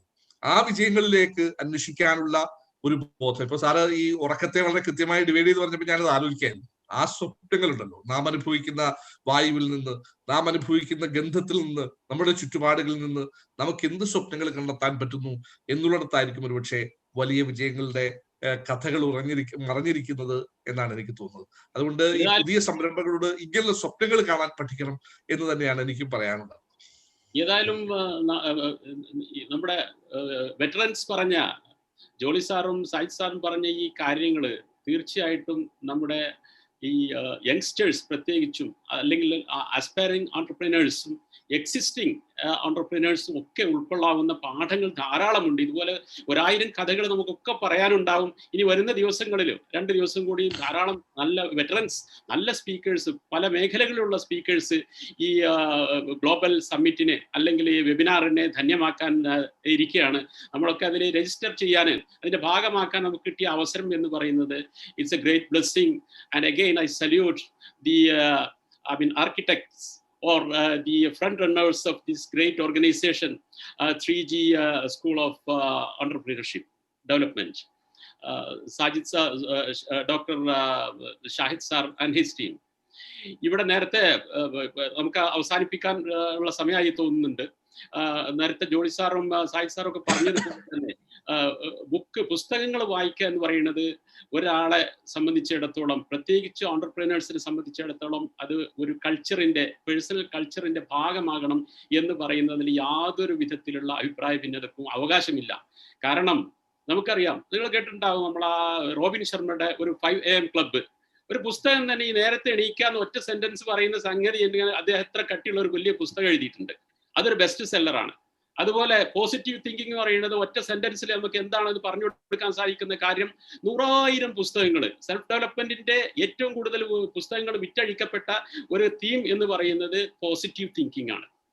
അപ്പൊ അതുപോലെ ജോസഫ് മർഫിയുടെ പുസ്തകം നേരത്തെ പറഞ്ഞു, the power of sub conscious mind, വളരെ വിപ്ലവകരമായ മാറ്റങ്ങൾ ഉണ്ടാക്കിയ ഒരു പുസ്തകമാണ്. ഇതുപോലെ നല്ല നല്ല സെലക്റ്റഡ് ആയിട്ടുള്ള പുസ്തകങ്ങൾ നമ്മൾ പല ഭാഷകളും, മലയാളത്തിലേക്ക് ധാരാളം ഇത്തരം പുസ്തകങ്ങൾ ട്രാൻസ്ലേറ്റ് ചെയ്യപ്പെട്ടിട്ടുണ്ട്. DC ബുക്സും മറ്റൊരു പലരും ഇറക്കിയിട്ടുണ്ട്. അപ്പൊ പറഞ്ഞു കൊണ്ടുവരുന്നത് അതൊരു ശീലമാക്കി മാറ്റണം. അതിലൂടെ നമ്മൾ സ്വയം എംപവർ ചെയ്യുക. Empower your self. Unless and until you empower yourself, you won't be able to empower others. നമുക്ക് സ്വയം ശാക്തീകരിക്കാൻ സാധിക്കുന്നത് വരെ മറ്റൊരാളെ ശാക്തീകരിക്കേണ്ട ഒരു പ്രശ്നം ഉത്ഭവിക്കുന്നില്ല, നമുക്കത് സാധിക്കില്ല. അപ്പൊ ആ അർത്ഥത്തിലുള്ള ശാക്തീകരണം എന്ന് പറയുന്നത് ഇന്ന് ഈ കാലത്തിന്റെ മാത്രം ഒരു ക്യാച്ച് വേർഡ് അല്ല. മുഴുവൻ തലമുറകളും, ജനറേഷൻസ് ടു ജനറേഷൻസ് മുഴുവൻ നമുക്ക് കൈമാറിയ അവരുടെ ആ വിവരങ്ങളും ആ അറിവും ടെക്നിക്സും ടെക്നോളജിയും ഒക്കെ അതിൻ്റെ ഒരു കൾമിനേഷൻ. ഹ്യൂമൻ സിവിലൈസേഷന്റെ കാര്യം പറയുകയാണെന്നുണ്ടെങ്കിൽ ഇതൊരു സുപ്രഭാതത്തിന്റെയോ ഒരു പ്രത്യേക ജനവിഭാഗത്തിന്റെയോ രാജ്യത്തിന്റെയോ ഒന്നും കോൺട്രിബ്യൂഷൻ അല്ല. ഇത് കളക്റ്റീവ് എഫേർട്ട് ഓഫ് ഹ്യൂമാനിറ്റിയുടെ ഒരു കൾമിനേഷനിൽ നിന്നുണ്ടായതാണ്. അപ്പൊ ആ ഒരു തിരിച്ചറിവ് നമുക്കൊക്കെ വേണം.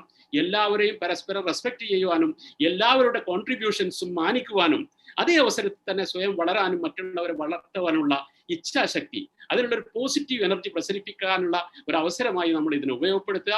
നേരത്തെ പറഞ്ഞതുപോലെ ആർട്ടിഫിഷ്യൽ ഇന്റലിജൻസിന്റെ അനന്ത സാധ്യതകൾ ശരിയായ വിധത്തിൽ തിരിച്ചറിഞ്ഞ് വളർത്തിയെടുത്ത് ജീവിതത്തെ ധന്യമാക്കുക. അത് നമ്മുടെ ബിസിനസ് ജീവിതത്തെ ആണെങ്കിലും ജീവിതത്തിന്റെ ഏത് മേഖലകളെയാണെങ്കിലും ശരി, പരിമിതമായ നമ്മുടെ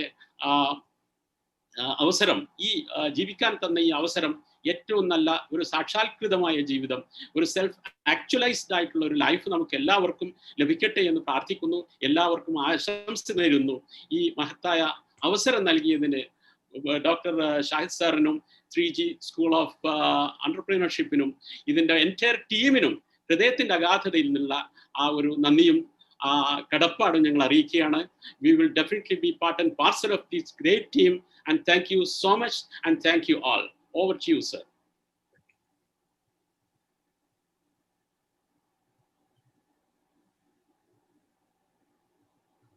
MC?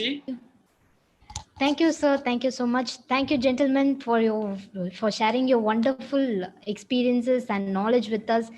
Not only one speaker's opinions and aspects were shared, but it was like 3 eminent speakers' opinions, aspects, perspectives were shared. I am very sure that our audience would have benefited from this, and really they would have got a clear-cut idea about entrepreneurship. I'm very sure about that. Thank you so much, gentlemen. Thank you so much once again. Thank you, sir. Thank you so much. So as a token of love, we would like to present you e-certificates for you, sir. So please accept it from our side. Thank you. Go to technical team to present the certificate. Yes, sir. Thank you. Yes, sir. The certificate is for you. Okay. Thank you. Thank you, sir. Thank you.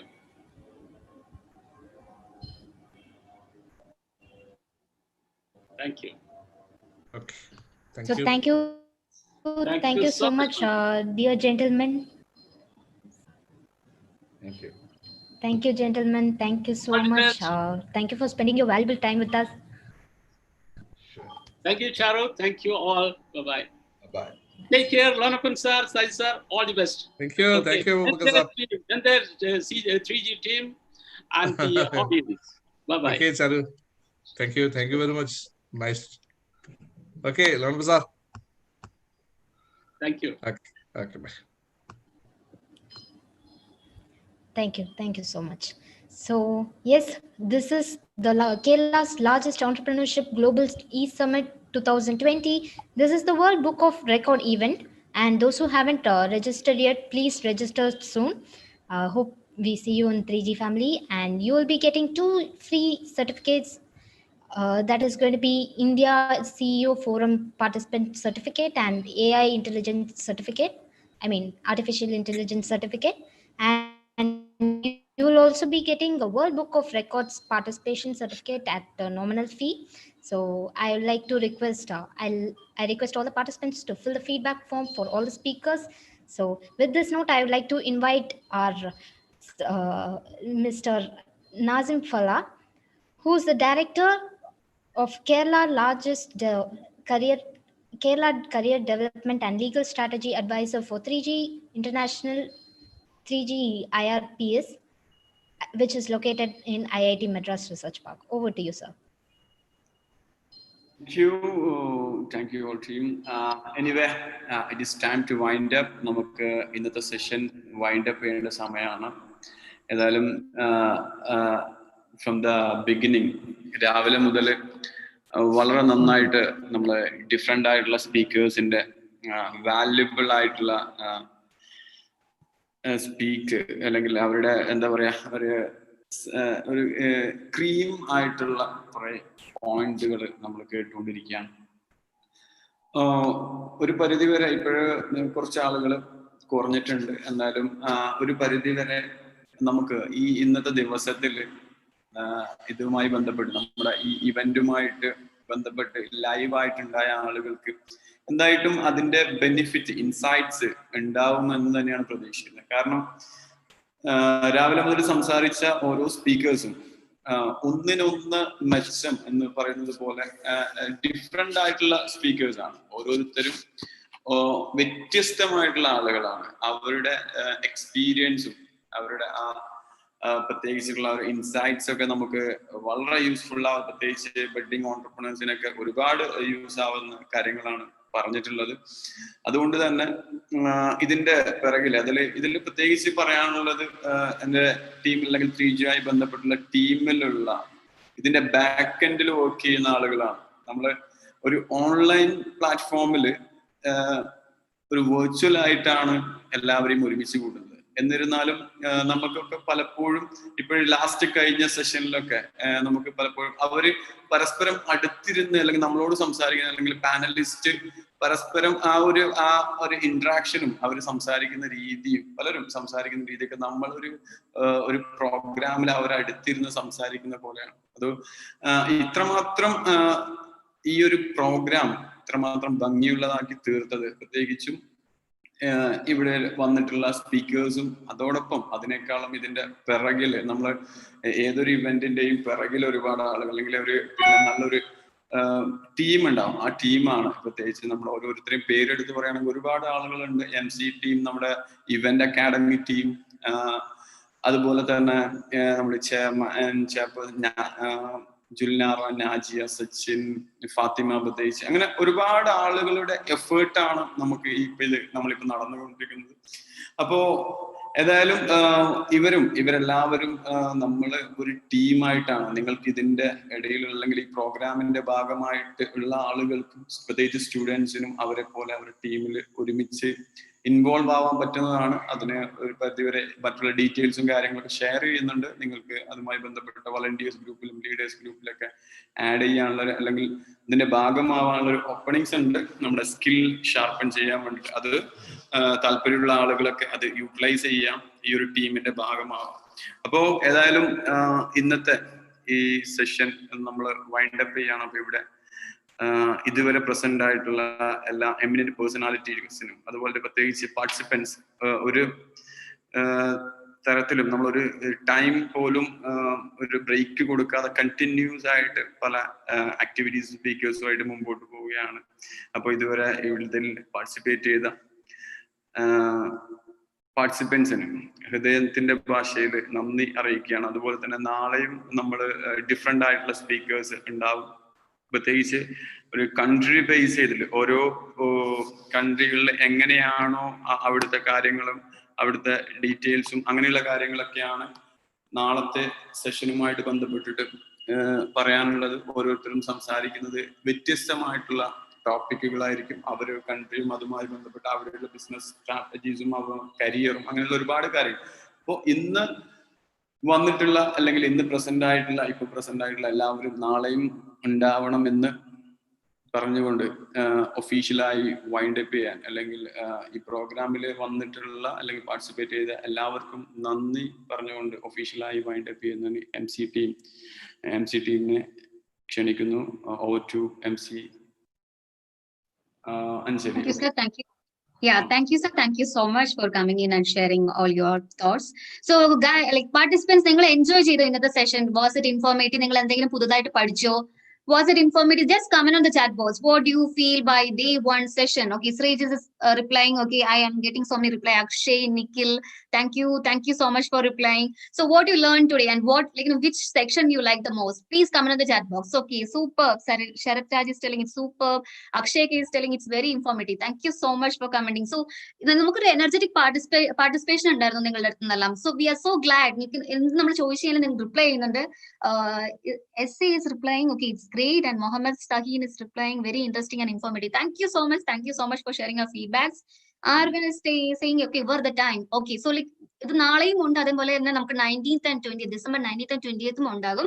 So നമുക്ക് നാളെ പുതിയ പുതിയ speakers ആയിരിക്കും ഉണ്ടാവുക. ലോകമെമ്പാടുമുള്ള Malayali speakers, ഇതേപോലെ തന്നെ നല്ല നല്ല നിലയിൽ നിൽക്കുന്ന ഓൺടർപ്രണേഴ്സ് ആയിരിക്കും നമ്മളുടെ ഇതിന്റെ ഭാഗമാകുക. സോ പ്ലീസ് നാളെയും ജോയിൻ ചെയ്യുക. നമ്മൾ മേ ബി 9:30 ആകുമ്പോൾ സ്റ്റാർട്ട് ചെയ്യുന്നതായിരിക്കും. So okay, 3G all the speakers പൊളിച്ചു. Okay, thank you so much for that comment. Okay, thank you so much. So നമ്മളിപ്പോ ഇവിടെ ഈ ഫീഡ്ബാക്ക് ഫോം ഷെയർ ചെയ്തിട്ടുണ്ട് കമന്റ് ബോക്സിൽ. സോ നിങ്ങൾക്ക് ഇഷ്ടപ്പെട്ടിട്ടുണ്ടെങ്കിൽ, ഇന്നത്തെ സെഷൻ ഇഷ്ടപ്പെടുവാണെങ്കിൽ, ഇഷ്ടപ്പെട്ടിട്ടില്ലെങ്കിലും നിങ്ങളുടെ ഫീഡ്ബാക്സ് ഷെയർ ചെയ്യുക. അതേപോലെ തന്നെ നിങ്ങൾക്ക് എന്തെങ്കിലും സജഷൻസ് ഉണ്ടെങ്കിൽ, പുതിയ ടോപ്പിക്കിൽ സജഷൻസ് ഉണ്ടെങ്കിൽ അതും ഷെയർ ചെയ്യുക. നിങ്ങൾക്ക് എന്തെങ്കിലും ക്വസ്റ്റ്യൻസ് ഉണ്ടെങ്കിലും അതും ഷെയർ ചെയ്യുക. ഓക്കെ, എനിക്കില്ല, I M on time. Thank you so much participant. Thank you so much for this active participation. ഈ ഒരു എനർജി ഞങ്ങൾ നാളെയും അതേപോലെ തന്നെ മറ്റന്നാളും പ്രതീക്ഷിക്കുന്നു. So this is Kerala's largest entrepreneurship global e-summit organized by 3G School of Applied Entrepreneurship, and this is the World Book of Record event. So നമുക്ക് കുറച്ച് ക്വയറീസ് കിട്ടിയിട്ടുണ്ടായിരുന്നു. What all benefits you will be getting? You will be getting 2 certificates. One will be from India CEO Forum Participation Certificate and Artificial Intelligence Certificate. And you will be also getting a World Book of Record Participation Certificate at a nominal fee. So നിങ്ങൾക്ക് ഈ സർട്ടിഫിക്കറ്റിന് വേണ്ടിയിട്ട് നിങ്ങൾക്ക് means കിട്ടാൻ താല്പര്യമുണ്ടെങ്കിൽ please പെട്ടെന്ന് തന്നെ register ചെയ്യുക. നമ്മുടെ ഒഫീഷ്യൽ വെബ്സൈറ്റിൽ രജിസ്റ്റർ ചെയ്യുക. ഞങ്ങൾ ഇപ്പൊ തന്നെ ഇവിടെ കമന്റ് ബോക്സിൽ നമ്മളുടെ വെബ്സൈറ്റ് ഡീറ്റെയിൽസ് ഇടുന്നതായിരിക്കും. Okay, because I need English language. Okay, so like you will be getting 2 certificates. That is from one certificate from India CEO Forum Participation Certificate, and you will be also getting an Artificial Intelligence Certificate. Both are free, and you will be also getting a World Book of Record Certificate at a nominal fee. So everything will be provided in the WhatsApp group. All the updates related to the certificates, all the updates related to tomorrow's sessions will be provided in the WhatsApp group. So I request everyone to stay in the WhatsApp group. All the updates will be provided then. And tomorrow we'll be having a different energetic sessions with a different sort of speakers with a different topic. So until we meet tomorrow, this is MC Anjali signing off, the entire team of 3G Applied Entrepreneurship team and 3G International Event Academy team. Thank you. Over to technical team for the videos, please. We'll be playing a couple of videos in which we will be explaining about what is World Book of Records event and what is World Book of Records certificate and what all benefits you can expect from this. What is 3G International Event Academy? Everything will be playing in the videos. So please stay tuned to the videos. And yeah, until we meet next day, this is MC Anjali signing off. Thank you.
you.